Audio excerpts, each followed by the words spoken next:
Purpleworld.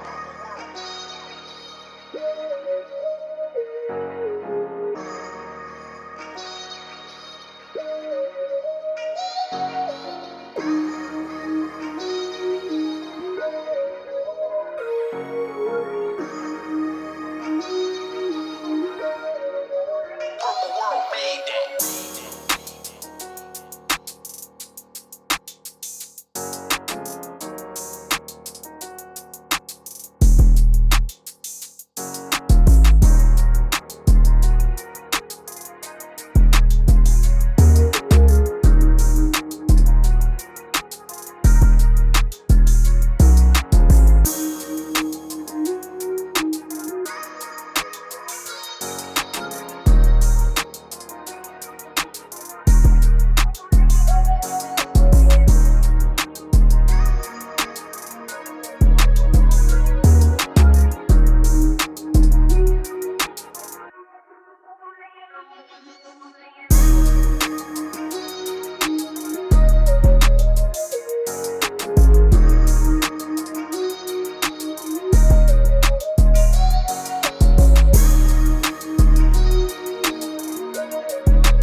Purpleworld.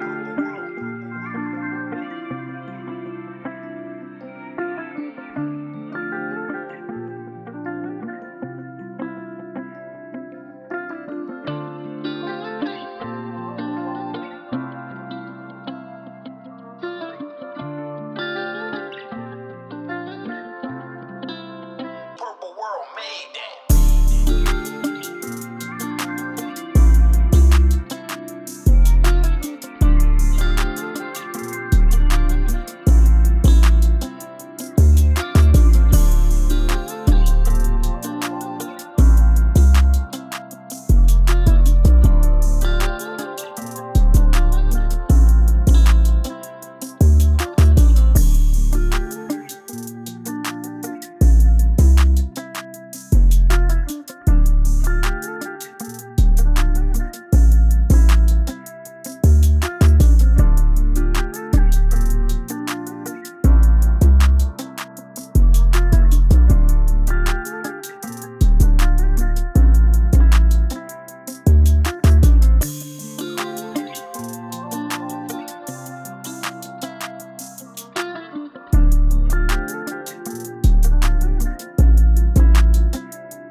What's happening, people?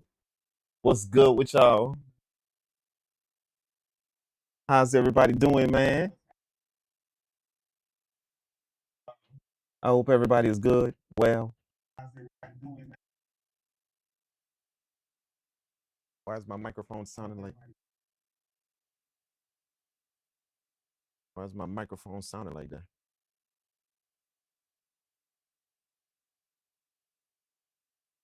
Oh, hold on for a second, man.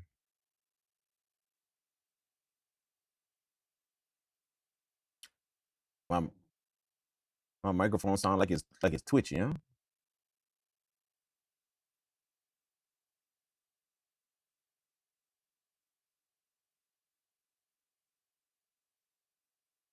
Kind of like it's staticky like.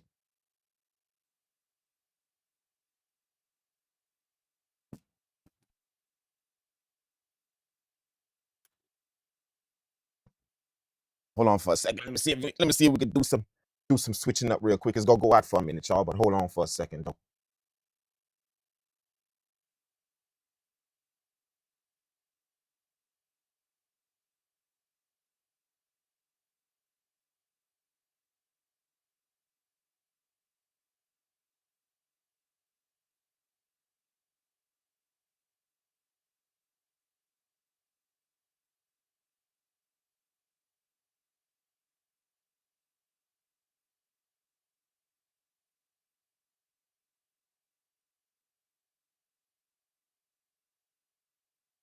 Okay. All right.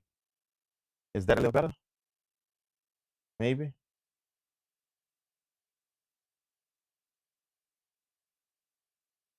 Nah. Nah.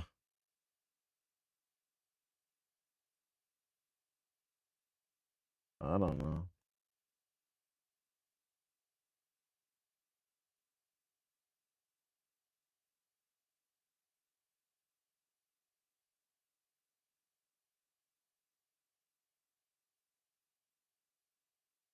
We don't know. We don't know. Your boy ain't got no more. I ain't got no more stuff on here though.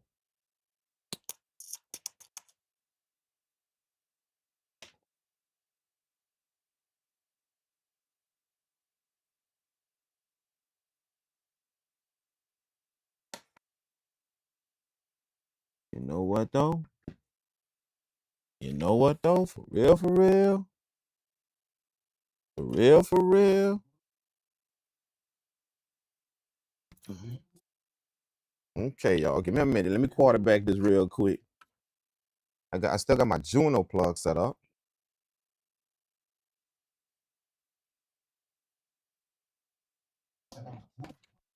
See, cause my microphone is on a USB kind of deal. It's on the dongle. You know, it's on the. You know, y'all know what I mean. Like, so it ain't really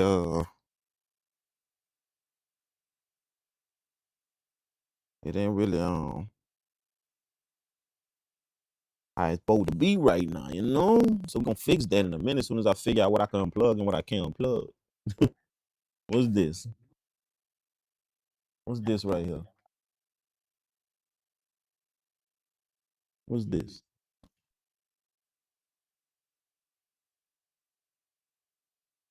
Wait, this the MPC X right here.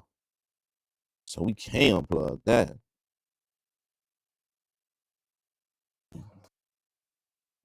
What's this right here? What's this? Ooh, I think we could have plugged this. What's this? Oh yeah, we can unplug this. That's a whole nother screen. That's a whole nother screen. Nothing went out. Nothing didn't go out. Yup. All right, let me quarterback this real quick. We get into it. We get into it. I'm finna put my microphone on a powered hub. As soon as I plug it up.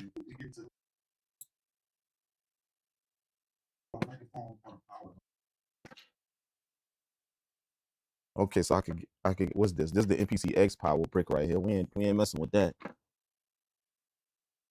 Now we got some space. All right. So we gonna put it on this right here, right? So we got some juice going on with this, right? You know what I'm saying? Right now, my USB plug I got is not powered, so it ain't really powered. It's the computer powering it. So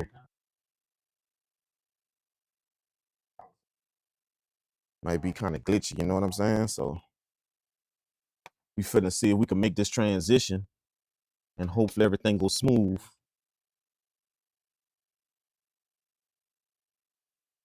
Oh, we got power. We got power. It lit up. We got power. All right. So now I need to plug it, right? I need to plug it like with this right here, right? So now I gotta unplug the one I got.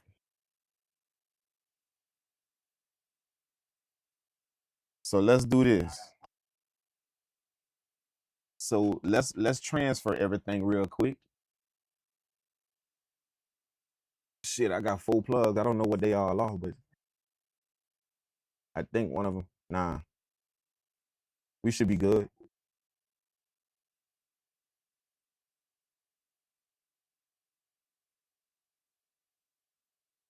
All right, let's transfer everything real quick. Let's do it. Let's do it, and then we gonna plug everything back up. And hopefully she gonna work. We need to run this in the back like this. We need to run this in the back like this. Let's run this in the back like that. Bam, y'all give me a second. Y'all know how I be doing. Y'all know how I be doing. Okay. All right, so now that we got that, good, let me quarterback this real quick. Hey, if my ass crack show on stream, I don't want nobody screenshotting that, all right?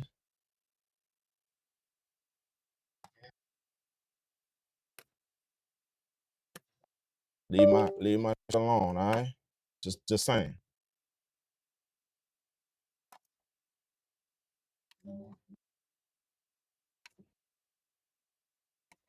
Boom.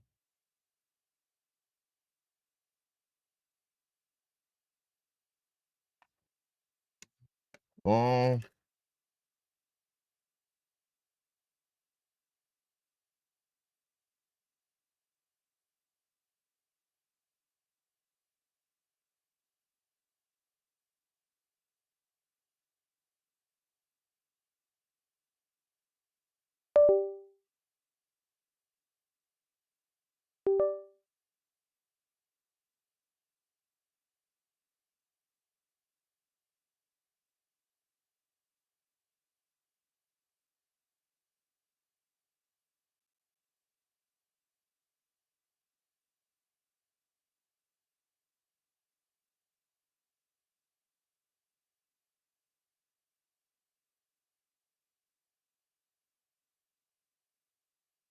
Hello? Are we here? How we doing now? How we doing now? How we doing now? Nope.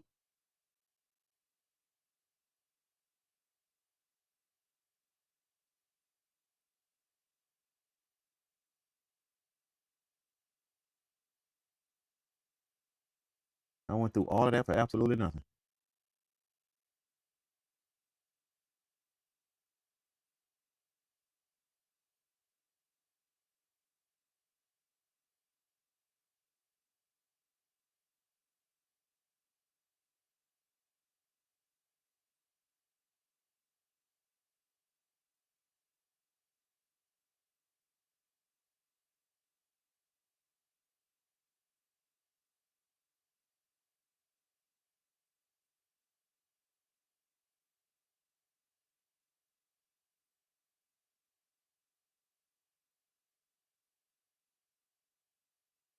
Let me see what she on. She probably on something else though.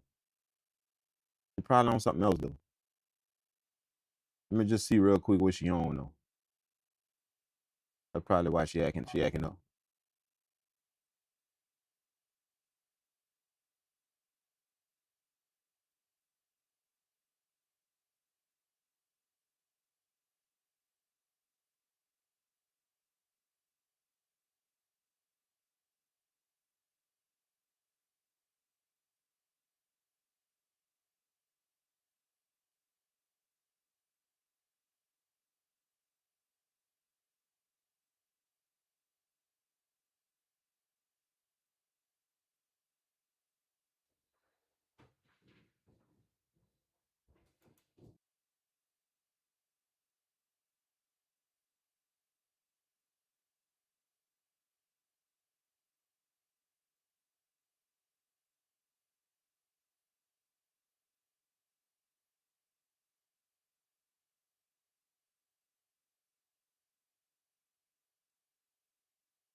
Testing, testing, testing.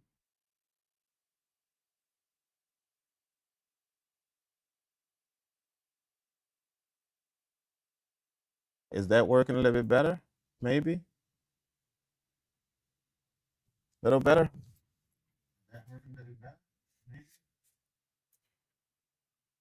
A little better?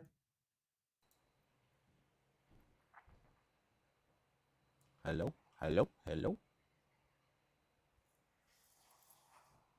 Okay, I don't know what to do about the microphone. Oh, I could change it. Let me change it real quick. Hold on. Let me change it real quick. Let's see.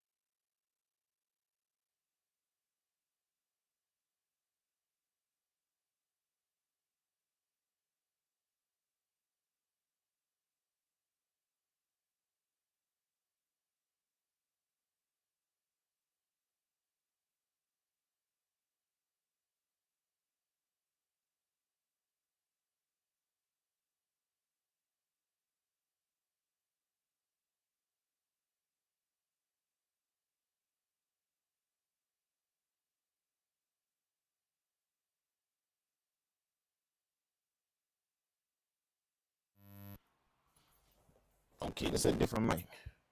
This is a different mic right here. Different mic.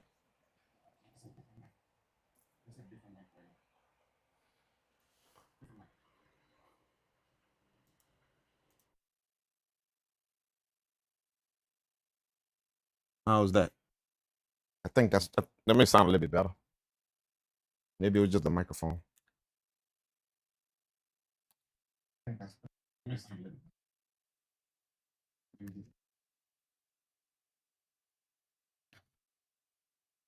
I don't know. I don't know. I don't know. I don't know. We're just gonna rock with it like this. We're just gonna rock with it like this, and then I'll look into it. I'll look into it on my next stream.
All right, I just changed a few things, man.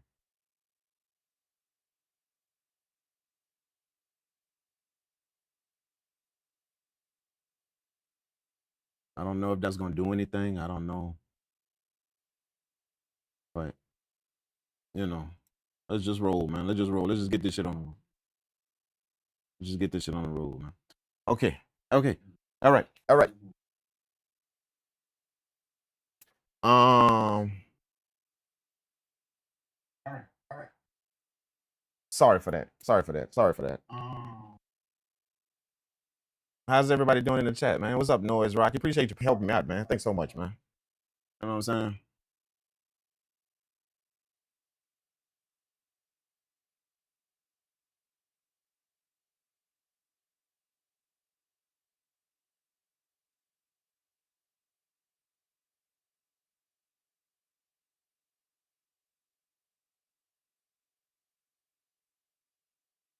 Yeah. Odd boy is in the building. What's happening, baby?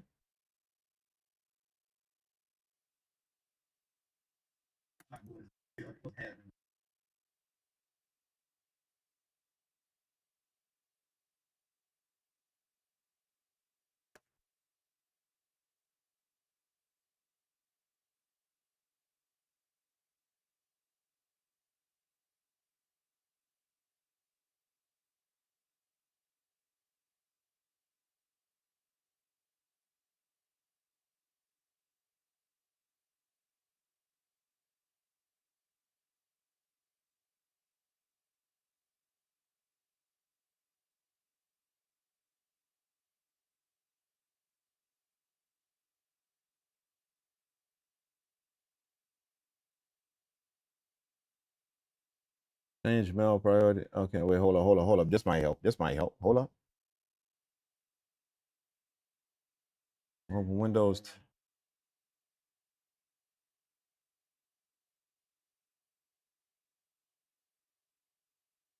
It says open up Task Manager and make my streaming software. Tell it to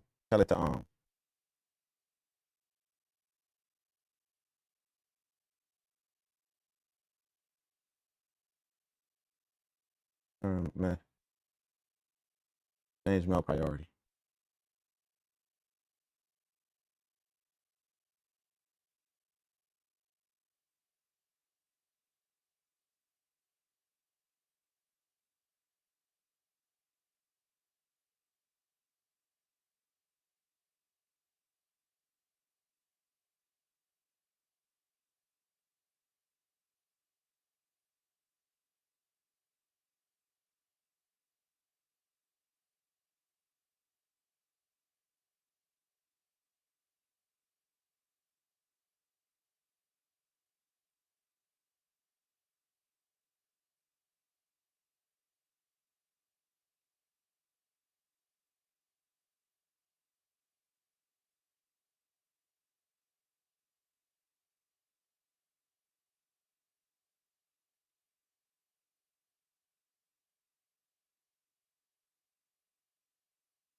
I don't know.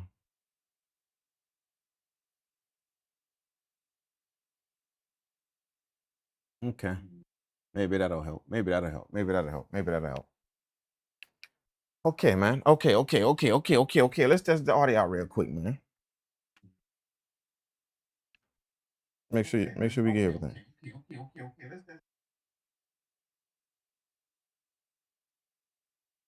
No.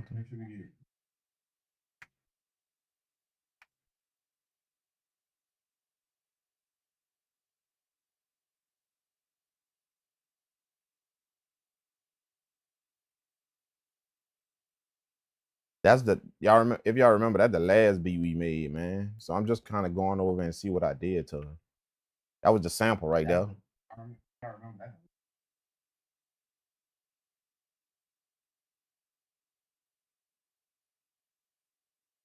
Yup. And then this right here as the drum pattern. And then this right here as the vocal.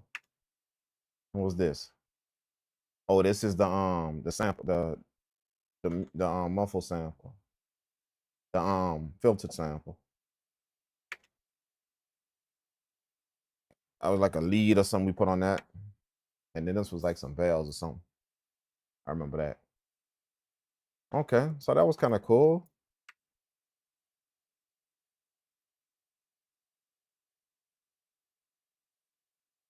All right. Shit. Let's go on. Clear this out. Browser. Let's go to menu. Let's go to let's go to new project. Let's go to new project. Boom. And then we're gonna clear this out. We're gonna go it on. Turn this one off like this. Let that circuitry kind of die down for a second. Then we're gonna flip that back on like that. Bang. We good. We good. Okay, man. Let's hit the chat. Let's hit the chat and see what's up, man. Noise Rocket said my drum work. Okay, the question in the chat is what is your best improvement in your music making? Right? And also what needs more work?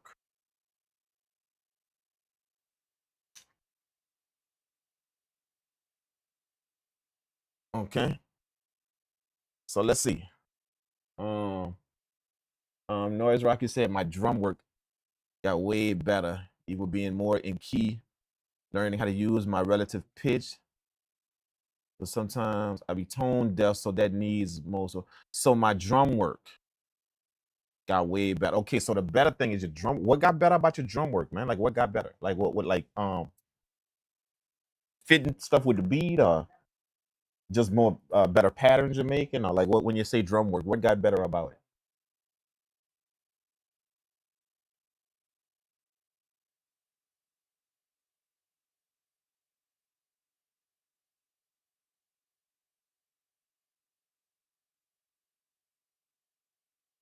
What would you say?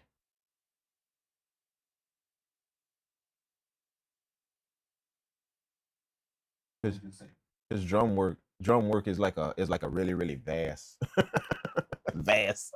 We can say anything with drum. It's like a vast kind of deal, you know. So like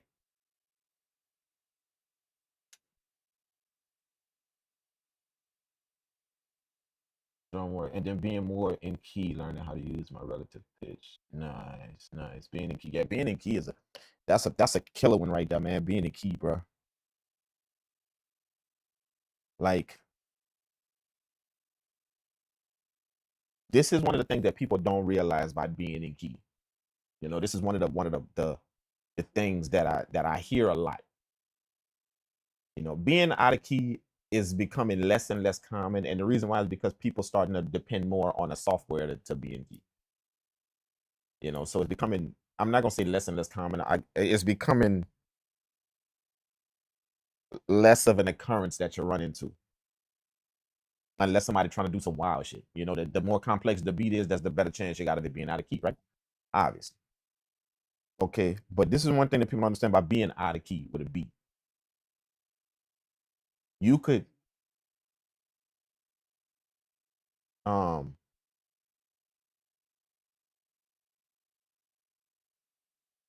just because you in key does not mean the notes you picking follows the melody of what you're making.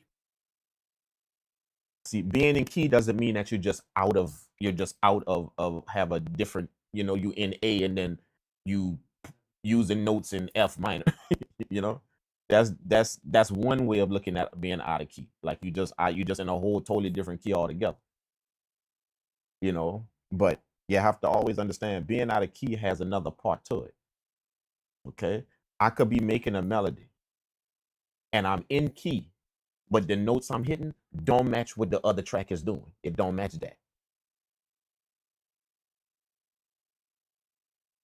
See, I'm still in key. I'm still in like I'm playing in A minor, but whatever I'm playing or whatever I'm doing doesn't match whatever is underneath it or whatever is on top of it. See? So that's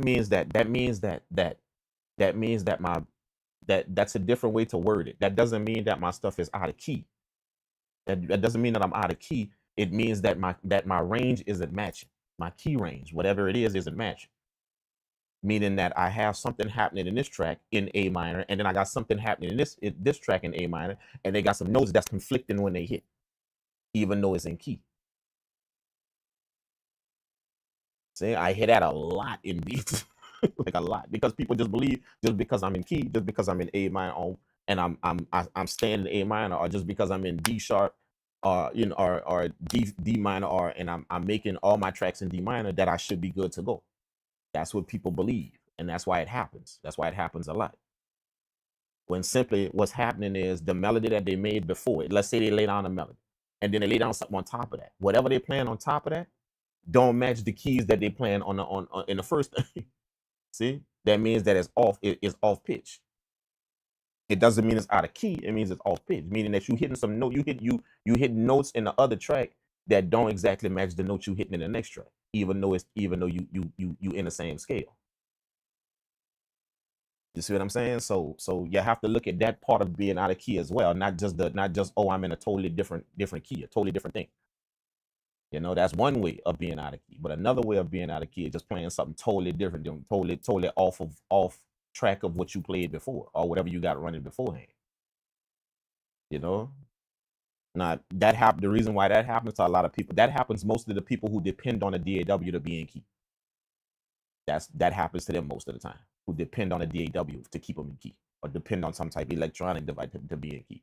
That really doesn't happen to people who have an ear. Even if you can't play music, even if you can't, you just got an ear for it. That don't really happen to people, but it happens a lot to people who depend on a DAW to keep them in key. That happens a lot. You know what I'm saying? And the reason why it happens to people in the DAW is because they tend to look before they listen. So they're looking at these notes on the grid and they know, oh, I could use all of these notes right here. So they're looking at that and saying, oh, I could just put a note here whenever they drawing in MIDI or something. They'd be like, oh, I could use all these notes because they're all highlighted. You know what I'm saying? So instead of listening and matching the note with whatever is in the track, the previous track, instead of listening, they just looking and putting them notes where, you know, in the places that they can use, the spots that they know they can use. So they start looking more than they listening. And that's when it happens. People that depend on the DAW a lot to be in key, that's when it happens. You know what I'm saying? They get so in tune to looking at that grid and seeing all of the notes they can use that's in key, because whatever software you in gonna put the notes in key, is gonna put the notes that you could use there. You know, like it's gonna highlight them or do something to them to where you know, okay, all these notes I could use. See? But once that happens, now you looking more than you listening. See? So you can easily, oh yeah, I could put a note here because ooh, I could use that note. When really that note at that particular time when that note hit, it's another note that hit in the previous track or even before it or after it that don't match that note. It don't match, even though it's in key. It don't match it. You see what I'm saying? So if that makes, I don't know if that makes sense. You know, but that actually can happen.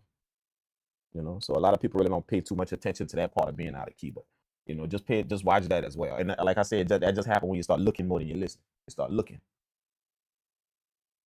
You know, you gotta listen to what you're doing. You gotta not only you know look or see what you're doing, but you gotta put your ear first if you can. In all your music, you gotta put your ear first. You know, that's what I tell people. You know, new music first, DAW second. Y'all have heard me say that. Music first, then the DAW comes second. Meaning that my ability and what I can do with this gonna always come first. The DAW is second. That's just a tool to help me get it done. But my ability and what I could do gonna always come first. That's gonna always shine in my music. The ability of what I could do. You know what I mean? So you pick the strong point of your music production. Pick the strong point of it. Whatever that is. Maybe you're a good key player. Like like y'all know I can play the key. So that part of my music gonna always shine. My melodies, my melodic stuff I could do. And it's because I can play the keyboard really well. You know what I'm saying? So that's what you do. You pick the thing your strong suit in your music production. You pick that and you let that always be on top. That way you start adopting the mentality, the music come first, and then whatever I do in the DAW comes second. My ability come first, my musical talent, my musical ability, whatever that is. And people are different. We all at different levels with that. You know what I'm saying? But let the music be the first thing, and then the DAW is just all that stuff that the DAW could do. You know, the different functions of it and what it can help you out to do. All that comes second. But the music will always come first. You know.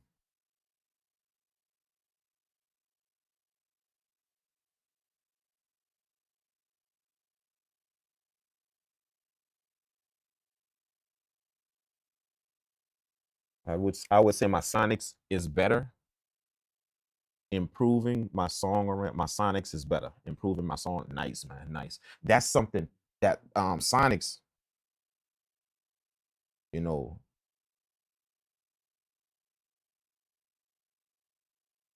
sonics isn't just picking sounds, sound selection. That's not all of sonics. You know, and that's what people kind of pay attention to whenever they talk about the sonics of their music production. You know, sonics is just what you can hear, right? So sonics don't always mean your sound selection. You know, like for example,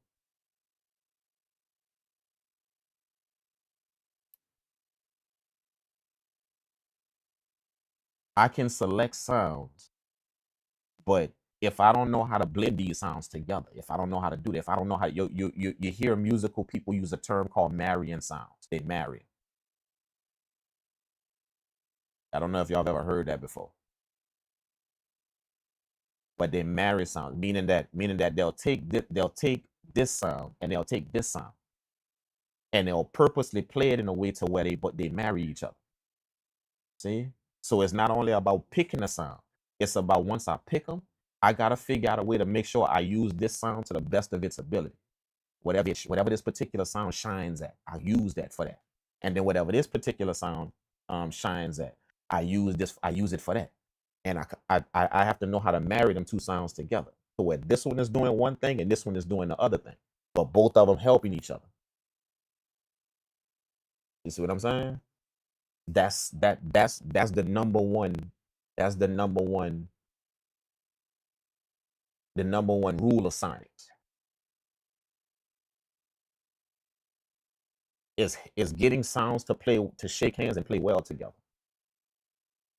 Not just what you pick. What you picked is that's only a small piece of it.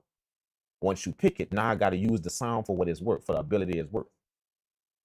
You know what I'm saying? For instance, just some random instruments that we know. A flute sound. See, a flute sound gonna be high pitched, kind of high pitched. So I got to know how to use that flute sound for that high pitch and marry it to something else. Now that don't necessarily mean just because that's high pitch, oh, go get something low now. No, I could still use another high pitched sound, but I got to be able to hear that flute sound and marry that to this other high pitched sound. That way they join each other and now it sound like them two sounds shaking hands and playing well together. It could be a high string sound with a flute sound. Now they both high pitch, but if I know how to marry them sounds together, if I know how to marry them together, I'm gonna be able to use that flute sound for what it shines at, and I'm gonna be able to use that string sound for what it shines at, even though they both in a high range. See, that's sonics. That's understanding how sonics work, understanding how to marry these different sounds together. You know what I'm saying? Not just make them sound. Notice the term marry them. That doesn't mean that doesn't mean just make them sound good together. No, that means use them for their strong suit. I hear so many people that use instruments, but they use instruments because of how they sound. They don't use the instruments for its strong suit, for what it's actually strong at. You see what I'm saying? And if you understand how a band plays, actual full band plays, that's how they play. Their job is not to just play their part when they come in. Their job is to marry that instrument to whatever else is next to them. That's their job. You know what I'm saying? They have to marry those instruments to the next thing that the next section that's next to them. You know what I'm saying? So us as producers, us as music makers, we like the whole band. We the flute, we the violin, we the string, we the saxophone, we the drums, we the whole the person is the whole band. See? So he gotta marry all them sounds together to make them all shake hands and play well together. Now that's a variety of ways you can do that, but it just ain't. One thing is not. It's just sound good. They just sound good. That's what it's not. They just sound good together. Mm-mm. See what I'm saying? So marrying sounds means that I use these sound like this is what I'm saying you just can't go by what sounds good. You could take y'all know the sound nails on the chalk when nails hit a chalkboard, that screeching sound. That's not a good sound. But that screeching sound has a strong point to it. See? See what I mean? It's not all about what sounds good. It's just about the strong point of the sound.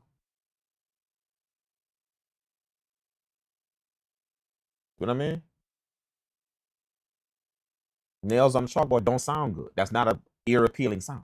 But it does have a strong point though. It does. All sound has some type of strong point to it. All sound. Even the most weirdest, ugliest, craziest sound that doesn't really appeal to you, it has a strong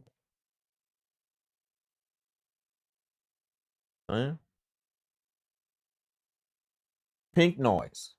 See, pink noise has a strong point. If for y'all engineers, like y'all know, pink noise. It's not really a ear appealing sound, but it has a strong point. See what I mean? So that's why they call it not just make these sounds sound good together. That's why you don't hear that from musical people. You hear them say marry the sounds, marry them. They don't just say make them sound good together. No, marry them. Meaning that I gotta take that strong point. And the reason why they use the word marriage is because if you look at what marriage is, marriage between men and women, that's what you're doing. We not equal. So to make a marriage work, you gotta be able to use the strong points from this person and understand the strong points from that person. Put them things together. Simply because they're not equal. See, so that's why you hear them use the term marry the sounds, not just make them sound good. They could say that. Musical people can say that. Oh, just make them sound good together. No, marry them. Meaning understand the strong point of that sound. Even if it's weird, even if it sounds unappealing to the ear, it still has a strong point. And that sound right there, even if it's unappealing to the ear, it still has a strong point. You know what I'm saying? So if you can understand that and get better and better at that, it's gonna start to lead you away from just make these things sound good. Nah. What's the strong point about that sound right there that I'm picking? What's the strong point about it? Now, can I take that strong point about that sound and listen to the strong point of this sound, and then use them both for that? Now I'm marrying sounds, and if I can marry the sounds, the sound good just gonna come on its own. It's gonna come by itself. It's just gonna happen by itself. You know what I'm saying? If that makes sense. I don't know if that does that make sense to y'all? Maybe I don't know.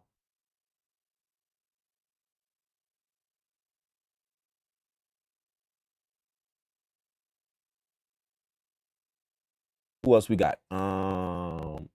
30 Guppy said my mixing is getting better, more quiet beats. Nice. Mixing is getting better. How do you know your mixing is getting better, Dirty? How do you know? How do you know? How did you determine that my mixing is getting better?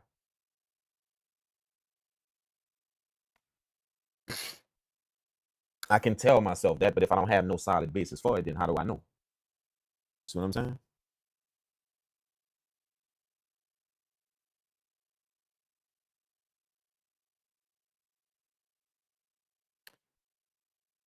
Hit that hit that like button, y'all. Hey, appreciate that. The Brian Joe report. Appreciate that, man.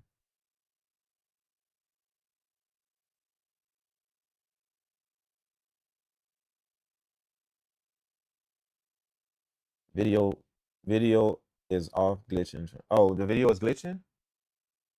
Yeah, I know my microphone was. I didn't know the video was. I don't know what to do about that. I don't know what to do about that.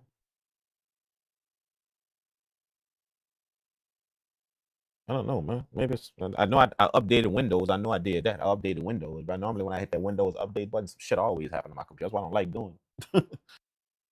I did that right before the stream. I hit the update button on Windows, so maybe it did something to it. I don't know.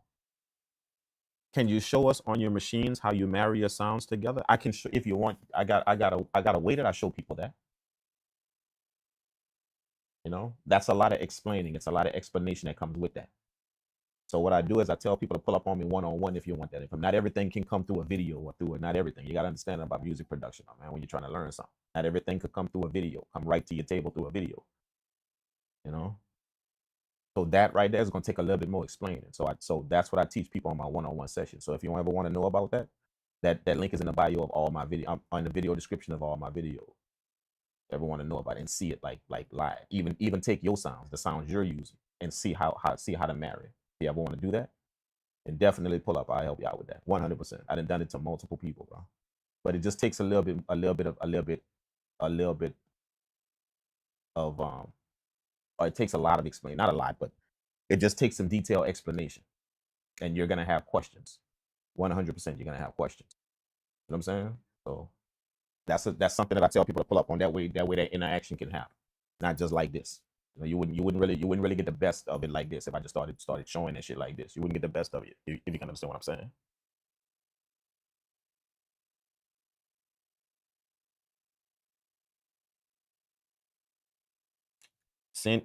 Sent in a couple beat reviews. Sent in a couple beat reviews. Oh, nice. So other people told you that your mixing was on point. That's interesting. Interesting. What's up, Marcus? What's up, man? Appreciate you, man. Appreciate you. What if Dirty Guppy, what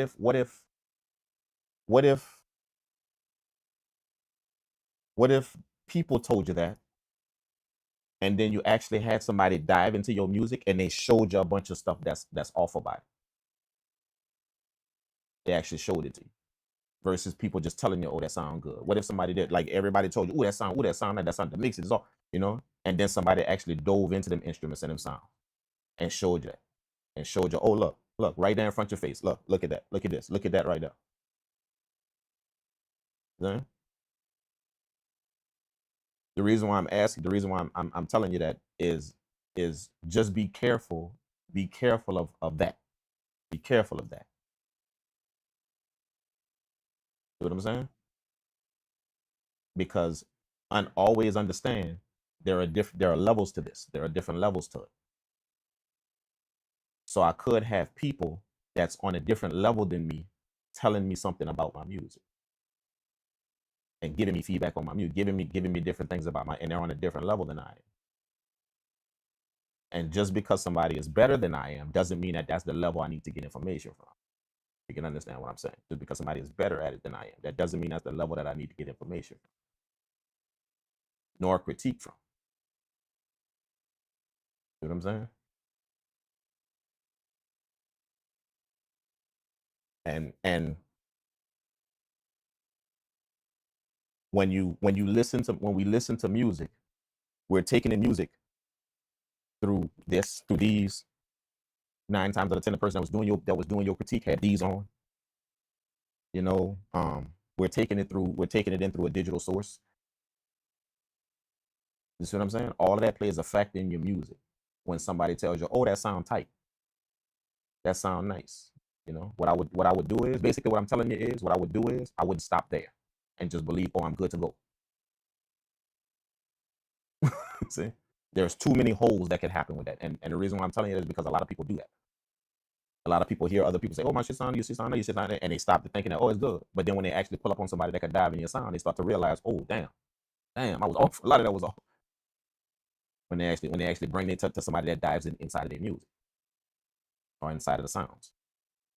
You know what I'm saying? So I've seen that happen. So I'm just telling you, be careful of that. Just be careful of that.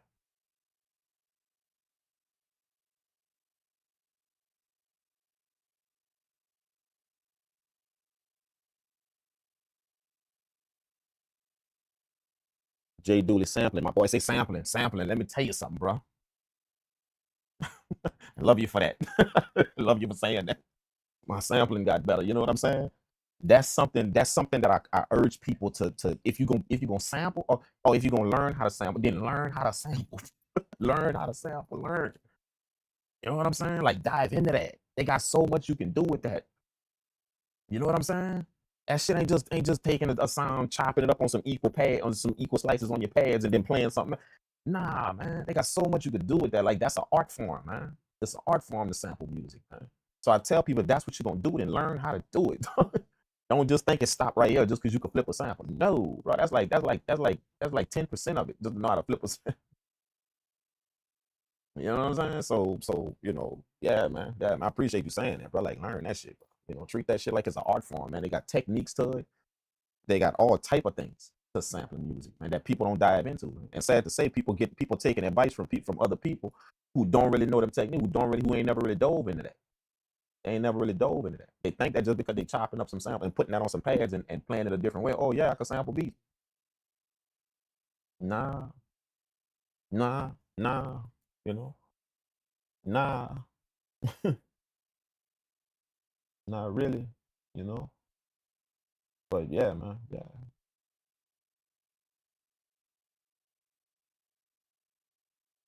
Certain records, if you chop them a certain way, they do something else. And other records, if you try to use that same method and chop it that way, it's not going to do that. See what I'm saying? So that's why I say it's an art form. Sampling is an art form. You got to know what you sampling, man. That's where the art come in. Not the actual work you're doing when you put it on the pads. Or no, you got to know what you sampling. You know what I'm saying? That's what I tell you. That's where it start. That's where sampling music start. It start from what the hell you sampling. What are you going to get? You see what I'm saying? What are you going to pick to sample? Like, what are you? Because when you using other pieces of music to make your music, you limited yourself, but you at the same time you gave yourself a bunch of options.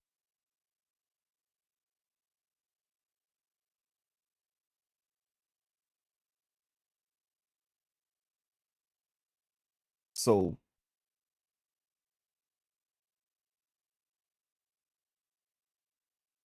that's what I tell people. You know,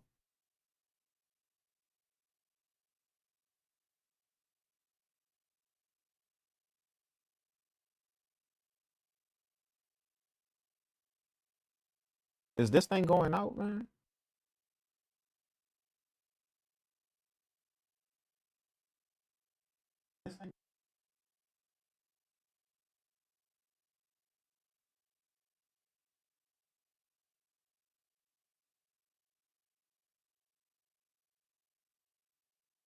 My audio is clipping.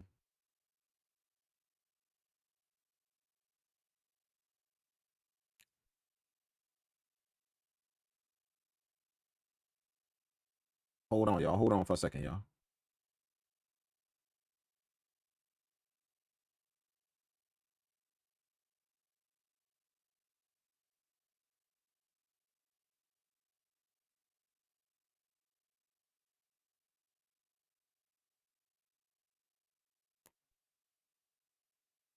I just changed the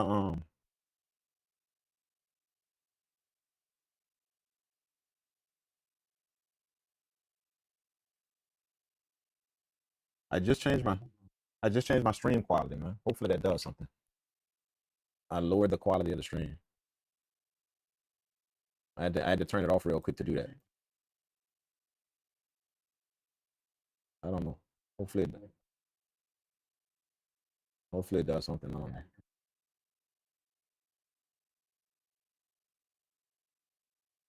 My bad, you guys, man. I'm sorry for this, bro. I don't even know what happened. I think it got something to do with that update that I just did, dude. Like I just did that, bro. Right before the stream. I shouldn't have done that, man.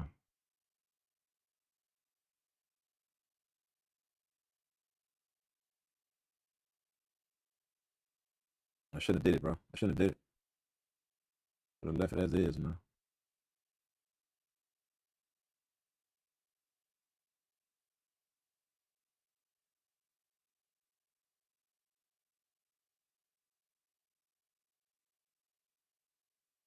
Should have left it as is.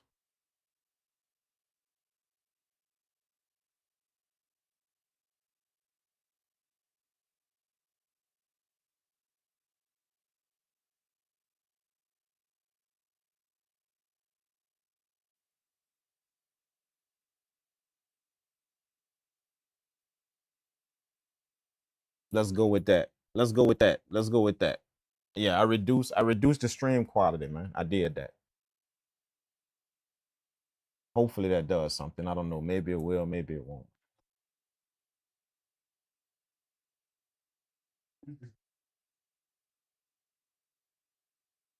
Yeah, yeah.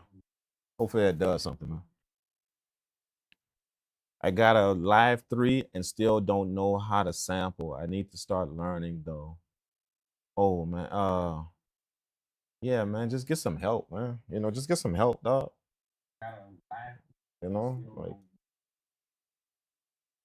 get some help, man. It's like it's just it's like it's that's with everything in life, man. You just get some help doing it, man.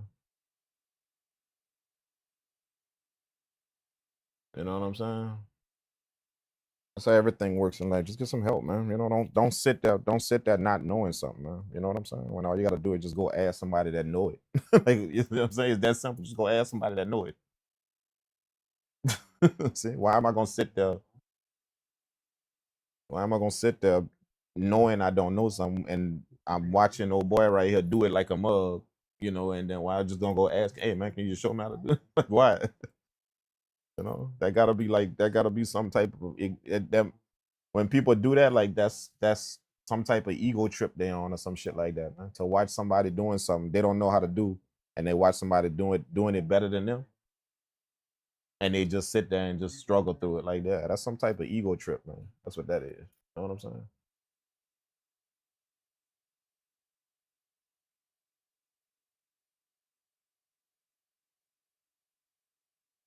You know, when they could easily just tap that person on the shoulder and say, "Hey, man, can you show me how to do that thing right there real quick? Can you show me how to do it?" And then they move and they own by their business. You see what I'm saying?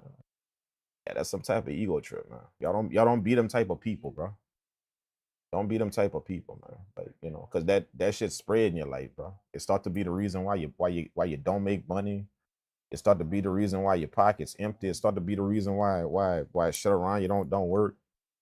Like that start to touch everything in your life when you're like that. When you're watching people do things, but you too either scared or you too arrogant or whatever to just go ask them, hey man, can you show me how to do that? You know what I'm saying? Like that start to touch every part of your life, man. Every part of your life, bro. It's just not a good thing to teach yourself, man.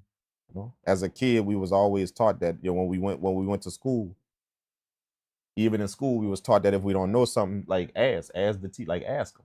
You didn't have to sit down there quiet and just listen to her. The teacher encouraged you to ask. If I say something you don't understand, ask. But it's just that when we grow up, we forget that. So we start moving out here of our own accord and our own mind. So we stop asking people for stuff. Or we have a problem with asking that person over there for something, or asking that person for something. We just got a problem with it. But as a kid, that's exactly what you was taught. You was taught that with your parents. You always your parents told you, hey, if you got something you need to know, ask me. You know, we was taught that with teachers. If you got something you need to know in that classroom, ask. Open your mouth and ask. You know what I'm saying? Like we was taught that. But it's funny how when we grow up, we just don't do that shit no more, man. That ruined a lot for us, and we can't even see it. Simply, we just sitting there watching people do shit better than us, and just don't go asking for nothing. You know,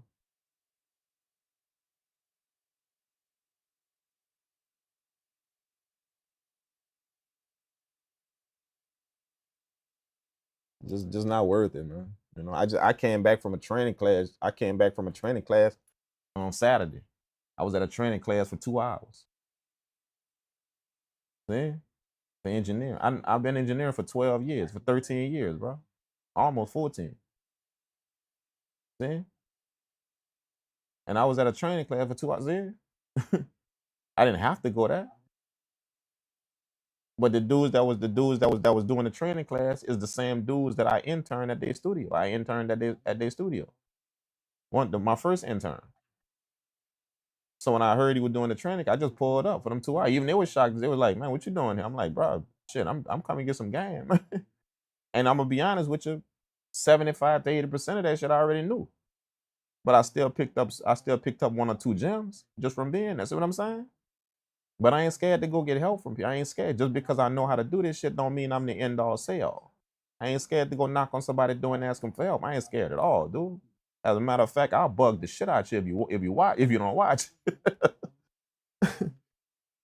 You mess around and let me get you mess around and show me you got the thing that I'm trying to do, and you could do it, and you could do it well, and you could show it to me, and you could explain it to me in a certain way.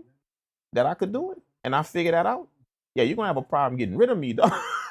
You know what I'm saying? I'm that type of too. You're gonna have a problem getting rid of me, bro, for real. You know, but I do that in the interest of making sure that I move, making sure that whatever I put my hands on, I could do it to the best of my ability. I don't want to be sitting there not knowing. That's what I do that for. I do it because when I touch it, I want to be able to do it to the best of my ability. Meaning that if I have this thing inside of me and I know I could do it a certain way, I just don't know how yet, then I'm gonna do whatever is necessary to do it that way that I know is inside of me. I ain't gonna settle for just I know I could do it, but I'm not. I ain't gonna settle for that. That's why I'm like that. Oh, I'm gonna to any lengths. I'll knock down your door trying to get information. You know, and it's just simply because I want to be able to, if I know I could do, you know how sometimes we sit there and we know we could do something, like we know we could do it. We just don't know how yet, but I know if I ever get the chance or if I ever get the privilege to do it, man, I'll go ham. We just know that in us. We just know that's inside of us, but we just don't know how yet. You know what I'm saying? When I know I got that feeling, like, oh, see that right there, man. If I ever get the privilege to learn how to do it, I'll understand. Man, I'll go ham with that. Whenever I could say that about something, then that's me. That's the best of my ability right there. So if I'm not doing it like that to the best of my ability, then I might as well quit. That's how I look at it. I might as well quit. You know what I'm saying? So that's why I don't have a problem going knock on people's door for information. I ain't got a problem at all, bro. I ain't scared. I ain't stush. I'm not arrogant. I'm no, sir. Knock, knock, knock. Hey, bro, can you show me the thing like that? Just thing, whatever that is, I just saw you do. Hey, man, can you, quite possibly, can you take me on and a few whatever me and you can kind of link up and you can kind of show me a few. See, I'm like that, bro. I just want to make sure that with that thing inside of me that I know I could do, that I don't have the information on yet. I don't really know how to do it too tough, but I just know I got that inside of me. That, man, if I ever get that shit down, I'm gonna go ham.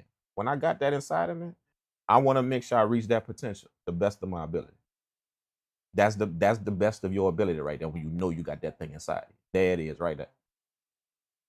So if I ain't pushing towards that, the best of my ability, not what somebody else doing or gauge myself up against them. No, the best of my ability. If I'm not pushing towards that, man, I might as well quit, dog.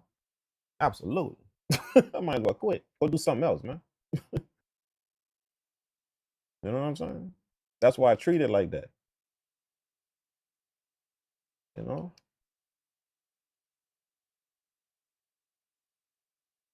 Go do something else, man. I tell myself, man, let me go do something else that I can do the best of my ability. See? Whatever that is, I'm just sitting there just not doing it. Nah, I might as well quit, man. I'm gonna go do something I can do it to the best of my ability. You know? Man. That shit like a disease, man. People, the thing is, people toy with that.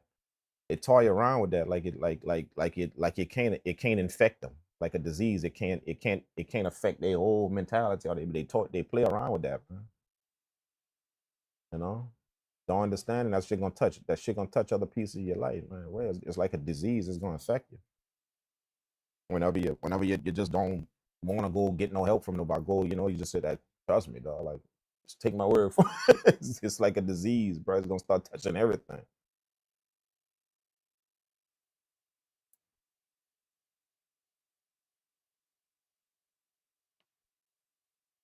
All right, man. All right. It's time to get to work. It's time to get to work. Okay, so we doing this tonight. I told you I was gonna pull up with the S3000 again. Oddly enough, before the stream started, this screen went out, bro. But I know that happens. It doesn't necessarily mean that your machine is bad or even the screen is bad. See, it's on now. But when I first fired up the machine, it came on and then it went out. Now I could still read stuff on it, but it just wasn't lit up. It just wasn't glowing blue like this. So I could still read the thing. You can still see the words and stuff on it, but it just wouldn't lit up. But fortunately, I know these machines. Sometimes when you start them, they got to get warmed up a little bit. So yeah, and then so I turned it on, and then I just let it sit for a minute, And I went to the bathroom, and by the time I came back, boom, the screen was on. See what I'm saying? But yeah, I thought it was I thought it was burnt out when it first happened. But it's good to go.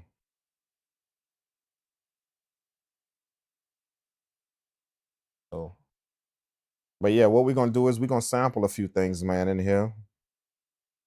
Do what we do, you know. We got the just so y'all just to reiterate how we moving with this. We got the S3000 right here. We're gonna be sampling into this rack sampler right here. For those of y'all that don't know, this is the S3000xl, the Akai s3000xl. Very, very, very popular vintage sampler. Very popular. Um, not only because of the sound it's capable of, but also because of the 10 kilohertz recording rate, all of that, and also because the use of it is pretty straightforward. It's pretty straightforward. The use of it. So it was a very, very popular sample. I had it. This is not my first time have. I had it for like 3 years, long time ago. So this is my second time actually acquiring it again, putting it back in my studio. And I've had it for, like, y'all know, I've had this one for maybe going on maybe what 2 or 3 months now, maybe 3 months, something like that. And yeah, I'm just enjoying working with it again. I'm really, really enjoying it. I miss the sound now that I hear the capabilities of this rack. Like, even when I put it through my console, run it through my console, the sounds, I can tell a difference about a few things about this. So it's like I missed this sound right here. I missed it. Now that I have it back in my studio again and hearing it, I forgot this. I forgot the sound. You know what I'm saying? Pretty soon, if y'all want, I'm gonna pull up with my finally I'm gonna go in the front studio and take my 2000 off the rack. I got my 2000, my 2500 in there, the front studio. With a TR-808 drum machine. So I'm gonna take the 2000 off the rack, and I'm gonna do something with the 2000 like this. Just to show y'all how I rock with that. I don't think y'all ever saw me on a 2000 yet. I'm gonna show y'all how I rock with that. So probably I may do that next week. Sometime next week or whatever, or just sometime soon. Yeah, set up the same thing I did with the MPC 1000. Give y'all the top down view, that way y'all can see what's going on with it. And we're gonna just make some beats and then show y'all, like a few tricks with it, some things that I do with it, all that. So y'all be on the lookout for that. What I'm trying to do is, if y'all notice, what I'm trying to do is, I'm trying to give y'all I'm trying to fix what a lot of people believed about my music production, just because they never saw me doing. A lot of people believe that. A lot of people, all y'all saw me on my videos is software. That's all y'all saw me. Whether it was the MPC software, now it's Ableton. You see what I'm saying? I don't ever want y'all to forget this. That's what I wanted to bring to the YouTube channel. I wanted to bring my journey of learning this digital world of music. I was getting better at it. And I there was a bunch that I didn't even understand about it when I first started, because I'm so used to working on hardware. See? So that's what I brought to my YouTube channel. My journey of learning this digital world of music, this thing that's now being introduced, understanding it, learning it, the limitations, the things you can do with it, the strong points of it, the weak points of it. See? So y'all seen that for the past 4 years, my journey of understanding it more and more and more and more and more, this digital world of making music. So that's what I wanted to bring to you guys, that journey. Not my music production journey. No, I've been making beats long before. See? If I would have brought my music production journey to you guys, then y'all would have saw how I was making beats before that, the equipment I had. No, what I wanted to bring to YouTube was just me and my journey of learning this digital world and how it operates now. This thing that's now being integrated into our sound. Understanding more about it, making music, not mixing music. I've been doing that for a while, but just making the music, creating it now. That's what I wanted to bring. So that's what you guys follow. But in doing that, it's a lot of people that thought that was just all I do. They thought that You know, you can clearly see now, all the information I have about these samplers. So obviously I must be using, I must have been using it. See? So that's what y'all seeing now. I just wanted to show this to a lot of people who figured that, oh damn, all he used is software. No. That's just all I showed you guys, and that's what I wanted to show you, that digital world of making music and what you can do with it, the things I was learning to do, all of that, because I know it was becoming more and more popular to do. So obviously, it's a lot of people that's going to take advantage of that. It's a lot of people that's going to have some questions about it. It's a lot of people that's going to put information in your head that is not good, that's not a good thing to you. All of that, you know. So you got to have somebody to come in and say, okay, look, this is the truth about it. This is the ugly about it. This is the real about it. This is the nice about it. You see what I'm saying? So that's what I brought to y'all. So that's what y'all saw. What you can do and what you and the things that, you know, the things that you have limitations on. Yeah. But in doing that, like I said, just a lot of people on the screen gauge your whole entire presence from what they see on the screen. You know, which is really stupid to do. You know what I'm saying? Y'all don't know me, dude. None of y'all do. None of y'all, bro. You know what I'm saying? Y'all know this camera. That's what y'all know. You see what I'm saying? So it's and you know, a lot of people was just under the impression that because that's all y'all saw from me, oh well, that's what he do. No, that's not all I do. If you just listen to the way I talk, if you've been listening. You know, over this past 3-4 years, I've been on YouTube. If you've been listening to the way I talk, obviously that's not all I do. But again, it's just some people that just have that idea just because they going by what they eyes see and what this camera's showing. Oh, so that's all he do is just them DAWs and that software and all. That's all he do. Far from it, dude. You know what I'm saying? I own quite a few pieces of outboard gear, quite a few. But it's just that ain't the journey I wanted to bring to YouTube. Not my whole music production, what I do. No, I just wanted to bring y'all this digital side of making music, and what y'all gonna run into, the stuff y'all gonna see, things about it. You know, again, like I said, y'all gonna hear things about it that's not really true. You know, people gonna get you to believe that it's not a good thing. That's a shitty sound and all that stuff like that, like all of that. So you gotta have at least a few people that you know gonna give you the real about it, not some biased opinion because they use a bunch of hardware gear. So they're giving you a biased view of that. See? So that's what y'all saw from me. Y'all saw somebody that was pulling up that software, pulling up all that software and going ham, literally going ham, and coming out with a hell of a sound. Y'all know that. See, that's what y'all saw, and currently still doing. See? But as I said before in one of my other videos when I was using my hardware gear, please don't ever get that twisted, man. Don't ever get that twisted that's all I do in my music production. Please don't. I've been making beats for quite some time. And trust me, I was doing it when software wasn't even around. So I had to be doing it on something. See what I'm saying? Never get that twisted, man. You know, it's just like I said, it's just a few people that watch you on the camera and gauge your whole entire existence from what they see on the screen, and literally have no clue about you or what you do, have none whatsoever. But just because they see you on the camera, all of a sudden they gauging everything you do by what they see on that camera. It's not smart, man. It's not smart to do at all.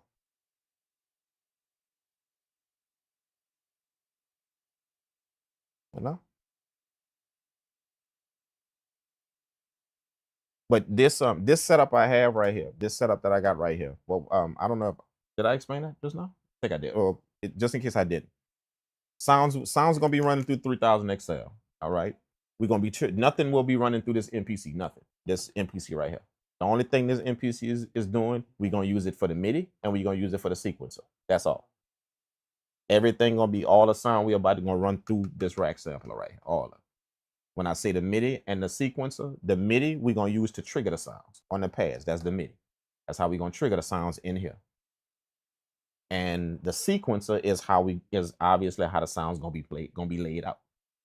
So we're gonna be using the sequencer in here and the MIDI. No sound in here, right? All the sound will be passing through here. Okay, it's gonna be going through here, through this rack to the audio interface. And the only reason why it's going to the audio interface is just so y'all can hear. Y'all wouldn't be able to hear this external stuff unless I had a digital source that I can send to y'all on this live stream. So I got Ableton pulled up in the background, and that audio, this rack is going through that audio interface, and Ableton is routing it to you guys so y'all can hear what's going on. That's the way this whole entire thing is working. Right? Just for those of y'all that don't know how we gonna roll with that. Okay. So what we're gonna do is we're gonna record into this. You know, we're gonna record a few sounds into this. Y'all know how we do. If y'all have seen my other streams with this machine, we're gonna record a few sounds of this. We're gonna make the beat. I'm explaining what I'm doing, how I'm doing it, you know, my sampling process, all that, why I'm doing certain things, you know, and all of y'all in the chat know I'll always take suggestions. So please get up off your shoulders and help your boy out to make the beat. All right. Now, y'all kind of always start off with a few instruments. Y'all tend to start off with a few suggestions in the chat, a few instruments we could start off with. And I kind of like that shit. I like that y'all give me them suggestions. So if y'all don't mind, drop them suggestions right now. That way we can go searching, we can go hunting for some sounds, man. Okay.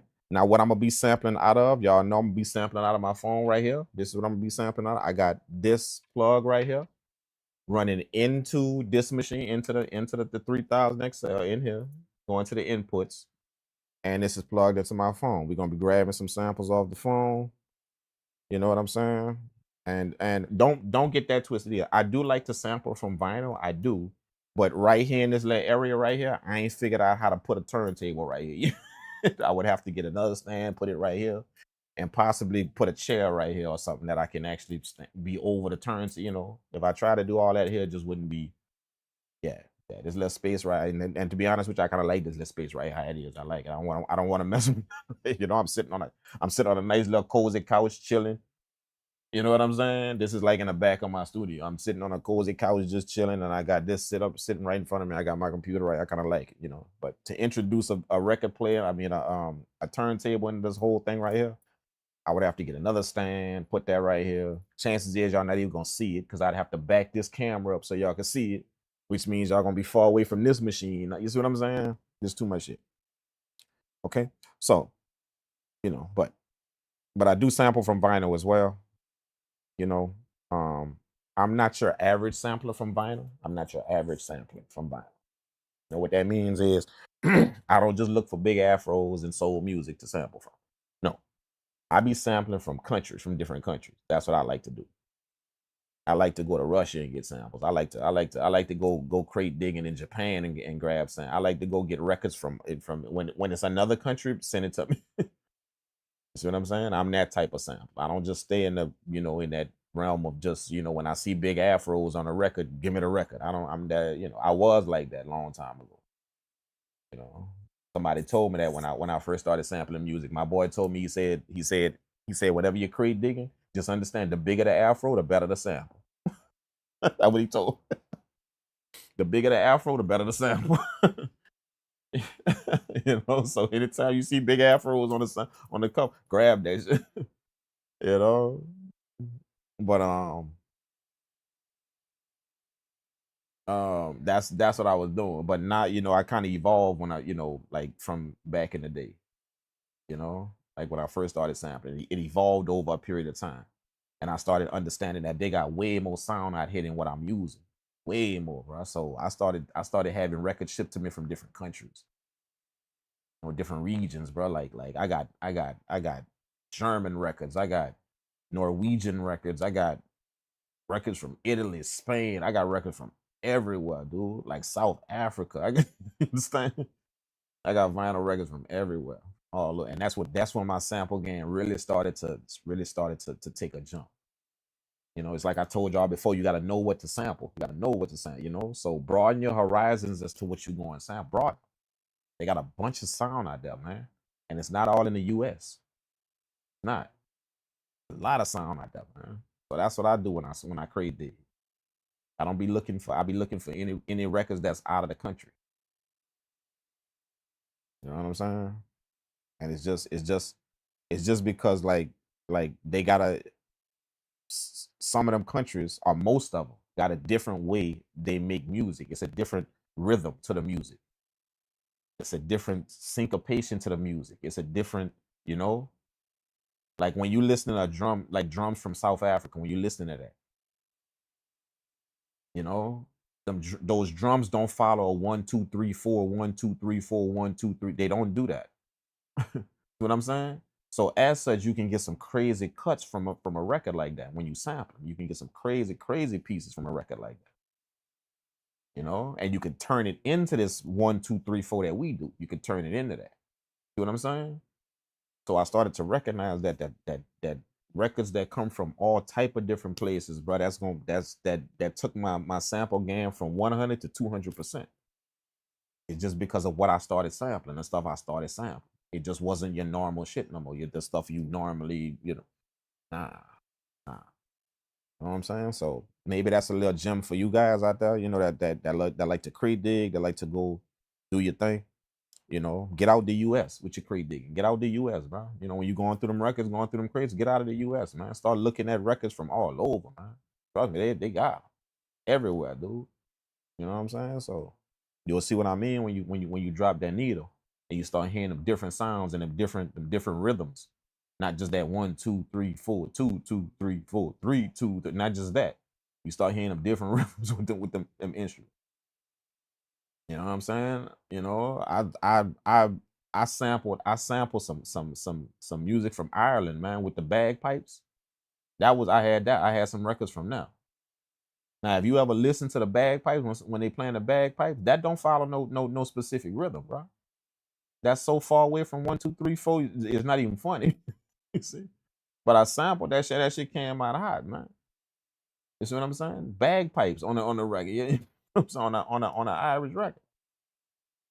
You see what I'm saying? So step out the US with your crate digging. Step outside, man, outside of the US and start experiencing what the world sound has to offer. The world stage, not just the stage you used to. The world stage of records got to offer. You feel what I'm saying? Trust me, man. That's gonna do something to your sample game, man. Now again, they got some shit you ain't got no business sampling. They got that. Some things just leave alone. Don't touch. Like I said, the beauty of sampling is knowing what to sample and what not to sample. That's the beauty of it. Now you could be that person that say, man, I could sample anything. You can't tell me what to sample and what not to sample. I could sample anything. Well, you can. Will a beat come out nice? I don't know. It's gonna be a hit and miss because you sampled anything. You wasn't selective about what you went sample. You went sample anything. So the beat gonna come. The beat could come out any kind of way. See?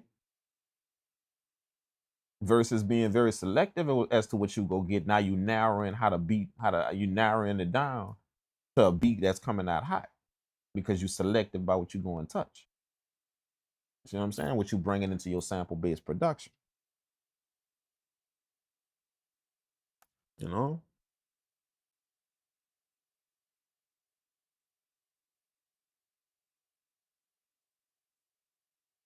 Mm.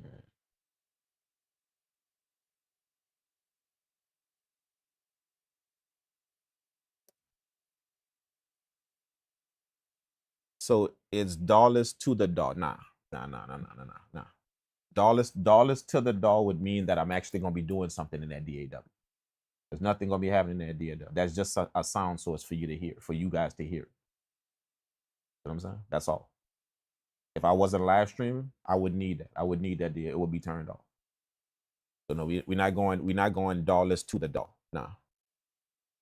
We're doing nothing in Ableton. No sequencing, no plugin, no nothing will be done in Ableton. Just the sound. The sound needs to get to you all. That's all it's for.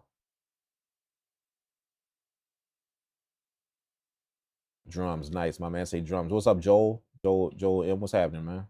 You say drums. Drums is what you getting better at? Rhodes, keys, FM. I'm a jazz head. The Rhodes, key. Nice, bro. I'm looking for a jazz musician, man, for a project I got coming up.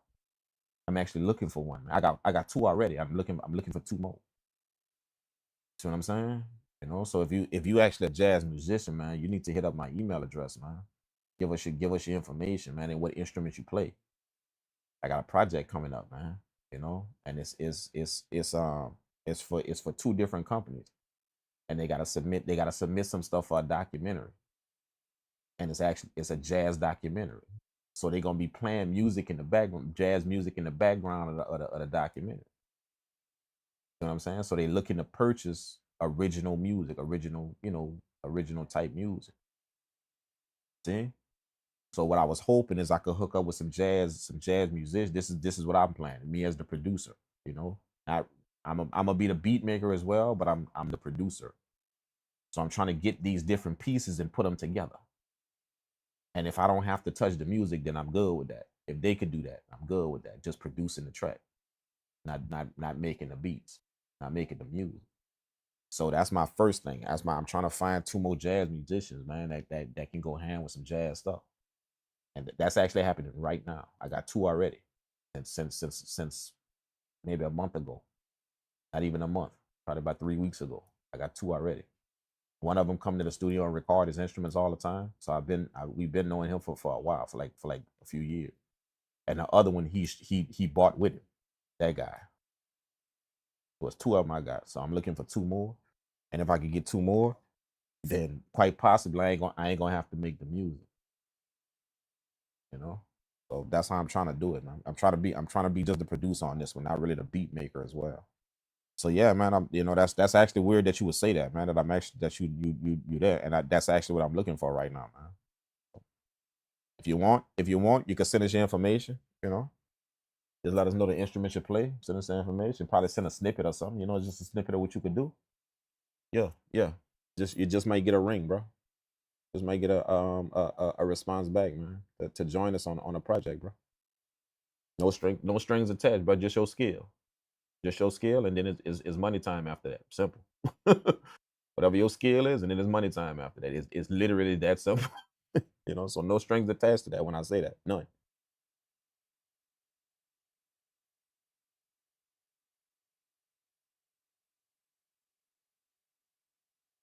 What else? I dig foreign fusion or jazz orchestra. Yeah, what's up, Senshin? That's nice, man. Foreign music or jazz. I like that, man. Yeah, let's definitely, man. Definitely. Akai rock. Yeah, I like to grab samples from all types of music, different cultures. Yes. Yeah. What's some of the gold mines you found, bro? Now that you've been doing that, Akai rock. What's some of the gold mines you found? Like in what countries? Like gold mines. You know, when you hit on one, like, oh, you hit on one country, like, oh, yeah. You know, so you tend to start grabbing all you can from that. What's one of your gold mines you hit on? Drop it in the chat real quick. What country you stumbled upon? They got some gold mine. Do you have any advice on making swung samples work? Swung samples work, like if bar 1 is on time but bar 2 is dragging. Swung sample.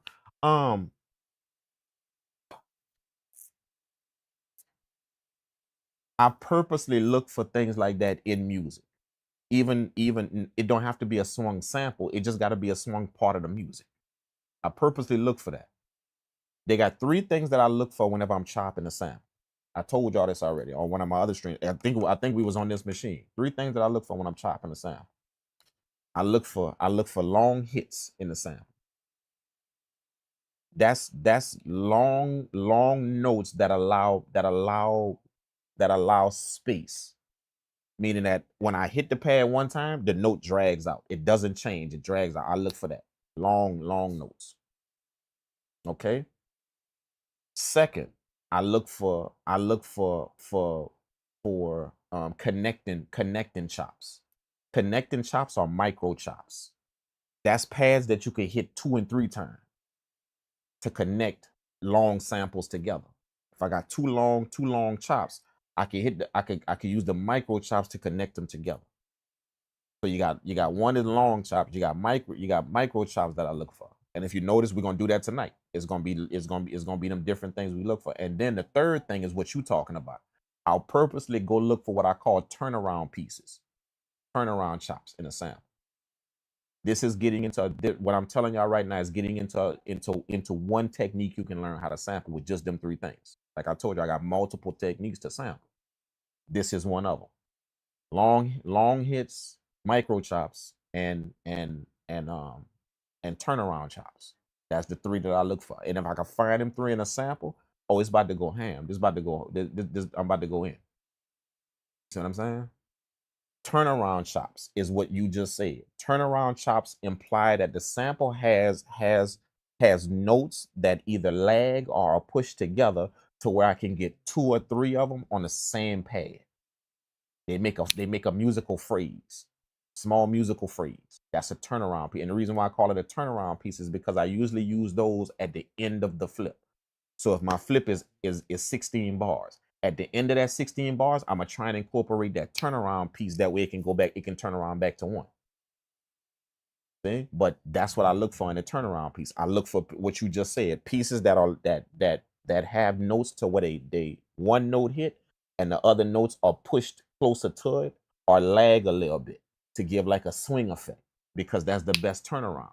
The best turnaround when you chop in samples is to have your notes linger to get back to 1, not stay on grid 1, 2, 3, 4, 2. No, have something at the end that either speeds up or slows down, lags as you put it, to turn back into 1.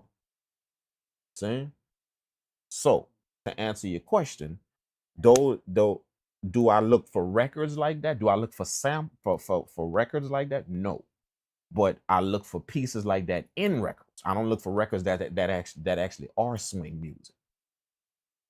You see what I'm saying? I look for records that have a swing in it, that have some type of swing in it. Just because a beat is on grid does not mean that it can't swing somewhere else in the beat, in the music, especially in the melody. You know what I'm saying? So if you sometimes you catch a melody that is on grid throughout the melody, but there's somewhere in the melody to where it has some type of swing or some type of melodic pattern to it, to where it either crunches notes together or it lags notes. See? And if you can find those particular chops, have like 2 or 3 of them on your pads, you can use those as turnarounds to get back to 1. See what I'm saying? So all that y'all gonna kind of see tonight. You know what I'm saying? Just my method of what I think about when I'm looking for the chops that I want, not just the sample I want, but the chops I want out of the sample. You know, and if y'all notice, this is how you could tell I'm doing that. I told y'all before, y'all have never really saw me sync anything to a BPM. Like for half of y'all, or for probably 80% of y'all that sampling, that's part of y'all sample game. So what y'all sample, first thing y'all do is match the BPM. Because that's the biggest question anybody want to know. How do you time stretch? How do you time stretch the sound? How do you time? Because they need to match that to a BPM. If you notice, that's not what I'm doing. Y'all have never seen me. That's different tempos, different samples I'm going to get. And y'all see me literally come out with a whole beat at the end without time stretching none of them. The reason why I'm able to do that is because of what I just told y'all. I'm specifically going to get those pieces. If you can have those pieces, long notes, micro chops, turnarounds, if you can get those pieces, the tempo don't matter no more. So it don't matter no more. That's why I look for those specific pieces. Now that's just one technique.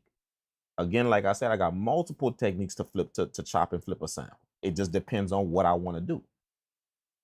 See? So one of them techniques is to get those three type of chops on your pads. And if you can, trust me, the BPM ain't gonna matter. You can slow that shit down, you can speed it up. The BPM ain't gonna matter.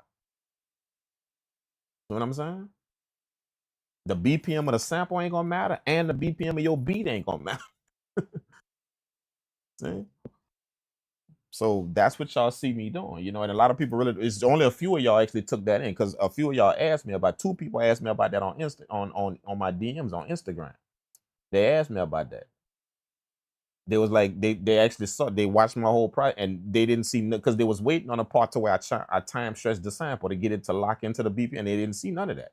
I made like 3-4 sample beats and they didn't see none of that. And it was like, so what were you doing to make that line up like that with the, and I was like, I wasn't making it line. It's how I chopped it. I was getting the specific chops. Sometimes I'll cut a lot off of the sample just so it could turn around quick. Sometimes I'll leave a tail on the sample. I'll leave a beginning, a empty beginning on the sample. I'm not gonna cut it right on the beat. I'm gonna leave a beginning up. That way, when I trigger the pad, that beginning sound happens before the chop happens. That way it's gonna lag that chop and push it to the end. It'll turn around quicker. It'll speed your chop up if you put a little piece at the beginning. Don't chop it directly on the beat. Leave a little tail at the beginning.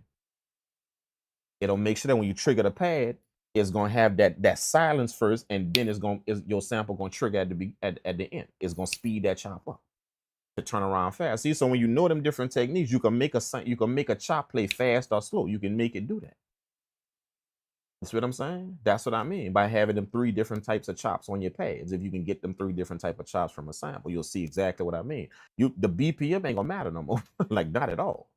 Y'all have never seen me say anything about the time stretch the sample. You never on these vintage machines. Never. Y'all ain't never seen me. Never even heard me say that. On a 1000 on this machine, none of them. You see what I'm saying?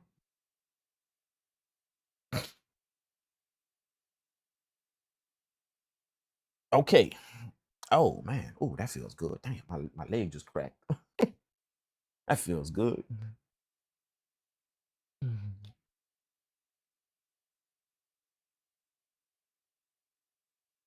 Uh, been watching Kung Fu flicks lately. What's up, John G? What's up? What's up, man? I've been watching Kung Fu flicks lately. What would you do with Chinese sound? What would I do with Chinese sound? Um uh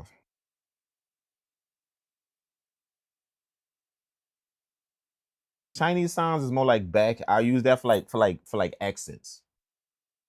I wouldn't really try and make a sample beat with that sound. I use that for like accents. And the reason why is because those type of samples have a lot of feeling to them. Those type of tend to have a lot of feeling to, a lot of emotion to them. And you listen to them even when you listen to the background music of kung fu flicks.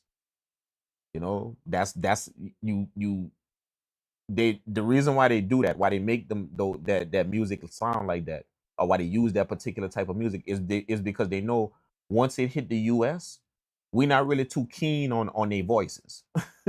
Even if they're talking in the US, kind of in the US, you know, we know that's voiceovers.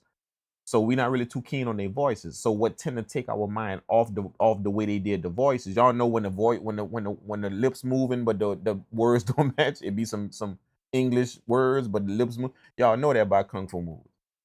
So the reason why they use the sound, those very very emotional sounds that draw some type of emotion, whether it's energetic or sad or just kind of dreary. The reason why they use them sounds in the background is because that's gonna take your mind off of what you're seeing. That's why they use them specific sounds. See? So if you know that by kung fu, and I know that because I know dudes that do them voiceovers. I know that I've had to record quite a few people that actually do that. That literally are the people on them films that do voiceovers. They take German films and they do the voiceover for English. I've had to record those people in my studio. I have contracts with companies that do that, so I've actually seen that happen. So one of the guys explained to me that that's what he did. He would do those kung fu movies like that. And he said that's one of the reasons why you get that type of music on there is to take your mind off of what you see. You keep seeing mouth moving, but words ain't lining up. But if you keep hearing them sounds that happen, you're like when the this is when you see it in a kung fu movie all the time. Tell me y'all don't see the scene all the time. When the main dudes pull up, when they all pull up, they zoom into their face one at a time. It's like they zoom into their face, and then they zoom into this dude's face, and they zoom into that dude's face. Y'all didn't seen that before? Look at that sound behind that. Boom, boom, boom. As it zoom in, you see, and it zoom into all their face. you know, that's what I'm saying. Like kung fu movies have those type of sounds in them. So if you can catch that, if you understand that type of tone and the reason why they make that. You remember I told y'all like sampling is an art form. So the better you can be acquainted with the sounds and why those sounds are in that particular record or in that particular place, that's the better you could use them. See? So me knowing that about them sounds, I use them for exactly that. For background, kind of to bring emotion to a track. I wouldn't try and create a track around that. Like use that as the main sound. I wouldn't try and do that. But I'd definitely get some of them different hits off there and use that as emotional sounds to amp up the track. Absolutely. I've done that multiple times. And if you notice, that's what Wu-Tang them used to do. If you notice that. Wu-Tang used to have a bass line and some type of instrument. And then they would use them kung fu sounds as backing sounds. That's what they would do. That's what they was doing on them track. Go listen to them. they would have some type of bass line and some type of instrument. It would just be them two, the bass line and some instrument, whether it's a piano, whether it's some type of a lead, some type of instrument. It would be the bass line and whatever type of instrument they choose, and them kung fu sounds would just be backup sounds that they put in rhythm. They would chop them up and put them and play them in some type of rhythm. See? So the kung fu sound, those kung fu sounds brought the emotion to it. Brought the emotion to like, oh, they using kung fu sounds to make this track. Nah, they were using kung fu sounds to bring the emotion to them tracks. See what I'm saying? So using kung fu sounds, that I'll use it for exactly that, because I kind of understand why they put them sounds on them different shows. They don't put that data to capture your attention with the music. They put that data to take your mind off of the fact that you seeing somebody's mouth move and the words don't match. So they gotta jog some type of emotion in. That way you kind of forget about that and you just be into the move and oh shoot, ooh, they just pulled up, damn, you know, and they zoom into the face, they zoom into the face, and oh shit, they just pulled, and then they start talking and you get into it. The sound drew you into it. Just turn that sound off and just look at them when they're talking with the mouth move, man, you'll fast forward over. You know? You'll fast, even though it's in English, like, man, I don't want to watch the people mouths moving and nothing. You know what I'm saying? You'll fast forward over that. But because they got that the emotional sound in the background that keep happening, them different things, you tend to kind of bypass that and make you watch the movie. You know, if that makes sense. So that's what I would use them sounds. I would use them sounds for exactly that. Those backing sounds, you know? Africa. Ooh, definitely Africa, bro. Like, yeah, man. Africa got them gems. Africa got them drums. Africa got them, not even drums, just percussion. And vocal chants. If you catch them records to where they recorded them tribes when they doing when they doing like they wedding dances and all of that, when they have weddings and stuff, you know out there they be married like 4 or 5 different wives. So they be having these wedding ceremonies that you can catch them chants, you know, like they be doing them vocal chants and all that with the drums. But man, if you can catch them records, yes, sir. Yeah.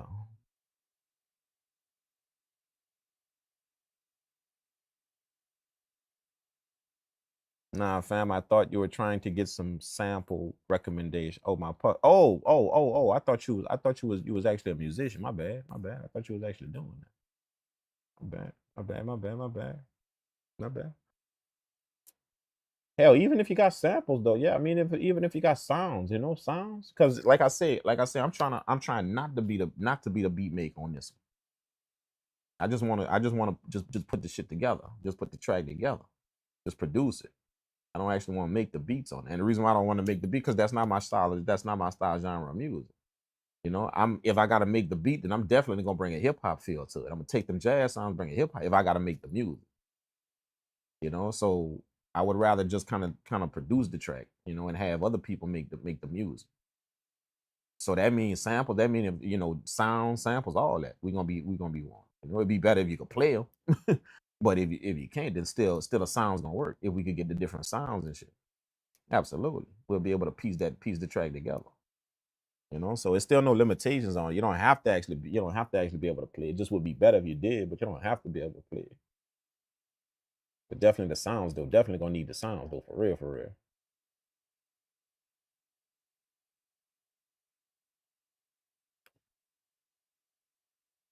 Yeah, man. Yeah. Yeah, I love that swing, but I have a hard time getting it to grid. Yeah, man. Yeah, we're gonna chop some stuff up on here, man, and I'm gonna kind of explain that to you. Hopefully, we run across a few samples like that, so where I kind of explain to y'all the different pieces that I'm going to get. Matter of fact, let's dive into that, man. Let's dive into that, bro. Let's go get some stuff, man. We're gonna kind of just play a few things on the phone and see what's up. See what's up.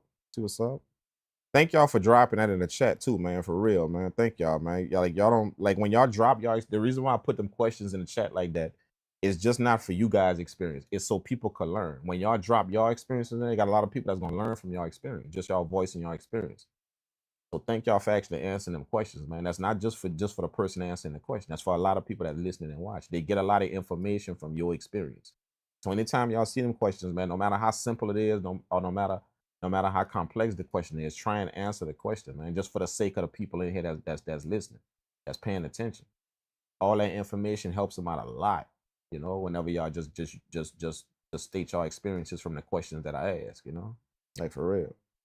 So don't be scared to do that, man. It's it's all it's all for the greater good of helping people out, you know. Just to hear y'all experiences and what y'all run into and all that, man. But thank y'all for doing that, man. I appreciate that, man. I'm more than sure a lot of people got something from that, man, just from y'all experiences and whatnot. If y'all think of some more, drop it in there, man. Anything y'all getting better at, and anything y'all feel y'all need work on, man.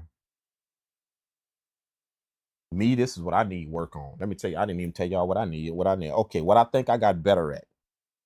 What I think I got better at is I think I got better at letting the music come to me, if that makes sense. Letting the music come to me. The music, before I was chasing the music. I was chasing the music. And the reason why is because I was trying to come up with some type of sound that I had that I wanted. You know, I hit the studio, I'm always chasing the sound that I want. Oh, and I found that,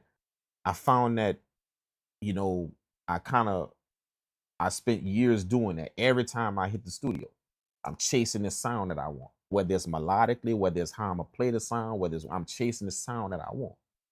You know what I'm saying? So what I got better at is letting the sound come to me, not chasing it no more. So here's what that required. This is what that required. And this is when I knew it happened. This is what that required. When I would make music, I would tell myself, you know, I want this thing right here. I want it to sound like this. That's what I would tell myself. And then I would start the mission for whatever I'm doing to make it sound like that. This thing that I have in my head, make it sound like that. Okay? Versus letting the music come to me. This is what it took for me to be able to do that. I had to start understanding that the sound I want, or the sound I'm trying to get, I shouldn't be chasing it. I should be trying to perfect the one that I have. If that makes sense. So basically what it required for me to do is stop chasing a certain sound and start getting very familiar with that sound I got. With the one I actually had, the one I've crafted over all these years. Get very, very familiar with that and stop chasing a sound. See what I'm saying? And what started happening is the music started coming to me instead of me always sitting down in that chat trying to chase a sound I want. You know what I'm saying? So I got better at accepting the fact that my sound is like this. This is my sound, right? This is my type of sound. This thing that I create is my type of sound. So what I'm gonna do is, instead of chasing this type of sound and that type of sound, what I'm gonna do is I'm gonna get very, very, very, very good at delivering that sound. See? I'm gonna start making that sound a signature. That's what I've been doing for the past year, maybe. You know? So what happened is I started to notice that I'm always creative now. I always got something to do now. As a matter of fact, now I have a problem shutting the ideas off now. The reason why is because all of this music is coming to me now. Instead of me trying to chase a sound, it's coming to me. And it's because I just got very, very settled in that sound I have. And the mission has switched for me to the mission has switched to not me chasing this type of sound and that type of sound. The mission now is to take the one you have and bring that to the highest point possible that you can possibly bring it. That's the mission now. Now here it is, all this music is coming to me now. Instead of me chasing the sound, it's coming to me. Yeah. So that's one of the things I got very, very good at. To stop chasing the sound and start letting the sound come to me. See what I'm saying? One of the things that needs work is you know, my guitar, man. Like, holy shit, yeah, the guitar, dude. Yeah, that's one thing I'm on, you know, like all the time. Like I bought another guitar just to have it out. Like 3 of my guitars is right here in the studio, but I bought another just to keep it out. That way I could just, you know, when I'm sitting on the couch, I can just got the guitar and I'm just practicing, you know, fingering chords and all of that. I'm just practicing, not even strumming. I'm just practicing, putting my fingers on the chords and just making sure I can get some. So that's one of the things that I'm definitely trying to improve. Just, you know, playing the guitar, you know, and understanding more about it. And the thing is, the thing is, I don't want to learn how to play the guitar. That's the thing. That, you know, that's why you gotta. That's why I kind of confused. I don't really want to learn how to play the guitar. I want to learn how to use the guitar, if that makes sense. I don't want to learn how to play the guitar. I want to learn how to use it. What that means is I'm not looking to be a guitar player. That's not what I'm looking to do. I'm looking to be able to incorporate this guitar whenever I want to in my music. I can incorporate it. I can use it whenever I want. See? There's a difference. But I mean, I don't really want to become a good, you know, a amazing guitar player. Not really my goal. My goal is just to be able to incorporate this guitar in my music production whenever I choose, whenever I feel like it. I can incorporate that guitar in it and be very efficient at doing it. That's my goal. That's going to require me to learn how to play the guitar.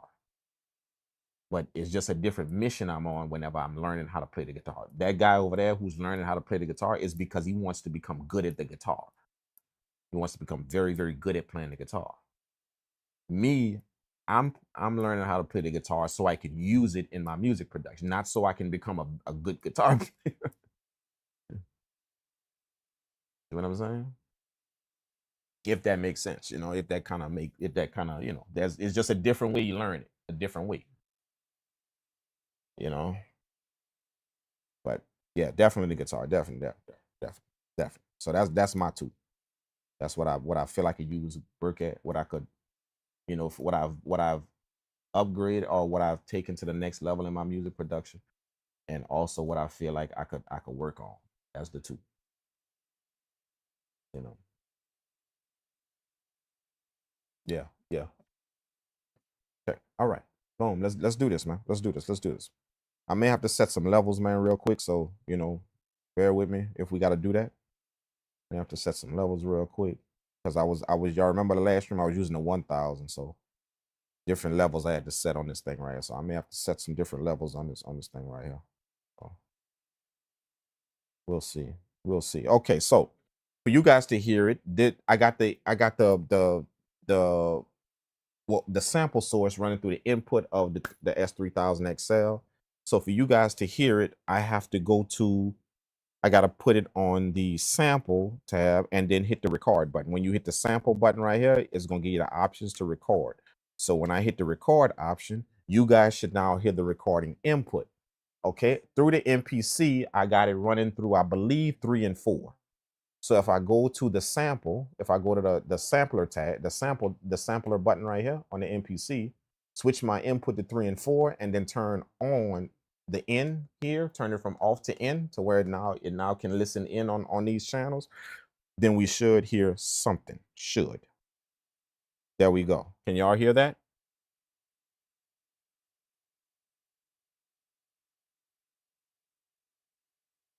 I hear it. I don't know if you guys can hear it, but I hear it.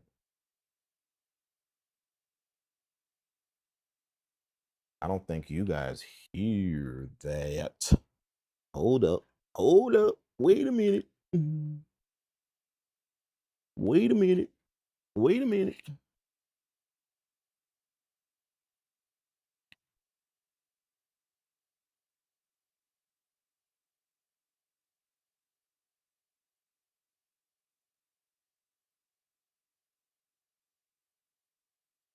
Hold up. Is it 3 and 4 or is it 1 and 2? Let me just say. I just want it. Okay. Y'all not hearing that, right? Are y'all hearing that? Y'all not hearing that, right? I'm hearing it, but y'all not, right? Is that how that's going?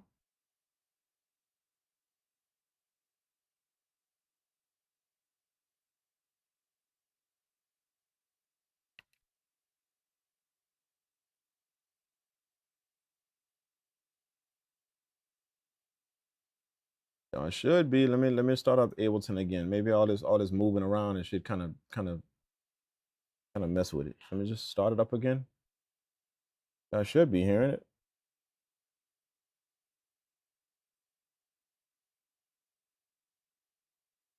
One and two. Bam. Turn this to N.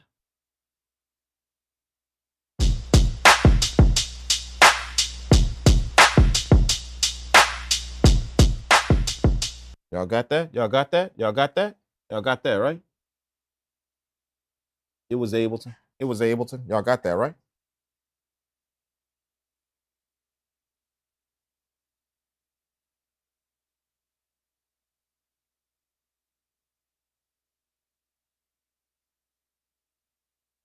That works. That works. That works. That works. It looked like it's registering. Did y'all hear that? Y'all heard that drum pattern, right? Did y'all hear that just now?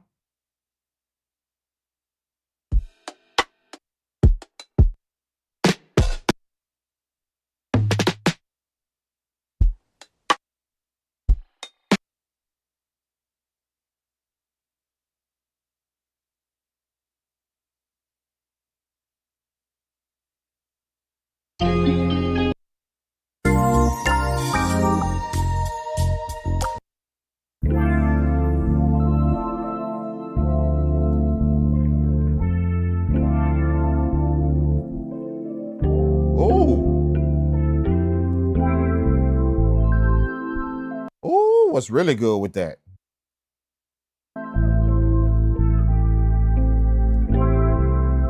What's going on with that?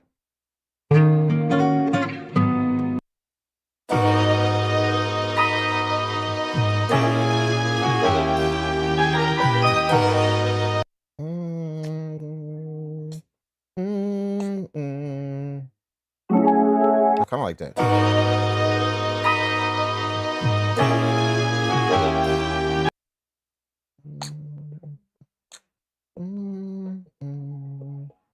I kind of like that. I kind of like that.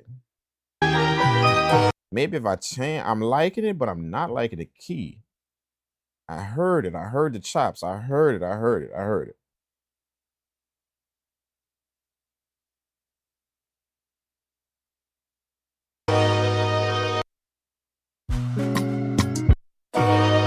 I like that, man. I'm feeling it. It's simple and it's something we could start with really, really nice. Let me see if I change the key. Let me download it. I'm going to load it into this key changer right here. And we're going to change the key of it. Let's see. What is the SP3000 doing? Man? This right here? You mean this right here? The S3000xl? This right here?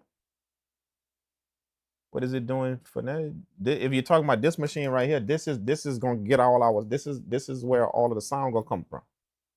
We're recording into it, and we're also that's the output of the sound. Nothing else is gonna be outputting sound. Only thing this MPC X doing is just triggering the sound. That's it. And the only thing Ableton is doing is just getting that to you guys so y'all can hear it. That's it. But the sound coming from here. So that's what we're doing with the 3000.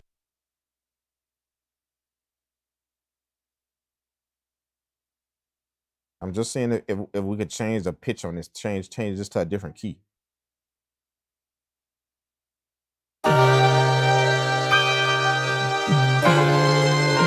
Nah.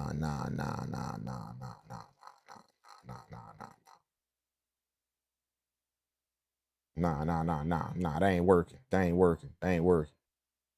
I like that sound. I like the sample. I just don't really, I'm just not really vibing the mood of it though.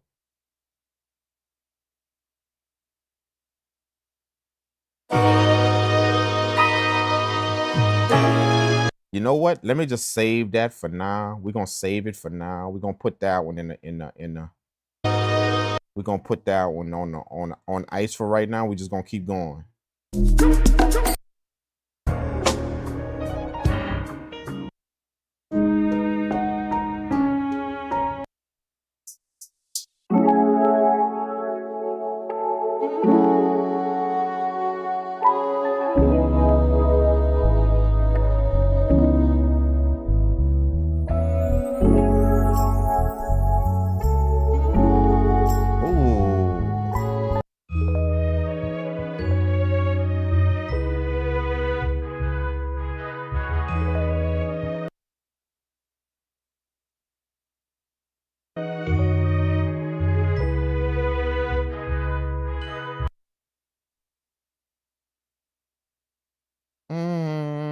I like that one as well.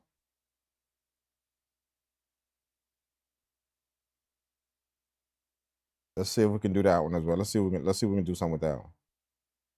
I'm gonna load that up in there and change the key of that one too. Maybe pitch that one down just a taste. Just a taste.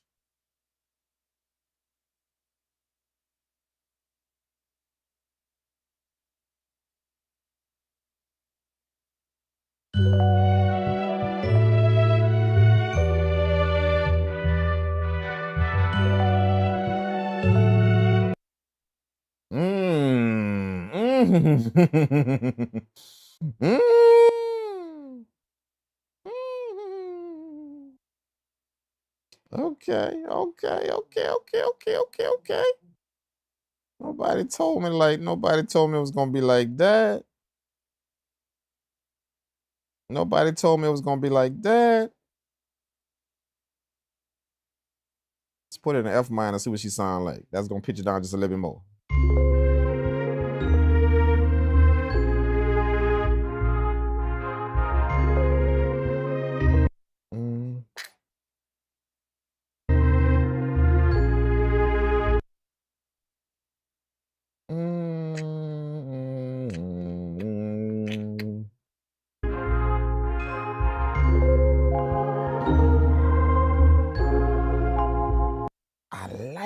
I like it. Let's get that one. Let's get that. That's the one we doing. Let's start off with that one. Bam. We're gonna record that up in here. Get us a nice sound going on. Okay, what we're gonna do is first thing before we hit the record, we're gonna go to edit. All right. We're gonna change the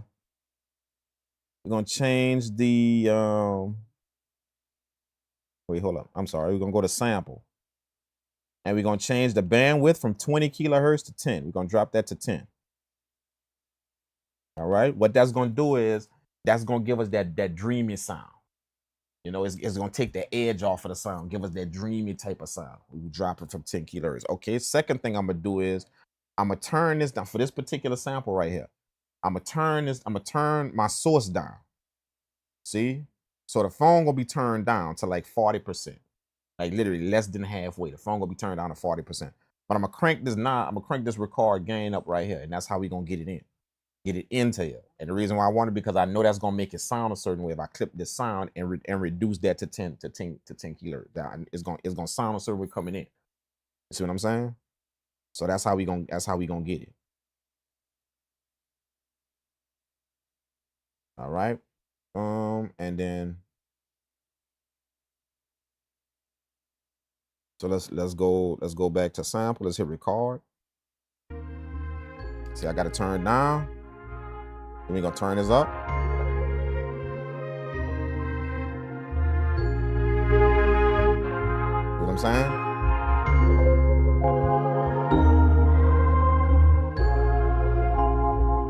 Yeah.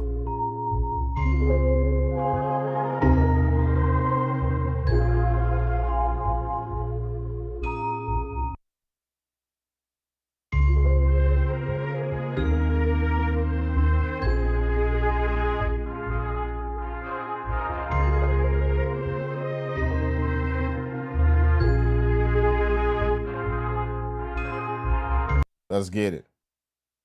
So we're gonna set our sample time, right? We're gonna set our sample time to, let's do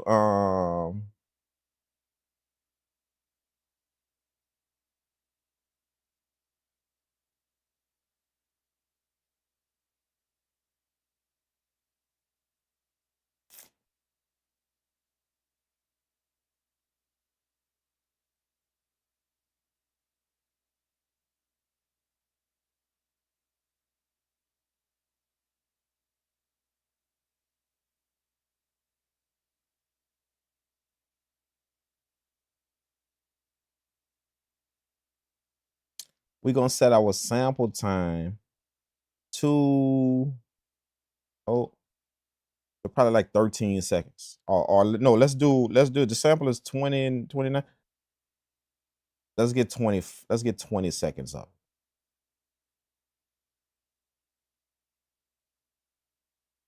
Let's get 20 seconds up. Let's do it. So 20 seconds. Let's get it. Okay. And then we're gonna hit arm. The arm button is gonna get it ready. And I turn the threshold down. That means it's waiting for sound. When sound hits it, that's when it's gonna start recording by itself. So let's go ahead and record this in here. Let's get it.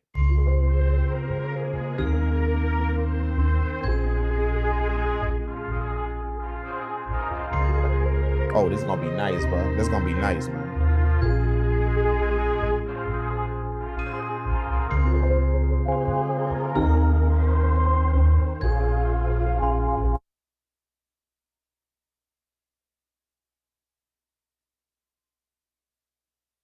Nah, man.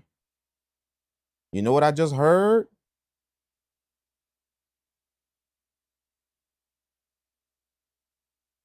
You know what I just heard? I'm not gonna even bullshit you. I just heard something at the end that I want. I just heard something at the end that I actually want. So let's set that time a little bit more. I got 20 seconds. Let's catch the whole thing then. I heard something that I want, bro. I did. So let's record that over again. Let's do it again. Arm, and then let's record that again. I heard something that I actually wanted to end. It cut it off though before I could get it.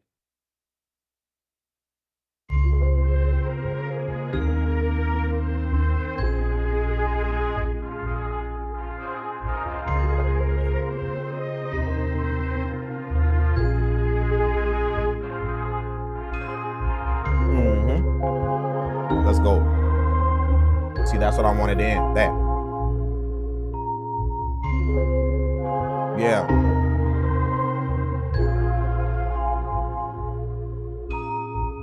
That's what I want. That's what I wanted. Got it. And to be honest with you, I don't even want that first part. I'm gonna be honest with you. I don't even want that first part. So we're gonna cut that. I just want that last part, man. All right. So now that we got it in now, let's go to edit. We're gonna edit. Okay. Now here's the premise of what we're doing.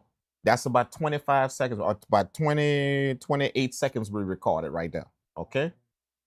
The premise of what we're gonna be doing is we're gonna be going inside that 28 seconds and we're gonna be pulling little small chops from it. All right. So we literally gonna be farming other samples, other pieces that's gonna be our chops, other samples.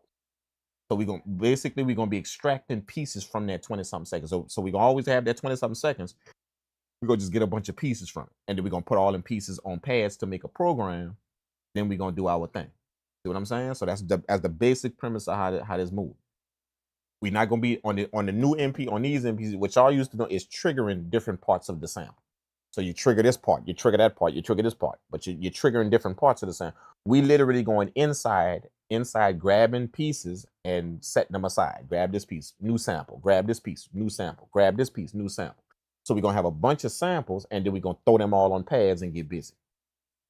All right. The reason why we're gonna do it like that is because we can manipulate them chops how we want, get them to do whatever we want.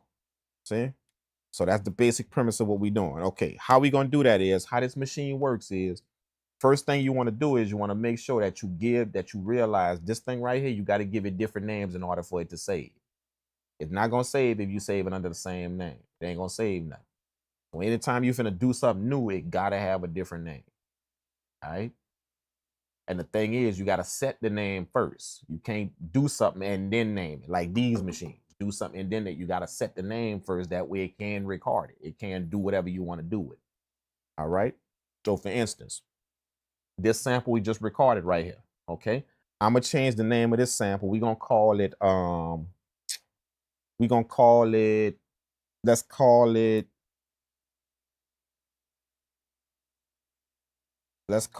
it MS for melodic sample. It's like a melodic sample. So let's call it MS. We're going to be abbreviating a bunch of stuff because this machine, we ain't got no typing keyboard right here, right? So either we're going to be scrolling through a bunch of letters if we give it long titles, we're going to be scrolling through a bunch of letters, or we're going to have to use these buttons. All of these buttons got letters attached to them. I'm going to have to use these buttons to label stuff. So what I do is I abbreviate names in this machine right here to make sure that I ain't going to be scrolling through letters all my life while I'm making a beat. So we're going to call this, this 28 seconds we recorded, we're going to call that MS for melodic sample. Simple. Okay, so let's change the name on that. The way we change the name is we hit the name button right here. All right. And then we're going to go M, scroll to M, move over. Oh, wait, hold up.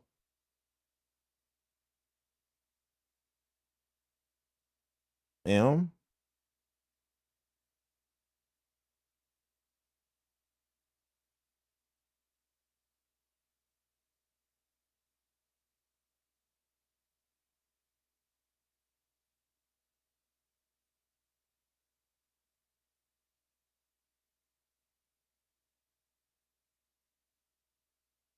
My bad. M over S. Right? MS. And then clear all them other letters out. Right? So it's now labeled MS. We're gonna hit enter. And it's going to ask me, what do you want to do? Copy, rename, or exit? I want to rename it. So I'm going to hit rename. Bam. Our sample is now called, this 27 seconds right here is now called melodic sample. That's what it's now called, MS. That's what it's now called. Okay, so now what we're going to do is we're going to be going back and forth from this screen right here, which is the sample edit screen. We're going to be going back from this screen to the trim screen. Sample edit, trim screen. Sample edit, trim screen. That's going to be the two screens we're using for this process to chop this sample. We're gonna be going to the trim screen, to the sample edit screen right here to name the sample chop. Remember, we can't do something unless we name it a different thing.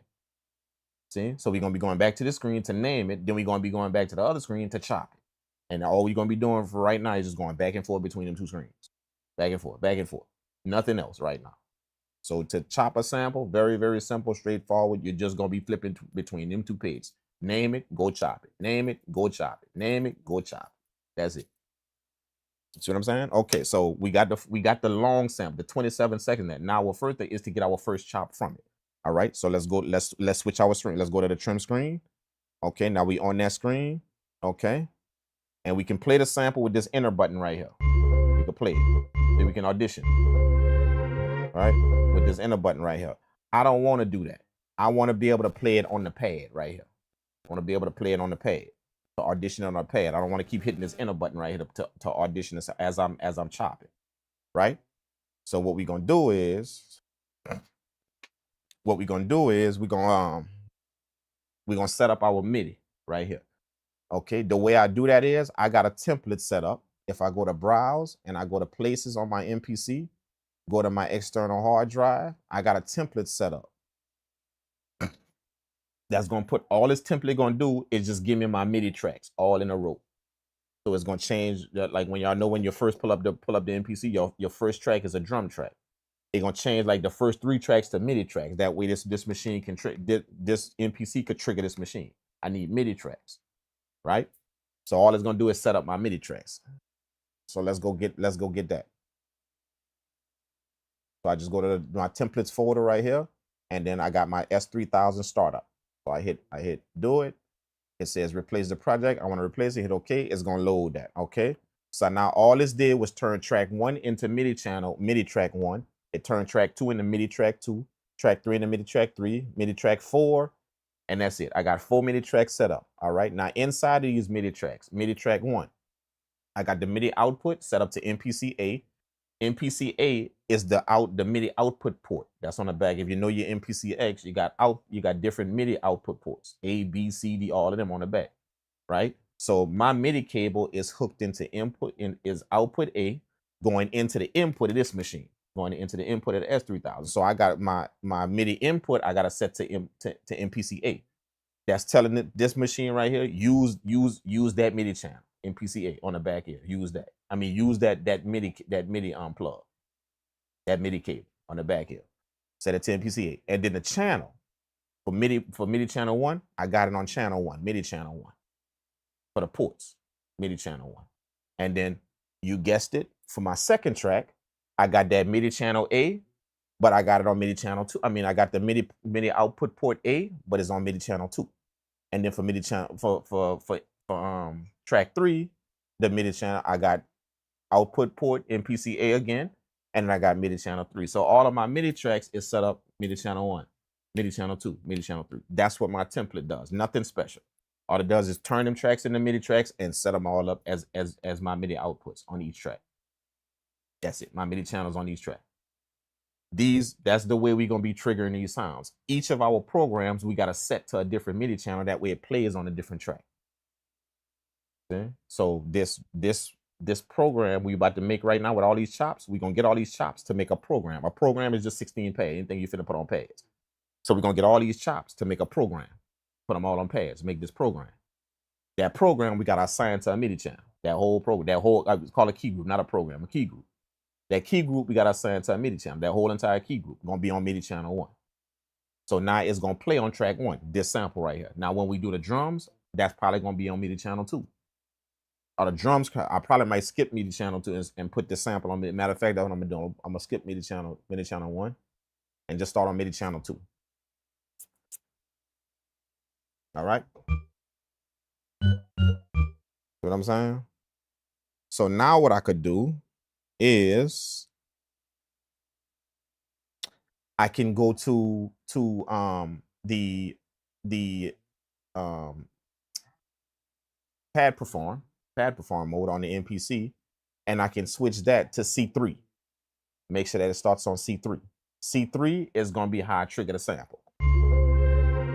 There it is. See? As long as it's on C3, it's going to trigger the original pitch of the sample. So this is how I'm auditioning. Instead of pushing it here, this inner button right here on the machine, the trigger, now I could just hit this pad and trigger. See, so now the reason why I do it that way is because if I got to hit this inner button right here with my right hand, this inner button, that means I'm going to keep switching. Inner button, I'm going to have to scroll. Inner button, scroll. See, I got to keep moving my hand, scroll. Inner button, scroll. But see, if I could trigger with this hand, see, all I got to do is just keep my hand on the scroll wheel and trigger with this hand. See, do the inner button, and I got to keep moving back and forth. Trigger it and then scroll. Trigger it, scroll to pick my piece. Trigger, scroll, and I don't want to keep doing that. I want to audition it here instead of here. So we're gonna be auditioning it here, and now we can scroll and get our chops. Let's do it. So again, the way this works, let me kind of explain the way this machine works. Whenever you're going, there is no starting and end point, no bars. You know, I wish there was a way that I could show y'all this screen, the way y'all can kind of see it, but it's gonna be some wild shit if I had to show y'all this screen. But there is no bars like you used to on this machine, where you got bars and you just pick your starting and ending point. This has numbers. So the beginning point is numbers, the ending point is numbers, right? But the numbers work kind of like the same way these Q links work on the MPC. It works the same way. So if you used to chopping samples on something like this, in this MPC X, you know that when you in sample edit, your Q links work according to increments. So the top Q link, you can move the starting and end points very quick. It moves them, you know, like a lot. The Q link below that, it moves it just a little bit less. The Q link below that moves it a little bit less. And then the bottom Q link, the fourth one, moves it very, very micro. So if you want to get detailed with your starting and end points. Okay? So the reason why I'm explaining that is because these numbers work the same way. It's numbers, not Q links. It's numbers. But the numbers you got to look at the same way. So basically how you look at the numbers is, let's say the number is 2000. For instance, the starting point is 2000. 2 0, 0, 0. 4 numbers. Okay? 2, 0, 0, 0. Okay? The last number is 0. The number after that is 0. The number after that is 0. The big number is 2. The beginning number. The beginning number is 2, right? For 2000. So look at these 4 numbers, the same as these Q links. So the bottom Q link will move the first 0. So you're going to be moving small. That means it's going to be going from 2000 to 2001, 2002. See, it's going to be moving small. The next Q link going from the bottom going up. The next one going to move the 10s. You're going to be moving the 10. You was moving the one say the last number. Now you can move 2 numbers at the same time. So this could be 10, 20, 30, 40, 50 if you move in 2 numbers. The next Q link above that is hundreds, 3 numbers. See? So now you could be 200, 100, 200, 3 when you're moving a knob. The next Q link above that is thousands. 2,000. So now I can move that beginning number, move it bigger. 2,000, 3,000, 4,000. See what I mean? So the numbers work the same way as the Q links right here. These numbers. See? So if I want to move big, if I want to move something big with my phone number 2000, if I want to move very, very big increments, you go here. You put the cursor to move this. That way it can move by thousands. If I want to move smaller, I would probably put the cursor on the second to last number. That way I can move by increments of 10. I can move my start, and both starting and end points work that way. See what I mean? So all you're doing is just highlighting that number. So for 4,000, that's for 2,000, that's 4 numbers. So I would put the cursor underneath this one if I want to move 10s. These 2. I can move 10, 20, 30, 40, 50. See, I can move like that. See, I will put it under this one. If I want to move hundreds, I will put it underneath this one. That way it moves all 3 of these. Hundreds, 100, 200, 300, 400, 500. See? If I want to move thousands, I will put the cursor under here. That way it moves thousands. 1,000, 2,000, 3,000. See, so that's the way you work. That's the way you work when you got to use numbers on these samples, not some starting and end points, just numbers. And you just got to use your ear and listen, because there is no marker on here to show you where the sample is actually beginning and starting. No, you just got to use your ear.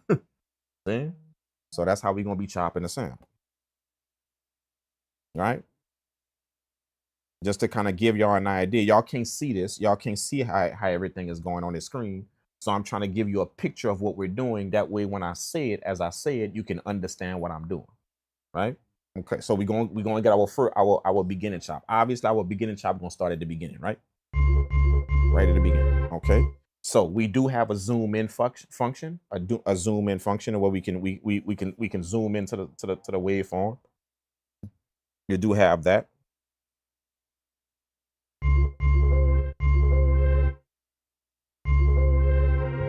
Same. So that's about where I want to start it. So I want to get just that first piece. So what I'm gonna do, I'm gonna take that starting point right there, and I'm gonna switch it to my end point. I'm gonna switch it over to my end point so I can move the end point. So basically what we're gonna be doing is this. Your starting point starts all the way over here. Your ending point always starts all the way over here, no matter what you're doing. We're gonna be going to the thousands. Y'all remember 4? We're gonna be going to the thousands first on our end point. That way we can move it fast over here. We want to smash it up against that beginning point like that. So we want the ending point to meet the beginning point. Then we gonna go to our other numbers to do this and catch our piece. See? So you use your big numbers to go all the way down there to go. If you don't, you're gonna be scrolling like this. See? Keep scrolling. Whoa, and that thing gonna be moving like this. So it's best you go to your bigger number. Your bigger number, grab that and zoom all the way over that. Scroll it or scroll that ending point to meet that beginning point, and then release it and do that and catch your chop. And then you for your next chop, you set your starting point wherever you want. Then grab that ending point, bam, smash it up against that, and then release it to catch your chop. And then set your starting point again for that next chop. Grab that ending point, boom, use that big number to get it all the way over there, smash it up against that beginning point, and then release it with the other numbers. Very small. That's what we're gonna be doing.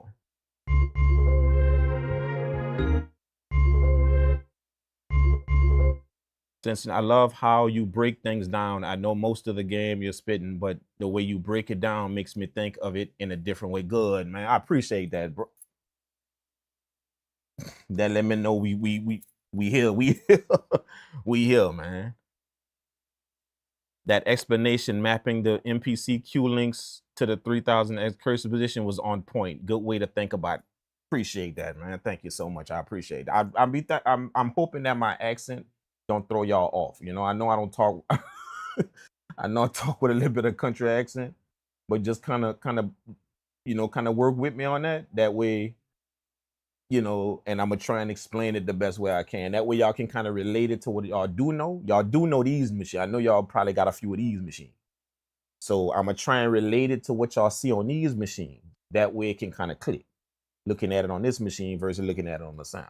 See what I'm saying? So I'm gonna try and do that as I work through it, just to kind of give y'all an idea, just simply because y'all can't see the screen. But just kind of bypass my accents, if y'all can. Okay, so let's go. We got our starting point already, right? We got our starting point already. So we're gonna switch to our ending point. Let's switch over to our ending point, right? So we do that with our cursor, with our move our cursor, boom, to our ending point. Okay, now we're gonna grab our big number. Remember, grab the big number, and we're gonna move all the way. Whoop. So right now it's triggering. See? That's because they got something in between the middle of this. Our ending point is way over here. So it's playing all of this in the middle. If our ending point is right here, it's playing all that, right? If we take that ending point and smash it all the way over here to that beginning point, you shouldn't hear nothing because we don't have nothing in between that'll play. That's what we want. See? So we're gonna zoom all the way to the end to where we don't hear nothing no more. See, we hear? So let's zoom all the way to the end. This is so you don't have to look at it on the screen, trying to follow it on the screen. You just can listen to it.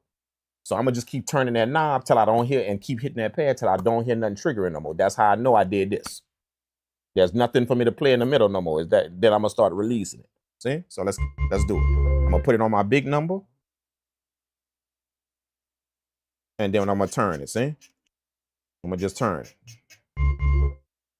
See? Boom. Until I don't hear nothing playing no more. See? Look.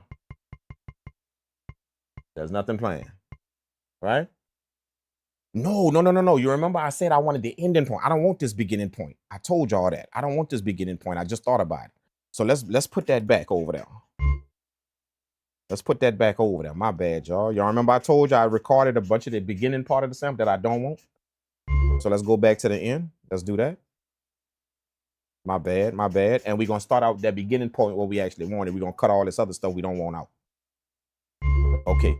So let's go back to our beginning point and set that. My bad, y'all. My bad. We don't want it to start at the beginning of the sample. We want what's over there at the end. We're gonna cut all the other stuff at the beginning. Oh, we don't even need that.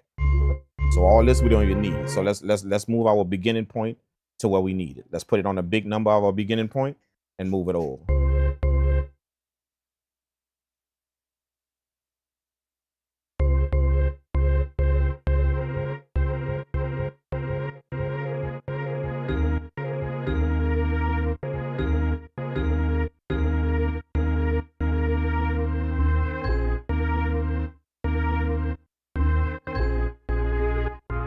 It's coming. It's coming. It's coming. There it is. See, I wanted that. So let's zoom in. And I'm going to try and catch it right when it hit that bell, kind of like that ting, that bell. That's where you kind of want it to start. So let's go to our smaller numbers and kind of tighten it up a little bit. Our starting point. Love. That's what we want.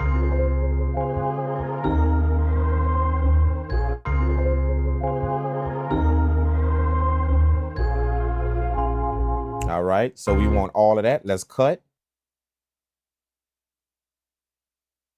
And then we're going to hit cut, right? So now we got that ending point. We cut all of that beginning stuff. So this now is our beginning point. That's our beginning point. All right, so we cut all of that stuff at the beginning. We cut that out. We don't need that. So this is our beginning point where we want to start. So now let's start grabbing. Let's start grabbing our chops. Let's go to the ending point. We'll go to the ending point. Bam, smash it up again there. Let's do it.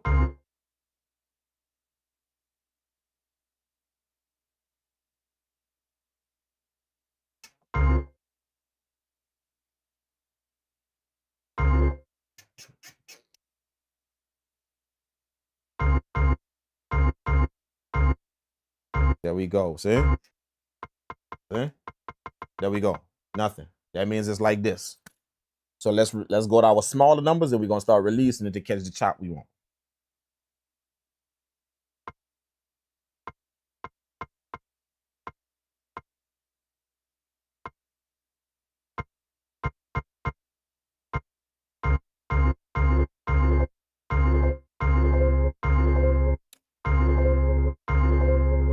Nice. Keep going. I'm waiting till I hear the sound change. See how it's changing at the end? Let's cut it right before that. See, you gotta listen. You don't really have no start and end point to look. You just gotta listen. So y'all hear that little piece at the end? That little piece, I want to cut that off and start my next chop there. So let's put it on the smaller number and keep wheeling it back till we take that off. Look, see? We did it already. A little bit more. There it is. See? Boom. That's our first chop right there. Right?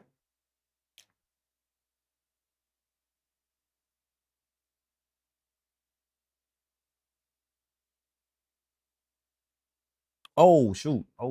I'm cutting. This is what I forgot. We have to duplicate the sample. We have to do that. Okay, so let's do that. Let's do that real quick. We have to duplicate the sample. Now that we working with the section we want, we have to duplicate the sample. So scratch all that I just did. What we're gonna do is we're gonna take this 20 seconds right here. We're gonna duplicate it, grab our chop. Then we're gonna duplicate it, grab our chop. We're gonna duplicate it, grab our chop. See? So basically the workflow here is we duplicating the same 20 seconds we recorded. We duplicating that over and over again. And all we doing is going inside of each one and grabbing a chop, getting rid of the rest. Then we're gonna duplicate that 20 seconds over again, grab the chop we want, get rid of the rest. Duplicate that. So we're gonna be going back to that original sample we recorded pretty much throughout this whole thing. Go and get the chops we want. See, that's why it's important that we keep that original sample the way it is. Picture that original sample like our bank. We're gonna be going to the bank and getting a sample out. But instead of using that actual bank, we're gonna be duplicating. See? The reason why we have to duplicate it is because there is no extract on it to where we can just pull a sample out. See, so the way you do it is you duplicate the whole entire thing. Then you chop, you take whatever piece you want and get rid of the rest. Then duplicate the whole sample again, take whatever piece you want. All right. So that's kind of how we're gonna be rolling with that. I got this much. I was working with the MPC 1000 just a minute ago, so I kind of got that mixed up with the 1000. The 1000 I extract samples. I'll take the whole entire thing and just extract pieces from it. I don't have to keep duplicating the sample over again. I'll just take pieces from that one sample and put it on pads. This one we're gonna keep duplicating the 20 seconds over again and cutting it down to what we want. Duplicate the 20 seconds again, cut it down to what we want. See what I'm saying? So let's scratch that what we did, and we got to go duplicate the sample again. We got to do that. All right. So to do that real easy, all we do is go back to sample, the sample screen. All right. We got MS. So what we need to do is really, you remember I told you, in order to get something else, in order to make it do something else, you have to make sure you rename it to something else. If you don't rename it, it ain't gonna work. You know what I'm saying? So we got to take that MS and we got to relabel it. I'm gonna put 1, 2, 3, 4 at the ending of MS. That's gonna be our chops. So we're gonna end up with MS1 for the first chop, MS2 for the second chop, MS3 for the third chop, MS4, MS5, MS however many chops we need. You know what I'm saying? And you'll see how that works out. The number system, you'll see how that works out when it's time to put it in the key group. Just making sure we put the numbers at the end of it at the end. So our original sample is MS. Remember that. When I say MS, we go into our original sample. Whenever you hear a number at the end of MS, that's a chop we're working with. You know what I'm saying? So we're in MS right now, our original sample. We're going to relabel that. We're going to duplicate that and relabel that to MS1. Let's do that.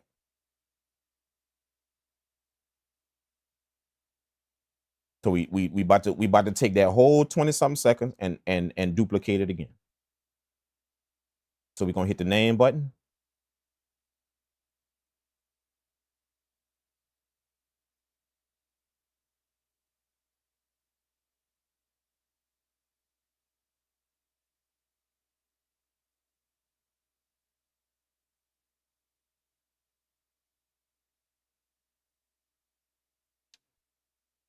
We're going into sample edit, hit the rename button, scroll over, and put a 1 at the end.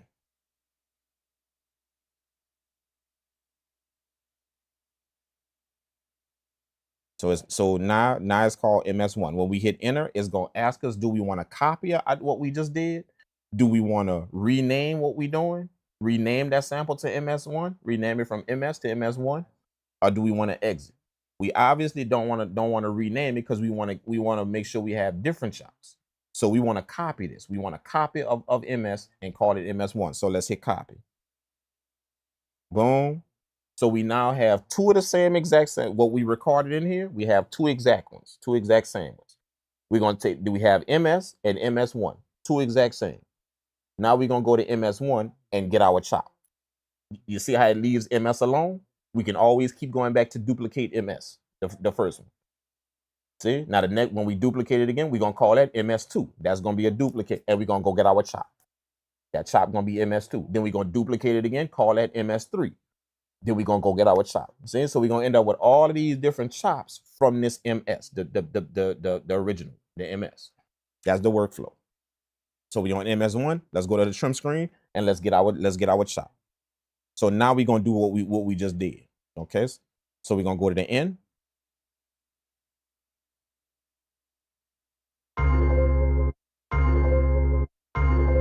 Nice.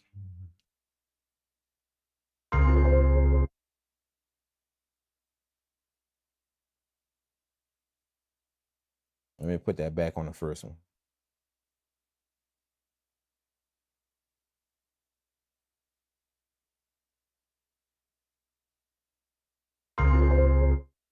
Nice, nice, nice. MS, bam. So MS1, this is our chop right here. I don't need to set it because you remember when we set it on the MS one, on the first one, it duplicated that same place that we set it. So I don't need to set it again. It duplicated with at the ending point as what the starting and ending point. So this is it. So now that we got our first chop for MS, let's go on and cut the rest. We're gonna cut everything else. So let's hit cut and cut. This is our first chop right here. MS1. Okay, so let's go back to sample edit. Go back to the select screen. Boom. Okay, we're gonna go back to MS and then we're gonna duplicate it again. Hit rename, and we're gonna call that MS2. Boom. We're gonna hit copy. We want to copy. So now we have another original sample called MS2. So let's go to the trim screen and let's go get our second chop from MS2. So let's set our beginning point.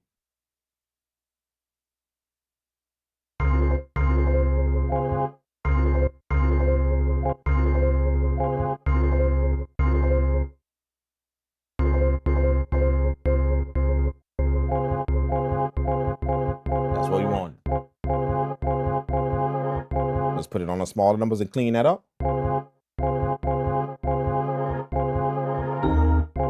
Exactly like deconstructive slices with duping pads on.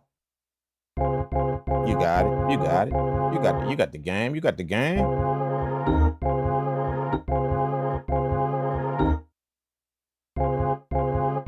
I want to cut that into two pieces. Micro chop. See, I got my first chop is a long. Y'all remember them three chops that I told y'all look for? Long chops, micro chops, turnarounds. Okay, so that first chop was a long chop. This is my first chop right here. Look. Consider the long chop. See, that's a nice little piece. Now I'm about the micro chop. So let's do it. I want that. So let me go to my endpoint.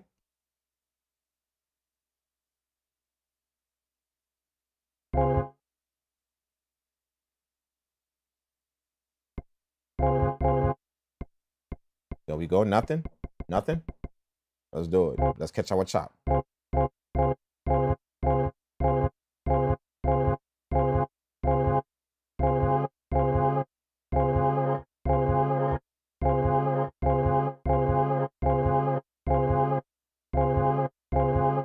That's one. Got it. So I cut, got shot. That's MS2. That's our second chop. Let's go back to the select screen, go back to our MS, the original chop. We're going to hit rename and call that MS3.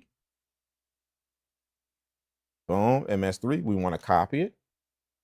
So we got our original sample called MS3 now. So let's go get our next chop on MS3. Go to trim, grab our starting point, and let's go get it.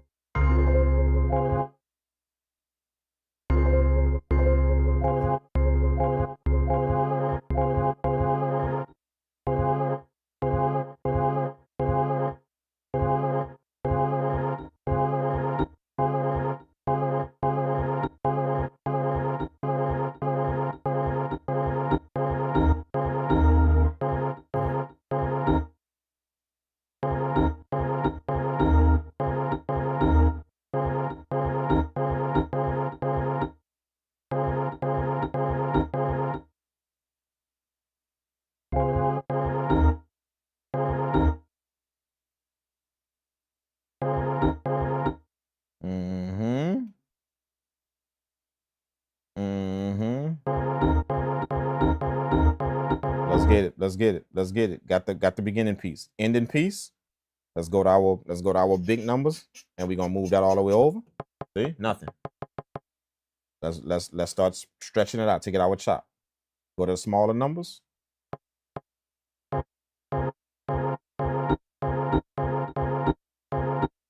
See, this all I want. Look. That's it.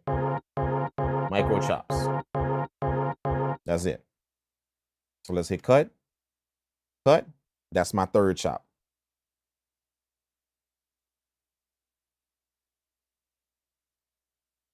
Let's go to MS, back to MS, and we're gonna duplicate that again. Then we're gonna call that MS4.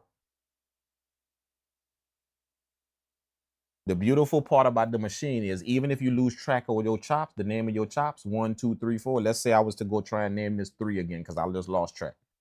It's gonna tell me 3 already, MS3 already taken. It's gonna tell me that. As soon as I put it on 3, it's gonna tell me MS3 already taken, that name already taken. It's only gonna unlock it when I move to 4. Then it's gonna unlock it and let me name it that. See what I'm saying? So it's gonna keep track of the stuff you got named already. It ain't gonna let you it ain't gonna let you name it the same exact name. It's not gonna let you do that. See what I'm saying? So I'm on MS4 right now. Right? We're gonna hit copy. Boom. There we go. MS4. Okay, let's go to trim and let's get our next chop.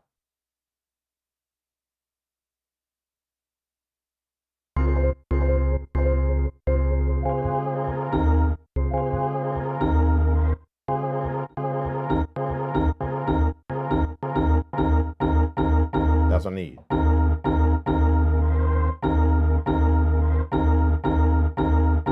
Got the beginning point, ending point. Smash it up against the 1. See? Bam. Nothing. Now let's put it on the smaller numbers and release it and get our chop.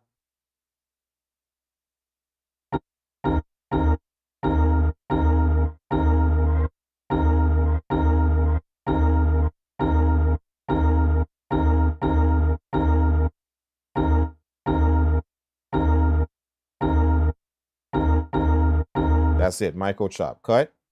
Got that one. Let's go back to select screen. Let's put it on MS again. Duplicate the MS again. Rename the MS. We're gonna call that MS5. This is our 5th chop. Copy. See, this is the workflow right here. Very simple. Go back to and all we're doing is going from the sample edit screen back to the sample screen back to the trim screen. Sample screen back to the trim screen. We only going to the sample screen to take our original one and rename it to the next chop.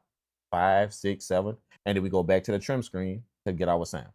Then we go back to the sample screen to rename the original chop to another number.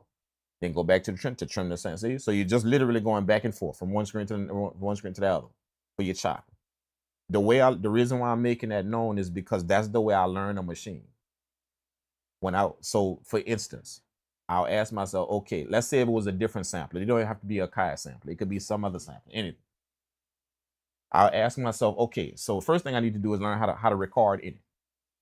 That's the first thing I need to learn how to do, whatever you're dealing with. I need to figure out how to get sound in it. So I'm gonna figure out what page I gotta go to get to record function. See, that just that simple. What page do I have to go to get a record to now make it record?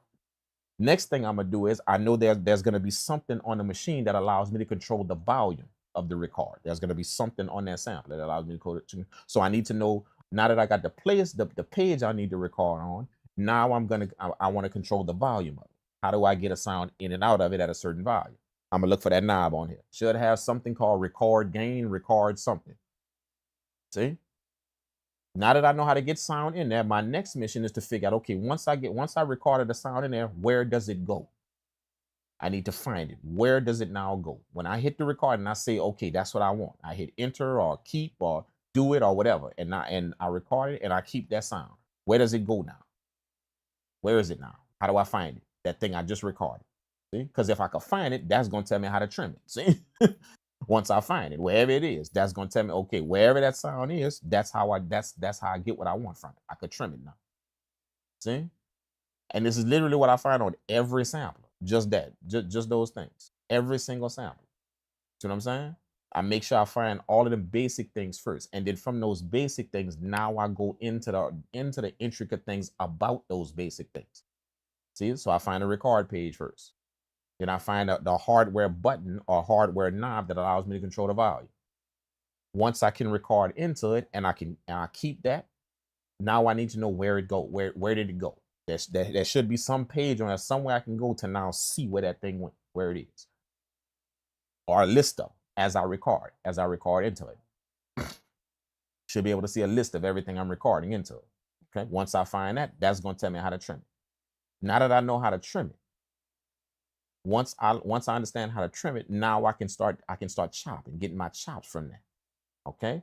Now, after I get my chops, now I need to figure out, how do I take all of them chops that I got and now put them somewhere exclusively, either on a program, a key group, or something. I need to take all of them pieces, put them somewhere. Right now, they all just pieces that I caught, but I need to take those specific pieces, that not any other piece, those specific pieces that I chopped, and now put them here to do something. See? I figure that out. How can I do that? What do I need to do that? Now that I figured out how to take those specific pieces and put them here, that means now I can trigger them from there. See? That's the reason why you put them there. I can now play them some kind of way from there. See? Once I figure out how to trigger them, now I can understand the sequencer of the sample. Once I figure out how to trigger these pieces, now I can figure out how to sequence them. Meaning, how can I trigger these things in order, in some type of rhythm, some type of rhythmic pattern? That's going to be my sequencer. So I'll figure out, where is the sequencer in this machine? Where is it? How does it look? What does it do? Because I'm gonna need, now that I got these samples in a specific place ready to trigger, I need to sequence them now, put them on a grid or on some type of linear form to where I can now trigger them in a certain fashion. See? Now this is any sampler I did, anyone. I find out those things about anyone, literally anyone. I don't care what it is and what name or company it come from. Anyone. That's the things that I find out about. Once I get those specific things, from recording to sequencer and all of them things in the middle that I mentioned, start off with recording into it, you end with sequencing those chops, getting them to play in a linear fashion. See? Now that you've figured out that and all that in between, then now the details of it is now going back to those different screens. Now that you know where they are and what they do, and now you start looking at the features of the different screens. So that record, see, I figured out what that was. I'm gonna go back to the screen and start looking at all them features. Oh, you can change the sample rate. You can do this. You can do just on that record screen. I'm gonna figure out everything about it. See? Now that I didn't figure out all of them, it's like categories. I figured out all of the categories first to get me from recording to sequencing. Now, once I figured out all of the categories, I'm gonna go back to category 1, recording, and I'm gonna look at all of that stuff on that page and see what it's about. What can I do? What features do they have? What's the different things I can do with this recording page? What can I do? See? And then I'm gonna go to the next thing. Recording. My next category that I did was, after I recorded in, where did these things go? After I recorded in, where did they go? I'm gonna go to that pit, wherever that is. I'm gonna go and start looking at all that shit about it, everything about it. what different features I have on that page. What can I do with all that? See, it's like I'm taking a sampler and I'm breaking it down into categories. And now from every category, I go inside and see what that category does. Recording, what does that do? See, when I go to the trim screen, when I want to trim the sample, what does that page do? What does that do? Wherever my samples are located, that's where I should be able to trim them or shrink them down some kind of way to whatever size I want. What is that? What's all of the features on that page? What's everything that does? And I'll study them one by one, each of them different categories, all the way to sequencing. See what I'm saying? That's how I get up and running with a sampler very, very quickly whenever I first get it and don't know shit about it. I treat it as categories. And those categories should be on every sampler. If one of those categories are missing on that sampler, it's going back to the store. See, that's not a sampler I want if one of them things missing. See what I'm saying? That should be on every sampler, every one. Now the sampler is going to do it in its own way, but those categories should be there for me to record in it, for me to have somewhere that these recordings go. That's going to be your memory, how much of them recordings I can have. See all of that? Where they go once I record them, man. Once I get to that place, I should be able to trim them. I should be able to shrink them down to whatever size I want. These pieces that I recorded, trim them and shrink them down whatever pieces I want. Then I should be able to take those pieces that I shrunk down and put them exclusively somewhere. Before they're over here with everything else, I should be able to take just those pieces and put them somewhere. So let's say I got a bunch of stuff I trimmed and did all of that with that I don't really need. I just did it. Now I want to take these specific pieces, not just these, and put them here. Separate them from all the other stuff I trimmed. Separate those pieces and put them here. Once I figure out how to do that, that means I could trigger them from that. That means that's where I should be able to set up the triggering. Wherever I could take these pieces when I put them here, now I could put them somewhere to trigger them on a machine somewhere. Now that I can trigger them, now that I figured out how to trigger them, now it's time to figure out those triggers I'm about to do. How can I play that in a linear fashion? That's the sequencer. See? And each of them categories a sampler should have, each of them. That's the basic functions of a sampler. All of them should have that. Every last one you go purchase should have that. See? Now, once you understand those categories, those top categories of it, those basic categories of your sampler, once you understand where they are, how you get to them, now it's time to detail now. To learn the details of it. You go back to each one of them categories. Before it was just identifying those categories and where they are. Now it's time to go back and take them one by one. So go back to the recording, figure out everything it is to know about that. Then you go to the sampler, to the place where all of your samples go once you record them in. Where do they go? Some type of trim screen, some type of sample pool, sample edit, some type of screen, some type where all of them go to where I can now deal with. Trim them to however I want. You figure out everything there is to know about that page. Everything, the functions, feature, everything it has on there that you can deal with. There's gonna be pitching on there. It's gonna be normalizing on there. It's gonna be all them different features for you to deal with those samples you now record into. Got to be able to deal with that audio in a certain way to get it prepared to now exclusively put those things here after you prepare it. Then now that it's prepared, you did whatever you want to do to you edit it the way you wanted to and did all of that, did whatever, shrunk it, normalized, did all of that stuff to it. Now it's time to take those specific pieces you did all that to and put them exclusively here to get them ready to do something, get them ready to be triggered some kind of way. Figure out everything it is to know about that screen. Everything, how to do it, whether it's key groups you got to make, a program you got to make, something you got. But I need to exclusively get those pieces here to be triggered. Now, once I can get them there and they're ready to be triggered, now I need to have some type of sequence in fashion to trigger them in on some type of grid to trigger them in. Go to that sequence and figure out everything it is about that sequence, everything. See? If you break your sampler up into those categories and then go and research every category, you have now learned 80% of your machine. Very simply put. You have now learned 80% of the machine you bought. Whatever that is, whatever sampler it is, literally 80%, 75 to 80% of it. You've now learned that once you get all of that down. The rest is now you just dealing with it in a fashion you want to deal with it in. See what I'm saying?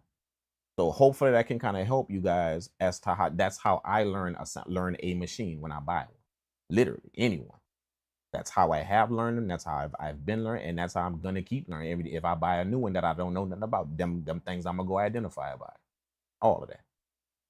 So once this video is done, go back to this specific part. You know what I'm saying? Write down what I just said. Put that on a piece of paper somewhere. And I guarantee you, with every single machine you buy, vintage or otherwise, every single one, if you do that, you're going to know 70 to 75% of your machine. Almost 80 to 80% of your machine, you will. Very, very simply put.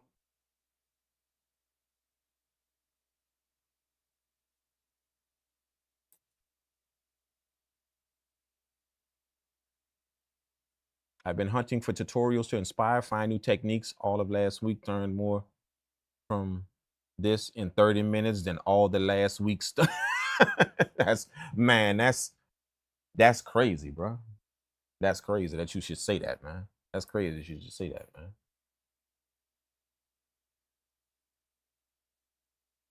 Exactly. I've been hunting for the so if I'm not mistaken, you chop melodically based off of transients as opposed to chopping rhythmically or groove. No, I chop based on the melody I have up here already.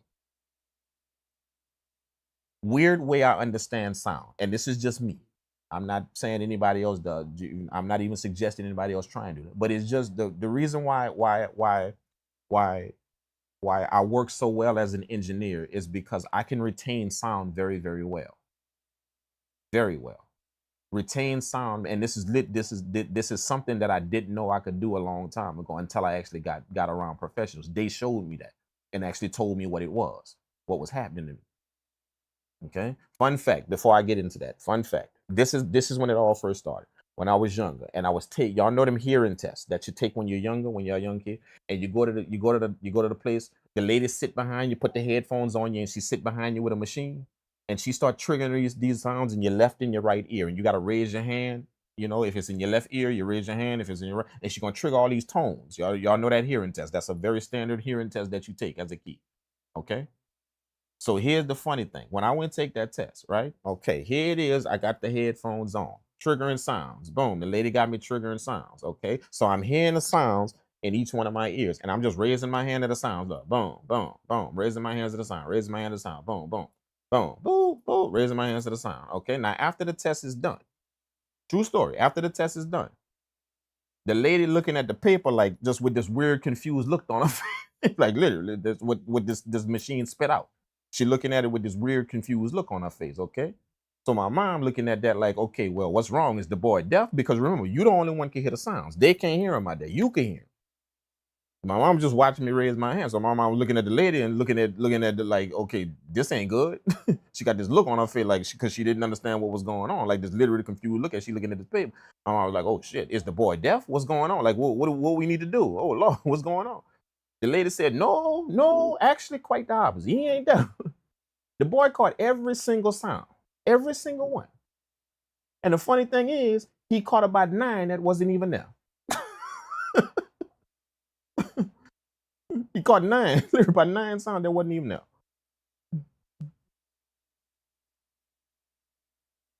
See? Here's what was it. Now, that was a joke as a kid, a joke. Later on, as I got old, and that kept happening to me over and over again, even when I was in college. The way I would remember things in college is I would have a tape recorder. That's literally how I got through school. Got through my whole entire, both degrees, both of them. Literally how I got them both. I'm serious. Tape recorder. When I would go into lectures, I would record it. And then when I was on campus, I would take the recorder, put the little plug in my ear, and just listen to it. And I can retain sound very well. So I wasn't hearing what the professor was saying. I was just hearing the sounds that he make. and when I would go take my test, them sounds would register in my head. Oh, I remember when he was talking about that, and when he was talking about that, and when he was talking about that. That's literally how I passed all the school. Literally. You know what I'm saying? So later on, grown up, fast forward, now I'm in studios now. Okay. First intern, they the ones that told me what that was. I was like, oh, that's actually a thing. They was like, oh yeah, yeah. They call it echo transference. What happens is when I hear a sound, it's gonna keep echoing in my head. It's gonna keep echoing. It's gonna keep triggering over and even though the sound is not there, it's gonna stay there. It's like it just keeps going over and over and over in my head. And what makes it funny is you can do it with different sounds and all of them keep playing over and over. That's how I was raising my hand in the sounds and they wasn't even there. When I would hear one beat, boop, I would hear that beat, raise my hand, and that beat would keep echoing. So I would hit the next beep in my right ear, boop, and raise my right hand. But see that other beep is still echoing. So I raised my hand again. It was still echoing in my ears. See? So here it is, the sound is echoing in my ears, right? Triggering in my ears over and over again. When I got to them studios, they the ones that told me what that is. They was like, dude, that's very rare that you can do it. What's happening to your ears is what happens to people's mind when they can, what they call it whenever somebody can see something and then, you know, they can recite it, recall it back to memory. What they call that again? I forgot what the name of that. Whenever they can see something and they recall it back to memory, like almost instantly, they can recall it back, like literally, you know, 3-4 weeks later, they see something can recall it back to memory. What they call that? I forgot the name. It's on the tip of my tongue. What they call it again?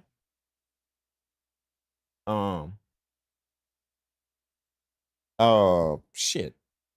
Y'all know what I mean. Whenever you could see something and then you could call it back to memory. Y'all know what I mean. That happens to my ears. That same exact thing happens to my ears. Now, before y'all start thinking that I got some kind of superhuman ability, that shit is really a bothersome. It's not all it cracks up to be. You see what I'm saying? How they explained it is to how they explained it to me. Once they told me what that was, and you actually put a thing to it now, put an actual, you know, an actual understanding to it now, versus this little kid growing up and don't know what the hell that is happening.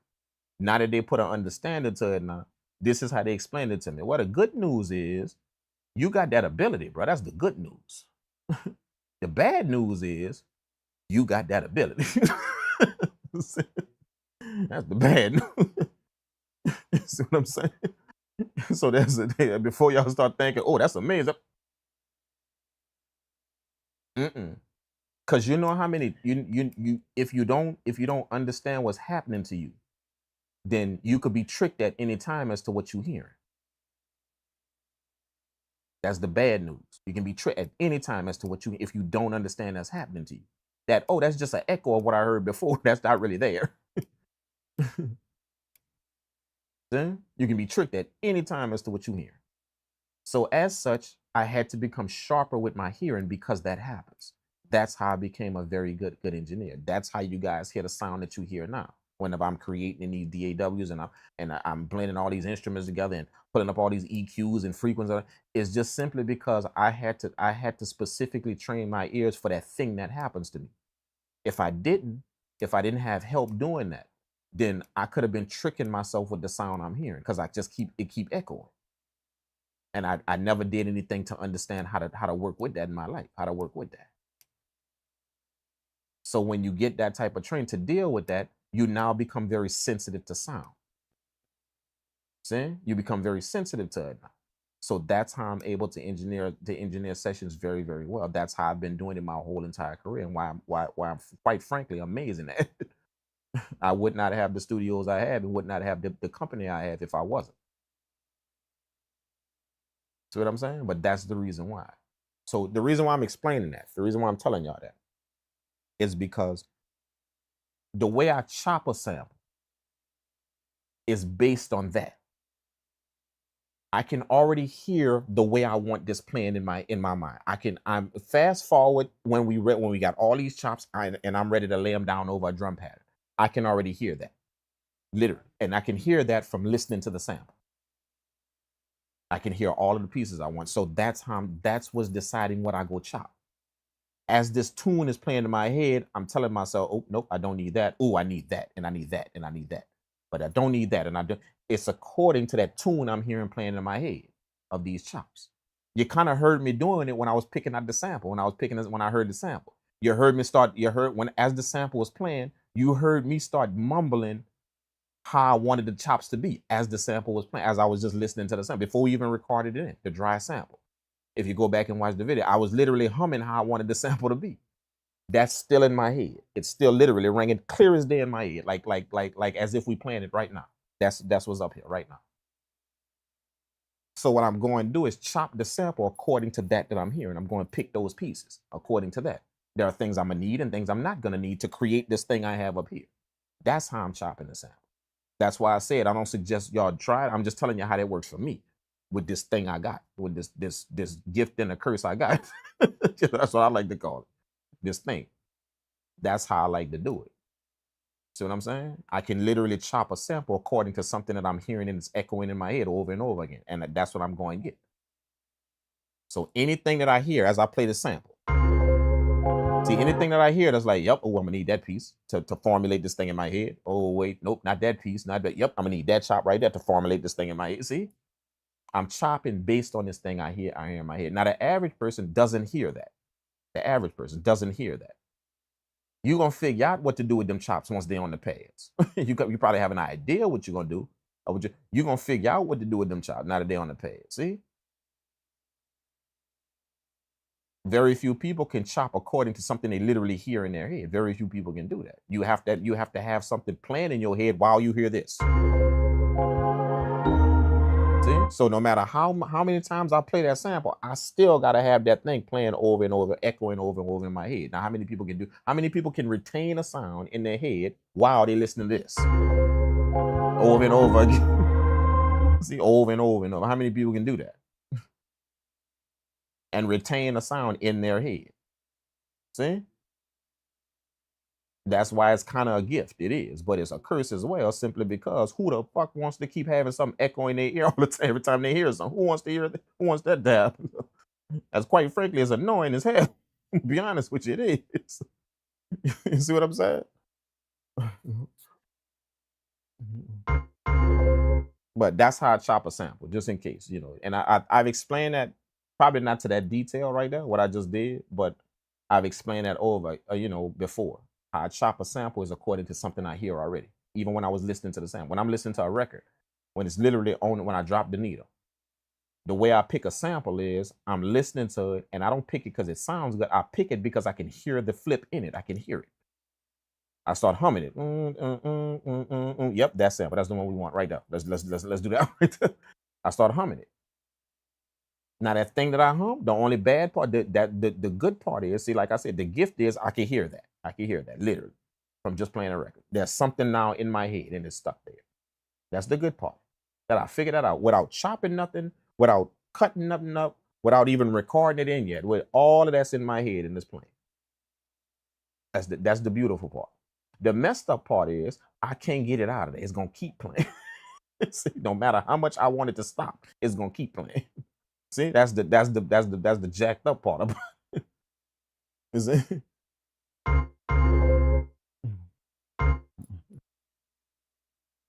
Photographic memory. That's it. Damn, did I call it? I didn't say the name, did I?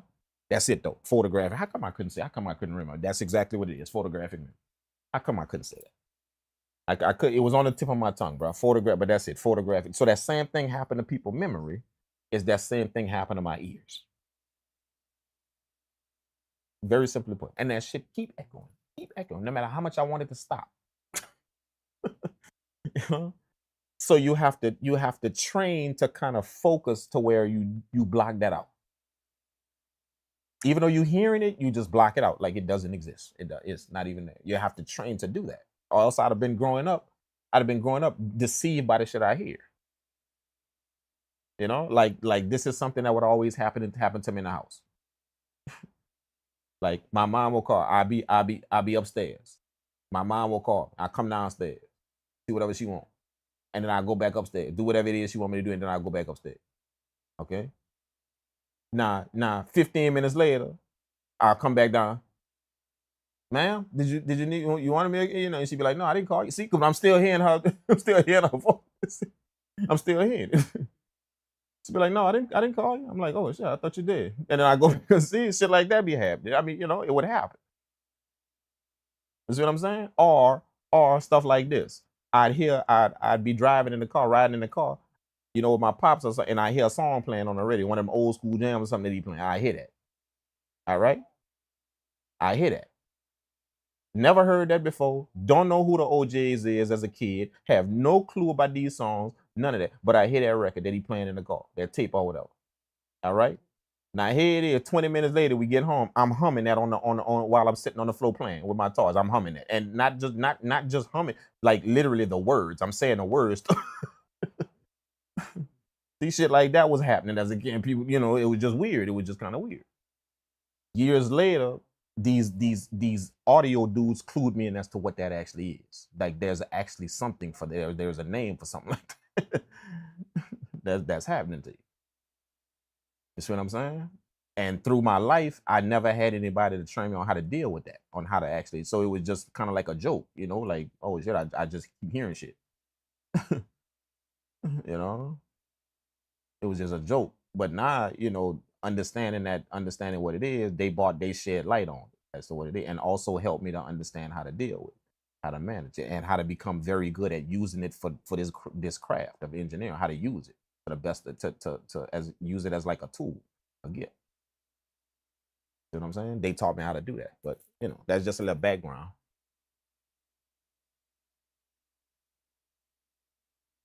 Unless it's unless an AS.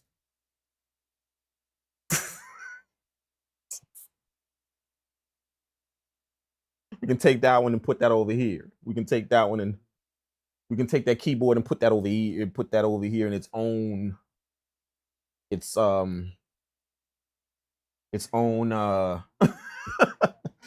know, put DA on that one, as my boy would say. Let's put DA on that. We're gonna put DA on that. Different animal. We're just gonna put that on there. Different animal.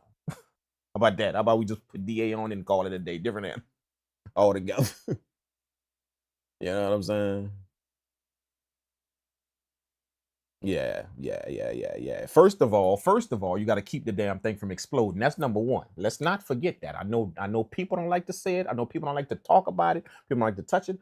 The first thing you got to do is keep that goddamn thing from exploding. That's the first thing you got to do that. Understand that. You got to keep that thing from exploding. That's the first thing you do with an ASR.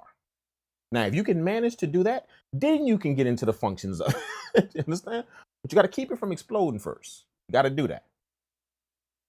Like for some reason, they got some nuclear reactor in there that they decided to just put that shit in there because it was gonna speed up the work. They decided to put some nuclear reactor in there that heat that thing up to 3,000 Fahrenheit. You know what I'm saying? Now you trying to work. And you. I know I turned the stove off. Is the iron on? The iron not on, huh? What that I'm smelling?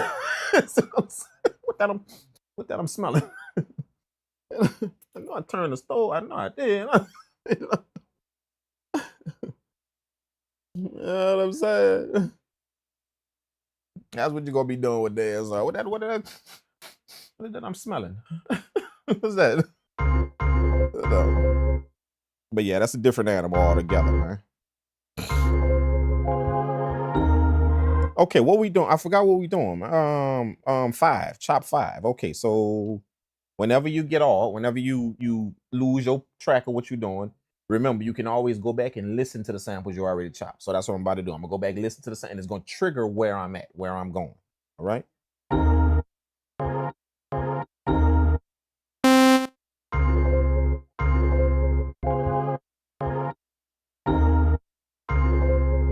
I need that third hit. Got it. Got where I'm at. And we're back. We're back on track. Let's go. I need that last hit. I need that.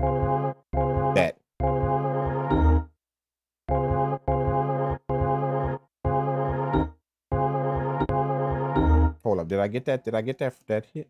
Yep, I got it. That's what I need.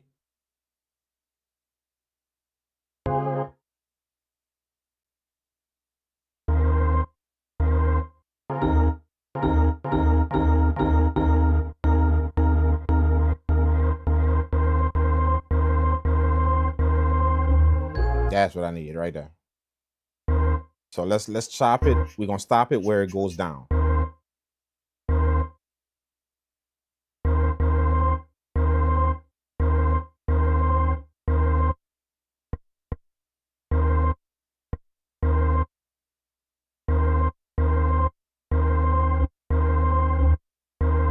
It's about to change. It's about to change. Right down. Let's cut that off. Got it. Cut. Got it. Select. Bam. Let's go MS5. MS1. Rename. Okay, we're gonna go. That's this next one is 6. MS6. Bam. Copy. 6 chop coming up. Trim screen. Let's get it. Boom. And let's go right back to where we was and catch. They got another piece right after that I want.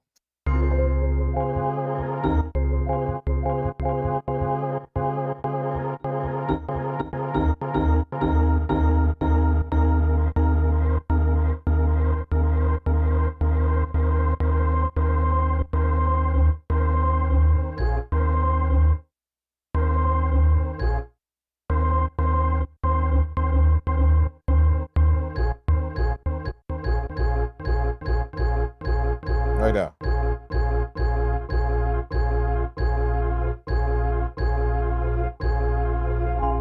Young Samuel, my heat bill is non-existent. My boy said my heat bill is non-existent in the winter. It doesn't even make any sense. Oh my gosh, my boy fool, man. Hey, Samuel was called by God like that 3 times. Samuel went back and forth, not knowing yet it was God. Eli, what you trying to tell me, man? Architect, what you trying to tell me? I'm a prophet, dude? That's what you trying to tell me? I'm some kind of seer? That's what that is? You trying to tell me that's God? They keep calling me in my ear whenever somebody talk. I keep hearing the echo. That what you trying to tell? I'm just messing with you.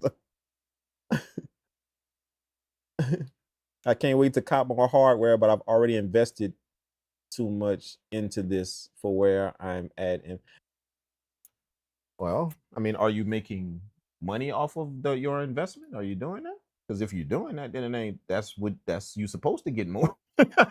No, the only way you're not supposed to get more is if you're not making no money. It's not investments no more. You just buying shit. Investments is when I'm actually getting money off of that shit I'm buying. You know what I'm saying? Like all this is investments. I mean, this is what I do for a living, my man. This is me. This is it. No other place I go and then a check come to me. No, nobody paying me 2 weeks. This is it. So when I buy anything that got something to do with music, it's an investment. Because I'm finna make money off that. As soon as it hit my studio. Absolutely. 1,000%. Whatever that is I bought, if it's $3,000 or $5,000, oh, I'm getting that back. I'm getting that back in a month. 1,000%. 2,000%. I'm getting that back in a month. See? So I'm not really worried about not buying, like I'm supposed to keep buying it if that's what's happening. I'm supposed to be. If I'm making money off the thing I'm buying. You know what I'm saying? But a lot of people, when they buy that gear, they got to go to work to get their money back. See, that's what they got to do. They got to go work somewhere to get their money back. That thing that they bought ain't gonna make them no money. They ain't no. They got to go to work to get their money back. You know what I'm saying? That's not really an investment. That's you buying shit. That's what you do. If you're in that position, which one isn't better than the other one, but you just got to know that way you understand if I'm supposed to keep buying stuff or if I'm supposed to be cool about what I'm buying. If you making money off this shit you buy, then go ham, like literally. Yeah, give me that right there, that right there, and that right there. And I'm gonna be back in 2 months. I'm gonna be back to get them 3 right there. See? Because all this I'm gonna buy gonna make me money. It's gonna be able to do that. You see what I'm saying? But if you just buying stuff and then I go somewhere else to get my money, then yeah, you might want to kind of chill out on what you be buying, or make sure you have some type of itemization that way you understand. Okay, I can only buy this and this right here until I go to work and get some more money. Then I'm gonna come back and buy this. You know what I'm saying? If that's the way it works,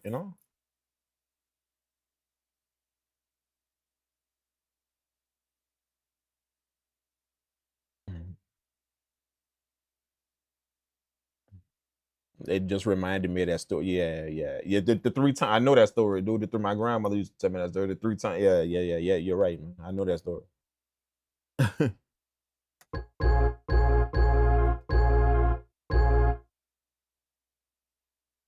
Okay. All right. So we got to get this piece right here. We own it.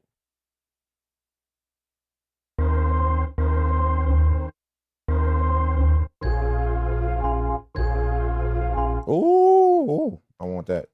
Let's get that. It changes though. It changes. I want it right before it changes. I'm going back to a micro chop. See? I want that. Look, change right there.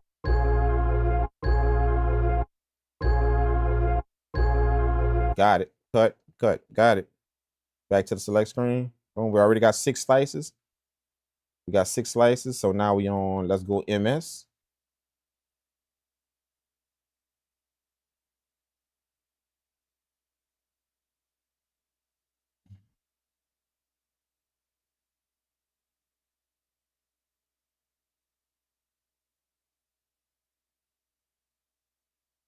MS6 exist. Oh. See, I had tell me it exists already. I was doing MS6, but so I'm gonna do 7. Boom. Now I can do it. Now I can rename it. So we on MS7. That's slice number 7. Let's do copy. Okay, and then let's get our 7 slice. Go to trim and let's get down. Go to our starting point. Wheel it all the way over there.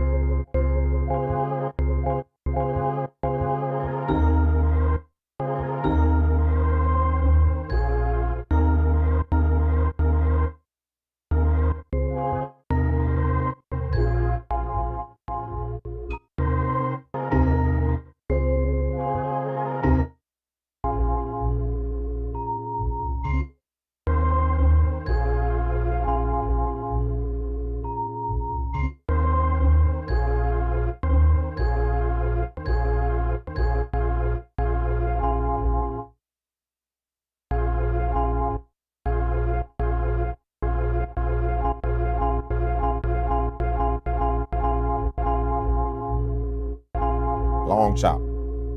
Long chop. Love that. Love that. That's a long chop right there. Let's get that. Definitely want that. That's gonna be like my ending to a turnaround. This long chop right here.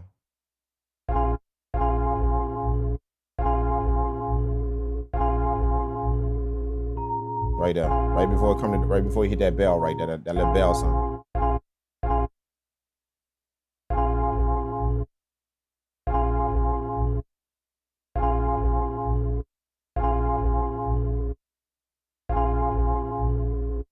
Keep going. I'm waiting to hear the bell. There it is. There it is. Let's cut that out.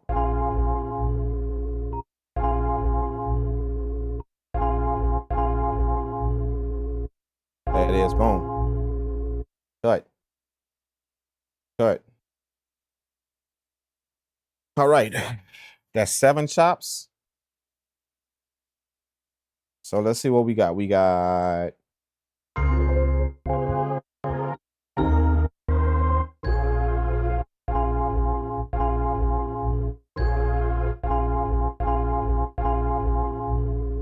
nice.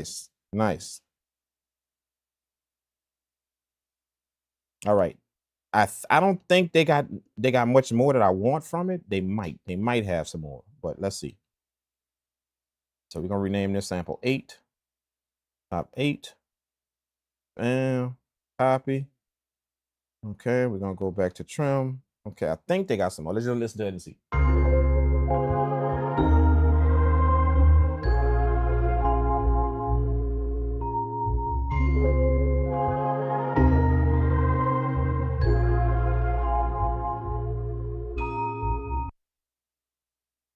They got 2 more chops. 2 more chops that I need. 2 more chops that I need. 2 more chops that I need.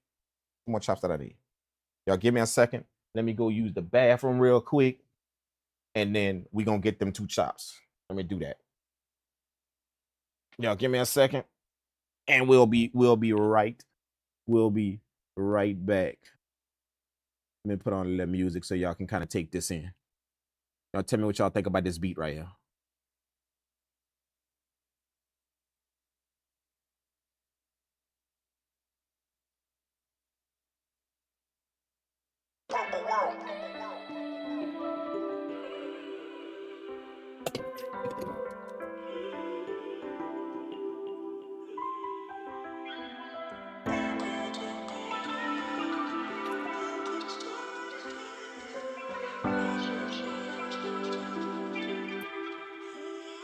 Purple world made that.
Let's go.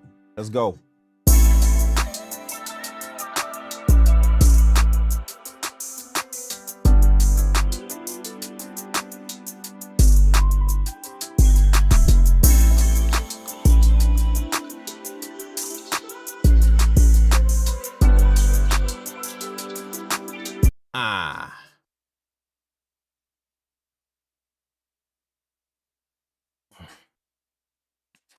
What's the return rate on the Akai LED? The return rate on the Akai LEDs? Like what? Like what? Depending on how many machines you got. Depending on how many machines you got. Just might be you just might need to open up an account for the LEDs, bro. I reflipped that sample from the other night, had some good idea. Let's go. Did you go in there? Nino, did you go in there? Go in there now. Go check the room now. Go in there real quick on the Discord. Go in there now and check the room. They got a pack that I loaded. Did you see that one? Go check that one. Go check that out. Yeah, go check that out. Just click play on them. Yeah, they're literally in there now. Go click play on them, and then come back and tell me what you think about them. Come tell me what you think.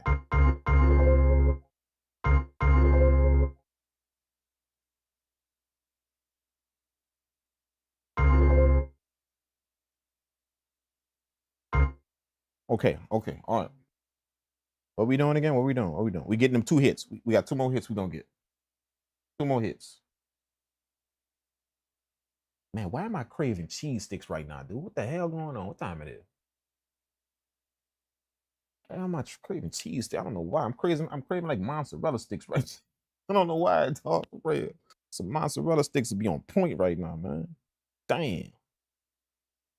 Like for real, bro.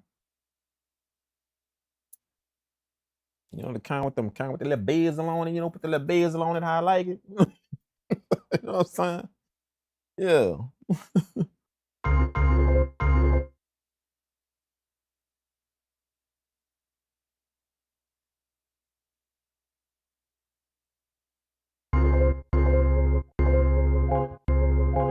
There's two chimes or 2 bell sounds that I want. That's right. You remember what I said before I left? I said I needed 2 more sounds. There's 2 bell sounds that I need.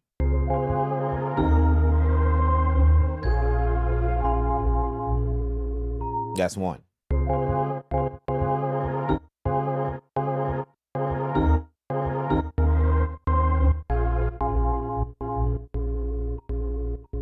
That's it right there. That's one. That's one. See?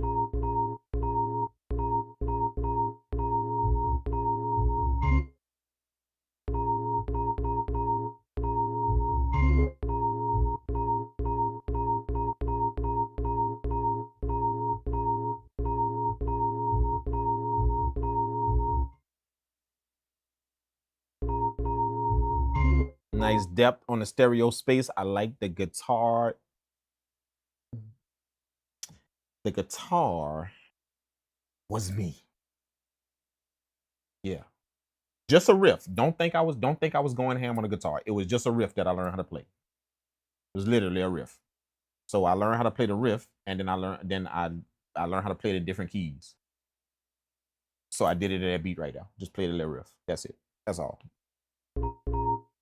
Yeah. Appreciate that though, man. Appreciate the good looking, man. T-Zai, did you go in there as well, man? T-Zai, was he in that? Did he go in it? Was he in the Discord? I don't think that was him, right? I don't think that was him. No. Oh, I downloaded those too. I was gonna try and use all of them together as I do that, man. Do that. See, probably not all of them together. I don't know. Like if you could do that, but try and take at least the best 3 out of that. Yeah, and see if you can add. See, because if you listen to them sounds, like you could take them and go like in any direction with them, or you could use them as one whole beat though. You know, that's why I kind of label them as samples. So try and take the best 3 and see if you could do a little, and then go from there. If you could put more in there, then do that. But pick out the best 3 that you think is the best 3. See if you could do a little something. And then let me hear that. We're gonna jump in there sometime this week. We're gonna jump in there. Probably tomorrow. If y'all ain't got nothing to do tomorrow, man, we can call everybody to jump in there and go ham again like we. And they got something else that I want y'all to check out too. I got something else. Yeah, y'all gonna like. Got something else for y'all too that y'all gonna like, man. Got a plug in y'all might be interested in, man. You know what I'm saying? So we can check that out in there too, man. Once we in there. So I might be in a Discord live in a Discord sometime tomorrow night. But we need this chime sound, this bell sound right here. We need that. I want that. And they got another one at the end that I want. That's what I'm hearing up here. Both them bell sounds. And I'm gonna kind of use that like in the middle to kind of lead into a turnaround to go back into the one. Both them bell sounds. So this is one right here. That. Need that. So let's get an ending point. Let's get an ending.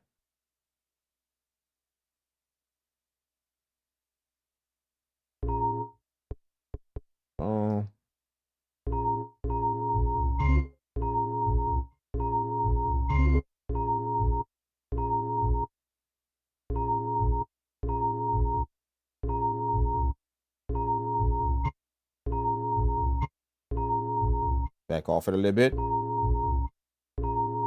Got it. Bam. Cut.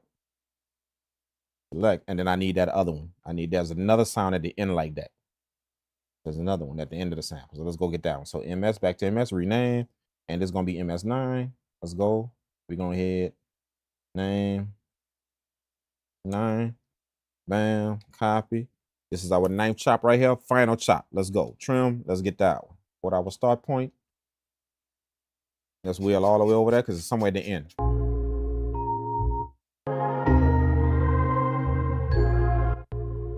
Right there. Right there. That's it. Let's tighten it up.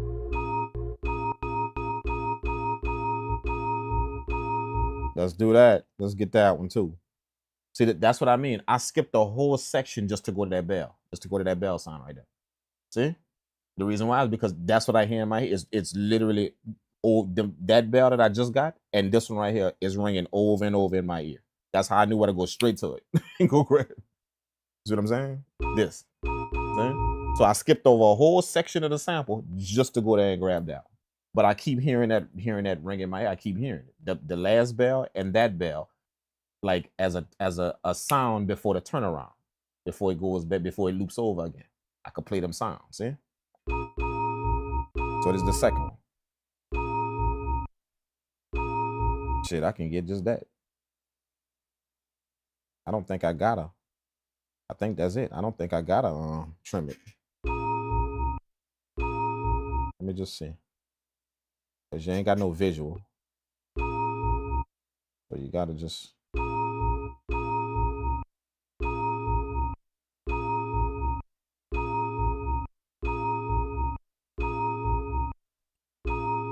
Yep. That's it. Cut and cut. There we go. That's all 9 of my sounds. We got them all. Okay, so let's play the chops real quick and check out what we got. This is all our chops right here. Let's go. 9 chops. Let's get it. 1, 2, 3, 4, 5, 6, 7, 8, and 9. There you go. That's our 9 chops. Okay, so next thing it is now that we got all of them chops nice and good how we want.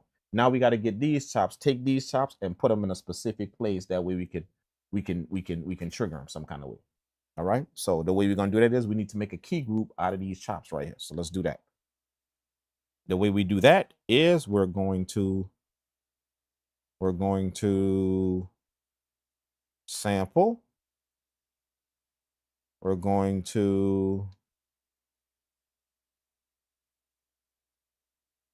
single. We're going to the single button. I lost myself. And then we're going to hit the edit button. And there's our key group button. Let's go to key group. And now we're going to, oh shoot, I can actually lower. I got a template on here, save. And I made a key group already. So all I got to do is go take my chops and plug them in. So I'm gonna go load that key group real quick. Let's go to the lower screen. Okay, I'm gonna go to my SCSI. Boom, and then hit load, right? And then we're gonna go to it's called, I keep forgetting what it's called, what I labeled it. It's called auto load, I believe. Yep, auto load. There it is. There it is. Let's hit go. Bam. So it's loaded. Now we can go back and we can go back to single, right? Hit the edit button, key groups, hit the key group button, and now we got our template now. There it is, ready to go. Okay, so all we got to do is hit the sample tab, and now we can go plug these chops we got into that key group that we already made.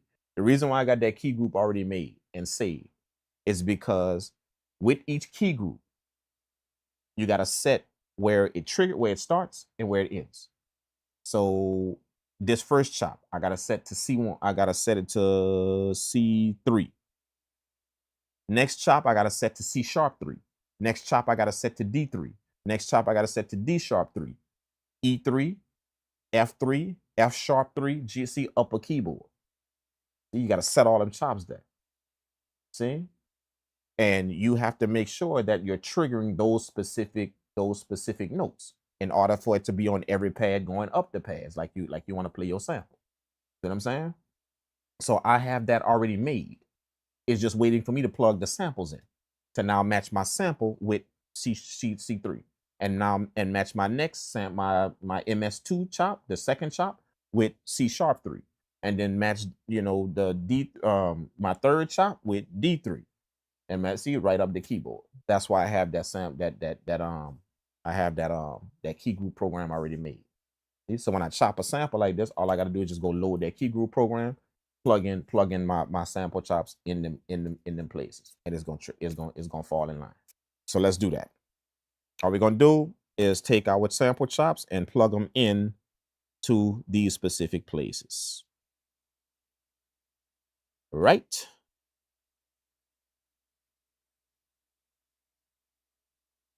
So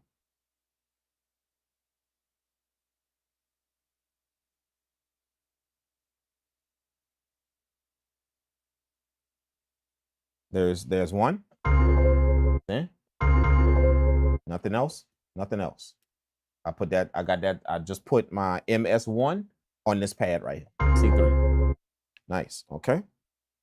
So let's keep going. That's key group 1. Let's go to key group 2.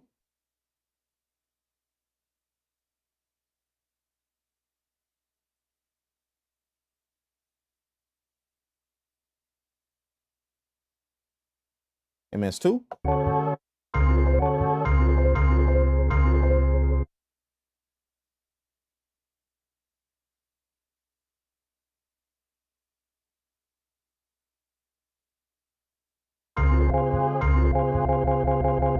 There's my next chop.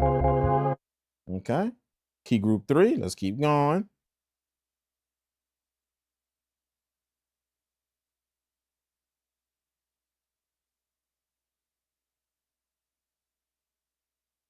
MS3.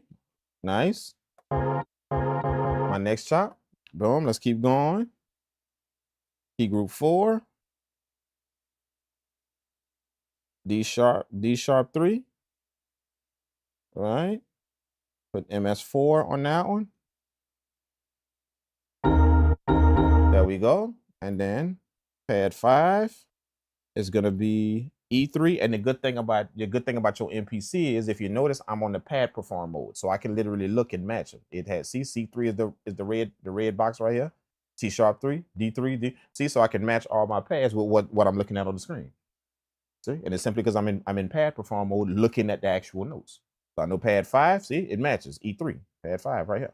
See, and now I match it. E3. See.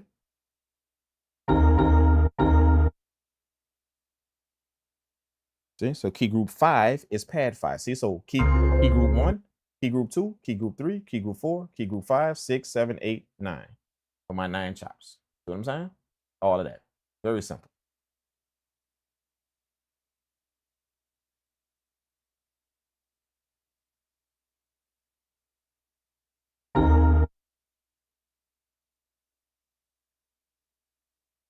E3. Okay, key group 5. So I need MS5, chop 5. MS5 on that. Bam. And then F3 right here. Bam. That's going to be key group 6, pad 6, key group 6 right here. That's going to be F3. Right? And then MS6 to match key group 6. That is 7. Let's go. F sharp 3. Key group 7. F sharp 3. Bam. And then MS7 for key group 7. Oh, we got to change this to track. Change this to constant. There it is. And then G3.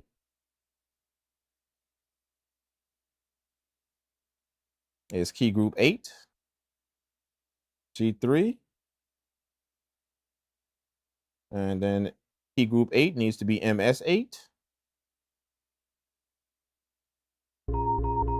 There's my bell sound. And then 9 going to be that last bell, pad 9. So that's going to be key group 9. Bam. G sharp 3. G sharp 3. See, the reason why I'm doing it twice, G sharp 3, and then I say G sharp 3 again, is because, remember, I got to set the starting of the keyboard and the ending of the keyboard. We're not pitching the sample and ranging it through a span of keys on the keyboard. We're not doing that. We want one key to trigger one sample. So we're putting the starting key at G3 and put our G sharp 3 and the ending key at G sharp 3. So that one sample triggers just that key. If you didn't want to do that, then you could take one chop and span it out melodically over the keyboard. You know what I'm saying? So you could play a melodic one chop, like a one shot or something. But we just need one sample to be triggered by each individual note. So you're gonna set the starting point at that first note, and then pick the same note for the ending point. You know what I'm saying? So that's how they all trigger one.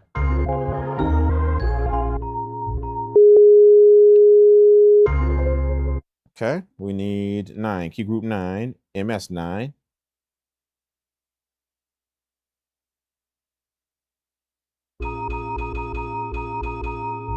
There you go. There you go. And everything should be peaches and cream.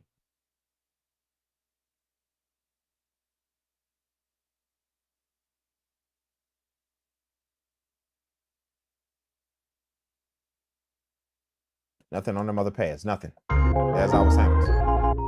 Okay, so now that we got those samples triggered now, ready on pads now we need to take that key group that we made, this key group right here that we made with all these different key, or this series of key groups that we made, 9 key groups on pads. And now we got to take that and assign it to a MIDI channel. Assign this whole entire thing to a MIDI channel. That way it now triggers on our MPC on the track. Y'all remember, we got our MPC set track by track on different MIDI channels. Track 1 is MIDI channel 1. Track 2 is MIDI channel 2. Track 3 is MIDI channel 3. So now I can go pick the MIDI channel I want this to play on. this whole thing that we did to play on. Okay, so I'm gonna go to multi, right? Go to the multi button, right? Hit edit. Oh wait, hold up. How you do it? Multi. Oh yeah, multi, and then put on channel one. I'm gonna make sure I got 16 in my key group program. There it is. Okay, now I'm gonna go to the MPC. Go back to the main screen. I'm gonna go to MIDI channel 2, and I'm gonna put that as MIDI channel 1. The reason why is because I want my sample on track 2. So I'm gonna put, normally I would do it MIDI channel 1, MIDI channel 2, MIDI channel straight down the line. But I'm gonna skip MIDI channel 1, which is gonna skip track 1, and put my sample on track 2, channel 2. The reason why is because this drum break we about to chop up, that's gonna go on track 1, the drum break. All right. So now I'm gonna make sure that's on MIDI channel 1. Make sure my second track is on MIDI channel 1, because I just set this key group these key groups. I just set all of them to MIDI channel 1, so they should trigger now on track 2. Switch it back to track 1. They should nothing. Oh, my bad. I gotta put that on 2. My bad. 2. See, nothing. This is track 1. Nothing. Switch it to track 2. Switch it to track 3. Nothing. Okay. So we now have our sample chops on track 2 waiting to be played, right? Okay. So now that we got that all done, now it's time to go chop up our drum break. Let's go handle business. Let's do it. So we got to pick some drums. Okay. So the drums that I'm hearing with this in my head are kind of thuddy, but not. They're going to be more heavier than thuddy, than have a thud, more hefty. That's what I'm hearing with this sample right here. So we're going to see if we can find something that matches that. If we can't, then, you know, they're going to be on y'all, not me.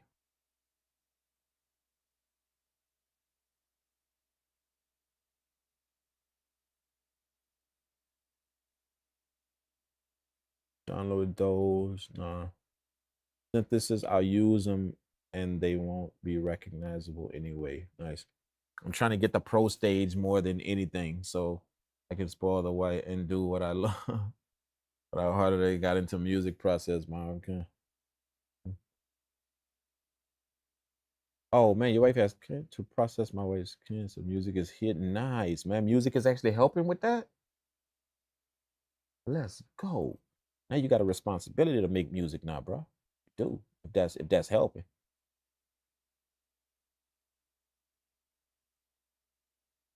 Yeah.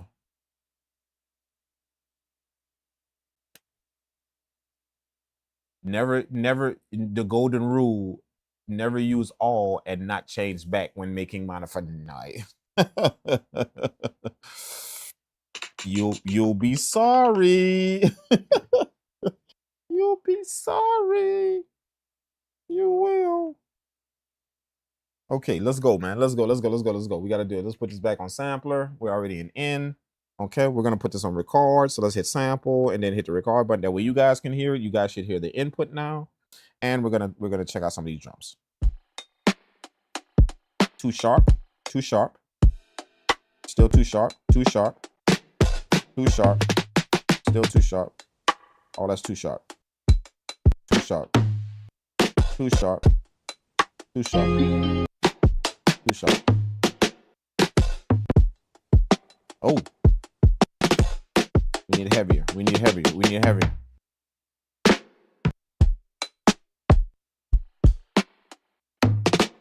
We need heavier. That's more like fills, though. That's more like fills. Oh shit! I'm looking at the wrong folder. I'm looking at my drum fills folder. No wonder that don't sound like. Just a whole bunch of fills.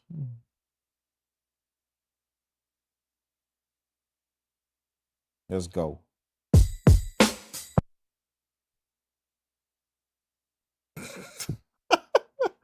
First one. See, that's what I'm talking about. Hefty.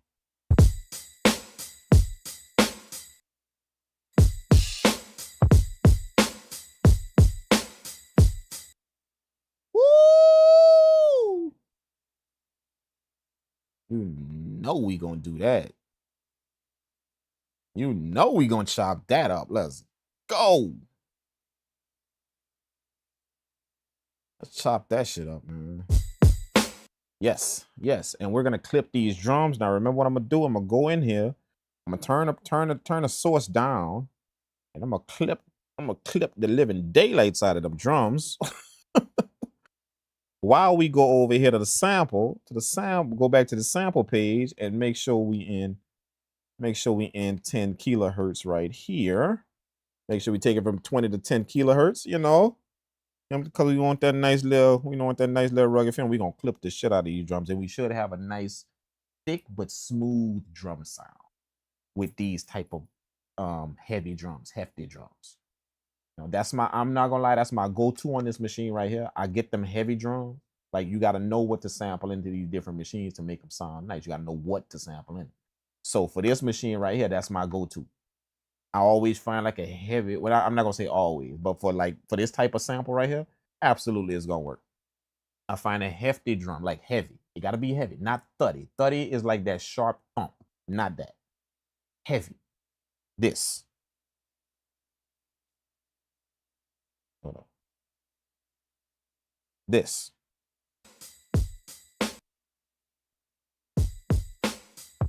See? Like a heavy drum.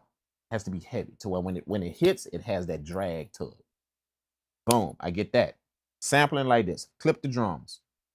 And then go back in here and adjust the vibe. That's pretty much the workflow whenever I want to have that signature drum sound that I like in here. I had some heavy drums, heavy, not them sharp things. Them sharp things go good when I'm in that 1000. Absolutely, them sharp drums go ham in that. Them sharp, thuddy drums go ham in that. But for this right here, you want them heavy ones. Sampling this bad boy like that, turn that shit down to 10 kilohertz. That way it take that edginess off the drum, and then you clip the drum. Bam, you got some cold ass drums. I may make a sound kit for y'all, I may do that. I may make like a drum kit for y'all, like just doing that to a bunch of drum sounds in here, and give y'all a drum kit for free. Put that shit on my website and just let y'all download that. Just all coming from out of here, same different way. I may run it through my exciter too. Where that's at. I may do that as well. Run it through my exciter. That way the hi-hat still have that spice. They'll have that, and then y'all can EQ that how y'all want. But the kicks and the snares definitely gonna have this sound right here. You know what I'm saying? Hi-hats, open hi-hats, and the riot sounds. I'm gonna run that through exciter, probably a little distortion. That way they could have that spike. But I may make a kit if I can single out some time to just be in the studio, so I can go into my mad scientist phase. Yeah, I may do that for you guys, man. I just put it for free on my website, man. Just my gift to y'all, bro. Bunch of drums coming out of here, man. That way y'all can have that. Y'all can throw that in whatever y'all want, handle business.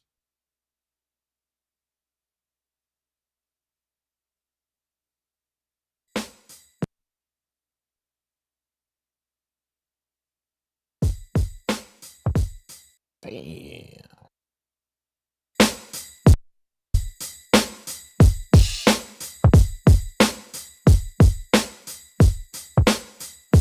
Man, you don't want me. Let's go. I ain't gonna need too much of that. So what I'm gonna do is hit the name button, and I'm gonna rename it. Remember, you gotta rename. If you don't rename when you're about to record again, see, we already recorded in this, right? We already did that. Which means I'm looking at my last chop MS9. That's what I'm looking at right now. When I go to my record screen, that was the last chop I got. That MS9 chop. That was my 9th chop. That last bell song, right? That was the last chop. So I'm looking at that right now. If I don't rename that before I record this, and if I don't rename it, it's gonna record this over my 9th chop, and I'm gonna be shit out of luck on that chop. I'm gonna have to go get that chop from the original and put it back on there. But just remember, when it's time for you to record some new shit, label it something new. Always. The record comes with a new name. Just lock that in your brain with these samples. The record screen comes with another name. Don't ever record no shit without renaming it first. Don't do that, because you're gonna record over that. You're gonna literally record over the last thing you just did. You know what I'm saying? So We record. Now that it just triggered in my head. As soon as I got to the record screen, seeing my brand, record, rename, record, rename. See? So I'm going rename that, rename, give it a new name. That way, when I record this, it's going to record to that name instead of recording over my last shot. You know what I'm saying? So I'm going to call this DB. Y'all know I do that drum break, DB. We're going to call it DB. So let's do that. DB for drum break.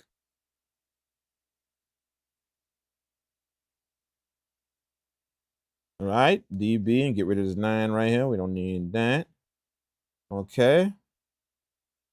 And then we can record it. Let's go. Hit the arm button. 30 seconds. We don't need 30 seconds. No, exit. We don't need 30 seconds.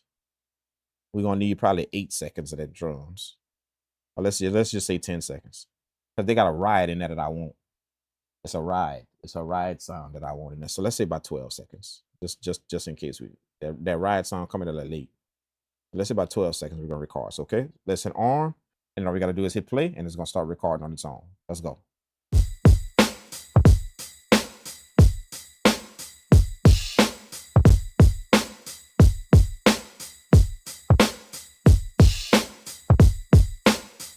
That's it. That's it. We don't need all of that. We could have just literally recorded like 4 seconds and got every sound we needed, but we got 12 seconds of it. Okay. So first thing we're gonna do is we're gonna go, now that we got this drum break we just recorded called DB. That's our drum break now. Okay. So now we need DB1. Same thing we did as a sample, same workflow. We're going to this DB sample right here, and we're gonna pick samples out of here. So we should have a DB1, which is going to be our kick. DB2 going to be our snare. DB3 going to be our hi-hat. DB4 probably going to be, you know, I think they got a ride sound in there too. And they got an open hat, you know. So I may end up with 5 samples out of it. DB1 to DB5. We're going to see. Okay. So let's get our kick first. Let's do it. So same workflow. We're going to go back to the sample screen, go back to edit, and we're going to rename this. We're going to copy this DB over again. It's full drum break. Copy that over again, but we're going to rename it to DB1. So let's do that. Hit rename, DB, put 1 at the beginning, at the end of that. Nope. Put 1 at the beginning of that. Nope. Come on. Name 1. Put 1 at the beginning of that. Hit enter. It's going to ask me, do I want to copy it? Yes. I do want to copy it. Boom. That's DB1. Okay. Now let's go to the trim screen and get our kick. That's going to be DB1. Okay. We got to go back to a track to where we can trigger MIDI channel 1. So we're on MIDI channel 2. Remember, we changed the sample to MIDI channel 2 so it can play on track 2. We're going to go back to MIDI channel 1. That way we can now trigger it. Okay? There we go. There's our sample. Triggering. Let's go. So let's get our kick. I don't want that first kick. That first kick kind of dull. I want that second or that third kick. That's the one I want. That first kick, they got, if y'all don't notice, I don't know if y'all can hear, but they got different kicks in here. It's different kicks. It's not the same kick that's hit. So we want that thick one. There's one that the other ones are thuddy. It has a thud to it. We want the thick one. That's kind of lo-fi sound. We want that's the kick we want. So it's the second kick.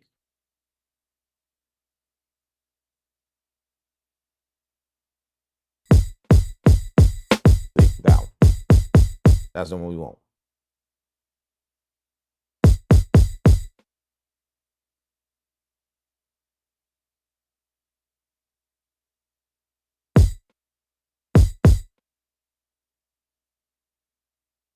I got you.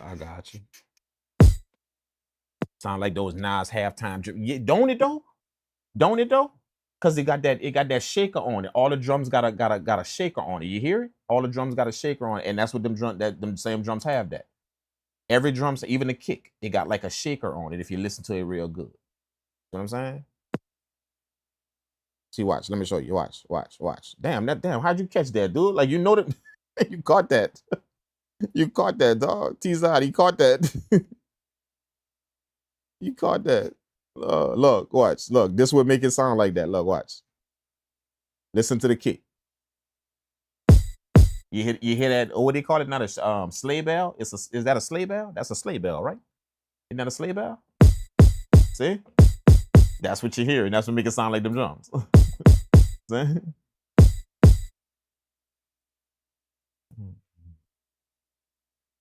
I got a question. I'm annoying about tracking everything individual outs. Do you take all the drums in one track or them out every time since you're an actual engineer? Okay, tracking out. Tracking out comes with the particular track. Tracking out isn't something that I just reserve my mind to whenever it's time for me to get this music out to something. I don't just say, okay, let me track it out. No, track out comes with a certain track. I treat it just like a tape machine. See? If you remember back, just like a tape machine. See, tape machine, not everything going through that tape machine. Not everything. That tape machine was selective as the shit you put through it. The rest of that shit was going through the regular out to the console, if you understand how, if you remember. But only selective shit was going to that tape machine. So I'm the same way when I track out things. There are specific reasons as to why I would now say, let me track this out. The individual outs. There's specific reasons. If the track don't fall under the specific reasons, then it's not being tracked out. See? Literally, that's going to be mixed on the board with every sound playing on the board. That's going to be mixed on the board, coming out like this, mixed on the board, and then it's going to be ran to whatever we recording that into. Not individual outs. See? It's gonna hit the board as individual out, but it's gonna go through the board. That way I can mix the sounds, but it's gonna come out of the board sum to some type of sum on that's either on the board or to a device that's being summed. See what I'm saying? So to answer your question, simple answer: track out is not reserved for everything. It's not reserved for everything. That okay, let me track this out every time I make a beat. No, it's reserved for specific tracks. That's the piece of music I'm tracking. The piece of music I'm making is going to determine if it's going to be tracked out or if it's going to be sung. That's the short answer. You know what I'm saying? I know people that track everything, every beat, every song. They're tracking everything, and they're going to track it out. Track individual outs. They're going to track everything. If you think about it, that's cool because there is no rules to it. Do whatever you want. But if you think about it, that's not exactly how you're handling a tape machine nor a console. If you think about it, it's not exactly how you're handling that. So everything gonna hit that. No, no, that's not how that went. If y'all understand. So why do it with why reserve tracking out to this one way I'ma always do it? Like everything that I make, I'm about to track out individual outs. About to see. You gotta you same way you ran them other pieces of equipment, you gotta be selective as to the shit you track out. If it fits a certain criteria, me explaining a criteria that it fits would be a whole story in itself. But it's a few key factors that the track has got to have in order for me to reserve it for track out. For 8 out, anything like that, or even 16 out. It gotta be something that's happening with the track, a particular specific group of things that's happening with that piece of music or that sound for me to say let's track it out. If I do not hear that happening, then there's no reason for me to track it out. It will hit the board individually and be summed out of the board. Very simple, if that makes sense.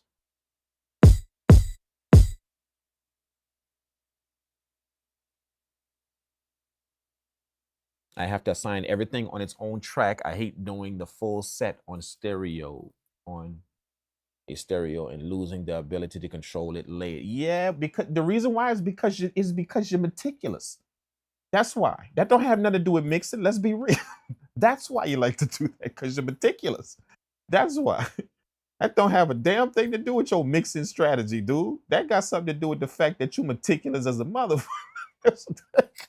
And you don't want to lose your grip on that. I know dudes like you, Tom. I've been doing this for a long time. That's why you do it. That don't have nothing to do with the mixing. That got something to do with you and your personality. You're meticulous as hell. So you don't want to lose grip of that nowhere during the mix. Nowhere.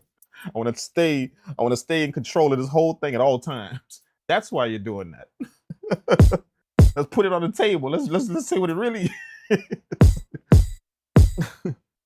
That's why, dude. Meticulous as hell. I know them dudes. Y'all know y'all. You a good dude to have in the studio too. It's just that you can't have two of y'all in the studio.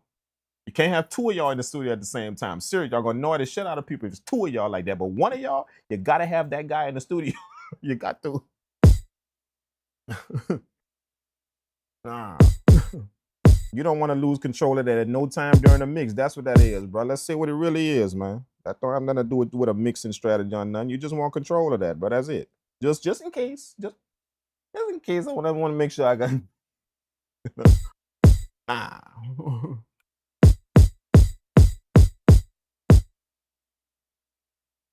Okay, but you still hit the board with individual, not stereo. No, if the music meets a certain criteria, if the music does, then it's gonna come out stereo, hit the board. Now, how it goes into the board doesn't mean that it's gonna be individual outs. It doesn't mean how it hits the board. You know, it doesn't have to be individual outs. It can hit the board to where I have 4 sounds on one track. See what I'm saying? 4 sounds on one fade. I could do that. You see what I'm saying? Because remember, my piece of gear that is coming out of, whatever that piece of gear is coming out of, I have now committed to that sound. I've committed to it. So it don't have that. Just because it's going into the board doesn't mean every track has to be individual. No, that's what I mean by it's going to sum at the end. It doesn't really matter how it's going into the board. It could be 2 sounds on one track. It could be 3 sounds on one track. It could be 6 sounds on one track. It could be however. See? It doesn't really matter how it goes into the board. What matters is how it's going to come out the board. Now, if I'm doing individual outs, if I'm doing that, tracking out of a machine into a board individual outs, then once it hit the board, then there can be some other processing that happens after them individual. I'm not gonna sum that right out of the board. I'm not gonna do that. That could be some other process. There's a reason why I put it in the board that way. Not so I could just sum it and it comes out of it, but I put it in the board with them 8 individual outs so I can do some shit to it on its way out of the board. See? So that's gonna go through some other pieces of gears. You see what I'm saying? That's why it's 8 individual outs. It's gonna go through some other shit. I ain't gonna just sum that up out of the board going into whatever. You see what I'm saying? But if it doesn't meet that criteria, if it doesn't meet that criteria, then hell, it doesn't really matter how it goes into the board. You know, I mean, not like sometimes I just stick to the high and low principle. All high sounds gonna go there. All low sounds gonna go there. It's simple, just that simple. You see what I'm saying? All highs, all highs, so anything above this frequency gonna go there. Anything below that frequency gonna go here. See? And it's gonna be summed out of the board. See? So it really doesn't matter how it's going. It's just making sure that it's summed out to whatever it's going to. See? Individual outs means that most people think individual outs is they think machine going to whatever, your mixer, your board, whatever. They think that's the individual outs. No, there's a reason why you're doing those individual outs. Not just to get it to this board, it's for whatever else is about to go through. Any type of out external equipment that's why you want the individual out, not just from the machine to the board. That's why I want the individual out. No, I want it because of something that's gonna happen to these sounds individually on its way out of the board. Something is gonna happen. Or possibly sent, or possibly with some type of effects return or something. Routed back into the board, coming out a different channel. See what I mean? So in short, what I'm saying is I'm running 8 outs or running whatever, however many. I'm running that because of what's gonna happen after the board. I'm not running 8 outs to get it to the board. That ain't what I'm concerned about. I'm running 8 outs for what's about to happen after the board. You know what I'm saying? Post whatever this console about to do, whatever we finna do on this console. That's what I'm worried about. That's why I want the individual outs. See? Even my mix bus. See? Even my mix bus. I can break that mix bus down and use each one of them, each chain, each rack that I have on a chain. I can use that individually, not just together as a mix bus. I can use that individually and run each sound specifically to anything I want on that mix bus. Versus tracking it out in Summit, I could use just the whole entire mix bus. I don't need to have access to each individual rack. I don't need to. If that makes, I mean, we getting into some shit that probably going over people's head, man. You know, I don't want to I don't want to bore people with that type of stuff. But if you can understand what I'm saying, me tracking 8 individual because of the way I do it, I'm not concerned about how it goes into the board. That's not my main concern. My main concern is what happens after the board, to make sure that it ran separately into it, so now it can run separately out of it to whatever is about to happen. That's my main concern. That's 90% of why I'm choosing 8 outs. So if you can understand that, that's why I say the music has got to meet a certain criteria in order for me to do that. It has to meet a certain criteria, because that criteria is going to determine what happens after the board. See, whatever it's going into. That criteria. If it doesn't meet that, there's no need for any of that. So let's sum that and get that out to whatever we got to do, whatever, you know, whatever needs to happen. You know?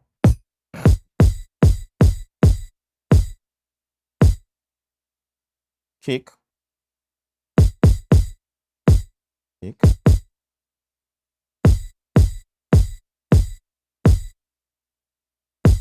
Kick.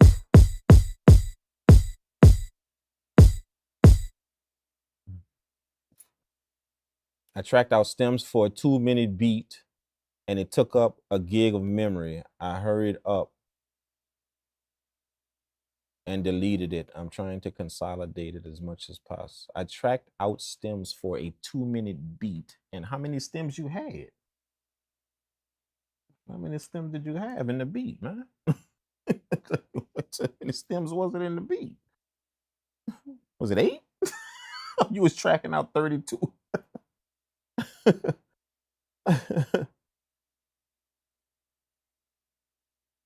Halftime is the 12. Yeah, yep. Okay, but you still wait. Yeah, I like all my outs on my board to have EQ and post fader direct outs, so I can commit to the sound recorded in there. Wait, hold on, let me read that again. Yeah, I like all my outs on my board to have EQ and post okay, the direct outs, so I can commit to the sound recorded in there each one tracking. Not to the board when the stereo sums, etc. Into each track.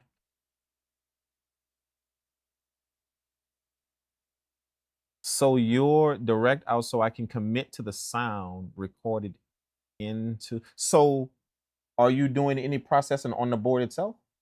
When you say I commit to the sound that's on the board, are you doing any process on the board itself? And what about external change, like any type of rack gear or anything is going through? Sends, returns, anything like that? Is like, do you have any? Are you doing any processing actually on the board? Like, are you anything, or is it just running through there as just like a place to house your sound until you can get it out? Like, what is the board for? That's probably what I'm not understanding. What is the board for? Like, is it for actual processing? Like, are you doing any processing on the channels on the board?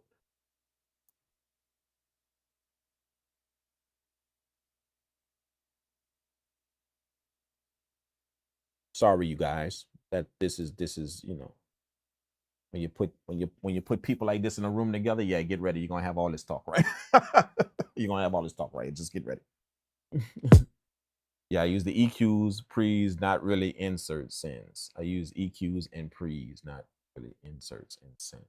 Why you don't use sends or pre's for make pre's?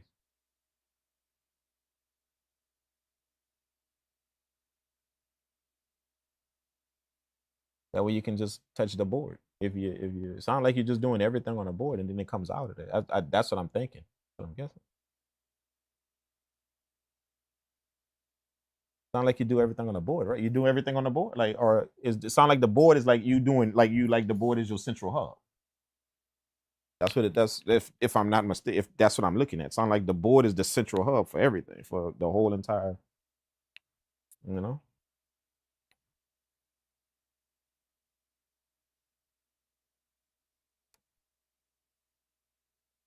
I kind of, like I said, it gotta, in order for me to choose that, the music has got to determine.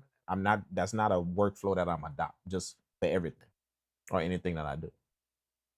The music determines how I deal with it, if that makes sense. The music determines that. There are certain pieces of music that don't meet the criteria for me to have to do anything else to it. Certain pieces of music that I don't want to touch. And it, like we make that type, even in a DAW, even in a digital DAW, like there are certain things that you do in a DAW to where I don't want no post processing. I want it to come out of that DAW like that and go into whatever like that. You know what I'm saying? So I don't, and when I'm tracking into a console or I'm not committing to that every time I make music. The reason why is because they got some pieces of music that I get. Remember, I'm not talking about stuff I make. See? Like if I was just talking about stuff I make, I create, then I can understand committing myself to a style of doing something. But I get audio from everywhere. Very rarely am I mixing my own shit. Very rarely. Like I'm getting audio from different places. So like I said, I'm getting this music from this band right here, and then I'm getting this music from these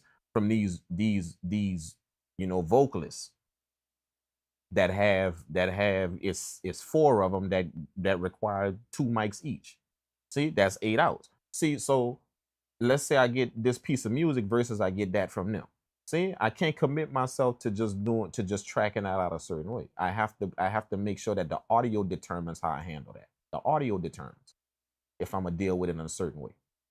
Not me. I don't determine if I'm gonna deal. The audio is gonna determine if that's what I mean by I make sure it meets a certain set of criteria. The audio meets a set of criteria. See, and if it meets that, then I'm gonna deal with it in that fashion. I'm gonna deal with it. If it doesn't, then nah. You see what I'm saying?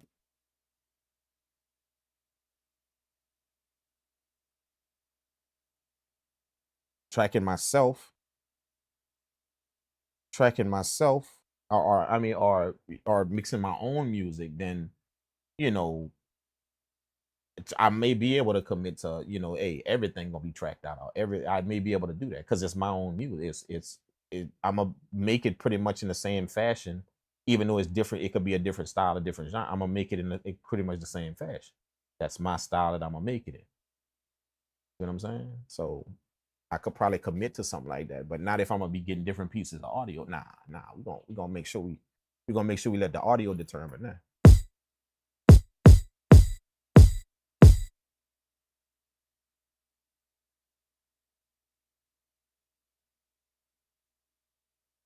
Since you say it's educational, it's great. Thank you. Appreciate that, man, because I think we boring the shit out of everybody. Everybody waiting for me to do something with this kick drum. I think we boring the shit out of everybody right now. People like, is he gonna do something with that kick drum? He gonna keep pressing that pad? Let me get this kick drum rocking. Let me get this kick drum out of here real quick, man. People probably sitting there like, is he gonna keep pressing that button, or is he gonna do something with that pad? Let's go. Let me do this real quick. Let me grab this. Name 2. Okay, 2. Bam. We got DB2. So we got DB1. Remember, drum break is our first thing we recorded. The drum break. We call that DB. So DB1 we just got was that kick. Now we on DB2. We just copied the drum break over. And now we're about to get our snare and call that DB2. So let's go get the snare. Get the trim. I want that first snare. Definitely first snare. Because the hi-hat, if you notice that hi-hat stops right before that snare, and then it hits on them other snares, but it stops right before so we're gonna try and get the clean snare. See? We're gonna get the clean snare. You're still hearing that sleigh bell. You're still hearing it after the sound, after the previous hit. You're still hearing it after the ghost kick. You're still hearing it. But it's not on the snare. It's not on that snare. Now, if you listen to the rest of it, they got it on a few of them snares. So we're going to get this first one because it's a little cleaner, the first snare.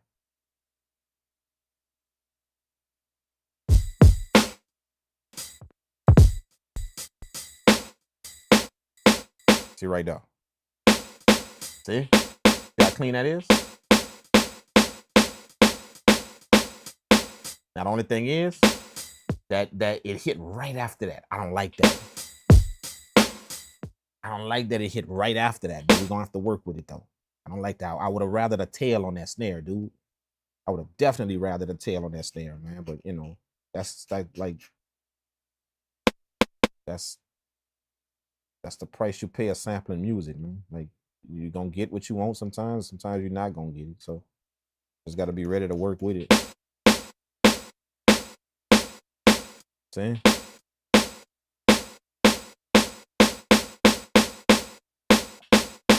I would rather a little bit of tail on that. Because the reason why we picked this is because of the echo of that heaviness, that heavy resonance it got. That tail is part of that heaviness. When the drum hit, you need to have that resonance after the drum to keep it heavy. We don't have that in the snare. It cuts off. Look. See? Now the kick got that. The snare don't really have it. See, so you know, that's one of them things that even if the beat sound nice, I'ma still know that happened, and I'm gonna be pissed off. Even if the beat is amazing, I'm gonna be pissed off. Damn, we could have got some more resonance out of that snare. Sorry. You know, even if the beat be like, damn, that's amazing. Nah, we could have got some more resonance out of that goddamn snare. We could have done that. See? The beat could sell for $2 billion and a platinum record made and everybody happy with it. And I'm gonna be sitting there in the stands just like, you know what? We could have got some more resonance out that goddamn snare. We could have done that. You know, that's how I am. We could have got some more resonance out there. And people be like, man, just be happy, dude. You got $2 billion for a beat. You know, your record went platinum. You're the biggest producer in the world. I'm gonna be like, yeah, that's all fine and good, but you know what? We could have got some more resonance out that damn snare. We could have done.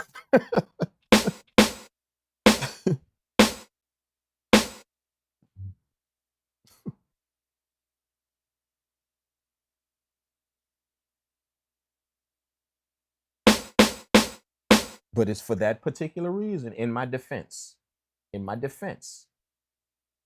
it's for that particular reason that people gonna put me in their studio for that particular reason. Yep. For that particular reason that he's like that. Go get him. We need him here. Is that particular reason because I'm like that, and they know that. You know, that's exactly what's gonna get me paid. That mentality right there. Just you know what? Yeah, it's all fine and good that you know. Yeah, everything is good and everybody liked the track and it went octi platinum, 8 times platinum, and everybody loved the track and it's all good and yeah, it's amazing, but we still could have got some resonance out that snare. We still could have done that though. We could have done that, man.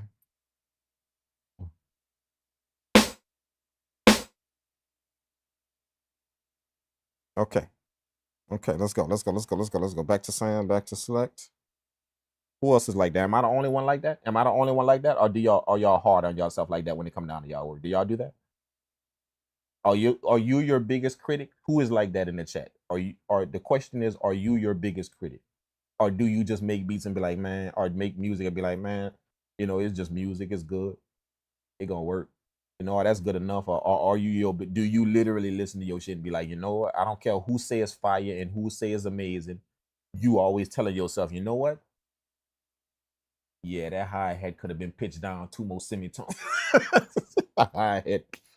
And I just hear it, man. I just hear it no matter how many times I listen to this record that then sold, you know, triple platinum and and they done paid me oodles and oodles of money for this thing. And I still could have pitched that damn hi-hat down 2 more semitones. You know, just 2 more would have worked nice.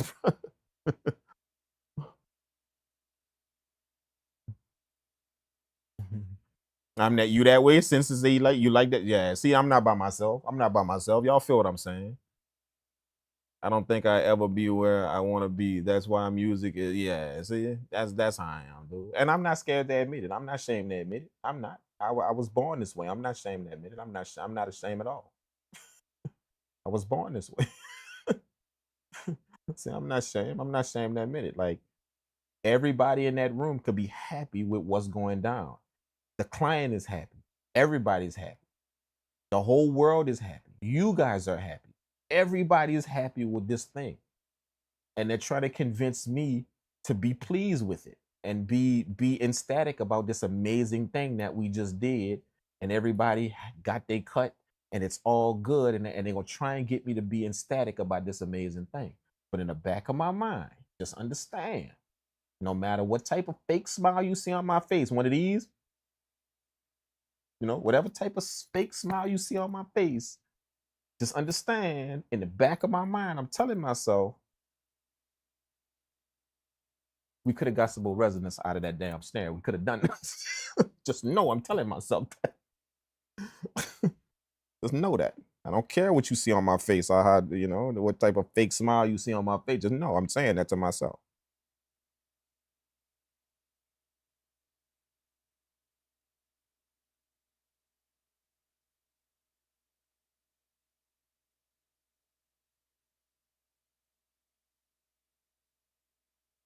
Okay, we on DB3, right? We on DB3. Yep.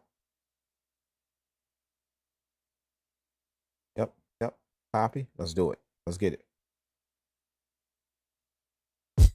Okay, now there's a ghost kick that I want. There's a ghost kick. Let's get the ghost kick. No, let's get the hi-hat next. Let's get that hi-hat. Oh, I want that one right there. Right there. That's the one I want. Right there. Get that hi-hat. Right there. That's the one I want right there.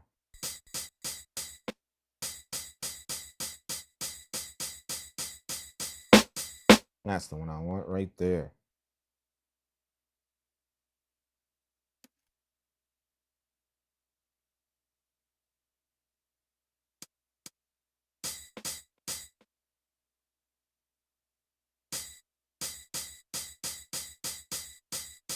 I might have to do something to that, but that's good for now though. I might have to do something to that. But let's get that. Okay, so ghost kick. I want that ghost kick as well. The reason why I want that ghost kick is because I could hear myself using that in another beat. I'm gonna get that ghost kick as well. Let's go back to select. I need to go back to DB. We need to copy that again, rename that to 4. Is it 4? Yep. Copy. Okay, go back to trim.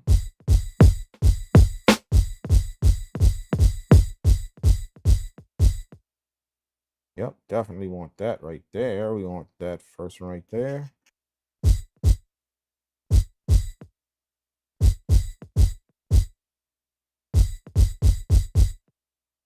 Definitely want that one.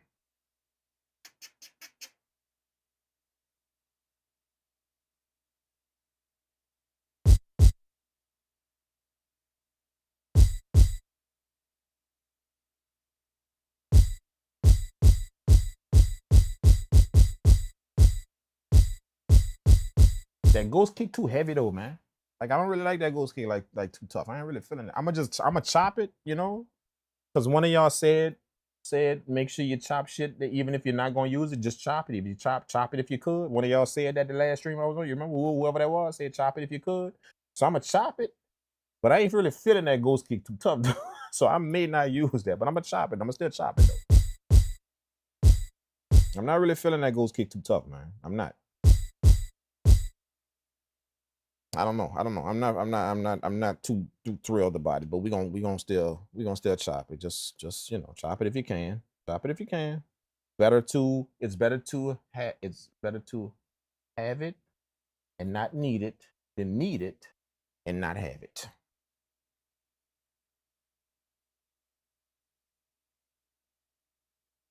Five. We on sample 5, right? Is that 5? Yep. 5. Copy. DB5. Let's get it. For the DB for the fish chop. What I want is that they got a open hi-hat, I believe, and I believe they got a ride sound in there if I'm not mistaken. Let's get that open hi-hat.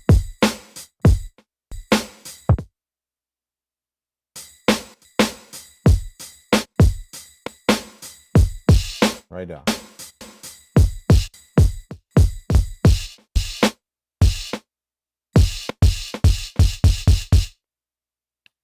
I'm not really feeling that because they got a kick on it. I'm not feeling it. No open hi-hat. I'm not feeling it. I don't like open hi-hats when they got kicks on it. I don't like that. Now I know they got boom bap producers out there that's gonna literally shoot me for saying that.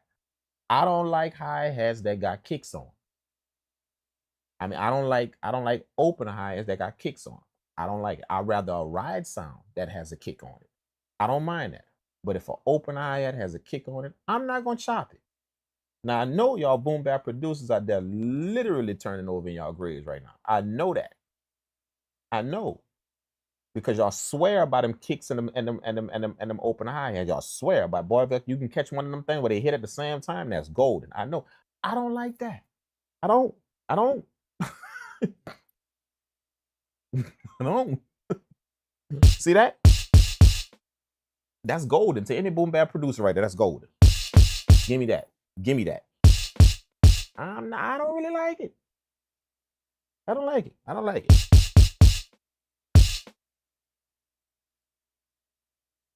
I don't really like it. You know? Now, I know right now, every boom bap producer right now, probably 98% of y'all boom bap producers like, boy, you crazy. Can I have that sound? Can I have it? Right now, can I have it? I don't really like it when you got the open on the kick, man. I don't really like it. The old hat on the kick. I don't really like it. I stay away from them. And I know they got people that literally go get them things. They purposely go get them things.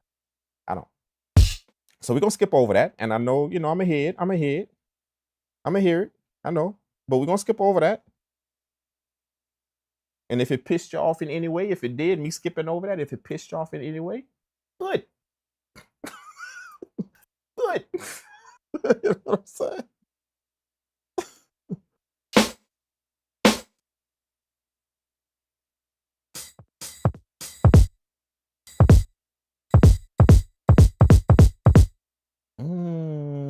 But I will get that though.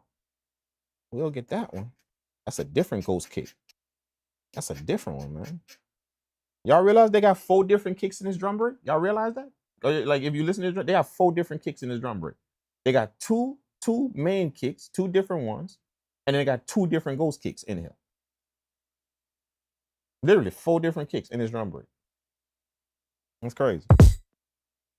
So I'm gonna go get that second ghost kick. I like that one better than the first one. This one.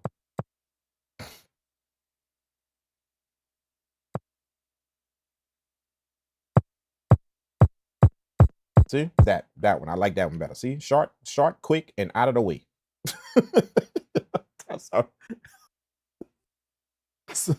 The dude that taught me how to chop sample, I still remember him. I still got his voice in my head. That's the type of shit he would say, and it stuck with me. He would say, yeah, for a ghost kick, that's how you wanted all his ghost kicks. Short, quick, and out of the way. He would keep saying that. Short, quick, and out of the way.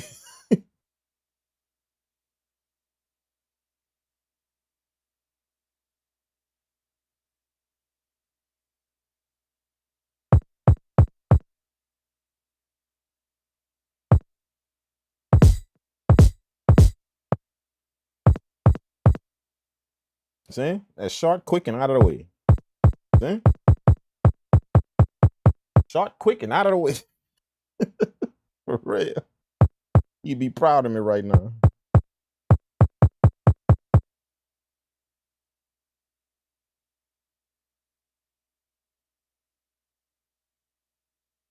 Let's cut it. Cut it.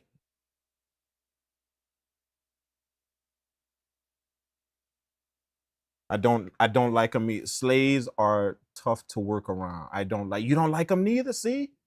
Have you ever heard somebody, like you heard people go off on you because of it? Them old, you know, them old boom bap, them hard head boom bappers, you know, them hard, they ever went off on you when you say that? Trust me, I had multiple people go off on me, do they like, what?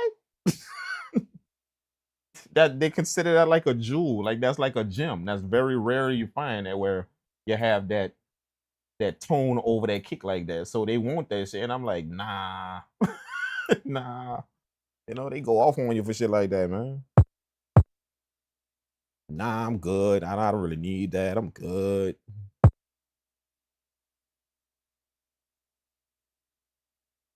I literally thought I was on an island by myself with that one, dog. I'm glad to know that. I'm glad to know that somebody else don't like that. I'm serious. Every hardcore boom bap I run into, they like, yeah, give me that. Give me that. All right, man. We good. We good. We got 5 chops.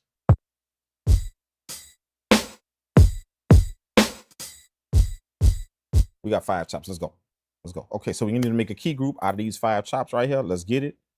Okay, so we're going to go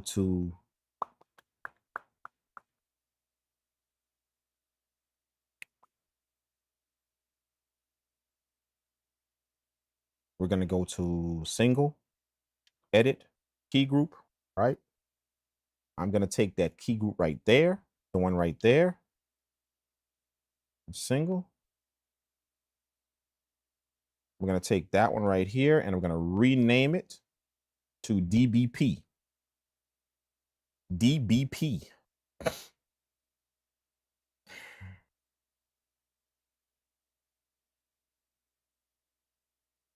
D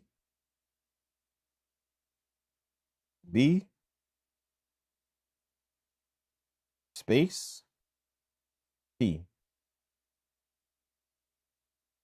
Bam. Bam. Got it. And then we're going to get rid of all of this. We're going to hit enter and it's going to ask me if I want to cut. Yes, I do want to copy it. Now we got a drum break program. Let's go. So let's go to key group and we're going to assign all of these things, these key groups to us. So let's hit sample and let's just plug in the numbers. Just plug them in.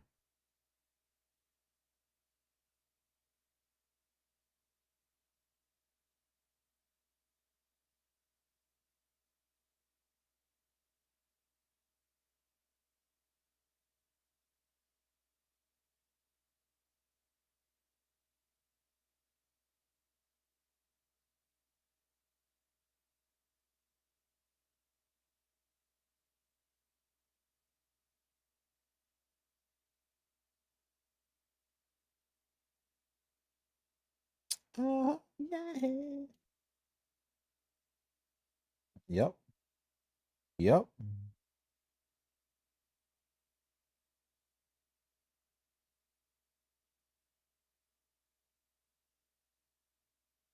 Yep. So let's hit sample and let's take care of this. So we need C#3, right? Same exact premise, C#3. Go to pad perform, my bad. Go to pad perform. Not that. We don't want that. We don't want that. We want DB1. Hold up. What are we doing here? Why is it not triggering my C#? Oh, C3. My bad. C3. Gotta be C3. I put it on C#. My bad. Never mind. It gotta be C3. I put it on C#3. My bad. It gotta start on C3. C3. There we go. Bam. There's my kick. Let's get it. Let's get it. Okay. Let's key group 1.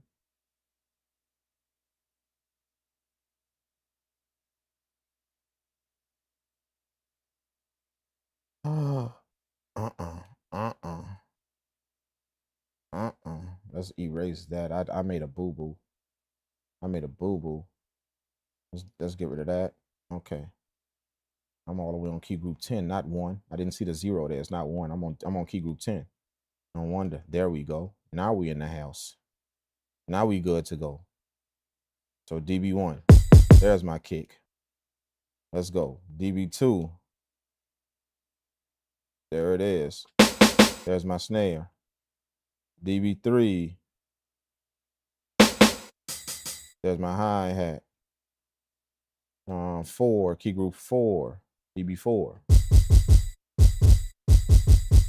We're going to put that on 5, not 4. Right? A3. We're going to put the DB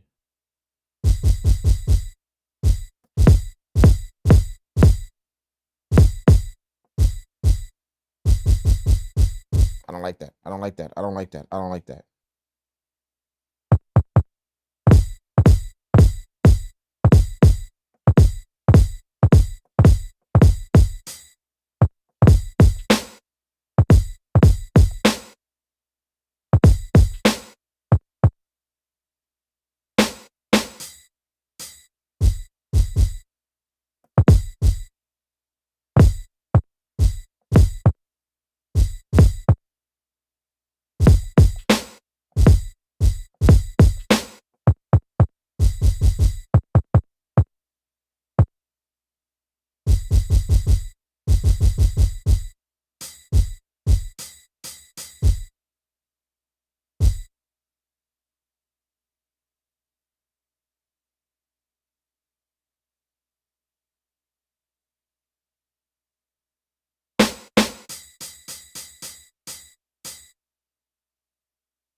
It's 3, 3.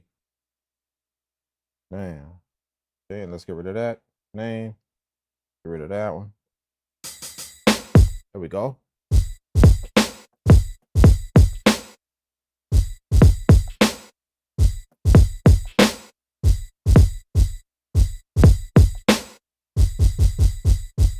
Yup. Yup.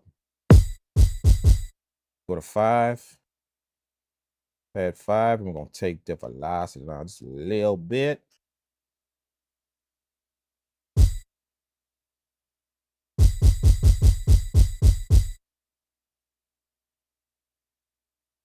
Bam.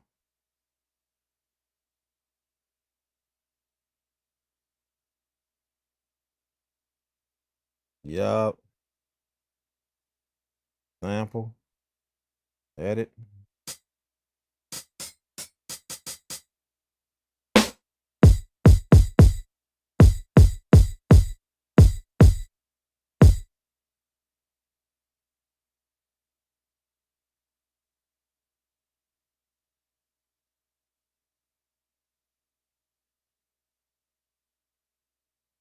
Bench.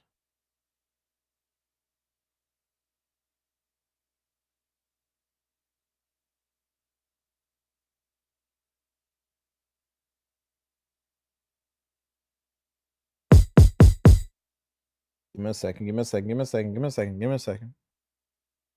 Single. Nope. Sample. Edit. DB right here. Bam. Got it. Got it. Okay. So if I go to, is it DSP? Nope. Is it?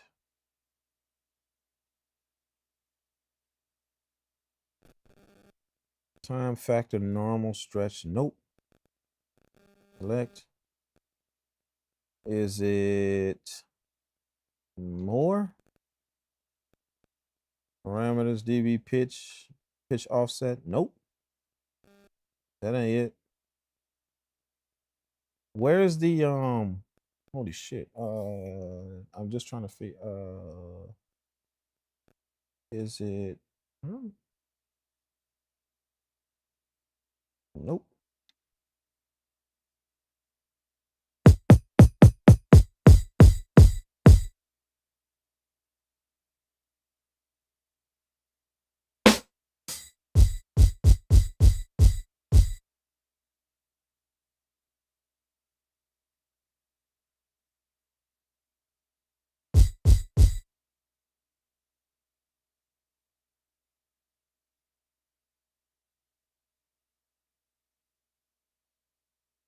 All right, there we go. There we go. We got it. We got it. We got it. I just want to take that down just a taste. Just a taste. Okay, we got it. We got it. We got everything on the queue. Okay, so now we got to go to multi, and we're gonna put this on key group 2 on MIDI channel 2. So if we go back here, we should be good with our drum sounds. Let's go. Let's get it. Let's get it. Bam. Okay, so let's go it on, and I still got the pattern in my head. Okay, so the pattern gonna go something like.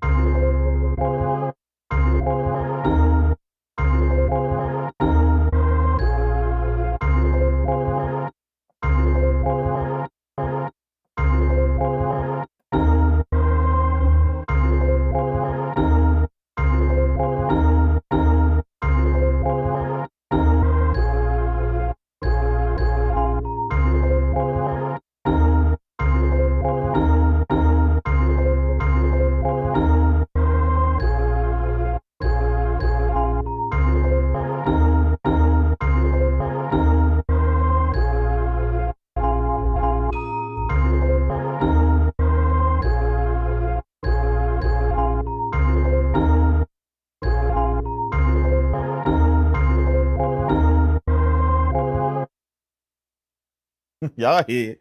Y'all. Let's go. Y'all hear it. Arrangement. Let's go here. Also 16. Bam. And then we're gonna go to time signature here. Get ourselves triplets. 8 triplets. Let's go.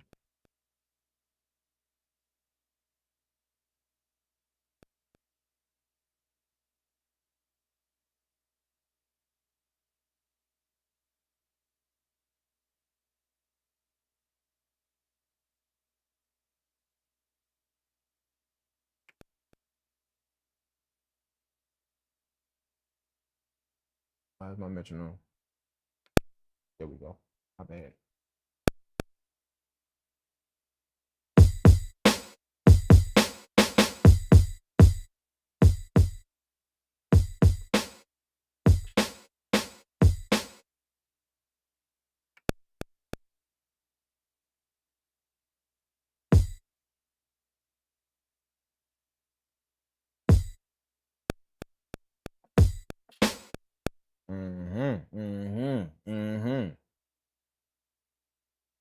Let's do the hi-hat first. Let's do the hi-hat first. 16 level, velocity. No, no, no. Take that off. I'm gonna play the hi-hat. I'm gonna play the hi-hat like just kind of freehand. Hitting the pad hard soft.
Edit 1. Let's do all. And take this off. Just back to 1. Okay. And then we're gonna go to sample, right? And we're gonna see what's up with this. I don't know why all of those things are like that, but it's not how I did it.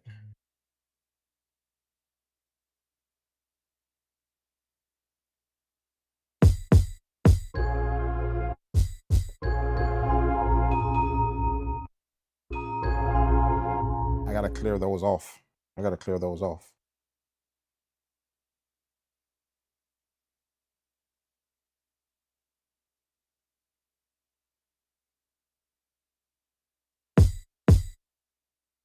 I'm just getting my key groups together, y'all.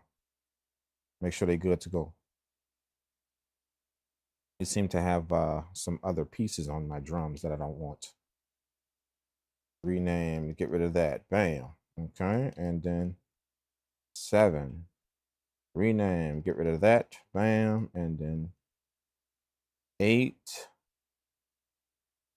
Rename, get rid of that. Bam. Okay. There we go. Oh, 9 too. Rename, get rid of that. Bam. Okay. And do we have a 10? Oh, we're good with 10. Okay. There we go. Okay, so now we go to We're going to multi, and we should be good. That's track 2.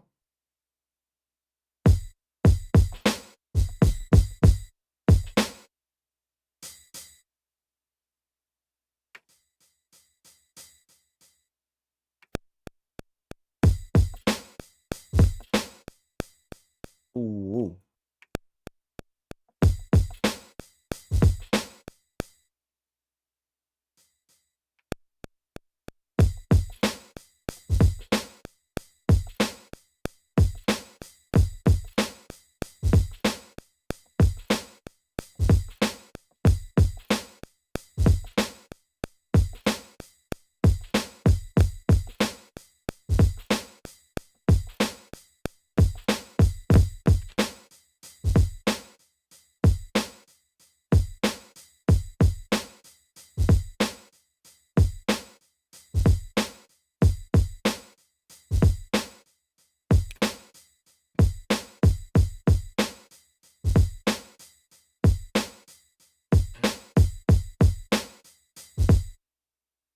Mm-hmm.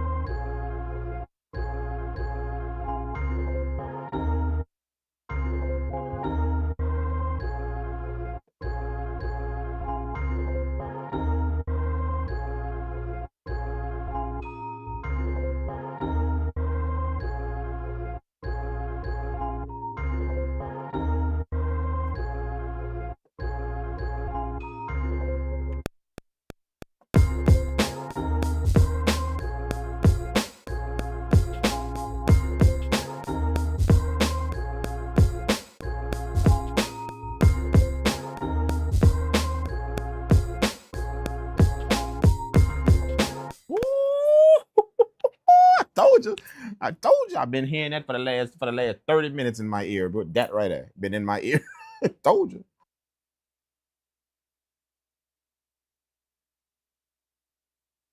Told you. Now I'm all nervous. Now I'm all nervous. Stop playing. Stop playing.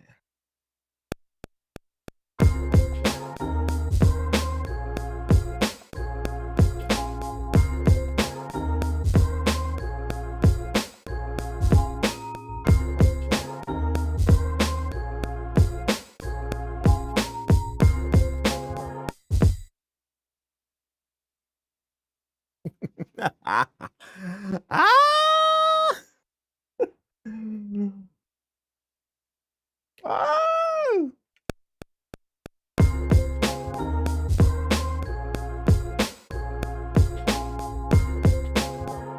Mm-mm.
What's next? What's next? Okay, so what y'all hear on the sample? What y'all hear? Give me something. Give me something. Give me something. What y'all hear that'll rock with this? Give me something. Give me something.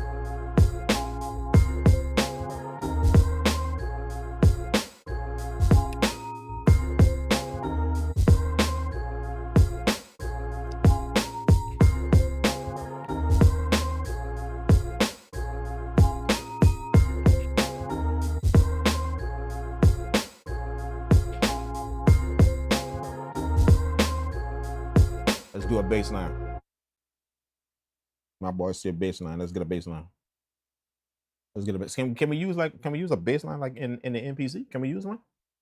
We can do that, right? I mean, I am in the MPC. Can we use like what's a good plugin? I know I keep asking y'all this, but what's a good plugin for bass line in the MPC?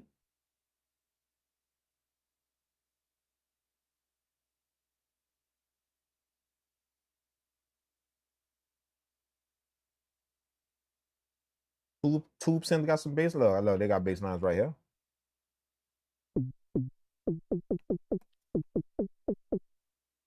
Forgive me, but I don't know nothing about it. I don't know nothing about it.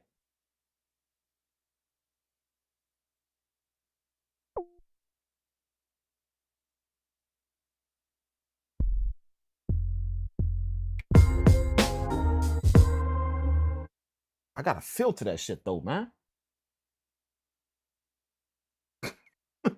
I gotta filter that, man. We gotta filter that, bro. If we're gonna put a bass line on that, bro, we gotta filter that.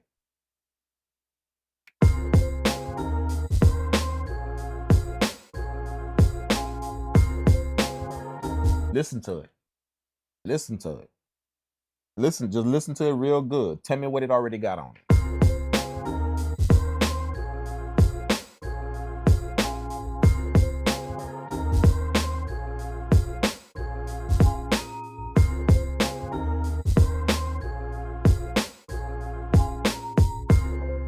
What it already got on it. What it already got.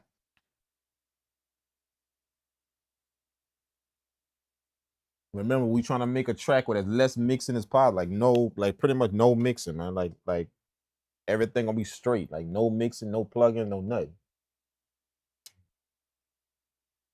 So we definitely have to filter that. We want a bass line on that. We definitely have to filter that.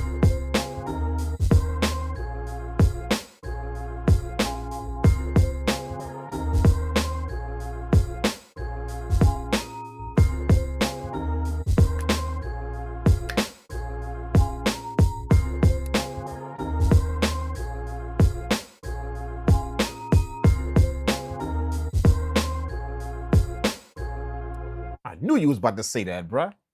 I knew you was finna say that. I knew you was about to say that. Copy the program. I knew it. I could have called that. Copy the program to another program. I knew you was about to say that, bro.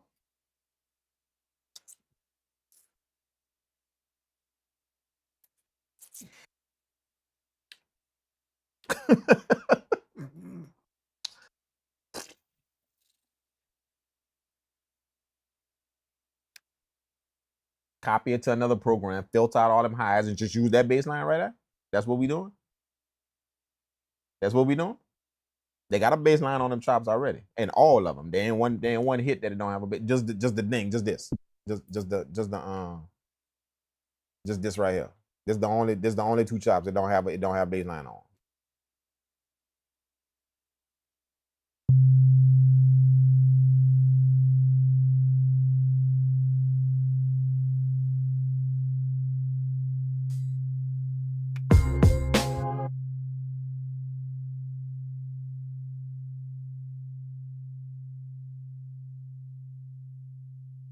This is the only.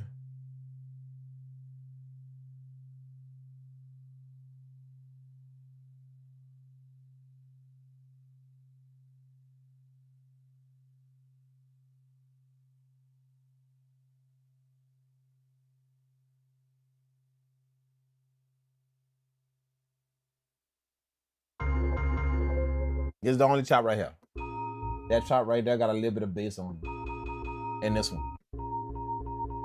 But all the rest got bass on it.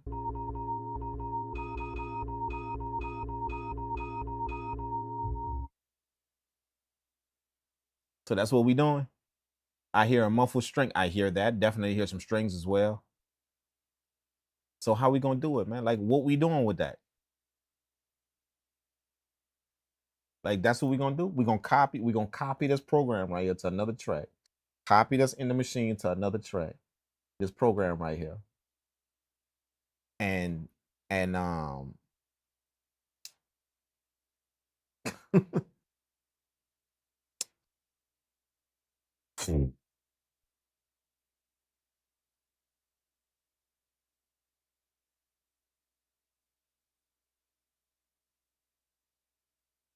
how you gonna do me like that?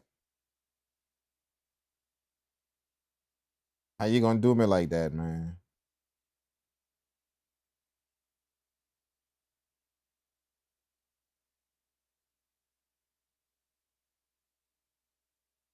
How you gonna do me like that, man?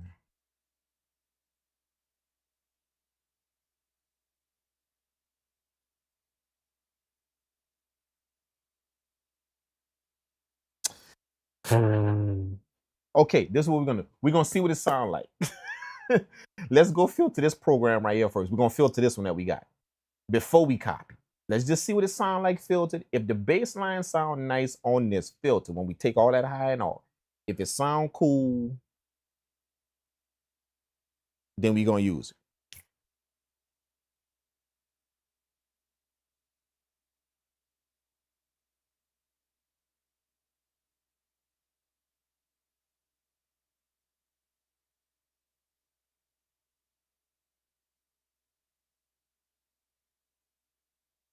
I'm sorry. I'm getting phone calls while I'm getting phone calls on my other phone while I'm in this. Okay. Let's just see how it sound, bro. Right? Let's just see how it sound.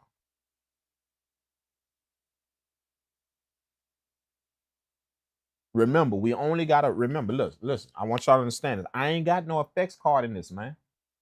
They ain't got no effects card up in here. All right. So we just got access to that low pass filter. That's it. You understand what I'm saying? I just want to let that be known.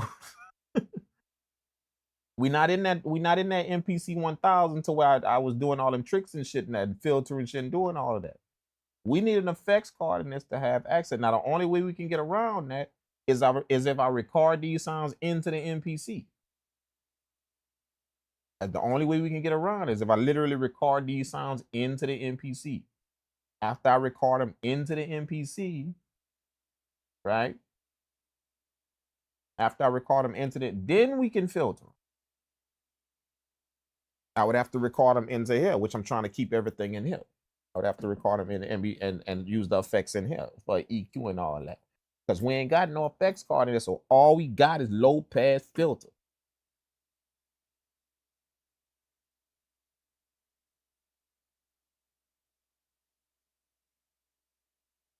So how y'all want to do that?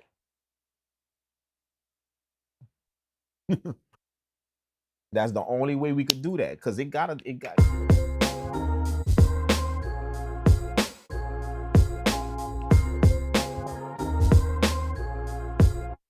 All right, here's what we're gonna do. Here's what we're gonna do. We're gonna filter.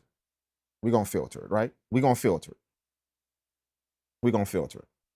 Let's go to sample, edit.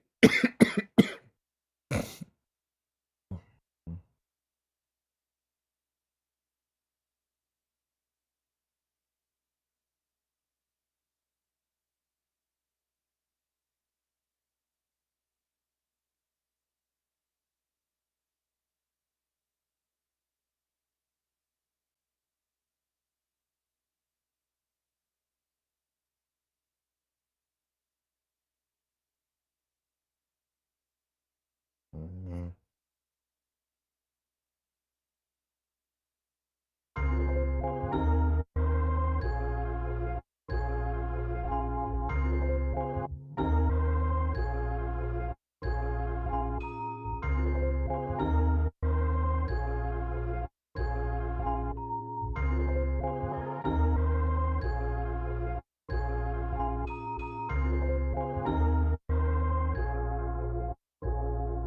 See, look. That would be our bass right there. See? See, so check it out.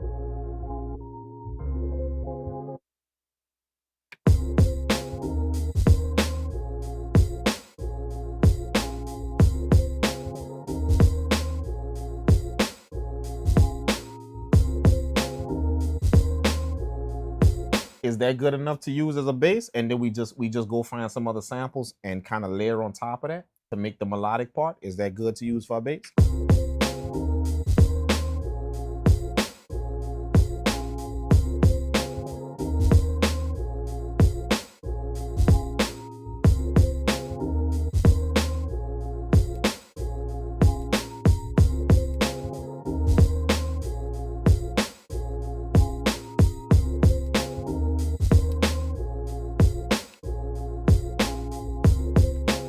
Or do we just leave it the full way? Do we just leave it the full way and go get some other stuff to layer on top of? What y'all think? Let's take care of that string that my boy said first. Let's take care of that first. That string. He said something about a string. Let's do that.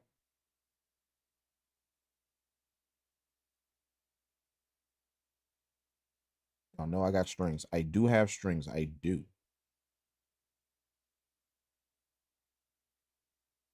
Soulful strings. Well, the verdict is out on that one, but I do have strings.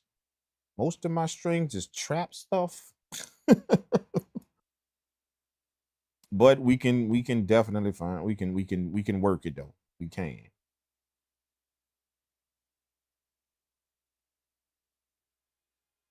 Let's see. Okay, I gotta put this on sample record for you guys to hear. Let's go.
I can use that.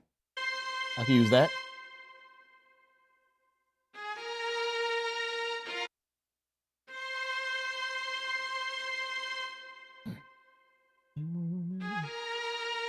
Let's get that. Let's get that. Let's get that. Very simple. Very simple. Very simple. Very nice. And it'll work. It'll work. I already got the chops in my head. Let's get it. Let's get it. Let's get it. I already got the chops in my head. Let's do it. Let's do it. So let's rename this to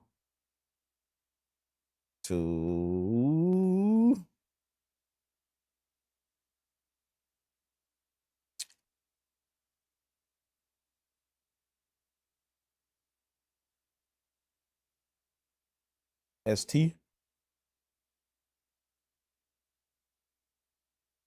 And let's record it. Don't need to clip that at all. Let's not do that.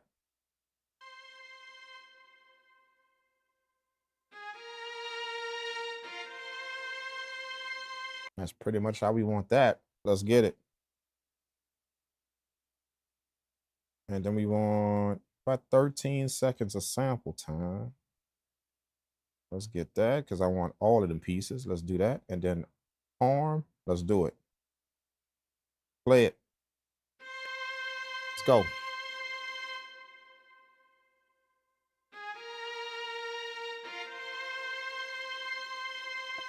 Mm-hmm.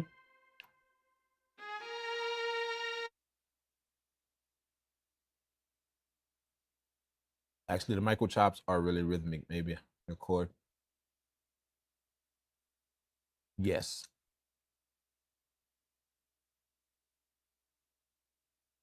Layer, call, and response. Ooh.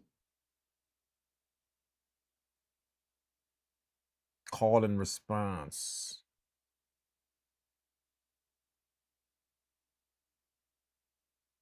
Mm. Mm.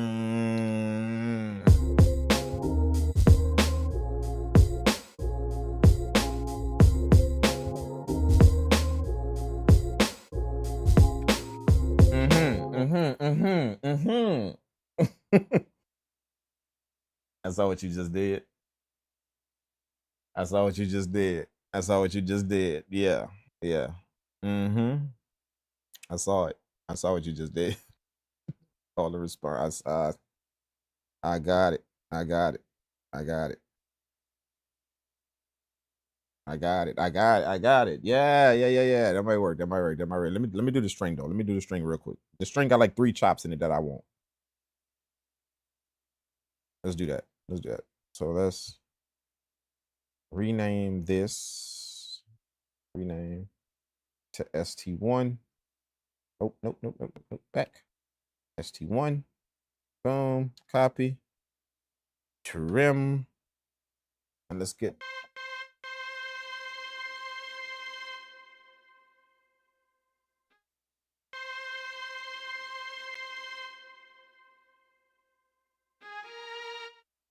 See? So definitely want that long chop right now. Definitely want that long chop right there. Right? We want that.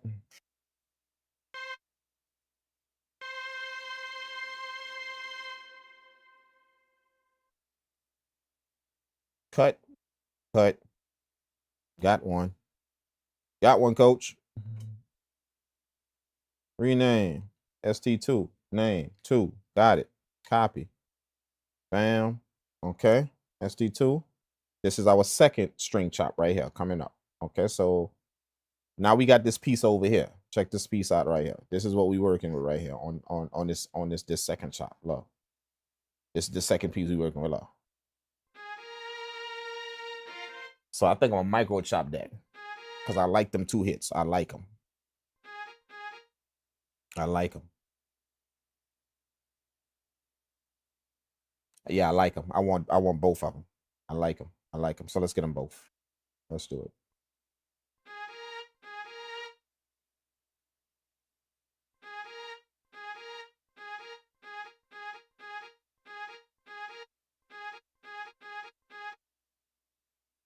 Are you serious?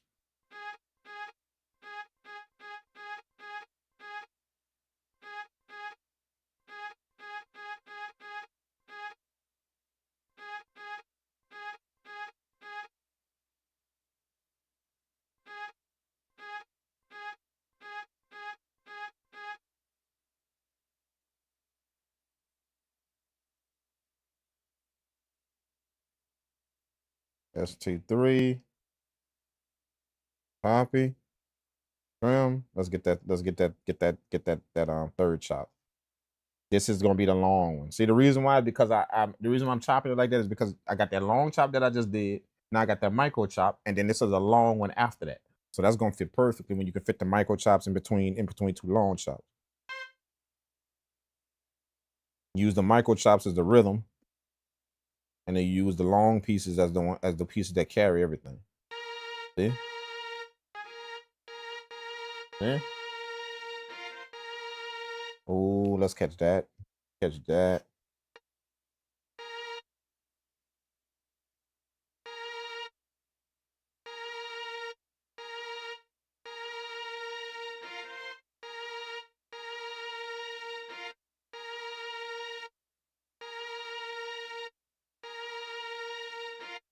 Oh, right when it changed. Got it. Got it.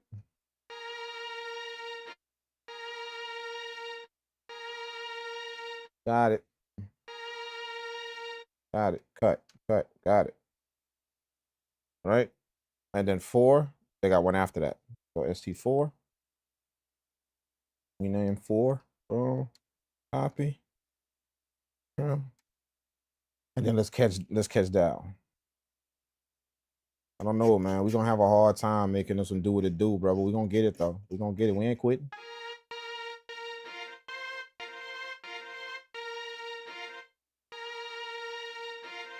Damn, they got another one. They got another one. They got another one. It's another one.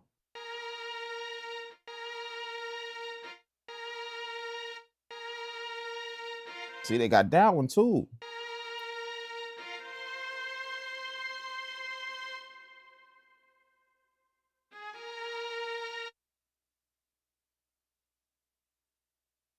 Two more.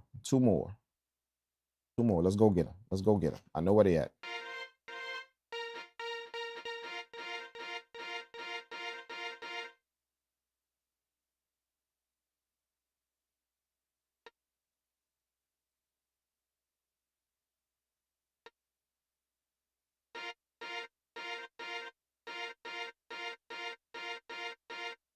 Cut. Got it. Just that quick. We got that one. ST5. Rename ST5. This is our 5th chop coming up. It's gonna be that long when after the micro chop. It does it again. It does it twice. If y'all heard it, it does it twice.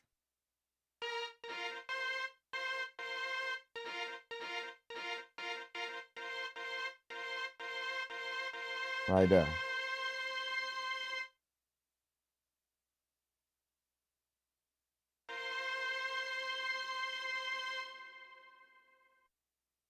Ooh, I like that. And then we're gonna get that reverb. I like the reverb. So we're gonna cut that one. I said 2 more, but we're gonna get 1 more. 1 more. Let's go rename. ST, is it 6 we on? It's 6, right? Yep. Nope. 6, right? Or is it 5?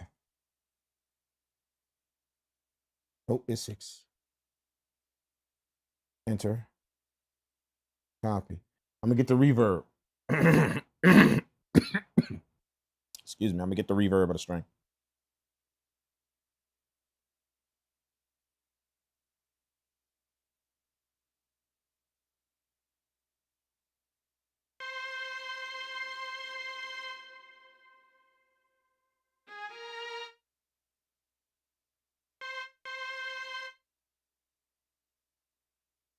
Let's get the reverb of the string.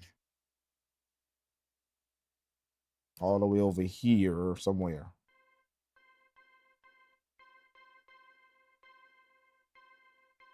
Right there. Right there.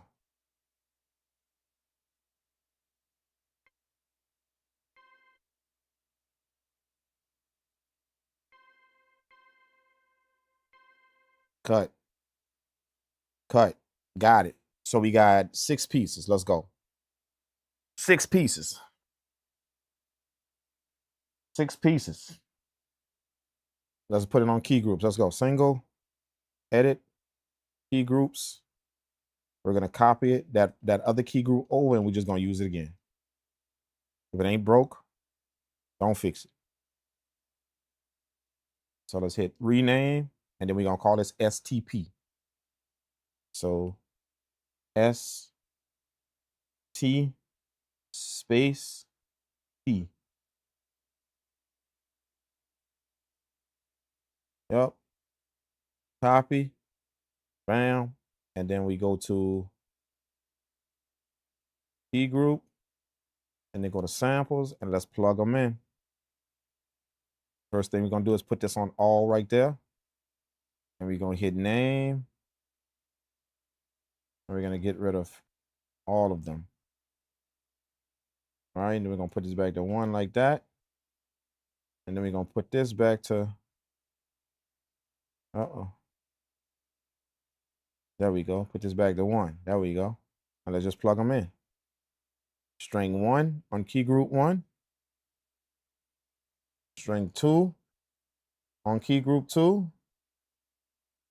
Oh, string 2, string 3 on key group 3. ST3.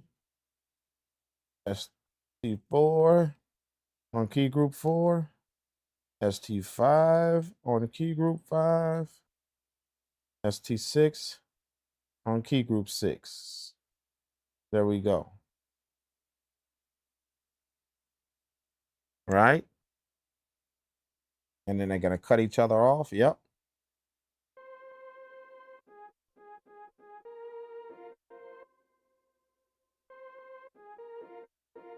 Okay.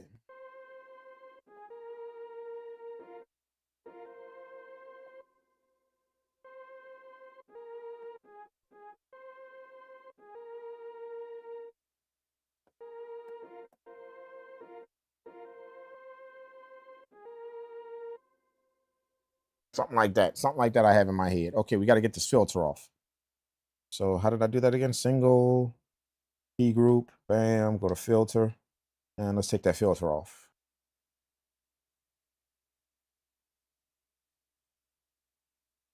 Let's go to all. Bam, bam, bam.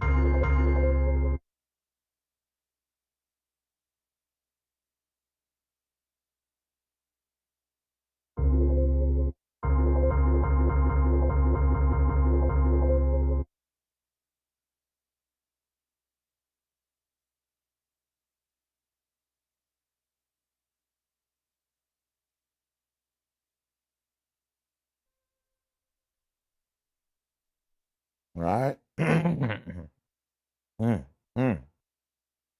Okay, let's go to multi, and then we're gonna put that on key group 3. I mean,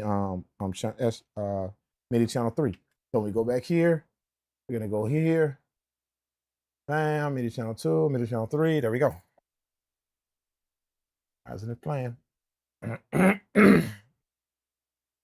on MIDI channel 3. Why isn't it playing?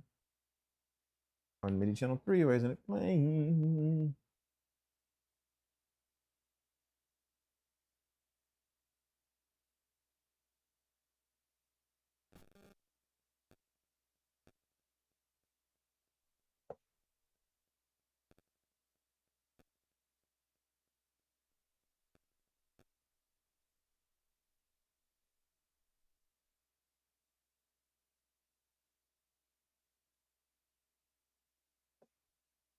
Is it on the right thing right here? Is it?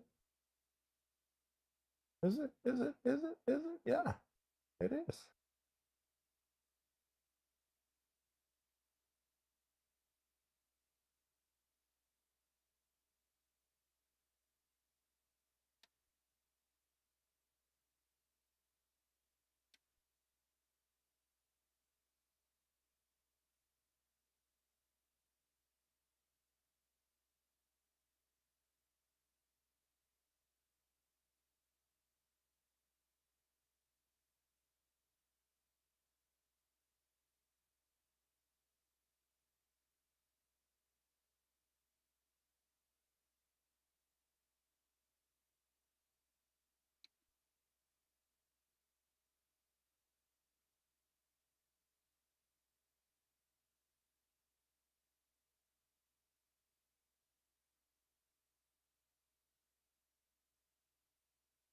Mm.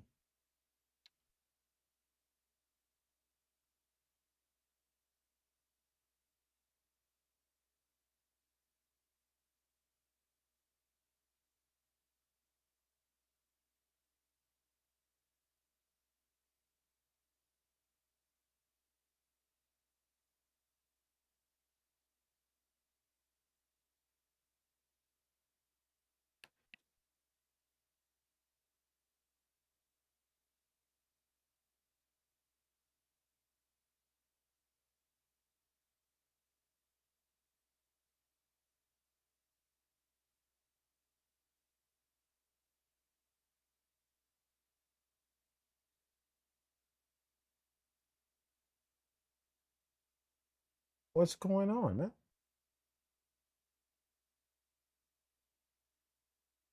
Is it what? It's not playing. What the hell happened? Let me see something.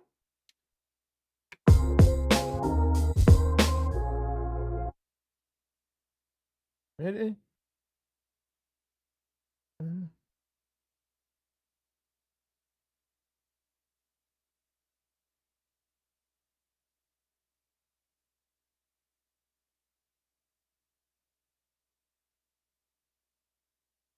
Mm. MIDI channel 3.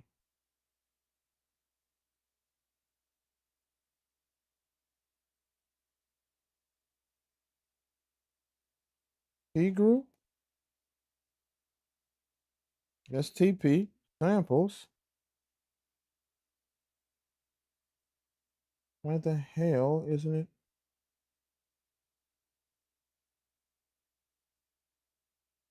Let's see something. Single. Edit. Key group. Filters.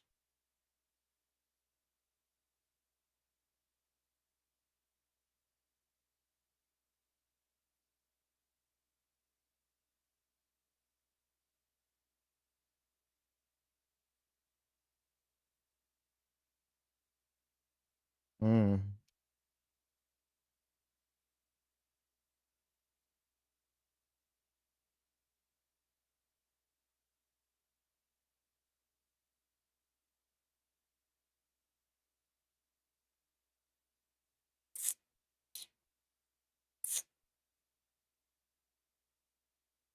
Dude, I have no idea why this isn't playing. All my other MIDI channels are playing. Multi, all of them are playing. See one?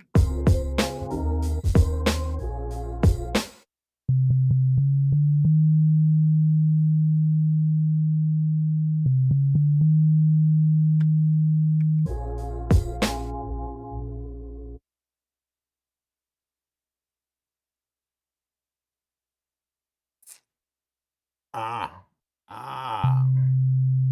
No wonder. No wonder. I hope that wasn't like that for them all. I think it was. I think it was. My bad, y'all. I think it was. Okay, multi. Hopefully that works. Hopefully that works. Let's go to 3 here. Let's go to here. No, man, it was.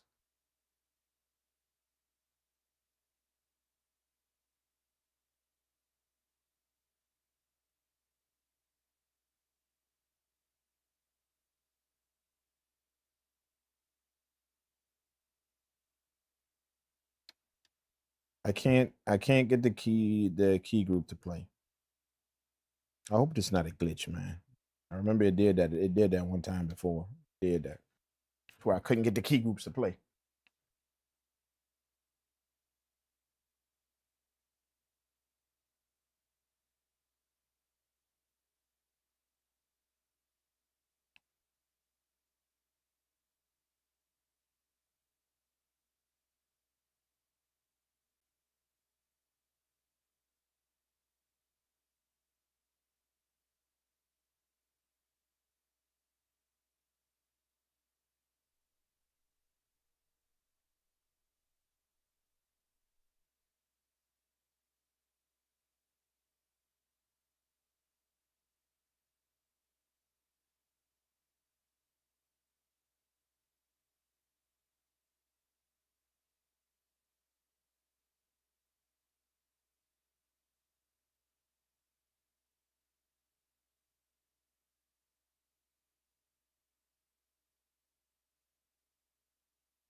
I have no idea why this is not playing, bro. MIDI channel 3. Output 3.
Hmm.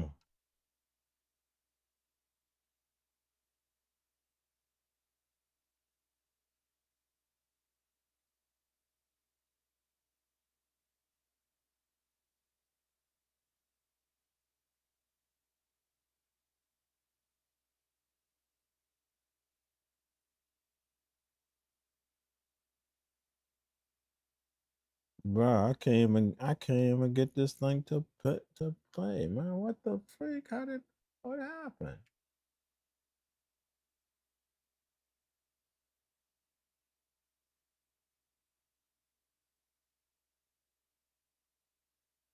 Multi?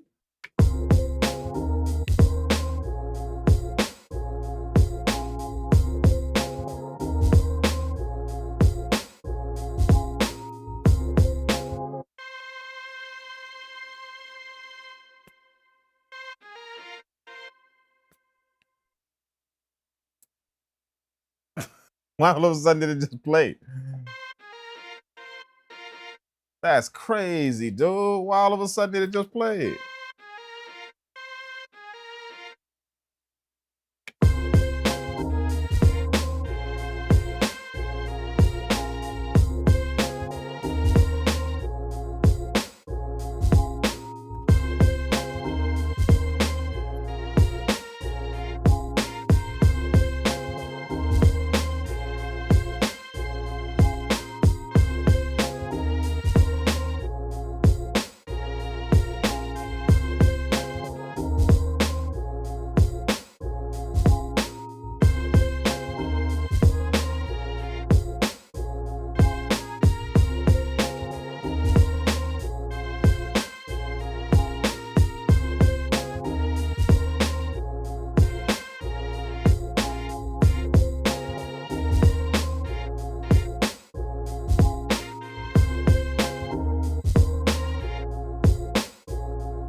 like it, but I'm not liking it. I like it, but I'm not liking it.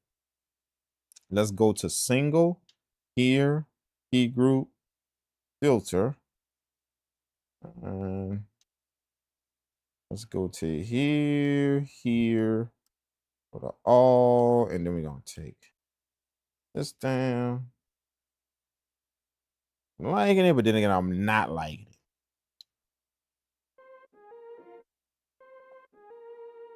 That's a little bit too much.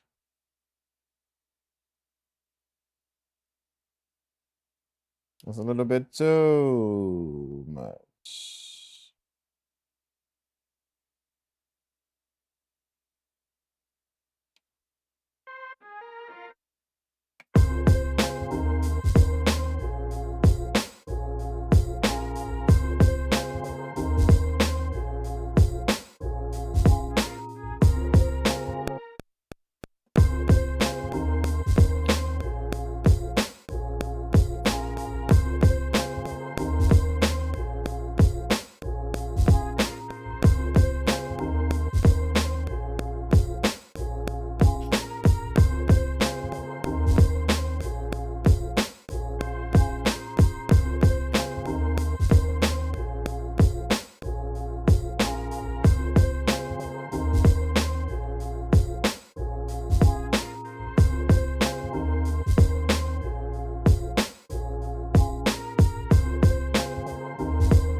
Okay. All right. Here's what I'm thinking about doing. Okay.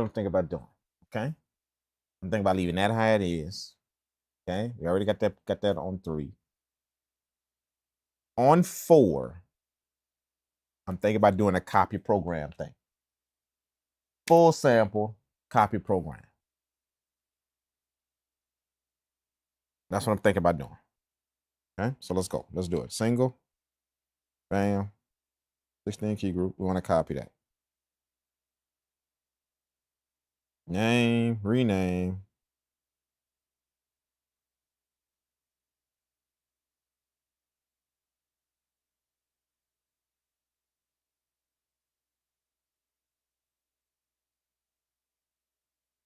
LO. No, we're going to call that full sample. We're going to call that full. F U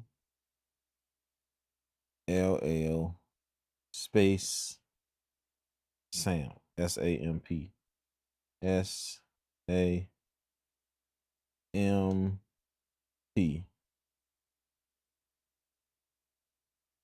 Enter. Copy. Right?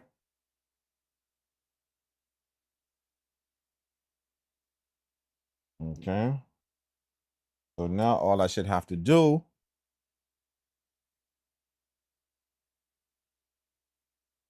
go to multi and put that on 4 and we should be good. All right.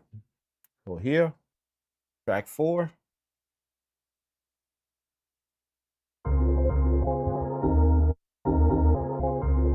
And then we're gonna go take the filter off, right? So let's go here, key group, filters, and we're gonna go take that filter off. Put this on all. Nope, not that program. Change that.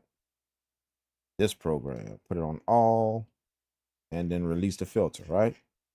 Back to 99, right? Okay, and then I'm gonna go to this one. That's my first one, and bring that down just a taste more. Okay, so that means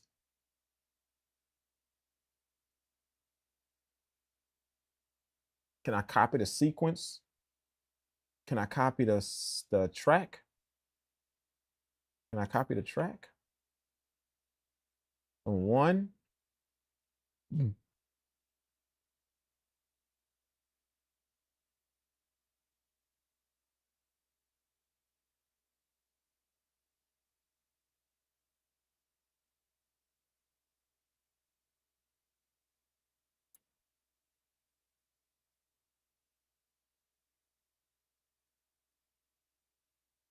I was just trying to copy all the MIDI notes.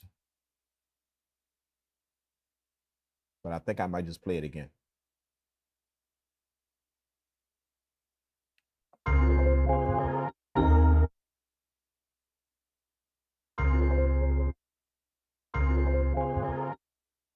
Let's do this. Track mute. Let's mute the second one. Yup. Mute the third one. And now I can play the fourth one.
I think that's filtered just a little bit too much, man. Let's release that filter just a little bit on now. It sounds nice, but let's just release the filter a little bit too much. I mean, let's release the filter just a little bit more now. Key group all, bam, just right here. We're gonna release this just a little bit more.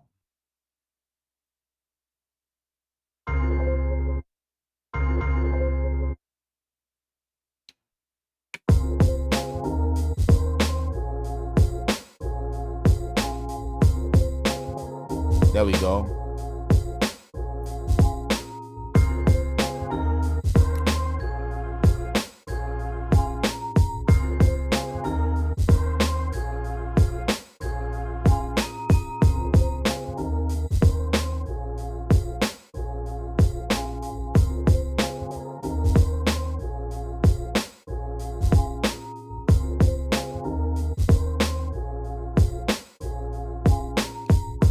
Wait, whoa. Copy track 2 to 5. Copy track 2 to 5 and change the MIDI out. Oh.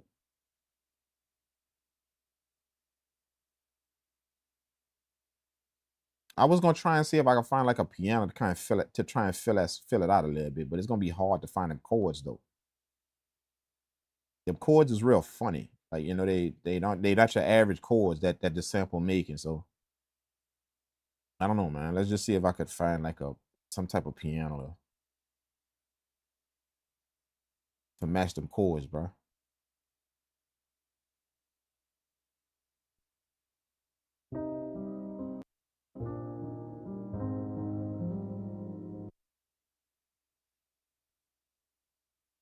Let's just hope we hit on something, man. Let's hope we hit on something, bro. Let's do it. We're just gonna hope we hit on something, man. You know, there's one of them beats where it ain't reached Super Saiyan level yet.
Missing one chord.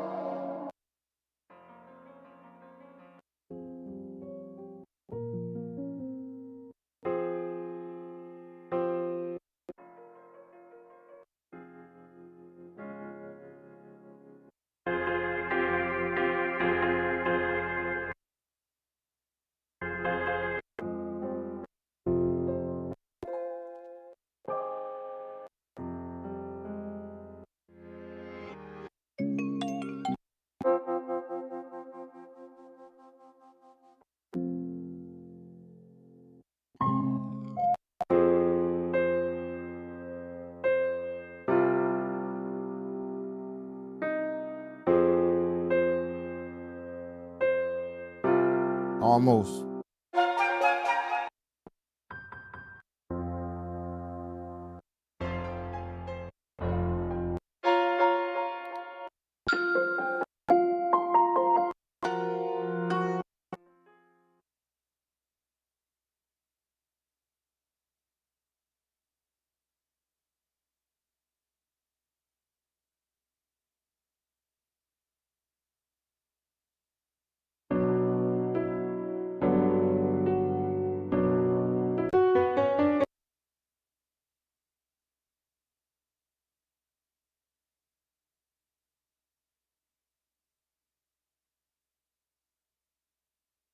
I'm looking, we digging.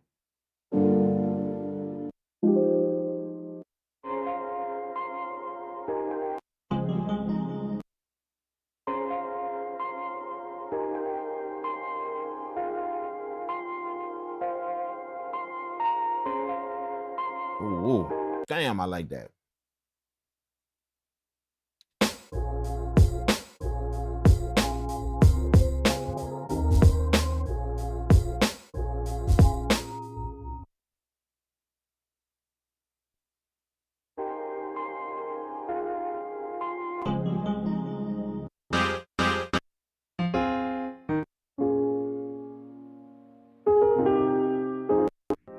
Nope.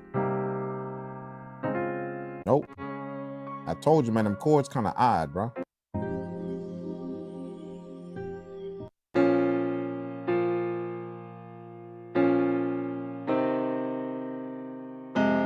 Nope.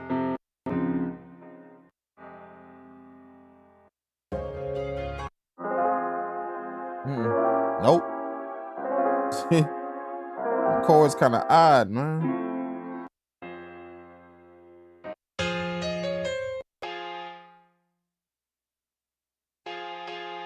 Let me see something. Let's do this.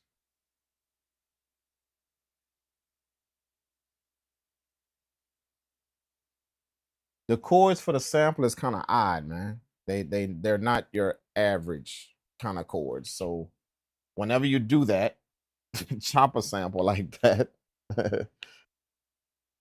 Don't be surprised if it's hard to find things to layer over it because you made the sample with some, you chopped it in some weird chord, so we kind of boxed ourselves in right here, but we're gonna try and make it work, man.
And we boxed ourselves in with some messed up chords, bro.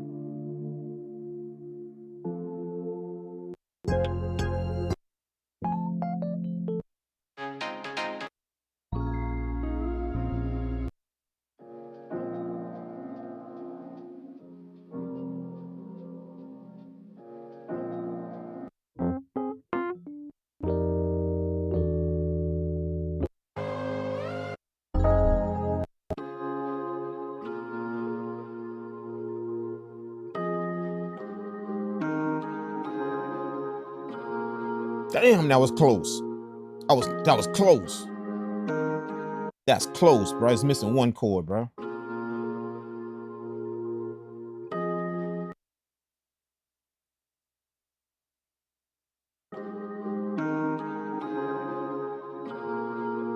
Missing one, man. That's close as we came right now.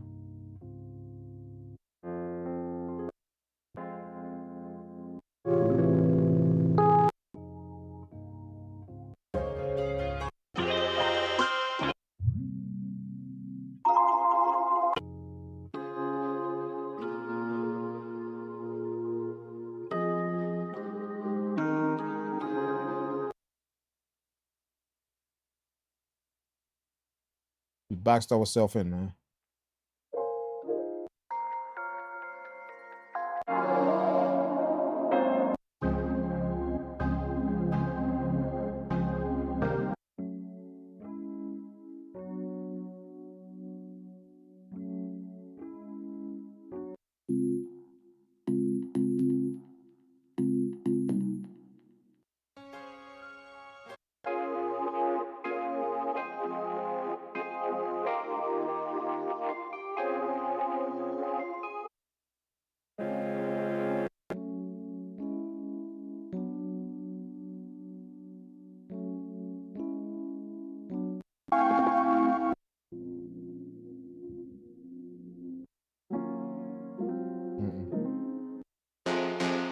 Nope.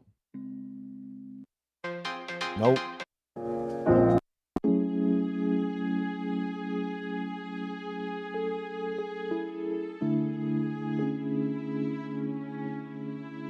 Almost, but I don't like that string.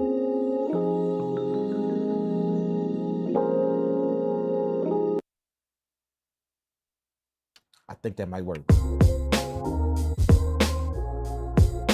That might work. That might work. That might work. That might work. That might work. That might work right now. That might work. That might work. That might work.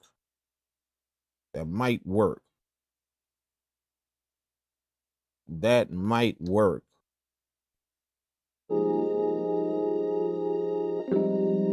You got a string though, man. Damn.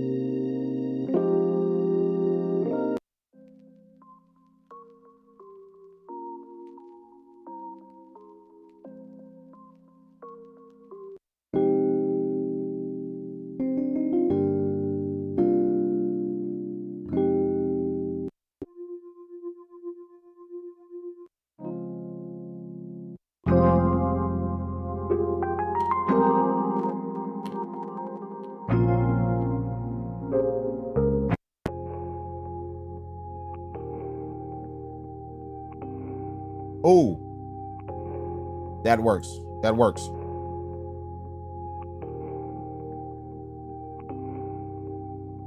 I think that works. I think that works. That works. That works. I think that's it. That's it right now. That's it. That's it. Let's see if we can do that. Damn, that took a while, man. That took a while, bro. But I think that works right there. I think so. Let's go 140. I think that works right there. That has all three of the chords and a little something in it.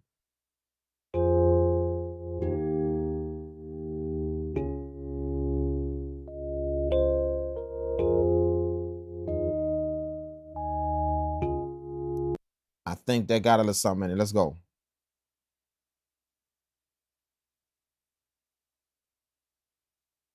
I think that honestly does. Let's do it. Let's do it. Let's do it. Let's see what's up with it. Let's see what's up with it. 14 seconds. Let's change it. Name, we want E P N U. Enter. Arm. Let's record it.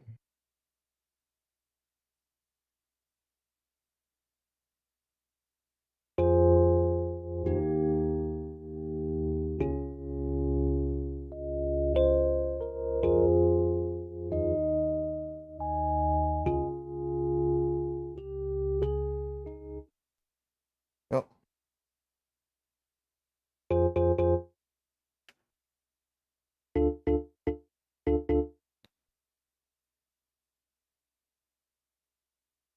Mm.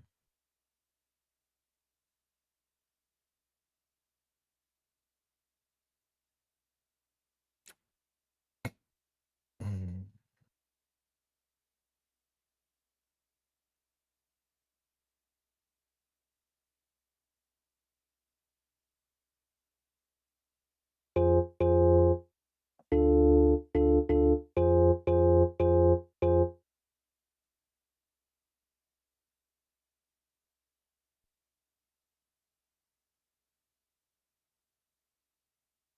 Mm.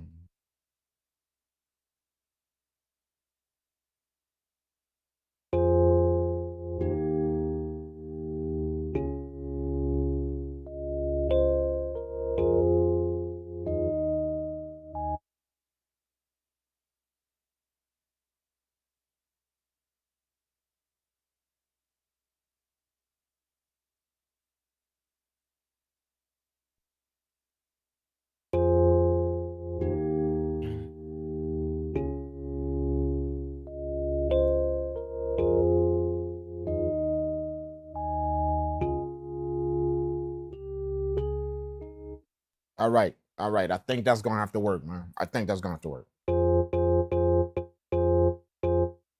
I don't know, man. I mean, we're gonna see. We're gonna see. We're gonna see. We're gonna see. I don't want to jinx it. I don't want to jinx it. Let's just do it. All right. Let's rename that. Put a 1 at the end of that, like that. No. Copy. Let's go to trim. Let's get that. Let's get that first piece. That first chord right there.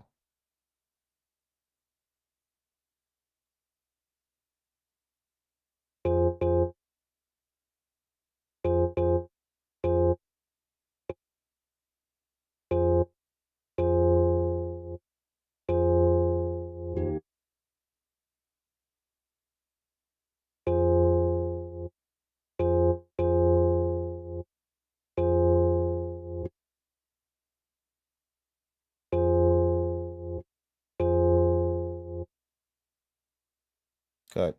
Cut. First piece. Got it. Rename. Rename. 2. Boom. Copy. Not really wasting no time on this one because we took a lot of time trying to find it. So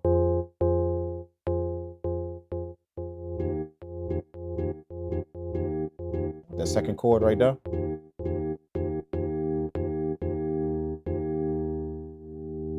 Right there.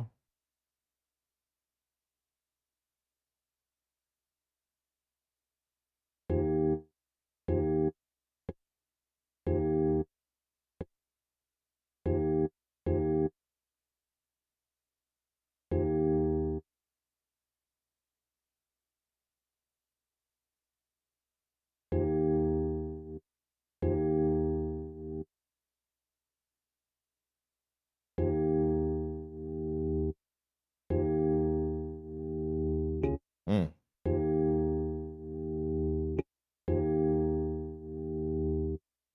we go. Cut. Cut.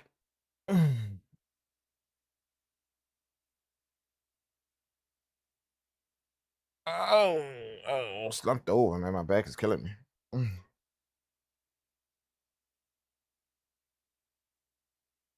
Okay, next one. Next one is E piano 3. Let's go. Rename.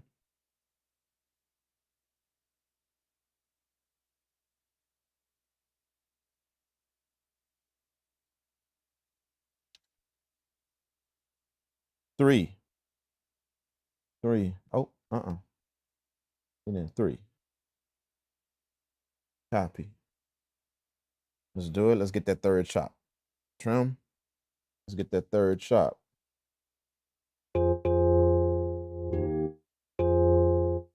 It's gonna be right there.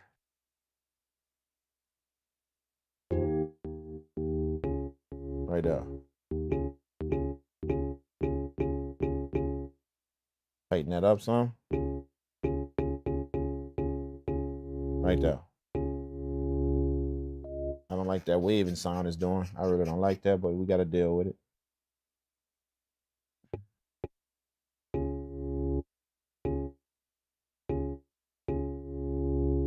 They got a melody finna come in.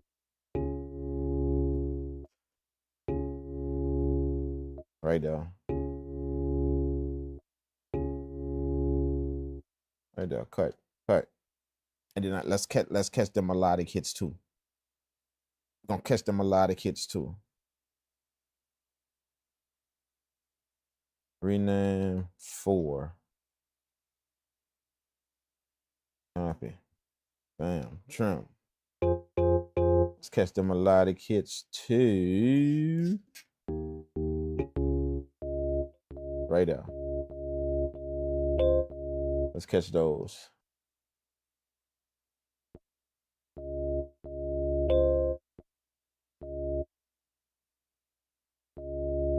Nope.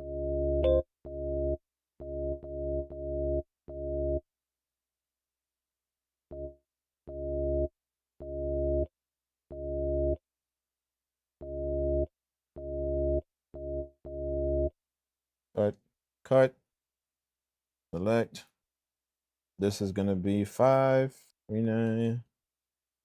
Top 5. Copy. Trim.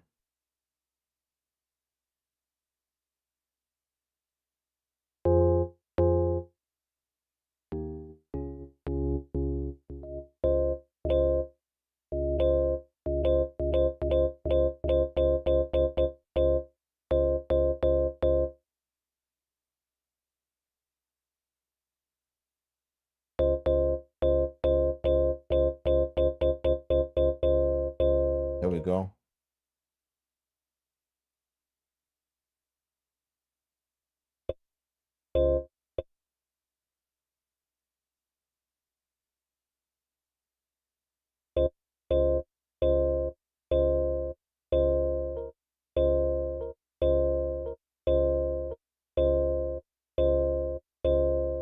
Cut. Got it. This is 6. Rename. 6. Copy. Trim. Let's go. I want that second piece right after that.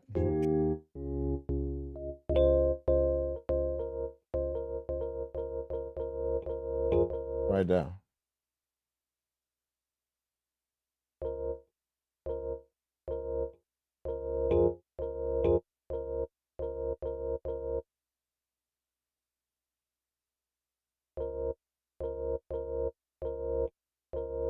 Nope.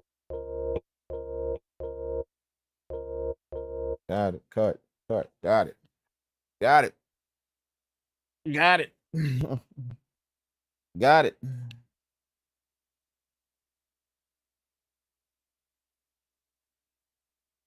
I think it starts over. I think.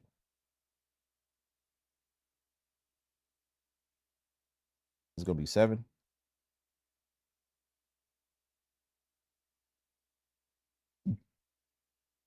Trim 7 right here.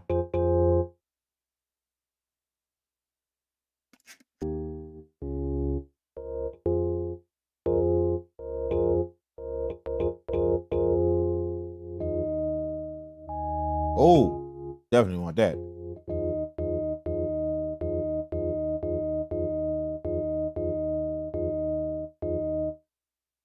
Let's tighten that up just a little bit.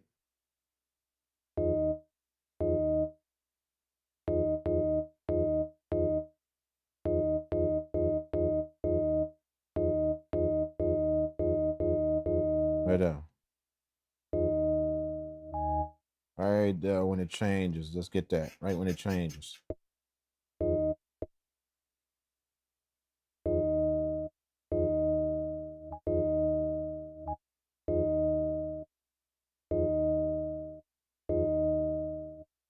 Got it.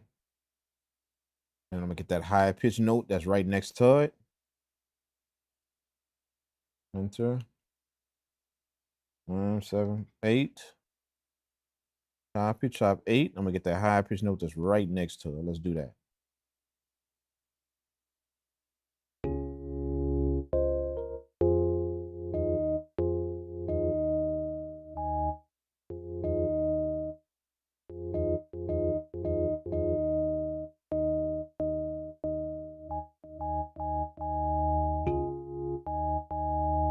Right there.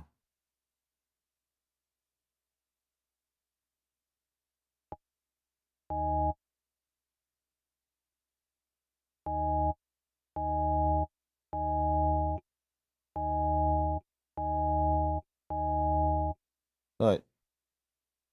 Cut. I think I got it. I think I got it. Let me listen to the whole sample and see if there's anything else I want.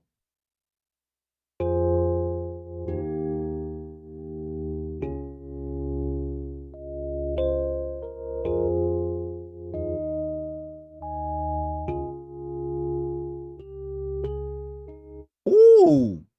Dum dum dum.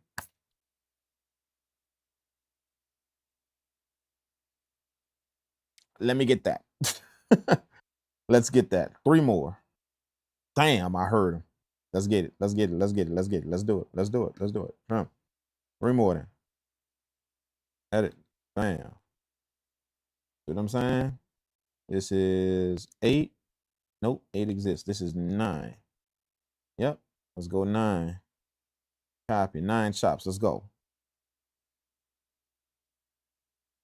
So we want them three knocks at the end. They got three bells at the end of this whole thing. That's what we want. Right there. Tighten that up some.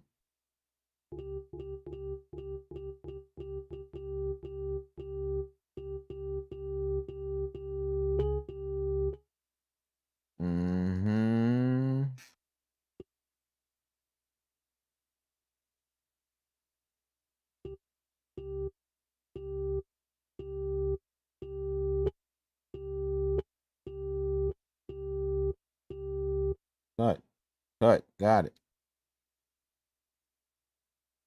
Second round. This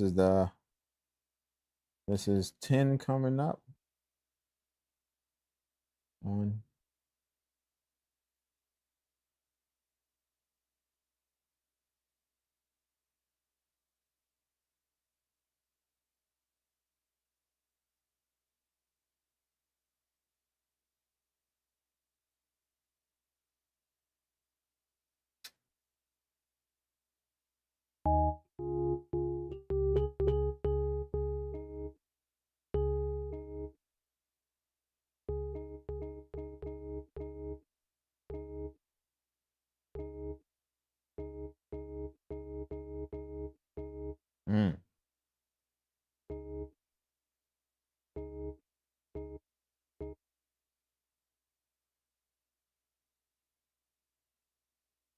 I think I went too far because I'm supposed to have 2 more chops, not 1 more left.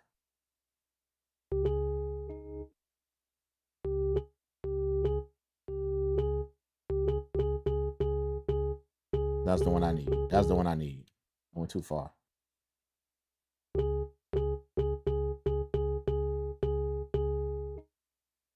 Yup.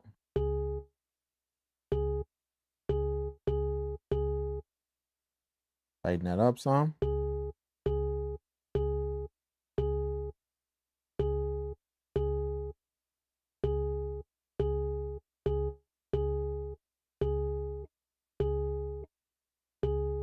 Coming right down. Back off. There we go. Cut. Got it. And then I need that last hit. This is the last one right here. We got 11 chops, dude, off this.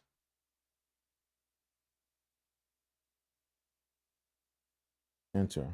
Copy. Trim. Got it. I need that last hit. Let's go.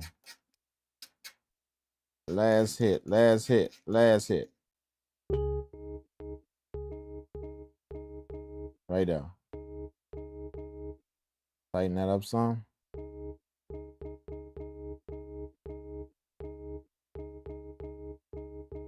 It ain't much, but you know, it's still a hit though.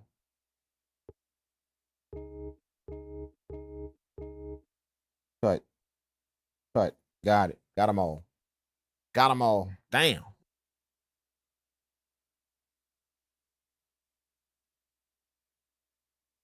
Let's check them out. 1, 2, 3, 4, 5, 6, 7, 8, 9, 10, 11. There we go.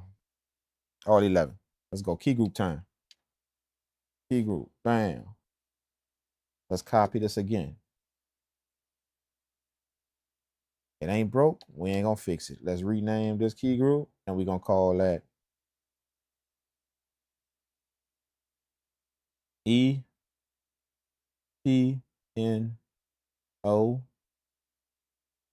space program P. And delete the rest. No, and we're gonna copy that. Bat that out. And then we're gonna go to key group. We're gonna go to sample. And then we're gonna put all these, we're gonna clear all these bad boys out. Right? And then we're gonna go ahead on and put them on the key groups. Let's go. EPNO1, EP1, key group 1, key group 2, EP2, key group 3, EP3, key group 4, EP4, key group 5, EP5, key group 6, EP6, key group 7, EP7, key group 8, EP8, key group 9, EP9, key group 10, EP10, key group 11, EP11. There we go. They all on there. See, that's what I had in mind. See how melodic?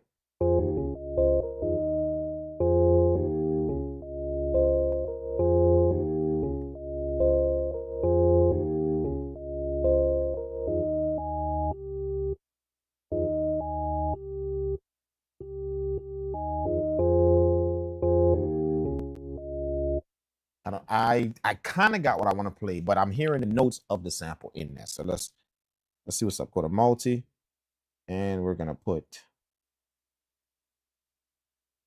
this on 5. E piano on MIDI channel 5. So let's go here.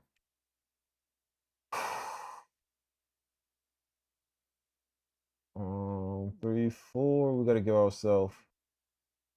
Let me delete this track right here. Let's delete this. Delete track. MIDI channel 4. We're gonna hit new track, MIDI channel. Boom. All right, and we're gonna put MIDI output port on MPC A on channel 5. Is that on channel 5, right? Yep. And it should be here. There it is.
Uh-oh, we getting somewhere. We getting somewhere.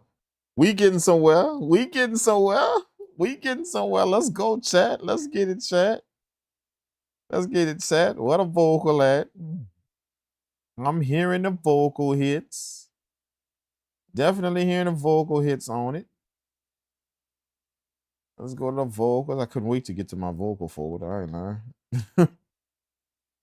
Couldn't wait.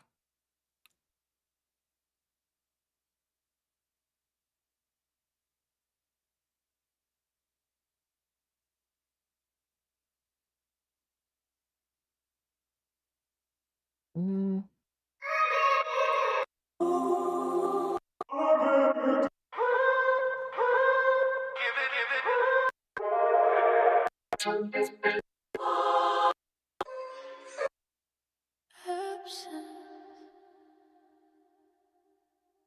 Is it louder? Absent.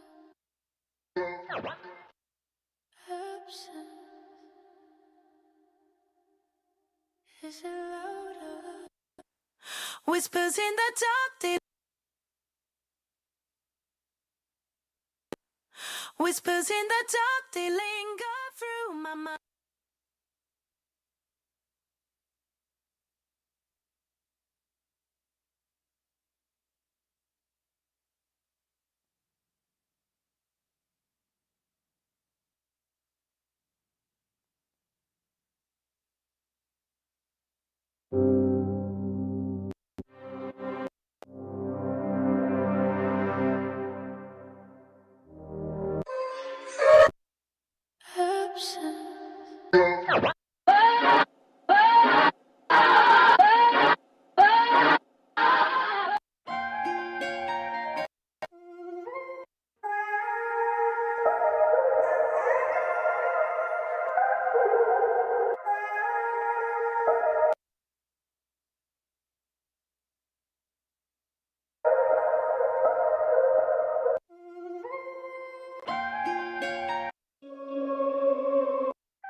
Felt the rain falling.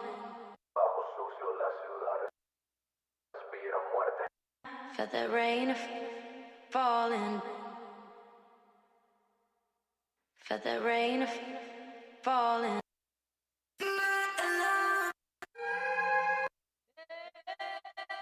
Oh, why the thunder in the quiet?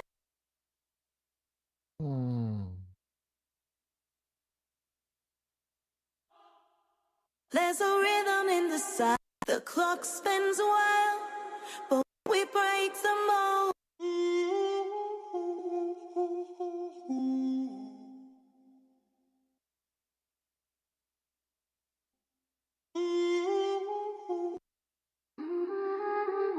Come on, man.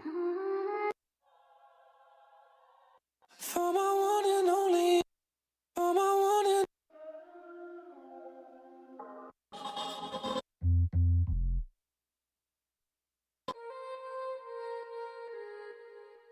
yeah, I can. The clock spins a while.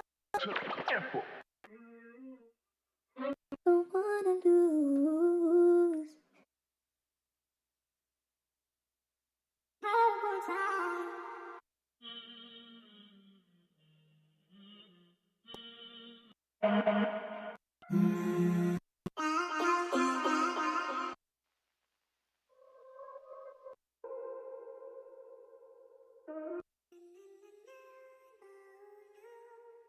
I know you feel it.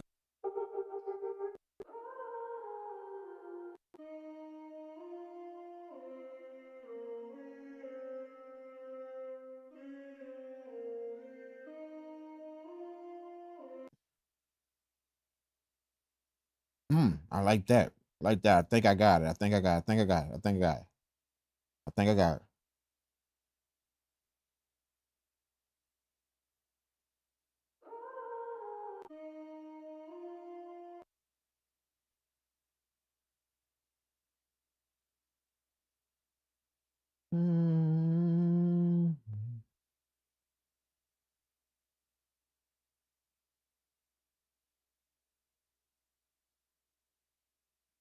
I think I got it. We're gonna record this in.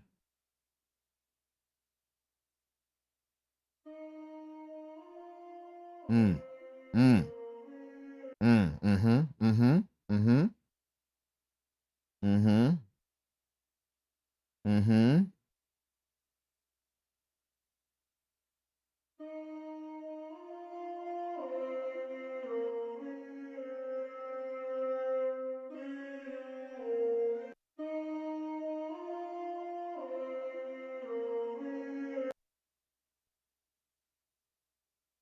Mm.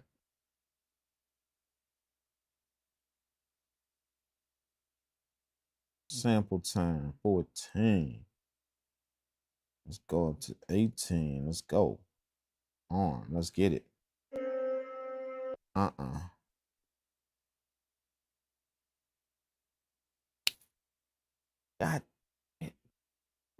Mm. I didn't rename it.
One, two, three, four, five, six, 7, 8, 9, 10.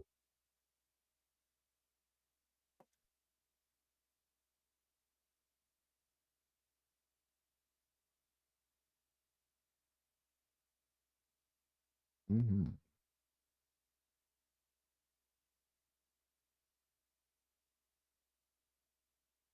Okay, maybe I didn't need to do that.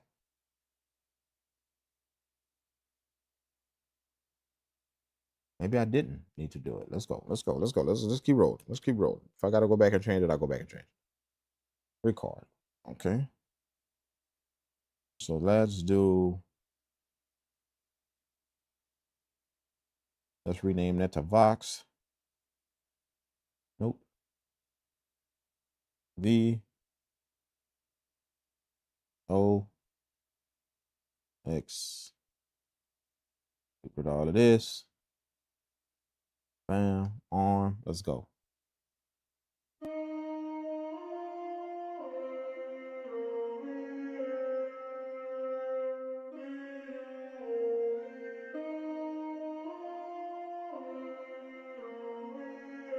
I need to up my micro chopping game. I'm a loop digger through and through.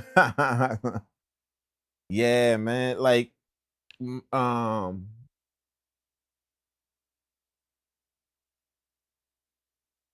how to chop great long hits, micro chops, and turn around. That's like a basic technique you can start with. And yeah, that'll get you away from just loops. you know, just looping something over again. You know, just triggering something and it just loops. Nah. I mean, what's the use in sampling if we don't flip it? Like, to me, chopping and flipping samples go hand in hand, not chopping the sample. That's it. You know, because I can't say I'm flipping it because I'm just about to loop it. You know what I'm saying? Which nothing is wrong with that. But to me, what's the use in flipping the sample? What's the use in even learning how to sample if I don't learn how to flip sample, like flip it? They really take the sample, do something else with it. You know, rearrange the chops, micro chop, long hit, you know, and rearrange them in a certain manner and play it. See, to me, that's how it just works. You know, chopping and flipping samples go hand in hand. See what I'm saying? When I chop it, I'm gonna flip it. Not I'm gonna chop it and then I'm gonna loop it. What was the sense in me chopping it? Just go loop it and drop some drums on. You see what I'm saying? You know, I know you got sample-based producers that'll tell you don't be scared to loop. Just loop it. Don't be scared to loop it. Don't be scared to loop it. Don't be scared to loop it. At the same time, don't be scared to flip it. I would tell him that. Don't be scared to flip it. Why you looping shit? Don't be scared to flip it. Dive in that shit. You know? Gensu that thing up. Gensu it up, man. And then flip that shit. You know what I'm saying? Put that Gensu on that, man. Cut that thing up and then flip it, man. You know?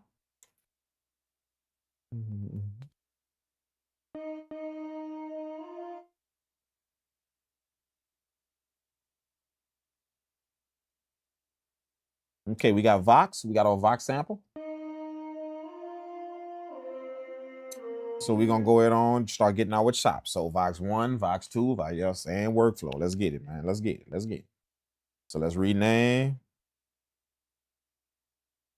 Oh shit. Hold up. Let's go to sample edit. We need to be in edit. Okay, rename. Put a 1 at the end of this. Vox 1. Bam. 1. This is our first chop coming up. Let's go.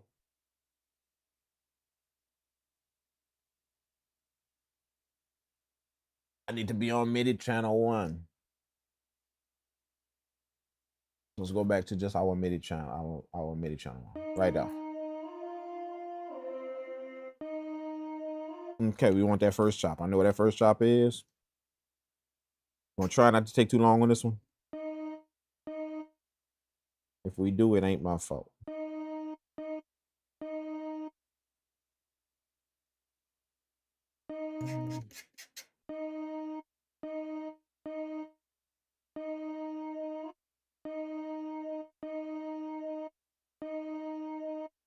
That's cut. Got our first chop. Let's go. We in it now. Box 2. This is 2 right here. Copy the sample, and then we're gonna trim it. This is my second chop right here. Beginning part.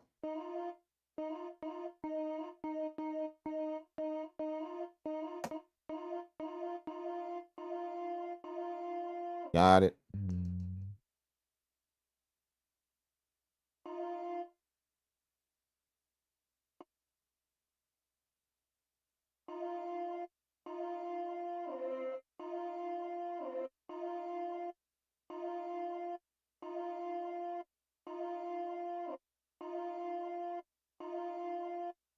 Got it.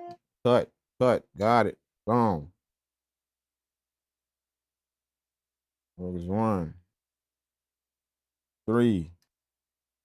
Copy. This is our third chop right here. It's coming up. It's right after that. It's gonna sink down. That's the one I want. That's the one I really want. It's gonna sink down, huh?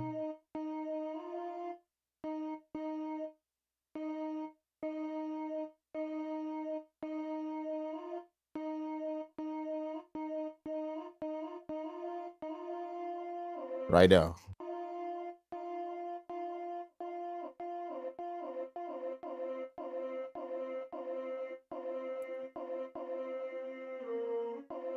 Woo! Let's get that. That shit gonna go ham.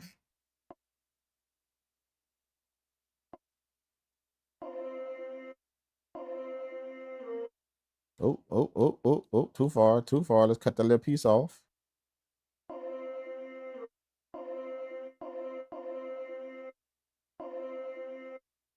cut. Let's go.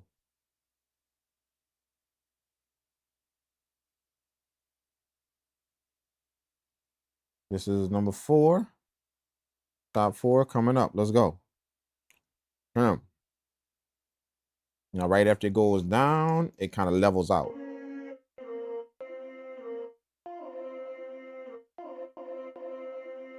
Right down.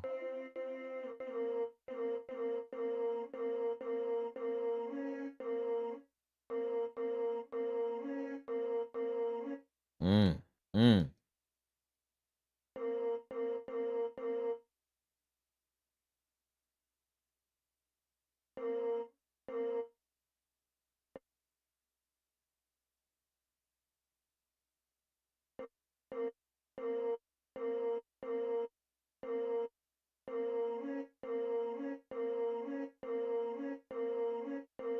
I want just the O. I don't want the we yet.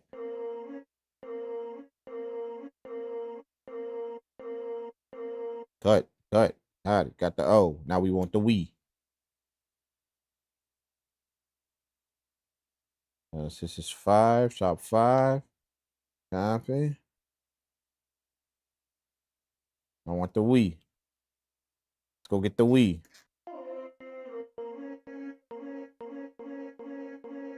Right there.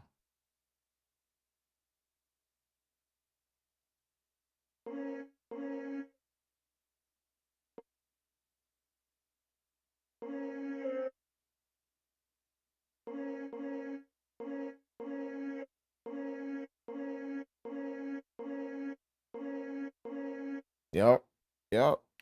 Cut. And then I want that yeah at the end. There's one that goes OE, yeah. Stretch my back out real quick, y'all. Slumped over looking at that screen ain't too cool.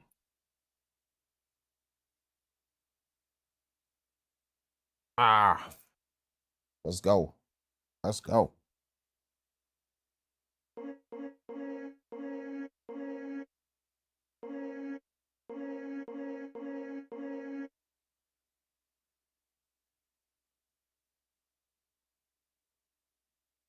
Six.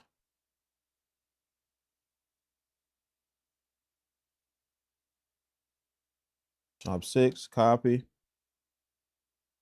Trim.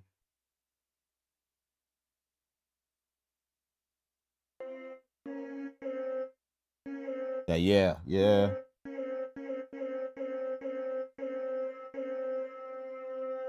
Long chop. See, long chop. See? Yeah. That's it.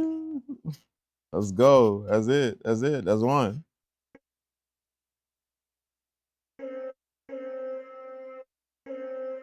Let's get it all.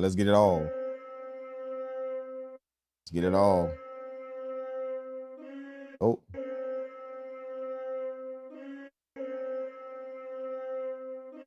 Right before it changed.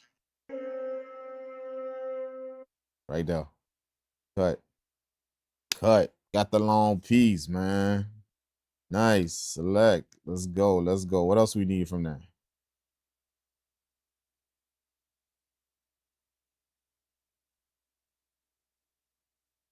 Maybe 9. Is it 6? Nope. 7.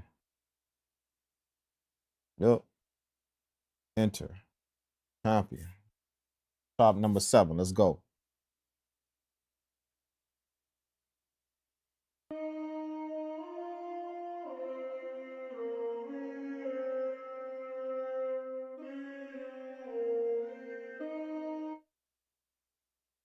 I don't think I'm gonna need that.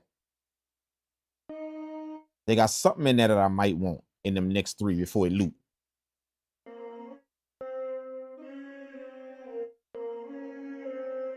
See, that's the yeah right there.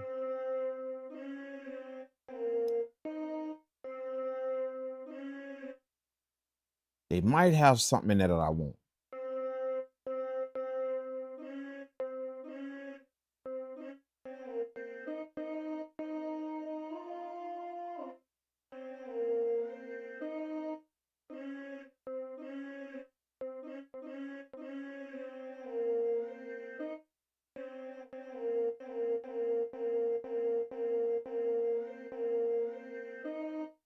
I want those two. I want that one.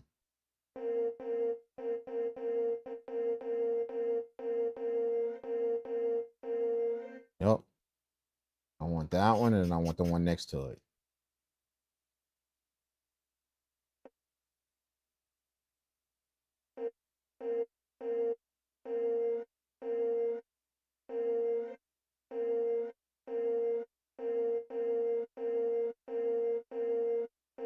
Got it. I want the one right next to it. For 8 chops. Let's go.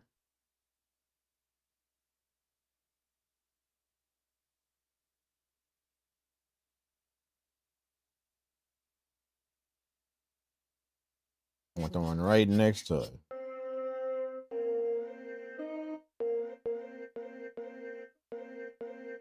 Right there.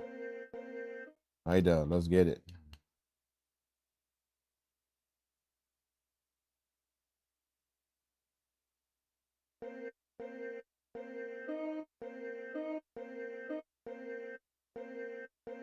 Got it. Bam. 8 chops. Got it. Single. Bam. Key group. If it ain't broke, don't fix it. Rename. We're going to call that Vox P. So let's do VOX.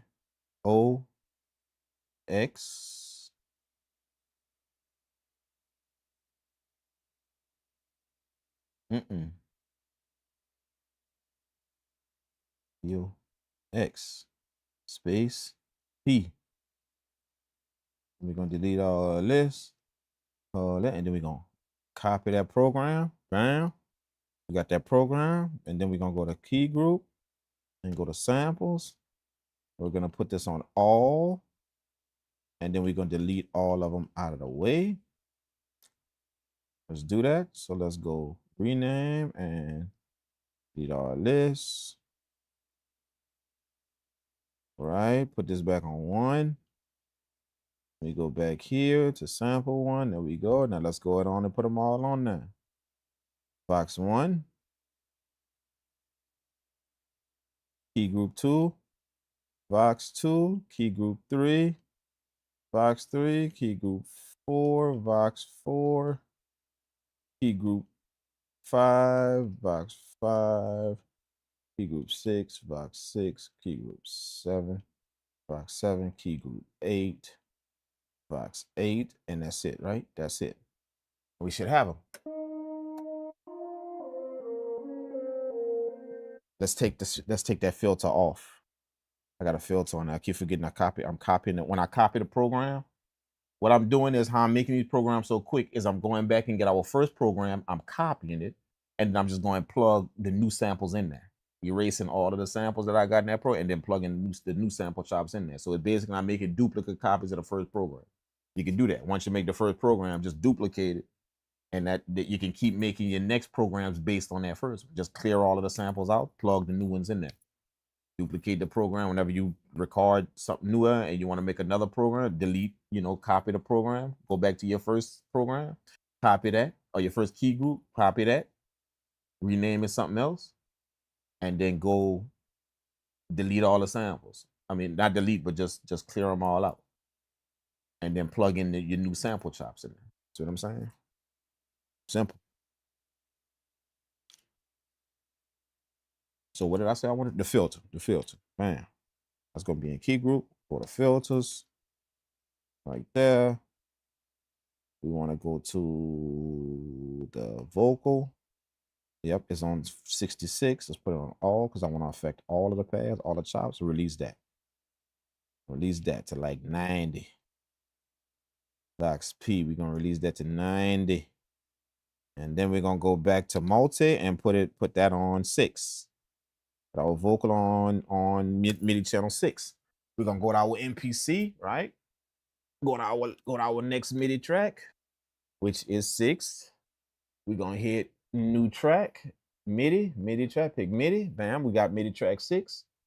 We're going to put the input port, the MIDI output port on MPC A, MIDI output channel on 6. And we should be ready to trigger it. Nope. Wrong E. I got E piano there. Vocal. Done. What the multi-page does is the multi-page has a list of your MIDI channels and a list of your effect sends. I don't have to worry about effect sends because I don't have no effects card in here, no type of effects card in here, which quite possibly that's coming. I don't know. Maybe that's coming. But what the multi-page does is it helps you to now, whatever you're doing, whatever key groups you're making, whatever programs you're making for these key groups, you can now go assign them in the multi-track. Multi-track means that you get to play multiple things. You know, remember this is this thing goes up to 16 multi-tracks. See what I'm saying? So we already at 6 right now. So we go up to 16 multi-track. So that means I can have 16 different MIDI channels. See? So it has a list, and all I'm doing, whatever I created, I'm going to plug it in the MIDI channel. So now it triggers it here. So I got this Vox P, vocal program, Vox program. I got that on MIDI channel 6 right here. So when I go here, I just create a track, put it on MIDI channel 6, make sure it's on MPC output A. That's my MIDI cable hooked up in the back here on output port A. Make sure that's lined up. MIDI output port A, MIDI channel 6, and you can trigger it.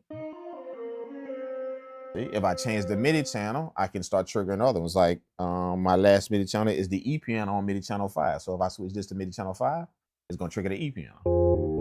See? My other one before that is the full sample. So if I put it on 4, this is the full sample. Remember, I got a filtered version of the sample, and then I got a full version of the sample. That's the full version. Okay, next, going backwards. I'm going backwards. On MIDI channel 3, I have the string. So if I change this to MIDI, all I'm doing is staying on the same track, changing the MIDI channel. Okay, so if I go to MIDI channel 3, change that to MIDI, I should be triggering a string.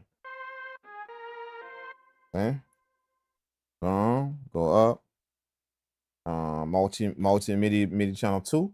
So that's the DBP. What is the drum break? My drum break. So if I put it on MIDI channel 2, I should be triggering drums. Okay. And then 1 is the filtered sample. So if I put it on MIDI channel 1, that's the filtered sample. There we go. See what I'm saying? And I did that all from the same track.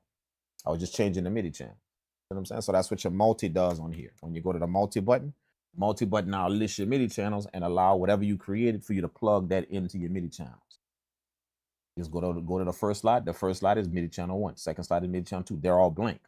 All you do is just highlight the first slot, turn the wheel until you get to the name you want, the name of your program you want to put MIDI channel 1.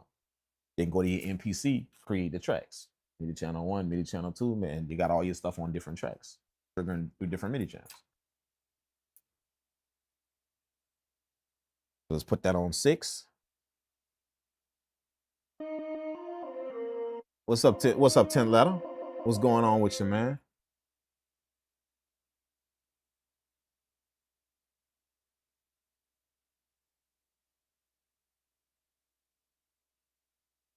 I don't loop exactly. I just use bigger chops, but I want to get on that micro level. So do you stem out or chop around the drums?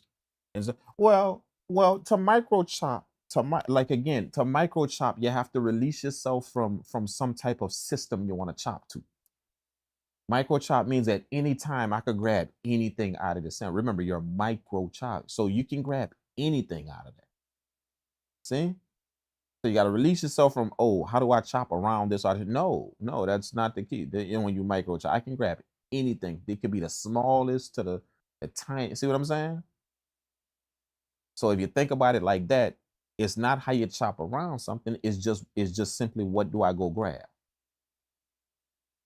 What minute piece do I go get from? You know what I'm saying?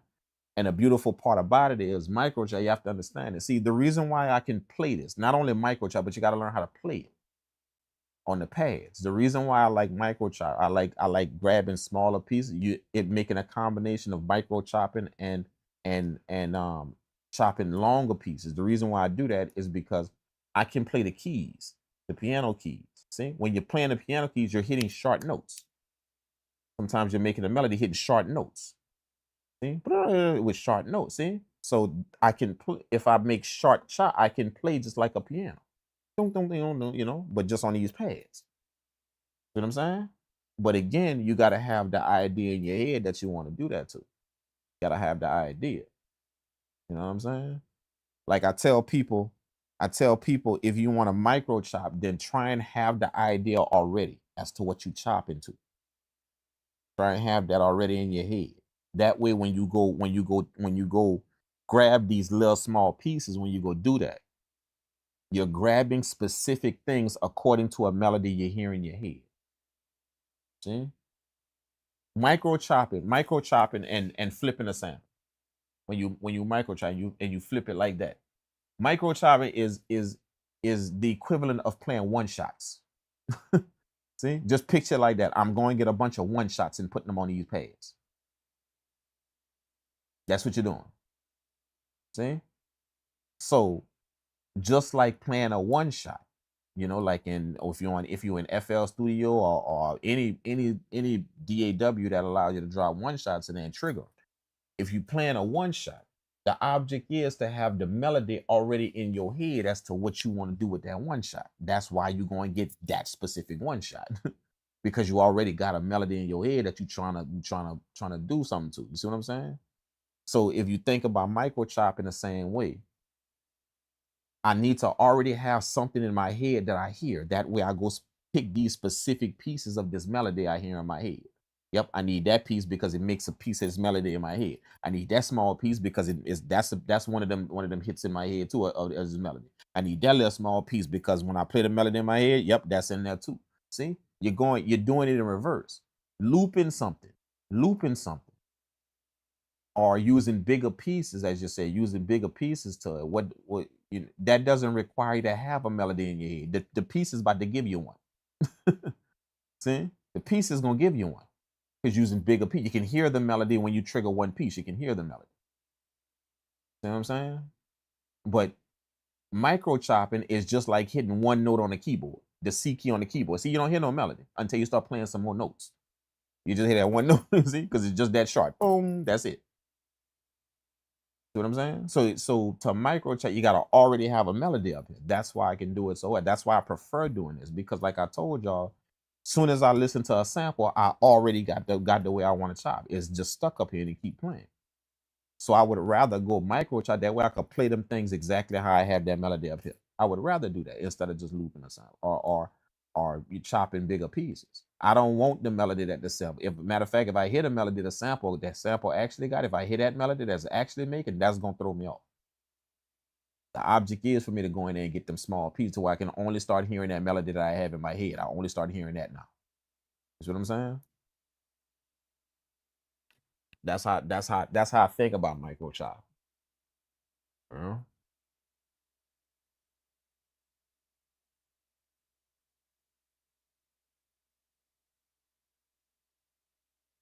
I really appreciate what you said. I don't have friends who challenge me out of my comfort zone. And like, yeah, man, you gotta do that, man. It's not, you don't look at it as challenging. Don't look at it as challenging.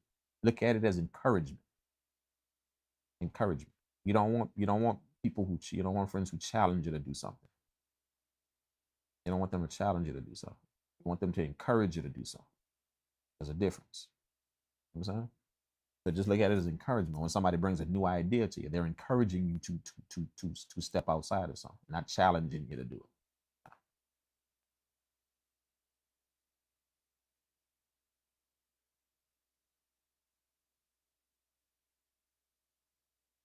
The best improvement this year is stepping into my own lane of sound. Still need to improve keyboard playing. Good, man. Stepping into, what you mean by stepping into your own lane of sound? What does that mean? Like as opposed to what? Like what would be the other end of the in order for me to understand what you're saying, what would be the other end of that? The other spec, like doing, like copying somebody else's sound, or what would be the other end of that spectrum versus what? You stepping into your own sound versus doing what? Or what would be the other end of that? That's real beat making. A lot of today's producers don't understand that they own listen for that they only listen for. Yeah, Charles. Like very. What I tell people though is I don't knock that. I don't knock looping. The reason why is because you always got to remember you're not gonna know what you're doing until you know what you're doing. You ever heard that phrase before? You're not gonna really know what you're doing until you know what you're doing. So I tell people that when you first get into this game, when you first get into it, get a feel for the music you're trying to make. Get a feel for it. So if you step in this game and you're trying to make, you're trying to make melodic stuff. Go use a bunch of melodic loops when you first get into this game. Go use see, because you're gonna get well acquainted with how that sounds. Now, what I don't like is when people start doing that and then they get comfortable doing that. They're not using that what it's for. They're not using that to learn. They're using it as a crutch now. That's what I don't really vibe with. I encourage people to, when you first get in this and you're trying to do this, go use loops. Go purchase anybody who makes very, very good melodies. Go purchase their sample packs. Go purchase. That way you can start to understand how melodies are made. You can use that in your music production. You just have some people that get comfortable doing that. They don't use it to learn. They use it to now start doing that. You see what I'm saying? That's what I don't really encourage too tough. But when you get into this game, man, use loops, use them. That way you can start understanding more and more of how a melody is made, the switch ups, the turnarounds, all of that. See what I'm saying? That's the exact reason why I make sample packs. That's for the exact reason. All of my sample packs, if you notice, they have the melodies in them and then they have the stems.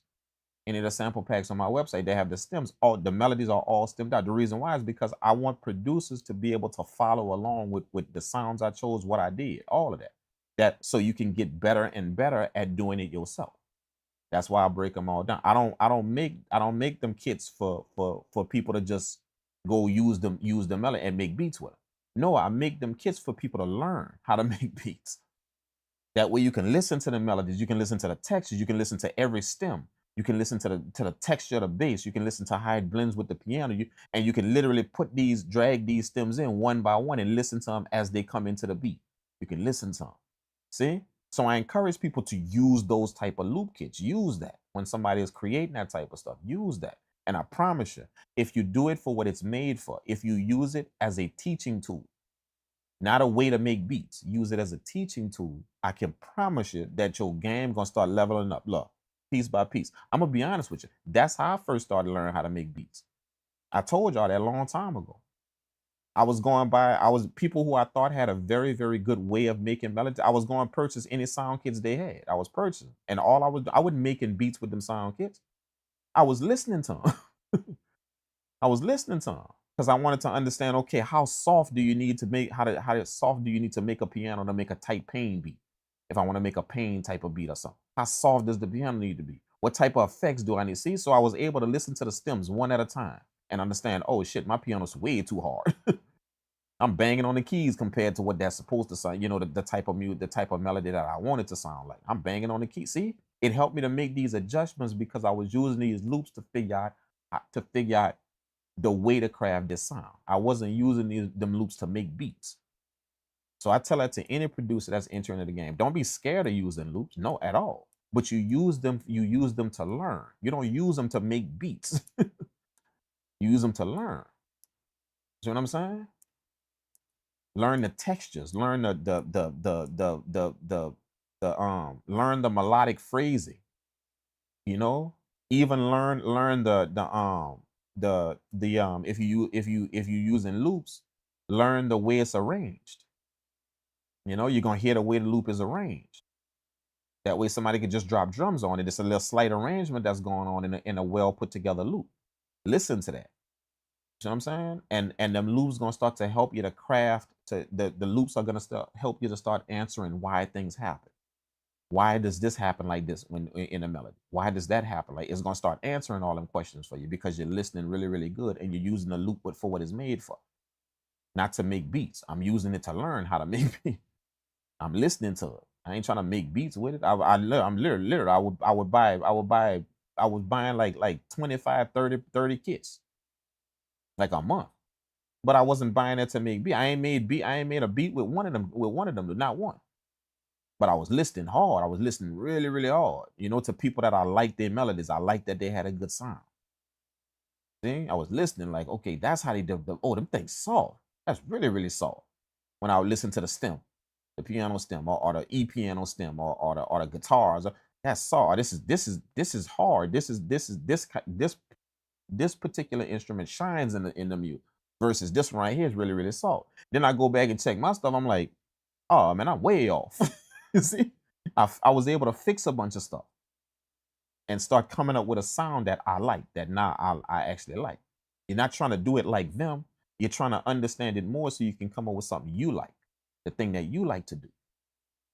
But before you can come up with what you like to do, you actually have to learn how it's actually done. Then I could come up with how I know it so well. Now I can craft my way around it. How I want. I can shave off the stuff I don't want. I can shape it how I want. I can do whatever I want. But the reason why is because the way to do it, I understood that very, very well. The actual way to do it. You know what I'm saying? So that's what I was using that for. That's what I was using. The reason why I'm taking the time out to explain is because I don't want nobody to be scared of using it. But people try and do that. Say, oh man, don't use no loop. Don't use no loop. Don't use no. Use them, bro. Use loops. But don't use loops to make beats. Use loops to learn. Not make a beat with it. Use it to learn how to make your own beats. That's what you're doing with a loop. You know what I'm saying?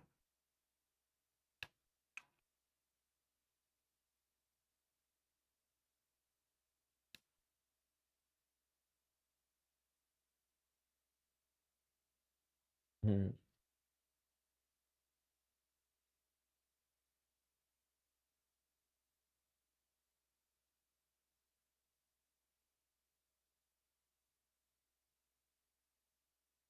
Yeah, there you go. I would flip. Not really gonna. Yep. That's good advice. Learning an instrument is very important. Absolutely, man. 100%, man. 100%. I started composing and making trap move to sampling and boom bap because it was what I grew up listening to. Train my ear. I sampled old records though live. Never used a loop kit. Yeah, man. Yeah. Absolutely, man. Absolutely. You know, the right loop kits is like having a piano teacher right over your shoulder. If you purchase the people that can actually make really, really good melodies. It's like having a piano teacher right over your shoulder. That's what I mean. You got it, but you have to be able to hear it though. You have to be able to hear what's happening and be able to dissect it. It's almost like you got to deconstruct the loop, and then be able to reconstruct it in your mind. It's like having the piano. You're gonna start to hear what turnarounds happen, what switch ups happen. Well, you know, where just where you think that you got to play something crazy. No, it's just some actual just simple chords that's happening right there. You're gonna start to adjust all of that to now form the sound that you want, that you like, not how they do it, how you like it now. But the reason why you can make it how you like it is because you studied that really, really well. See what I'm saying? How to fix a few things in your melodies. You know, like literally, I was listening to my stuff and I would compare it to this melody, and I'll be like, damn, I'm actually banging on the keys, bro. You know what I'm saying? So I started to soften up the way I play a little bit. You know, whenever I'm trying to make those emotional type music, I started to soften up the way I play a little bit. I started to understand that these particular instruments carry a certain texture, and then certain ones don't. I started to understand that.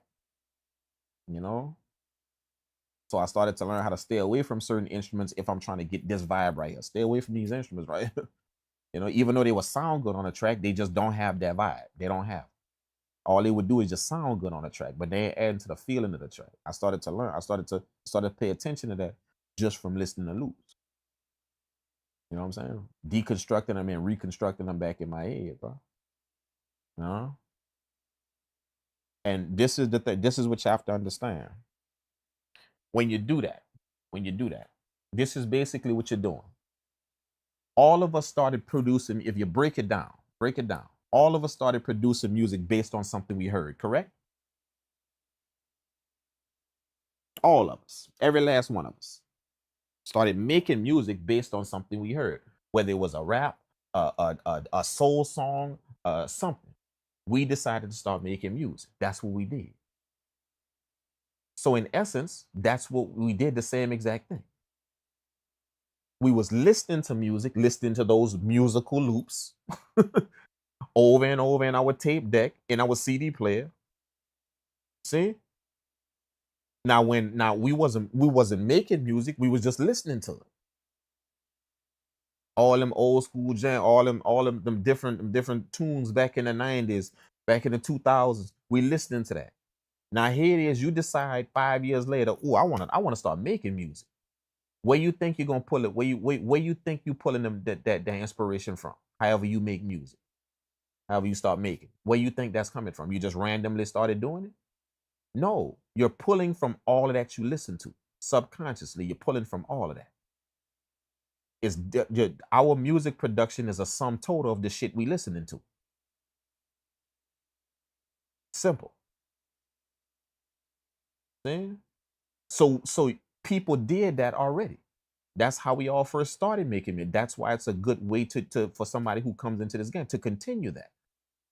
But you're not listening to music no more. You're now listening to music, to people who have produced the music the same way you would like to learn how to do it. You're listening to that now instead of listening to rap, to rap songs and pop songs and R&B songs and getting the inspiration to make music. See? That's how we all started. We are sum total of the stuff we listen to. All of us. That's how we making music right now. See? And it's just bits and pieces from all of that. That's where we drawing it from. How we do it, the way we do it. That's why it's all different. All of our styles is there. All of the way we do it is all different as people. The reason why is because you listen to some shit and you gonna make music in that type of fashion. I listen to some shit, I'm gonna make music in that type of fashion. So we pull in pieces, we pull in bits and pieces from all of this sound we took in our life. We pull in bits and pieces from that when we say, oh, you know what? I want to actually start doing it myself now. That's where you start pulling stuff from. See? Even if you don't know you're doing it subconsciously, that's where it's all coming from. So if that's the way we started, think about it. If that's the way all of us started, all of us, if that's the way we started making music, by listening to all them songs, we heard the musical phrase, we heard all of that in the background of them raps, and we heard all of that, and we like them rhythms, we like them beats, we like all of that. So we started doing it. If all of us came to that conclusion like that, then it's only logical to tell myself, if that's how I started, and it helped me to start. It listening to all them songs and all them rap songs and all that stuff helped me to start making music. It's only logical to tell myself, once I start, let's go listen to some more music. Let's go listen to some more loops, so I can continue this thing that's happening and keep growing. It's only logical. That's the exact way I started listening to music. I started making it myself. So why stop? If that's the way I started, why stop? I need to tell myself, no, I need to take in more of these loops, more of these musical pieces of music. That way I can start, I can do the same thing I did to myself when I started making them music. Same exact thing. You see what I'm saying?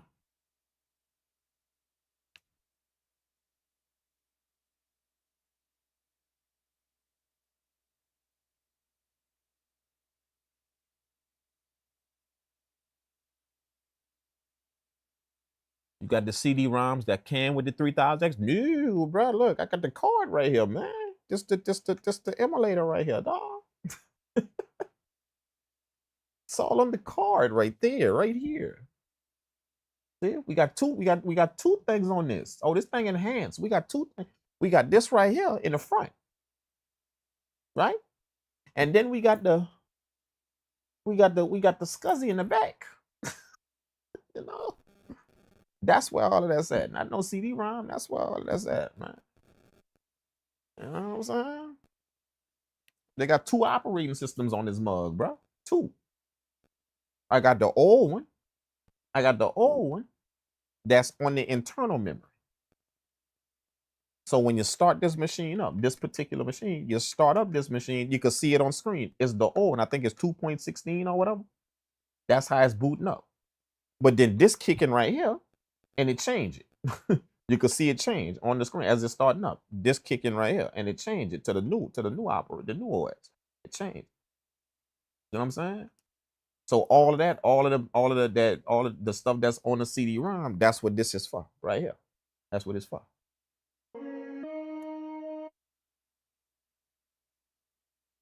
Or the ROM, not the CD-ROM, just a ROM. You know, you can put it on CD if you want, but it's really a ROM.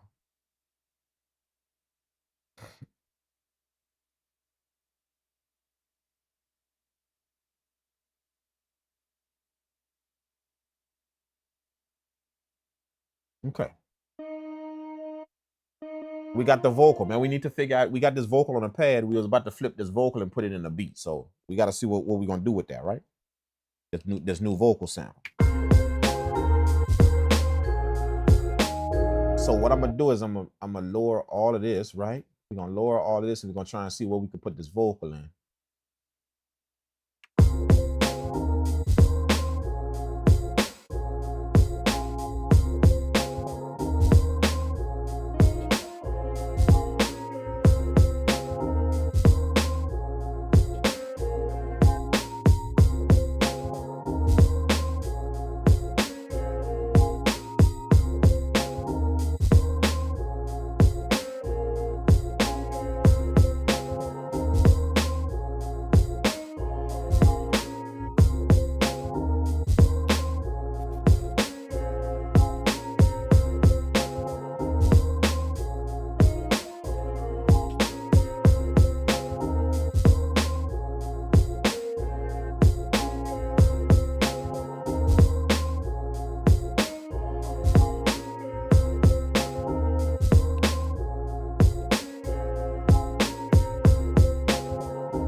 Let's do that.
Whoa. Sampling has helped my guitar playing. Yes. It will actually do that. Sampling will just help your ear. Sampling will help your ear, man. Sampling music will help train your ear to hear a few things. You know what I'm saying? Because sampling is like if you sample, you know, the normal way. Sampling is like a puzzle. You gotta take the puzzle apart by listening to the sample. Then you gotta reconstruct it again to make it fit something else. See? So that's a lot of ear training right there. It is training your ear how to pay attention to sound. You know, and I'll tell you something else sampling does on the other end of that coin. That's the amazing thing that sampling can do. What sampling will also do on the other end of that coin is sampling will show you how much talent you don't have. Sampling music will show you that. On the other end of that coin, it'll show you how much talent you don't have. It will.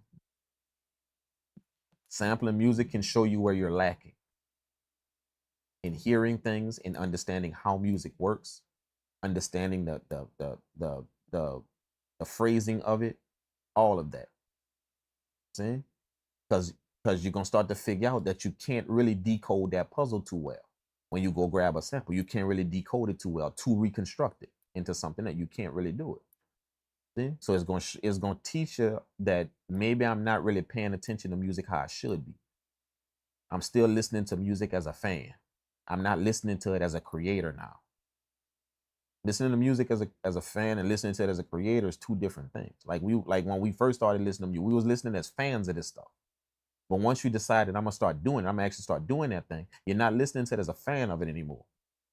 You're listening to it to figure out how some things are done. That's listening to it with the mind of a creator. Now I'm not listening to it to see if it sounds good. That's what I was doing when I was a fan of it. Ooh, that sound nice. Ooh, that sound amazing. Ooh, this song sound nice. This song sound nice. I'm not listening for that no more if it sounds nice. What I'm listening for is how did that happen? How was that done?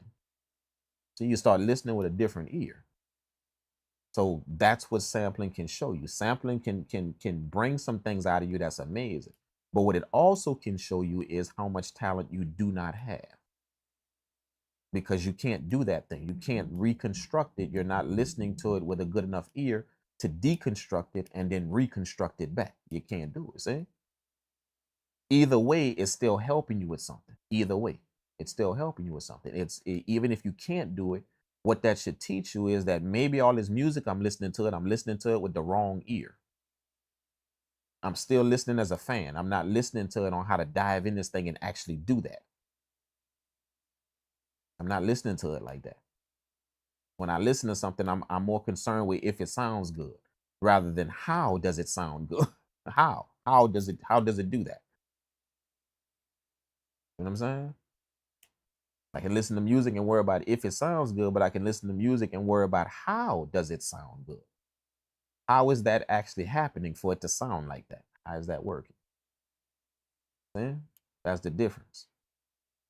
So sometimes sampling music will show people that. You know, now some people won't admit that. They're gonna sit on their ass. They're gonna sit there and keep that one to themselves. That they can't really get that done too tough. But the reason why they can't get it done is quite possibly because you're not listening to it with the right ear. You're not taking in music with the right ear. You haven't learned how to switch off that fan mode and start switching to creator mode when I'm listening to music. You know what I'm saying?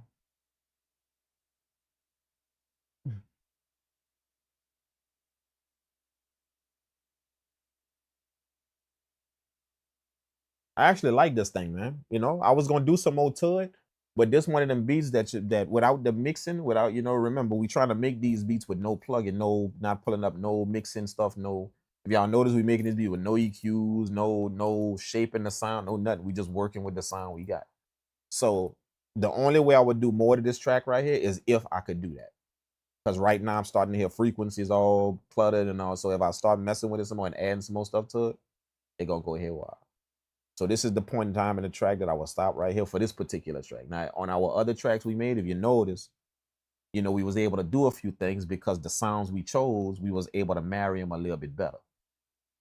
See, this one right here got a lot of clash. It still sounds nice, but it just got a lot of clash and stuff in it. You know what I'm saying? If I was to try and put some more stuff on it, it just wouldn't, you know, like let me show y'all what I mean. See this right here, look. This the filtered version of the sample. See, that's very heavy and very thick. I'm not putting up no EQ to roll off some of that low end. And that's what I should be doing. See? I'm not pulling, I'm just going with it like that. And I filtered it. I filtered off the high version. This is the sample normal.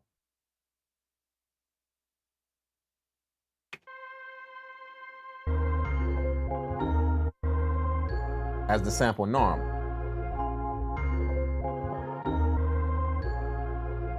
Again, this is filtered. See? Now, just with those two samples playing, one of them things supposed to be rolling off some low end, one of them. I'm not supposed to have all that low end on one and all that low end on the other. Even though I'm not playing them together. One plays when the verse is playing. This is the verse. See? With the filter sample. And then this is the hook right here.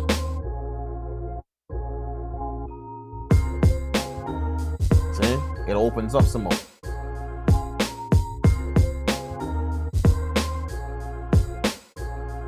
See? But they both got a shitload of low end in them, both of them. The filtered version and the unfiltered version. You know what I'm saying? So we don't really have no room without no mixing or no actual getting these sounds to kind of set a little bit better. We really don't have no more room for nothing else, man. All we're gonna do is just mess up some stuff. We used to keep putting stuff on here trying to get a better sound. You know what I'm saying? So, some beats is like that, man. When you make them, they only, again, this is with no effects. You know what I'm saying? No type of effect, no type of mixing stuff, no nothing. Put that, give me all that stuff, and then this thing will be clear as a bell to where we can now start hearing a few more things we can put on it. But like this, I say we just keep it like that.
I find the most important is harmonic content or rhythm, I think. Of the yeah. I find the most important is harmonic content. Yeah, I'm kind of the same on that. Like if my music don't gel, if it don't gel, then we ain't got no music we just made that. That's something else we made. And I'll tell you that if me and you producing it, me and you coming up with a concept or some ideas and we laying down some shit. If we press play on that and that thing don't gel together, it don't, them sounds don't hold hands and play nicely. If they don't do that, then I don't give a damn how long me and you was sitting down there. We ain't made no music. We did something else sitting down. We did something else, but we ain't made no music yet. And the thing is, I handle myself like that. That's how I handle my own self in the studio. If I come up with something that I really know and vibe, I sat down here for 3 hours. I ain't made no music yet. So that kind of, the reason why I handle myself like that is because that kind of pushed me to be in the studio. It pushed me to keep making music, to keep doing it. Even though, not everything you make gonna be fire. Not everything. Like this beat right here. This ain't really one of my best sample beats. It sounds pretty decent, but it's not one of my best sample beats that I done made. See? So you can't expect everything to be fire. But I make sure I'm not out here celebrating mediocrity. I'm not doing that. I make sure I'm always able to look at myself in the mirror and be able to tell myself, hey, bro, you could do way better than that, man. Not, oh, that's amazing, just because I want to big myself up and inspire myself or keep myself motivated. So I'm gonna start believing bullshit about myself. Nah, I ain't doing that. You know what I'm saying? So I'm always make sure I'm straight up with myself about my music. Nobody else don't have to critique my music. They don't have to, because I'm gonna do it. I'm gonna be harder on myself than any critique you could possibly give me. That's why nothing out here don't phase me that people say about my music. I know it sell, and I know I made a career off of this shit. So regardless of what somebody think about my music, obviously they got some people out there that think otherwise, because I'd be out of a job. I would. Obviously. So whoever out there saying whatever about my music, that's not what the statistics saying. That's not what whatever your feelings are about my music. That ain't what the statistics saying. I would be out of a job if people thought like that person. That man, that's garbage, or that's trash, that don't sound that good. I'd be out of a job. Literally. I'd be trying to go, I'd be looking in the water as trying to go work at somebody's office somewhere and just make music on the side. But some kind of way I'm actually able to sustain myself off this and pay for not only myself but a bunch of people that's on this ship with me.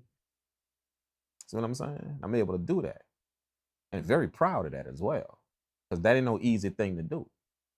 Not at all. It's not. That's a lot of late nights up that is doing the shit people don't want to do.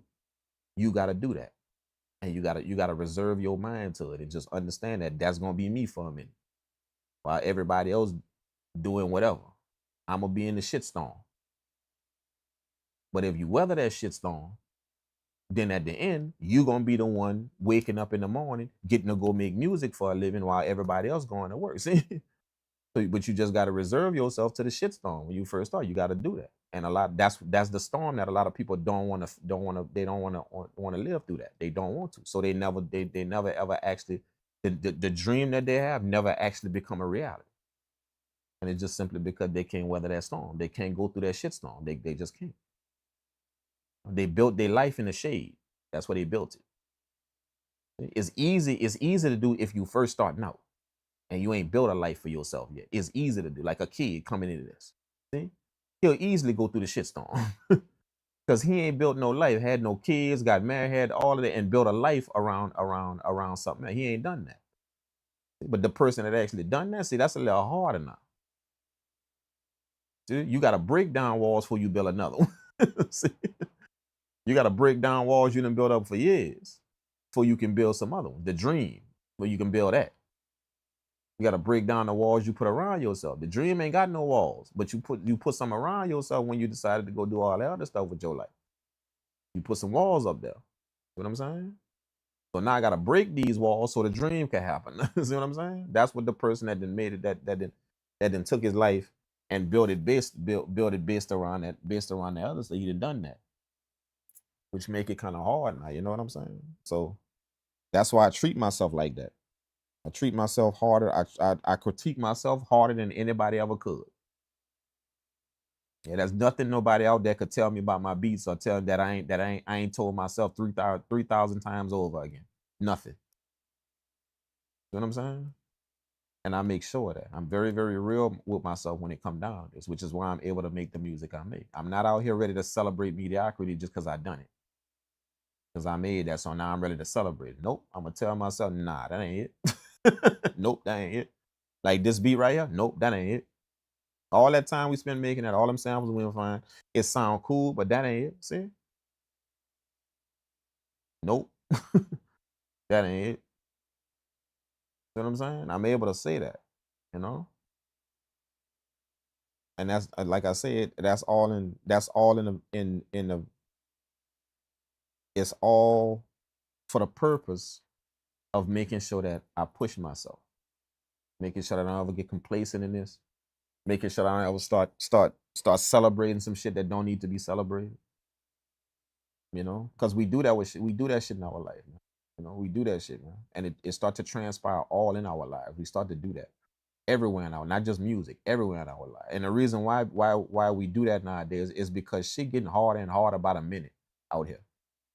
Money wise, you know, shit getting tight, economy, all, and y'all see shit getting tight. So everybody looking for some type of relief. So they quick to jump in the fantasy world as like any way they can. They quick to do it, even if it's telling themselves a lie about something. They just want to get the hell out of this thing we in, even if it's just for a little while. So that's why people ready to celebrate shit that don't need to be celebrated. They're ready to do that, and will tell themselves a lie to do it. They'll do that. You see what I'm saying? All of y'all know them holidays. All of y'all know that, like I keep telling you, all of y'all know Christmas that's not real. Y'all know that. The characters in it, the fictional characters that's made up about it, that you telling your kid about, them fictional characters, none of that's real. You know that. But see, you're going to come up with any type of lie you can to get out of this shitstorm we some kind of way. I just want to relieve myself from it. So I tell myself all kind of bullshit. I'll come up with birthdays that don't exist. I'll come up with that. All that. You see what I'm saying? Keep reliving a day over that don't exist. You know, keep telling myself, today my birthday. The next year, today my birthday. Just see, because I'm looking for any lie I can tell myself that gets me the hell out of this system just for 2 seconds. It get me the hell out of all of this shit for 2 seconds. See, that's what's happening. And if you don't watch it, that's exactly what's going to happen to your music. You know what I'm saying? Nah, man, that's not how I live my life, man. And I started to recognize that type of shit in my life. You know, where I'm telling myself shit that ain't true just so I could keep going, just so I could keep moving. Yeah, we had to stop that. Because I started to understand the shitstorm is where I need to be at. That's where I need to be at. I got to stop running from the shitstorm and start using it to my advantage. Meaning you learn from the shitstorm. You get real clever in the shitstorm. You start to understand how to dodge the shitstorm. You start to understand how to work with it instead of trying to fight it. You start to understand how to work with it. Now I'm using this shitstorm for my advantage out here. All this bullshit out here, I'm using it for my advantage out here. Because it's bringing me shit. It's doing it. It's bringing it to me. And it's all coming from the hard shit out here. It ain't coming from the easy stuff. It's coming from the hard stuff I'm in. But most people, like I say, they want to come up with whatever lie they can to relieve themselves of the shitstorm out here. Any lie they could tell themselves, even if it's just for 24 hours. You know, everybody smiling around at the table, eating and having fun at the table, all based on a lie that they told themselves for the day. All based on a lie. You see what I'm saying? That's what we do, literally. And y'all know that. That's what you start reaching for things out here to get rid of the shit, to get out of the shitstorm we in. Start reaching for things out here. Even if it's a lie, you got to reach for. And it's just simply because of this word. It ain't getting no better. Y'all see it. It's getting worse and worse by the minute. You know what I'm saying? So that's a natural defense mechanism. When shit getting worse, you're going to try and come up with anything you could tell yourself to relieve yourself of it. Anything you can, even if it's a lie, even if it's false. Yeah? Instead, just start understanding that the shitstorm is exactly where I need to be. I ain't telling myself no lie to get out of it. I want to be in the shitstorm. I want to be there. Because being in the shitstorm is going to teach me everything I need to know on how to fight the shitstorm. I ain't going to learn nothing from trying to stay away from it and looking at it from way over there. I ain't going to learn that. I'm going to learn from being right in the middle of it, how to deal with it. You know what I'm saying? So that's why I really don't play that game. I really don't play that game with myself that most people out here playing. I don't play that game with myself and telling myself all that bullshit, all that stuff like that. Trying to celebrate days that's not here, trying to do all that shit in my life because I'm trying to escape all this shit we in. I don't play them games with myself. I don't, not even in the slightest, man.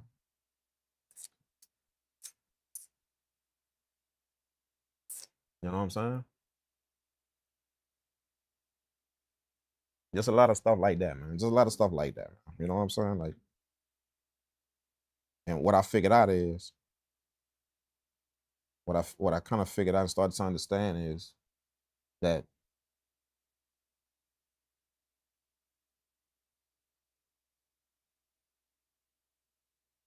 like think about a sports team. Let's use an example to kind of understand where we're going with this. Let's think about a sports team. Before that sports team play a game, they prepare. Okay, now they got a few ways they prepare to play that game, to go at that rival over there. They got a few things that they do to prepare. They practice, they do all of that. But they got one specific thing they do. They go in a room and they look at film on their other team. They don't look at film on themselves. They don't go in that room trying to come up with ways that they could celebrate themselves to motivate themselves. They go understand the thing about the other team. That's what they go in that room doing. They watch film on the other team. See? So if we take that example and we apply it to what I just said, the shitstorm out here is my rival. The things that's going on in this world that y'all all see and y'all all go through, hardship, money tight, all that. That's my rival out here. That's my rival. That's my opponent out here. Right? So if that's my opponent, why am I going in a room trying to celebrate shit every day? Trying to find some way I can celebrate shit. Why am I not going in that room and start looking at videos on my opponent? See, put myself in the shitstorm so I can start understanding and getting it and understanding how to deal with it and how to move through it. That's me going in the room watching video on my opponent. The shitstorm out here. See what I'm saying? Why am I trying to go in a room and try and celebrate days that's not here? Trying to find some way I can celebrate myself. That's not what you see a team doing. You don't see them doing that when it's time for them to go figure out a way to beat that thing out there, to beat that thing and overcome it. That's not what they're doing. Trying to figure out some way that they can celebrate. Trying to wait until the next day that they can celebrate themselves. The next false thing out here that don't exist. That's not even here.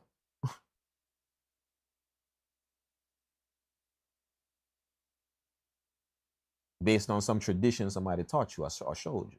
Why am I doing that? What I need to be doing is putting myself right in the middle of the shitstorm so I can start understanding how to deal with it. Not try and run from it, not trying to escape from it. And I need to make sure that I need to make sure that I'm mentally sound enough to know that this shitstorm I'm in, I decide if it break me. I decide that. Not the storm, not the shitstorm. I decide if it break me. That's why people scared to go put themselves in the shitstorm. It's simply because they think the shitstorm decides if they're gonna break. No, you walk in there deciding if you're gonna break. You hold them cards in your hand when you out here facing something that you up against. You hold them cards in your hand as to if you're gonna break. You get to decide that. The moment you say, yeah, this got the better of me, then you see you're broke. You're caved. But you hold them cards and you decide that. As long as you know you holding them cards, then you can go step out there in any shitstorm and you know, as long as I'm holding these cards, then I ain't folding. I'm not. If I start to believe the shitstorm is what's gonna determine if I fold. That's gonna determine how hard the shitstorm. That's gonna determine if I fold, how hard this get. Then I'm gonna lose track of what I'm doing. I will.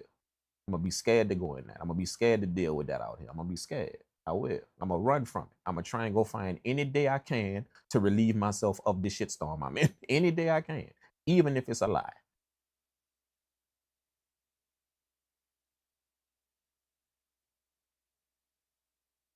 Nah, bring on the noise, man. Bring on the noise. Bring it on. You feel what I'm saying? Bring it on. Because from all of that noise, I'm gonna get wiser. I'm gonna start to understand how that shitstorm work, why it operates like that. See, I'm studying film on my opponent every day. As such, oh shit, I start putting a few dollars in my pocket. See, oh shit, I'm able to own this right here. Oh shit, and it's all because it's not because I'm trying to celebrate myself and get away from that shit. It's all because I'm putting myself right there in the middle of it, and I'm learning how to operate it.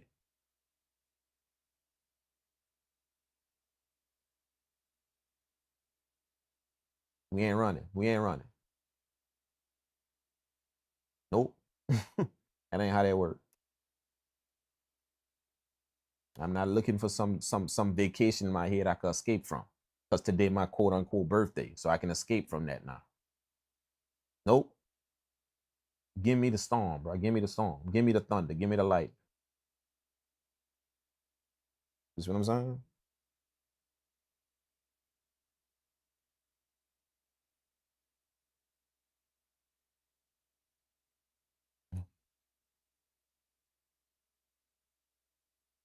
What's up, Joe Fire? My boy in the building. What's going on with you, man? How's everything, bro? This morning, man. Trish King, what's happening? What's happening? What's happening? What's happening? You just gotta, you're playing a game that's up here. Out when you walk out here, you're playing a game that's up here. It ain't in your pockets. It's not. Is up here. This is where the battlefield at. Is happening up here when you walk out here. And you trying to cipher your way through all of this stuff that's happening to the world nowadays. This way is happening. This way is happening. It's not happening out here. It's happening up here. Because when you walk out there, ain't shit gonna affect you until you allow it to. See, up here. Long as you're on light, it's gonna stay out there, just being some bad shit that's happening. But it ain't gonna affect me until it comes here and I allow it to. Now it's gonna affect me some kind of way. It's gonna affect my pockets, how I live, how I eat, how I survive. It's gonna affect that. See what I'm saying? So the game is up here that we playing when we walk out here. And if you don't never realize that, you're gonna walk out here playing the game on the wrong field. You're gonna walk out there trying to play the game out there, not understanding the game is up here. It's how I see this. That's how the game played. It's how I see it, not how it is, how it actually is. Y'all ever heard the phrase, the pocket you in ain't the pocket you in? Y'all ever heard that phrase before? The pocket you in ain't always the pocket you in. You gotta understand that. Is what I'm saying? When I walk out here and I'm facing a bunch of stuff, I gotta understand that ain't the pocket I'm in. This is the pocket I'm in. If I walk out there thinking that's the pocket, I'm in all this shit and all this shit. Damn. This stuff bad out here, man. There's just some wild stuff out here that's happening, man. Gas price too high. It's too high. Recession happening. Damn, this all happening, man. People losing their jobs. See, I'm walking out here playing the game out here, and not understanding I'm missing the actual battlefield I'm supposed to be playing on. No, it ain't the fact that people lose their job out there. It's how do I see people losing their job out there? It ain't the fact that price is going sky high. No, it's how do I see these prices going sky high? See? You see how I'm transferring the game? I ain't playing the game out here. I'm playing it up here now. How do I see that? Do I see it like everybody else? Or can I come up with something else about it? I see everybody out here running around celebrating days that don't exist. Literally just coming up with day after day. It's almost like if they didn't have that during the year, man, people be jumping off bridges, bro. Going stepping from the buses because they ain't got them days to depend on no more when they roll around during the year. They ain't got them days if somebody took that away. You know, people literally be shooting themselves, dog, because that's what they depend on to get through the year. Because of this shitstorm. You see, that's you playing the game out here. You see what I'm saying? Very, very simple, man. Very, very simple. You know, you don't have to.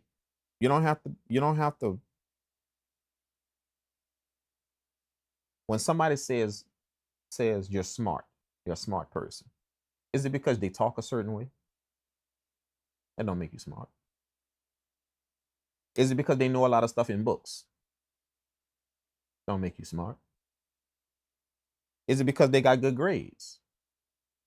That don't make you smart. So what makes a person smart when they walk out here? What makes a person smart when they actually walk out here in this world? What makes them smart? A smart individual. If we know it's not none of that stuff, what actually makes them smart?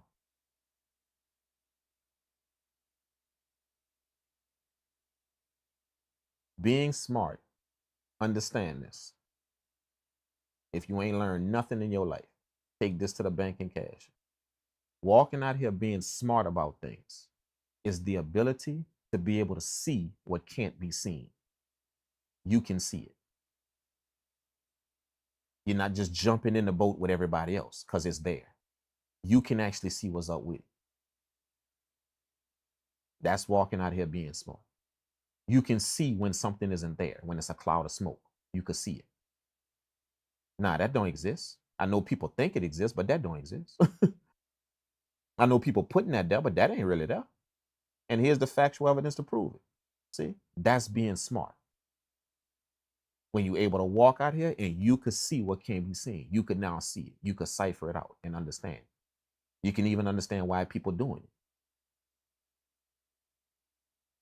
Why are people taking that make-believe thing and literally investing their time and everything into that when it roll around every year? Why are people doing that? Oh, I can see why. See, you're able to see. You're able to see what can be. I can see why. Because we living in hell right now. And people are searching for some kind of way to get out that hell. Even if it's a lie, they got to tell themselves. Even if it's a lie. They searching for some kind of way every year to get out that hell. Some kind of way. So this day finna roll around. See, I get to close my eyes to this hell for a little while. Oh, and this day rolling around during the year. See, I get to close my eyes again from that hell. People searching for any reason they could do that nowadays, man. It's like I told you, it's like a natural defense mechanism. When you've been in shit for a long time, you search for any way you can literally get your ass out of that, even if it means selling myself a load of bullshit. Any way I could get out of that.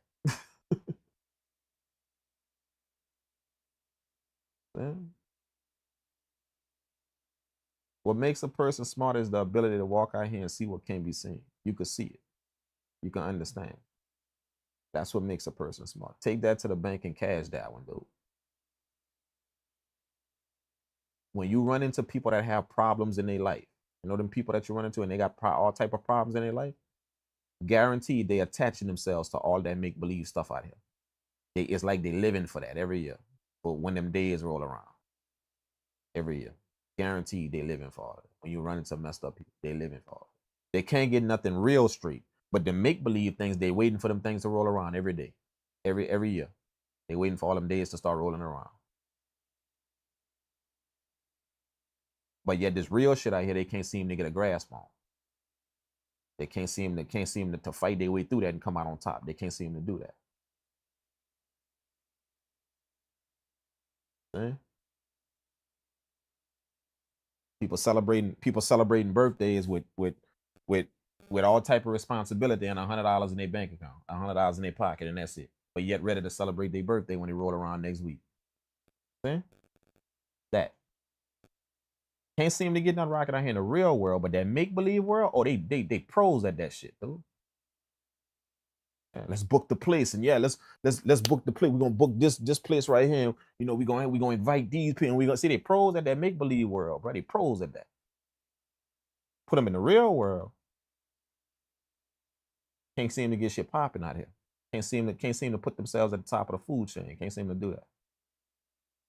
That's what I mean. See what I'm saying? You can walk out here and you can see it. That's being smart. Being smart takes a lot of courage. It does. Being smart. Y'all heard about the magic glasses? Y'all heard about that? Who heard about the magic glasses? Who heard about the magic glasses? Which one of y'all heard about the magic glasses that you put on in life? Y'all ever read about the magic glasses once you put them on? What happens when you put the magic glasses on? They got some magic glasses out there in life. They do. And most people stay the hell away from them glasses. They do. They will stay the hell away from them glasses because them glasses come with some rules when you put them when you actually find them in life. Magic glasses you put on. See? One of them rules is when you put the magic glasses on, you can't never take them back off. So if once you see it out here, you can't unsee it now. You can't. Sorry. Ever. So once you see them days out here, lies and all, you can't never unsee it now. No matter how many people doing it. You stuck. You can't never unsee it now. No matter how many people doing it. Once you put them glasses on and you stuck, you can't never take them off again, ever. That's one of the rules that come with them glasses. Another rule that come with them glasses is you can't get nobody else to put them on. You can't.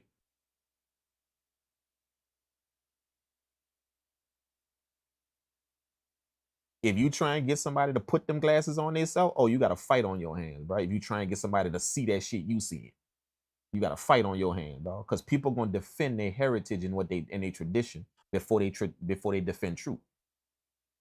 They're gonna defend their heritage and tradition, the shit the traditional shit they were taught. They're gonna defend that before they even look at truth right in front of their face. So you got a fight in your hand once you put the magic glasses on. When you try and get somebody else to put them on. See, that's the rules that come with them glasses when you put them on in life. You can't never take them off, and you can't get somebody else to put them on. They got to pick them glasses up for themselves and put them on because you can't get them to put them on. You can't. So don't try. Literally, you're gonna be starting fights out here when you try to do that. Get somebody else to put them glasses on. See what I'm saying? And the last and final thing that come with them glasses, the last and final thing that come with the magic glasses is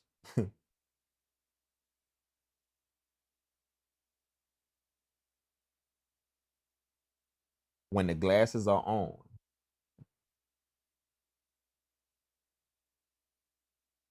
it's almost like you're gonna feel by yourself. You're gonna feel alone with them glasses on.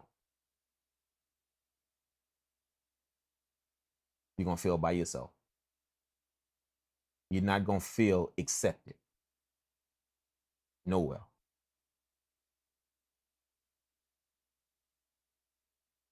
You're not even gonna feel accepted by the people that got them glasses on themselves. You're not even gonna feel it because they're not trying to accept nobody. They're not trying to see?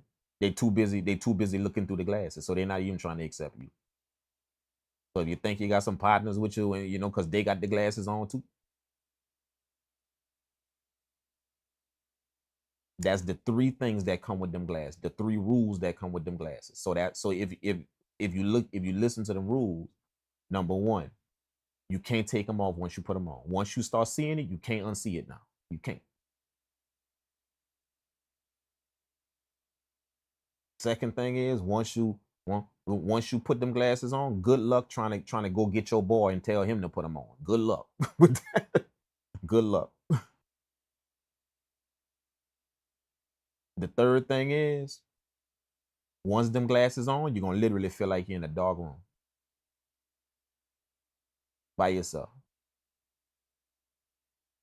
And the thing is, you got to be good with that. You got to be perfectly okay with that. You got to be perfectly okay with the fact that I could see. Not that people around me while I'm seeing. Nope, I could see. And you got to be perfectly fine with that. That's them three rules.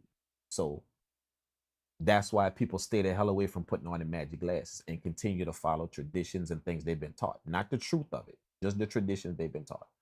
That's why people stay the hell away from them glasses, because they literally know them rules and they don't want to live under them. Once they put them glasses on, shit, I can't take things ever again. Nah, good luck unseeing some shit once you see it. Good luck with that. Once you see what you actually doing, the shit you actually doing to yourself. Good luck. Good luck unseeing that now. Putting the blindfold back on and just doing it some more. Yeah, good luck with that. I tried. Yeah, that's a whole mess of shit right there. I tried just saying, you know what? Shit, now that I know, I'm going to just bypass that. I'm going to just keep doing. Nope. Don't work. Don't work.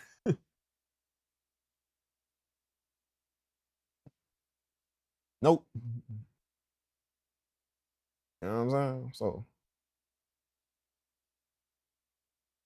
I like to tell people that.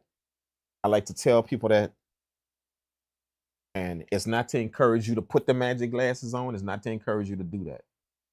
I'm talking to the people that actually got them glasses on and wondering why they feel the way they feel. Hopefully that explained it to you.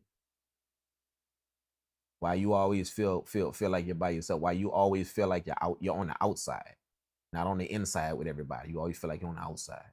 Why you always feel you could be in a room full of 1,000 people, but you feel like you're by yourself in that room. Even if people know you in there, you still feel like you're by yourself.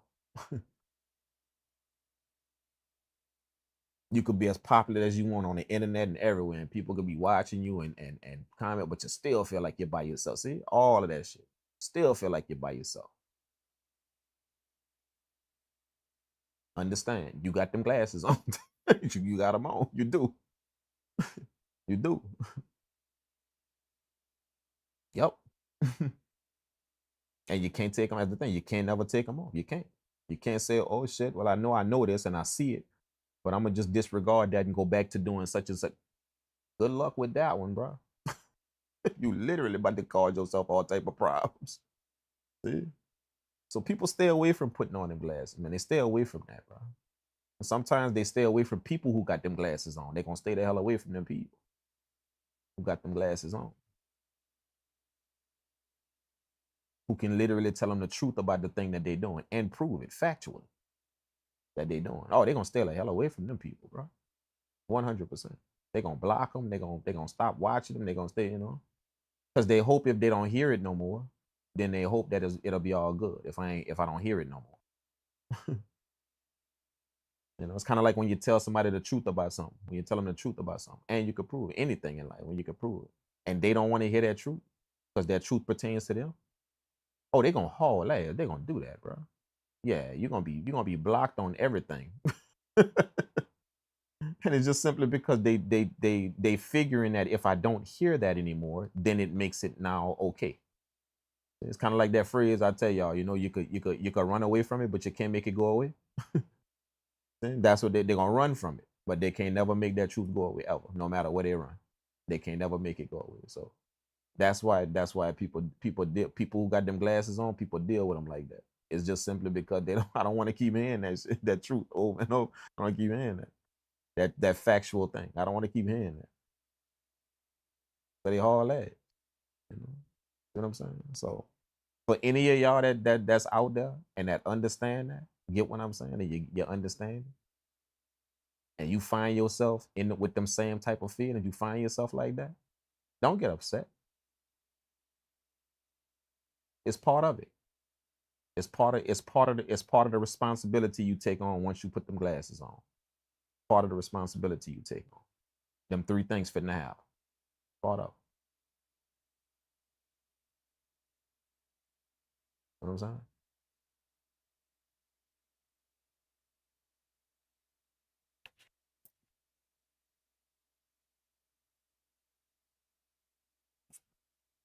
What's up, Kafka?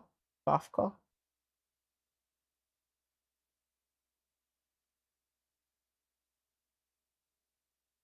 I got a Korg TR rack and an MPC 1 Plus, but don't know how to connect them together. Can you explain how to connect the two? A Korg TR rack and an MPC 1, but don't know how to connect them together.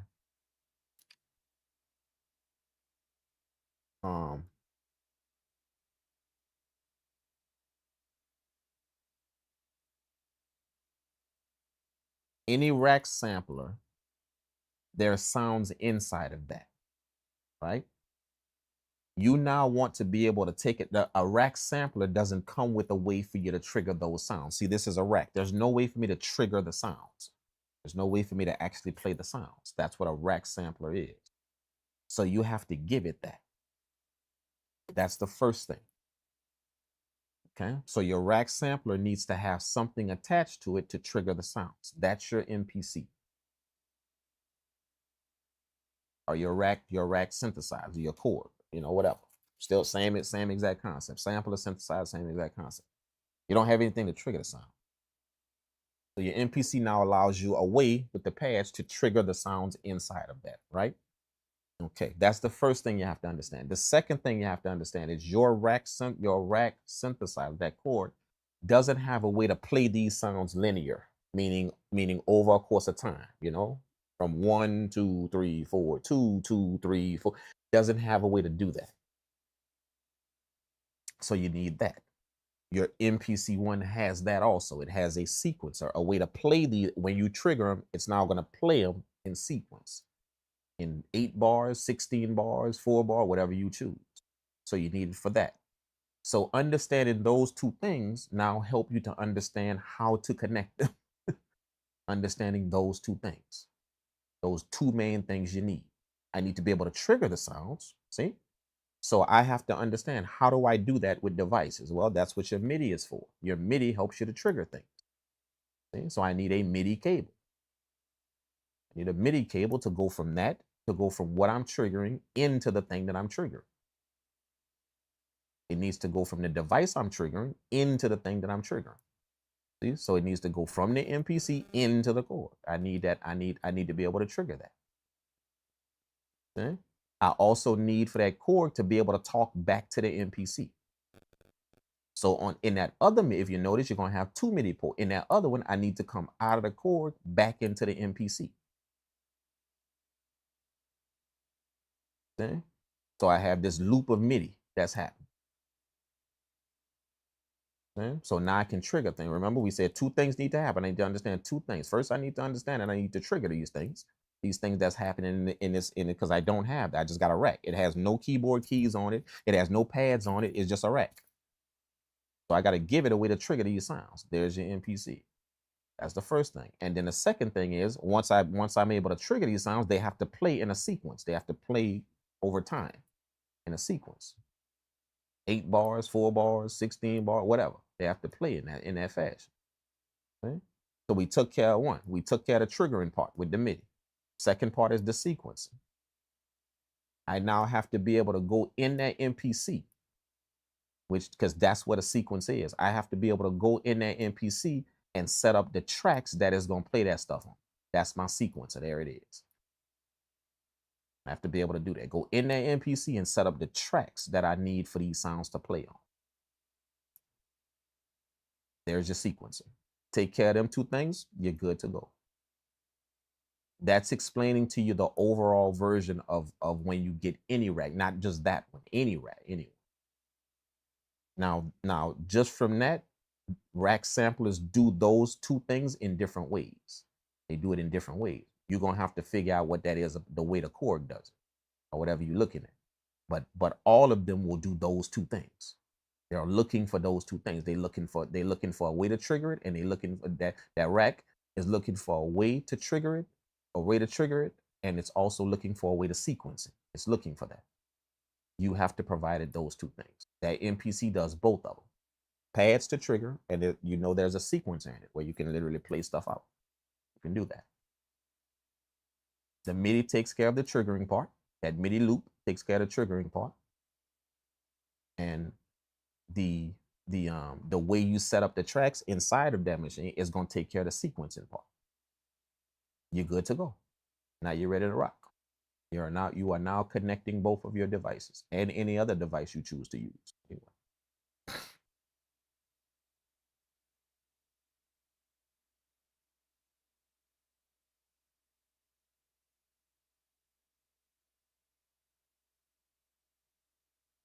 Same thing with this. Okay? Sampler, rack sampler. There is no way with this thing for me to trigger sounds. It has no pads, no keys, no nothing. Nada. Can't trigger anything. There's no sequencer in here to where it can play these sounds in a linear fashion in 8 bars, 6 bars, 16 bars, whatever. They can't, there's nothing in here to do that. That's why this machine is sitting here. Okay. I have a way to trigger the sounds, and I also have a sequencer in here to play those sounds out. The MIDI, again, takes care of the triggering. The MIDI goes from here to here. Then from here, back into here. A loop. Create a loop. Right? That takes care of my triggering part. The sequencing part, I have to be able to go in here and on individual tracks, set those tracks up to where it now sees this device. It now sees it. I have to be able to do that. That takes care of my sequencing part. Now these tracks can play these sounds over 6 bars, 8 bars, 4 bars, whatever the loop is, or whatever I'm making music in. It can now do that. That's the two things you take care of with any basic any racks or any rack sampler or any rack module, any rack. That's what you take care of. Those two things. How to trigger it, how to sequence it. Simple. Very, very simple. I don't care which one you go by, what company it is. All of them gonna do those two things. And if it doesn't do those two things, I suggest you bring that back to the store. Whatever it is you got. If it's missing any one of them two things, bring it back to the store. You know.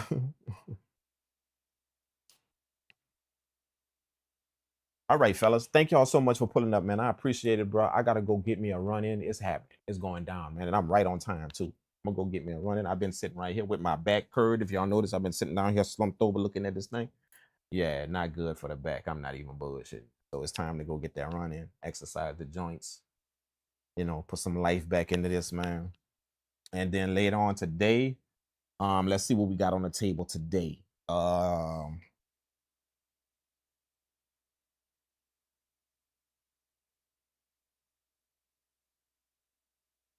Nothing, man. Nothing really, honestly. I don't know, man. I might get some video games in the day, bro. Now that I'm thinking about it, I already got I kind of took care of everything during the weekend. I was working during the weekend, you know. So I took care of the album. The album is done, you know. I had to listen. I had a listening session for an album. I took care of that. That's done. You know, everything else I'm supposed to be starting can't start right now. So yeah, today is kind of like, I guess today is kind of like a freebie, man. You know, even though it's not an off day, it's still a freebie, man. So your boy might play some video games today or something. I don't know. I can't think of nothing I gotta do today. No sessions today. No yeah, nothing, man. Damn. I didn't even think about that, bro. I worked so I was in it this weekend that yeah, I gave myself a nice little buffer. So yeah, man, we might man, it kind of make me feel good. We might just get in some video game, you know, get a little run in, get some food, you know, some nice little healthy food, and then play some video games, man, something like that. I don't know, just to kind of relax, bro. Take advantage of the time, you know. But thank you guys again, man. I appreciate you guys pulling up, man. You know, again, I'm gonna just let you guys know. Just understand that when I talk about stuff like that, y'all, we always make music and have fun. And then at the end of this, we always talk some real stuff. I will never ever hold your attention for this long and not talk some real stuff to you. I will never ever do that with just fun, ever. I will never ever hold your attention for this long and all it was just fun, ever. That ain't gonna never happen. If I have somebody's attention this long and I'm doing something for this long, it will be it will be some education and some very very real talk attached to that fun. If I'm doing something for this long, it will be that 100%. It will. I'm not going to take a portion out of my life for this long and all of it be dedicated to just some fun I had doing something. Never, ever, ever. That's just me making sure that I understand that the real shit come and then the fun come. You never can have one without the other. So when I'm out here just having fun, but I ain't taking care of no real shit in my life. That's what I do. I always make sure that. That's why I'm always like that. Yeah, I'm gonna have some fun and I'm gonna make some music and do all of that. But you better believe if I'm captivating people's attention for this long, oh, it's gonna be some real shit in there somewhere. Very, very real stuff. That way we can at least say when we get off here, you know what? We had some fun, but we made sure we did the other thing as well too. We just wouldn't no little sick shows thinking that we just get to have fun all day long and don't have to deal with no real shit. That's not what we did. You know what I'm saying? So it's always gonna be something attached to some real talk attached to something. You know what I'm saying? Any fun we have. You know? So enjoy yourselves. I love when y'all pull up and y'all enjoy the beat making and all that stuff, but just always understand that, you know, if you trying to have that fun without the real talk, then yeah, you might need to get your priorities straight. Like my grandmother would say, might need to get your priorities straight. You're trying to have all the fun without that real talk. Might need to get your priorities straight, man. For real. You're not doing that just on the stream. You're doing that somewhere else in your life too. Having all type of fun and bypassing real shit that need to be taken care of. You might need to get your priorities straight if that's what you're trying to do. Pull up everywhere and have fun. Don't take in no real shit at all. You know what I'm saying? So that's why I do this. That's why after, you know, if y'all notice, after I'm done, I always kind of just spit some real stuff. You know? And I know that real stuff don't make you popular, it doesn't. Nope. It does not make you a popular person at all. Because a lot of that real stuff people don't want to hear. They don't want to hear that. Nah. You know? But at the same time, there's always that one person. There's always that one. Always. There's always that one that's like, you know what?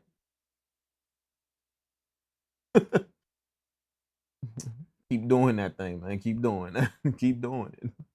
Always got that one, man. So that's the person that I'm talking to right now with that real shit. That's the person I'm talking to right now. You know what I'm saying? So that's why I do that. That's why I make sure we get it in like that after we done with the fun. Make sure we get it in. You know? So I appreciate you guys pulling up, man. I had fun making a beat. I told you guys that I'm I'm really um getting back to, you know, why I had this machine a long time ago. You know, like I haven't had it for so long that I kind of forgot why I bought these machines. I had this one and I had the S5000. The other one like this is the S5000. I had both of them. This one and that back in the day. But not having them for so long made me forget why I actually bought them to begin with back then. But now that I actually got one back in the studio, I'm starting to remember why I bought them a long time ago. Why I had them. Starting to remember that. So that's always beautiful, man. When you can jog that back, you know, you can rejuvenate it and get that. You can get that flair back again. You know, remembering why you went get them pieces of gear to begin with. You may not have them no more now, but once you get them again, it's gonna start to jog why you went get them a long time ago, even if you sold them or got rid of them. I'm saying, so that's what this is doing now, man. That's why I'm enjoying working with it. It's like it's rekindling a bunch of stuff as to why I went get it, why I was working the way I work. It's even helping me out with realizing, you know, the differences in my sound now. You know, like some of the differences of what I'm doing now versus what I was doing when I had these. You know, I'm seeing that. So it's eye opening, it's beautiful, and it's also very informative. You know, like I'm it's almost like I'm learning myself again. When you get these old machines, I'm learning myself all over again. Like why I went buy them things a long time ago. Why did you have them things? Why did you even go get them things? What was you thinking when you went get your first one? It was like, oh yeah, I got one. What was you think? See, I'm rekindling all of that. So that's why it's so amazing to me. I'm saying, just working on it and the controls and just messing with it again, the dials and all that stuff. Now with this type of stuff, you know, well, y'all know, man. I ain't gonna get into all of that. Y'all know, man. Y'all know. You know, it's just easy and it's quick and it's fast and it's all that, man. And I'm gonna be honest with you.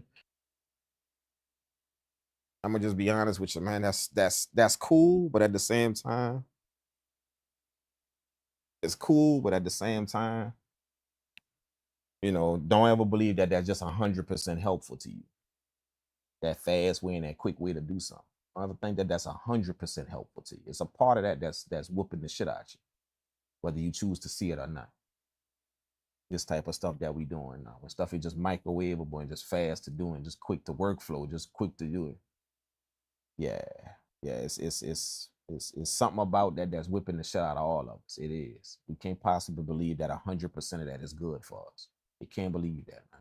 It's a percentage of that that's kicking our ass, doing something to us as music makers. It is 100%. It's good.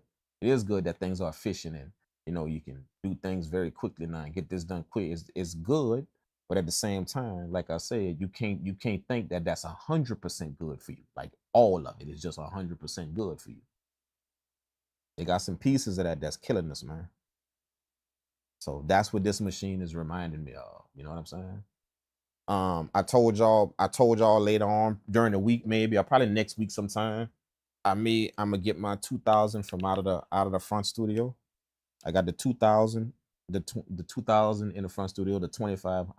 All I got in this studio is this machine, the MPC Live. I got that one in here. I got this rack sampler.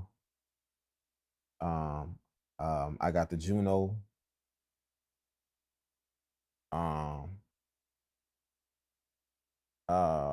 Oh no, the Juno doesn't sample. Why did I say? I got the MPC 1000 in here. What else I got? And that's it. And this MPC X. That's all I got in right here, in my production studio right here in the studio. But in the front studio, I got my 2000 and my 2500 hooked up in there, and I got the TR-808 drum machine in there. So what I'm gonna do is, you know, probably next week, I'm gonna unhook the 2000 from in the front, bring it in here. That way I could set it up, you know, with the top down view, how I did the 1000, the MPC 1000, top down view. and give y'all an idea how I work with the MPC 2000. How was it? That was my weapon of choice back in the day. Yeah, that was it. The MPC 2000, the Roland MV, the Roland MV8, not the 8800, the Roland MV 8800, the 8000, the first one. The Roland 8000, the Roland MV 8000, the MPC 2000, and the motif keyboard. That's how I made beats back in the day, long time ago. That was it. You know, I had a few other external pieces of gear, but to make the music, that was it. It was between them three. And I got the ASR, and that changed. But that changed once I got the ASR, but you know. But that's what I was with. That what I was using. So the 2000 is like, it holds a very, very special place for me in my beat making. MPC 2000, very special place. You know, that's how I entered in. That's a bunch of the music that I'm known for, a bunch of the music that put me in a place to open up my career and do things, was made on that machine. You know, and the motif keyboard, like, so those specific pieces of gear got special sentimental value to me. You know, and so yeah. That's what I may do, man. I might do. I'm not saying I will. I might, because to move them tables and, you know, get behind that board to unplug that shit. Oh man, holy crap! Yeah. So if I get around to it, you know, hopefully by next week I get up enough nerve to get behind that big ass desk, move them tables out the way, move them cabinets. I get behind that big ass desk, unplug them cables. That way I could bring that. I could bring it up in here. So, and then yeah, if I do that, I'll set it up to where you guys can see how I work with that, what I do with it. You know, I know y'all used to seeing the MPC. Y'all didn't saw the MPC 2000. I probably didn't see people working on it, but I'll just show y'all a few things of how I get on with it. Kind of explain it. You know, for those out that never had that machine or don't know what it's about, or you've seen it but never ever worked with it. You know, I'll do the same thing I did for the 1000. I explain, you know, just the workflow of it and how I use it, stuff I do with it. I'll do that with the 2000. If y'all interested in that, man, you know, if y'all are interested in that, make sure y'all drop a like on this video. That way I know that y'all want to see the 2000 in action. You know, or how I work with it. You know, how I do some stuff with it. How I work with it might be different than what y'all seeing out there. But y'all get to check out my, you know, how I get on with it, you know, what I do. A few little tricks I know on, a few things I you know, just from having it for so long. So y'all get to see that, man. So if y'all rocking with that, make sure y'all drop a like on this video. Go back and check out the video as well. It's a lot of gems that we talked about when it come down to getting your sound in the sampler in something like this. You know, how to record it in. It's ways you can record it in to actually get a good texture of your sound. We talked about a little bit of that, you know, and just how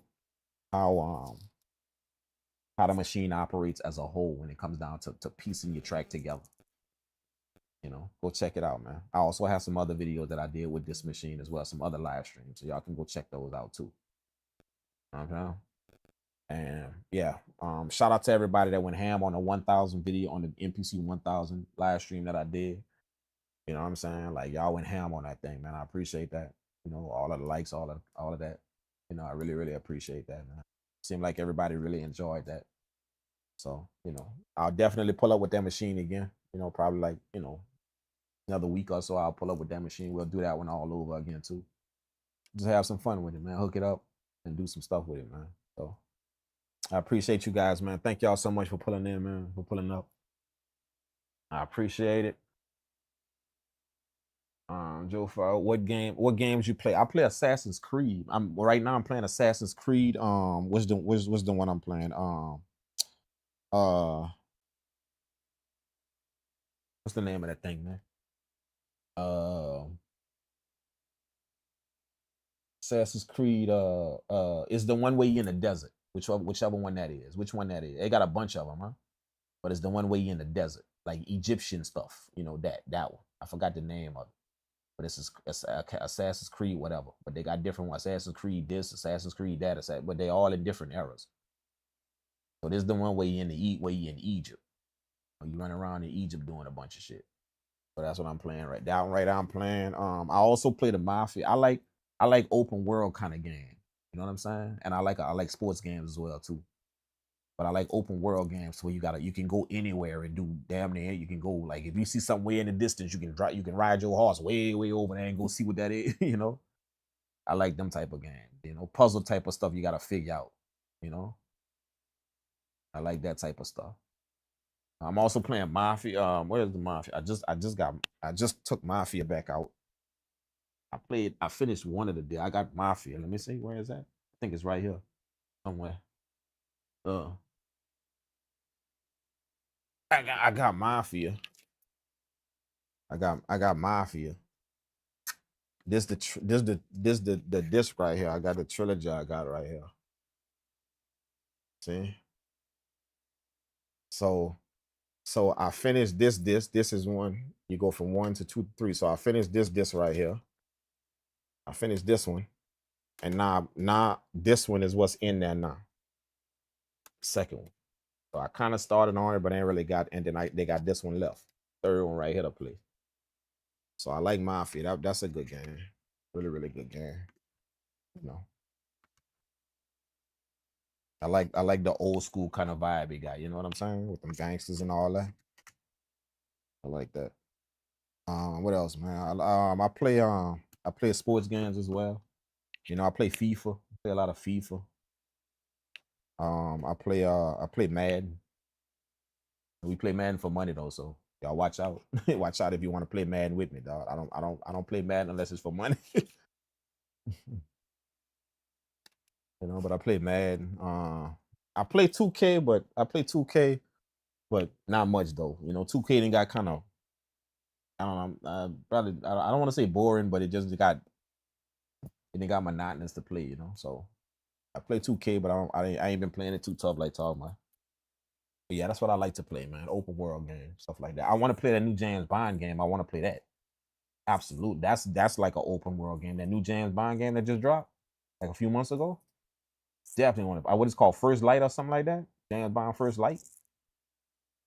You know, yeah, definitely got to play that.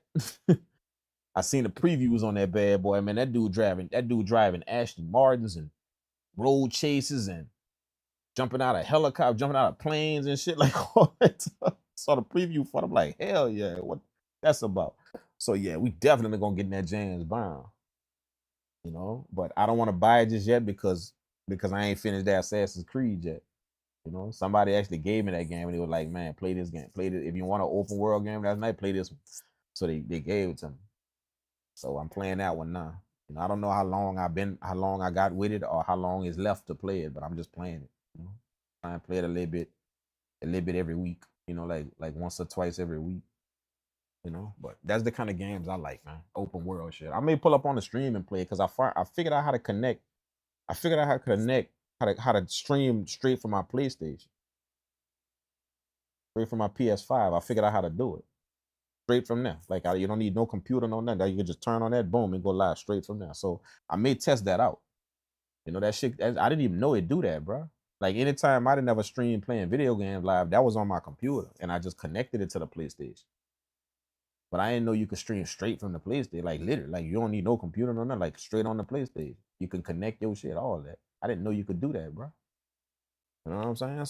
So you never know. I may pull up on the YouTube, just test it out, just see how it look. You know how it operate, and play a little video games right here on the YouTube channel with y'all. Y'all can see how I get on. You know, Juno 106. Nah, I got the Juno DS, man. The Juno DS, bro. I had the 106. I had it. Well, no, I actually still got it. I still got it. Yeah. That shit on the shelf, man. The 106 is on the shelf. The gray one? I still got it, man. It's on the shelf, man. The one I'm talking about is the Juno DS. That bad boy a beast, bro. I love that thing. I love that. Any studio I done been in it, one of them things gonna be in there. One of them Junos gonna be in there. Any studio I done been in. Any studio I have, you're gonna see a rolling Juno in there. That was kind of how I was with the motif back in the day. Any studio I had, you're gonna see the motif in there. You will see it. I don't care if I gotta buy 3 of them and put them in every studio. You're gonna see it in there. So now I'm like that with the Juno. Every studio I got a Juno in it. Every studio, every single one got that keyboard in it. You know what I'm saying? Love the Juno, man. Love it, bro. Love it. I love the simplicity of it, and the sounds is killer. Yeah. I did a stream with that one too.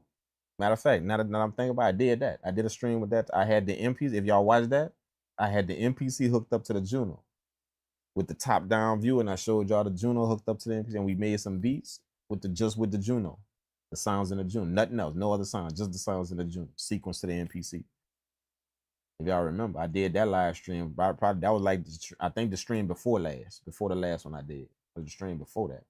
Go check that out, man. We went ham with the Juno, bro. Like for real, man. So go check that video out, man. It's up there. We went ham with the Juno, man. So I might do that. I might have to get a 3000xl. Yeah, man. This like I'm gonna be honest with you, bro. You know, it costs a little money, but at the same time, you're not gonna be disappointed you got it. I can tell you that. You know what I'm saying? Especially if you understand it and you get it down. Oh, you're not gonna be disappointed you got it at all. Nah, man. You know, is it gonna become a staple in your work, in your music production? Probably not. You know, you're gonna use it for certain things you want to make. Is it gonna be a staple for every beat you make? Probably not. But you won't regret buying it. If you was to purchase this, right? You won't regret it. I doubt very seriously you will regret purchasing. Hell no. Know what I'm saying? Just make sure you get that thing kind of upgraded if you could, or you upgrade it yourself if you could. Cause you don't be messing around with no floppy drive with this, bro. Don't learn that lesson the hard way. It's gonna come with a floppy drive. You don't be messing around with no floppy drive. So change that shit instantly, dude. About $150. You can change that shit to a GoTech or something.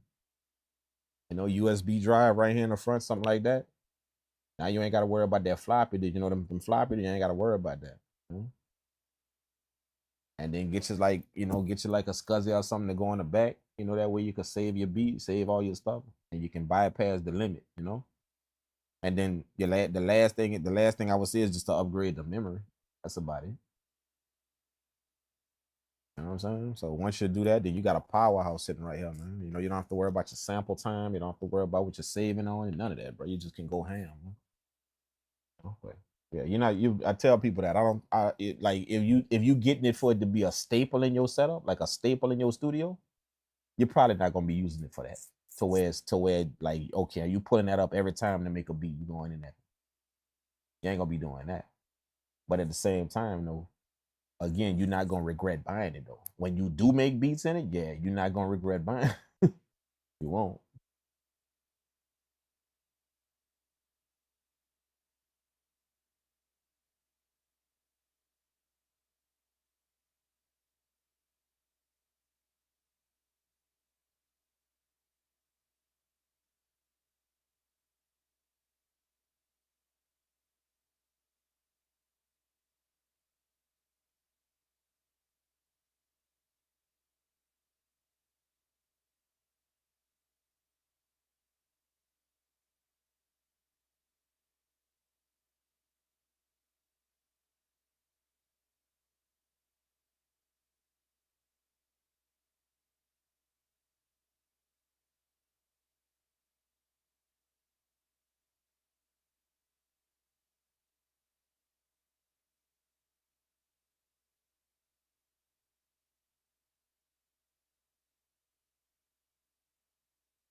My bad, guys. My microphone went out. I had to change up the microphone. Can y'all hear me now? Can y'all hear me? I had to change, the microphone finally went out. I had to change it up.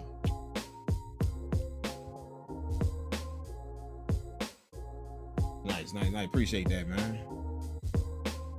What I was saying is, I don't know the last thing y'all heard, but I was saying, y'all make sure y'all drop a like on the video, drop a thumbs up on the video if y'all want to see the 2000, the MPC 2000 video, the live stream without.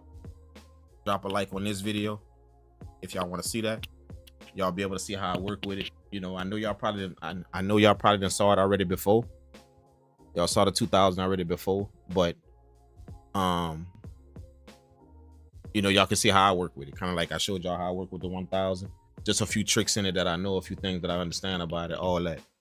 So, you know, I'll get on that mission to go in the front studio, move that desk out of the way, get behind that console and unhook them wires to where, you know, that's why I ain't never moved it, because it just snug nice in there, and it's, you know, it got all the wires, you know, all tucked away nice. So I got to literally get behind the desk, get the wires from out of there. So I'll get on that mission, man. If y'all want to see it, I'll grab that one, pull that in here, give y'all the top down view, all of that, just like the MPC 1000 I did. And y'all can check out what I do with that and how I get on, man. You know, similar kind of deal, but just a little bit different. You know, all of them kind of do something a little bit differently. All of them older MPCs, classics. So if y'all want to see that, make sure y'all drop a like on this video. Cool. And also I was saying that y'all make sure y'all do something active. I always tell y'all that. Make sure y'all do something active. Make sure y'all do that. Even if you're gonna be at work, sitting down in a chair all day or something like that, make sure you at least, you know, after work, you at least try and go do something, man. Go walk, you know, go walk around your block, go run, something. You know what I'm saying? Take the kids to the park or something and go throw the ball around, do something, bro. You know what I'm saying? Just kind of, you know, keep them juices flowing. You know, it's summertime, so y'all should be trying to get outside anyway, trying to enjoy a little bit of sun, man. Get a little vitamin D in your life. You know what I'm saying? So y'all make sure y'all do that, man. You know, health is wealth, and just make sure that you taking care of yourself, doing a little something, you know, that get them juices running. All right, thank y'all so much for pulling up, man. I appreciate you guys. I love you guys, and I will catch you guys in the next live stream. Peace.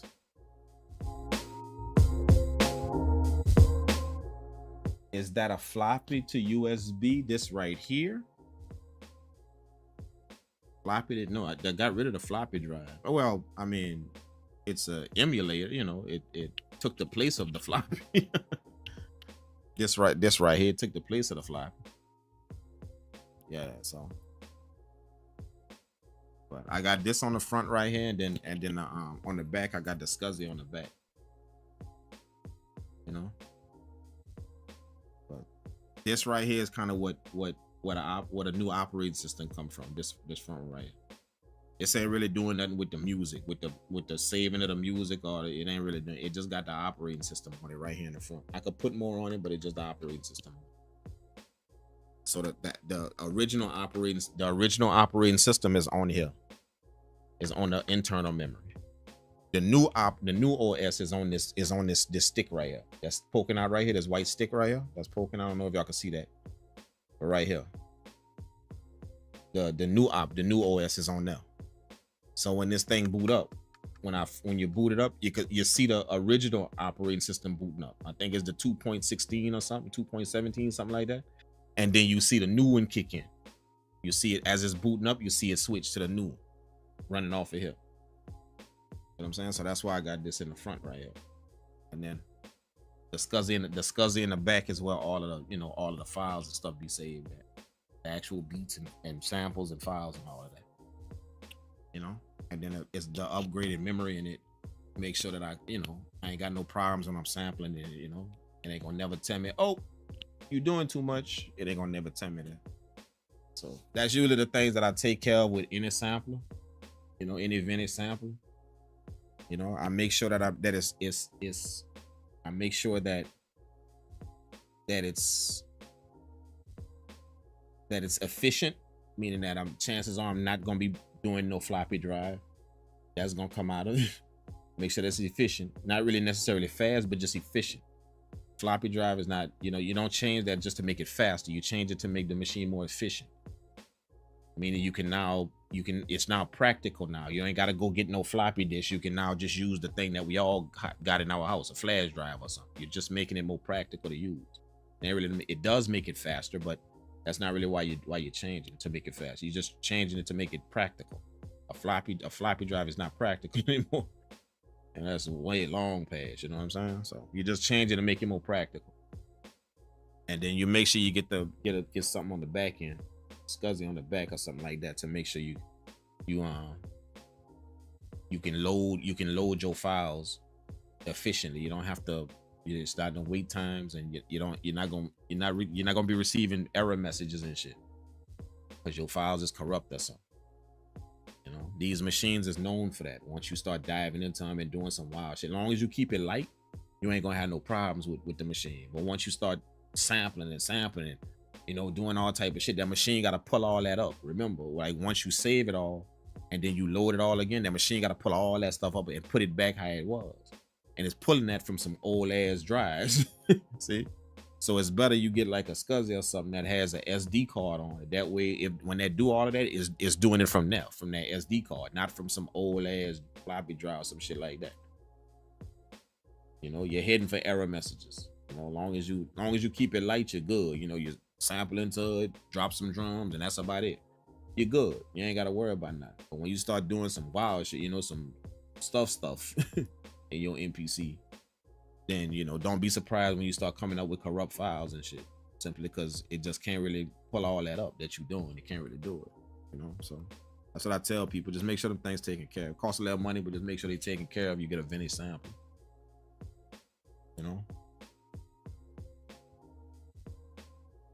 Yeah. And the drive, the efficiency of loading, the efficiency of saving, and then the memory on the inside. Once you take care of them two things, the next step is just making sure the machine stay healthy. What that means is these parts are different, like they're in the inside. So understand that your screen can go out at any time. So don't leave this thing on overnight and forget. Like you could leave this one on overnight and not no problem. Don't do that to these, because you're gonna have a problem with the screen going out, all type of the circuitry in the inside, all that. So the rest, after you upgrade everything, the rest is just making sure the machine is in good health always, so you can keep using it. That's about it. You know what I'm saying? Don't be scared to pop the hood on these things as well. It's very easy to get inside of them, and once you get inside of them, there's a lot of space to move around and understand how it's made. So don't be scared to pop the hood on these things and go inside of it to understand where the memory is, all that stuff. Very, very straightforward. Even if you're not a technical person, still very straightforward to understand it when you pop the hood on these things right here. So don't be scared of that. You know what I'm saying? There are upgrades for this machine. There are upgrades for it. Like you could get a screen that's the dark blue screen. Some call it a black screen, but it's dark blue. So you can see this way better. This screen right here is okay. It's okay. But that dark blue screen, yeah, you could see that. You could see the stuff pop out at you, the words and stuff on the screen. So if you got bad eyesight, you can upgrade the screens. You don't have to worry about. You don't have to worry about that. What else? There is a known thing about the record gain. This is gonna go out first before your volume does. The record gain gonna go out first, and the reason why is because of how the circuitry is fed to it. It's not a bad thing, but it keeps the machine from tripping itself to where it shuts off. The way that your record gain and the volume work, they're set up a little bit differently. But what that does is, although it's saving your machine from a lot, it does take a lot of pressure. So that record gain, don't be surprised if that go out. Like if you start going out, means like when you turn it, you start hearing crackling as you turn the knob. When it's stationary, it's gonna be good. But as soon as you put your hand on and start turning, you're gonna start hearing crackling in your audio. That's known to happen with these machines right here, the 3000xl, known to happen. I mean, it's just because the way they set up these two knobs right here. When you look in the inside, you'll see exactly what I mean. You know, it's a safeguard for your machine, but at the same time, it's like the lesser two evils that you gotta take. So because it's saving your machine the way they did it, you're gonna have problems with that record gain after a while. You know, so just get ready for that. That's what come with these machines. You know, these new machines that we in, these new machines right here, we get so used to just buying them and never take that for service. Like, when was the last time you took your MPC X to get service? When?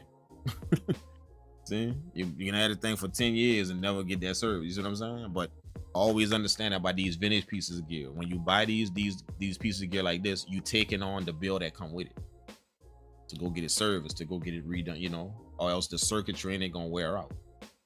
You're not gonna be getting the full benefit of the machine because the circuitry on it is just poor. You know what I'm saying? So that come with it. So you just got to deal with that. You got to be ready to upgrade it. I mean, not to upgrade it, but just to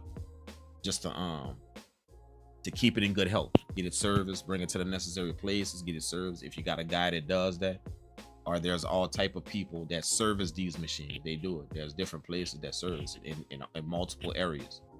You probably got a few in your city and don't even know it, and they service these type of machines because they know people still need that. So that's just the health of your machine and the life of your machine, you know, whenever you buy these classic machines. But that's why I tell people, don't be scared to pop the hood on them and go inside of them just so you can see what it's about, you know. And then, you know, if anything go wrong, you kind of at least know what's up with it. You know what I'm saying? So that's what come with it, man. You just gotta take that on when you buy something like this. Whenever you buy something like this, it just comes with the machine. You just gotta take that on. That is some servicing gonna have to be done later on. You know, but for the most part, if you do your thing in it, treat it with respect. Make sure you're not flipping on and off that power switch, on and off all the time. Make sure you don't leave it on overnight, stuff like that. You know, unless you're working in it like this, and you're good. You know, she get a little hot. She does. Like right now, she a little warm. She is, but not hot. Not ASR 10 hot. Not that. But she a little warm though. She is on the sides right here. You know what I'm saying? So you get a little warm, but don't get scared. That's just the way it works. You know.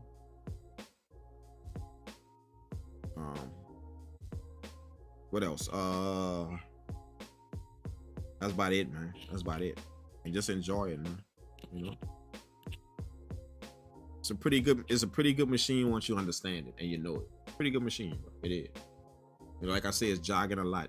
I had it before a long time ago. So now that I own it again now, yeah, it's really jogging a lot, man. It's bringing back a bunch of stuff. Not only the sound, but just how it worked back in the day. Yeah, and it feels good, man. It does. It feels really good. That's why if you notice, y'all keep seeing me on it. It's bringing that back, you know. So I like it. I don't know how long I'm gonna keep it for. It's gonna be around in my studio for a while, but you know, I'm always swapping out stuff. Always, you know, swapping this out, giving this away, and getting something else out. You know, so I don't know how long it's gonna stay in the stew, but for right now, I'm gonna use it, man. For right now, not that it's in it, not that it's here, I'm gonna use it, man. Go hand with it, you know. I told y'all that I'm gonna track some drums through it, and I'm gonna put the kit on my website for free. I'm gonna run a bunch of drums through it, you know, and use a few of my pieces of rack gear, like an exciter, probably a distortion. You know, I got an exciter right here, still in the box. I ain't hooked it up yet. I got one in the rack already, but I got this one in the box. I got another exciter, a rack mod. So I like exciters because you can bring a spark to a sound without really volume difference. You know, you can bring a certain spark to it if you mix an exciter like with distortion or something, or you know, some type of saturator. You know, you can get some interesting sounds with that, especially on drum.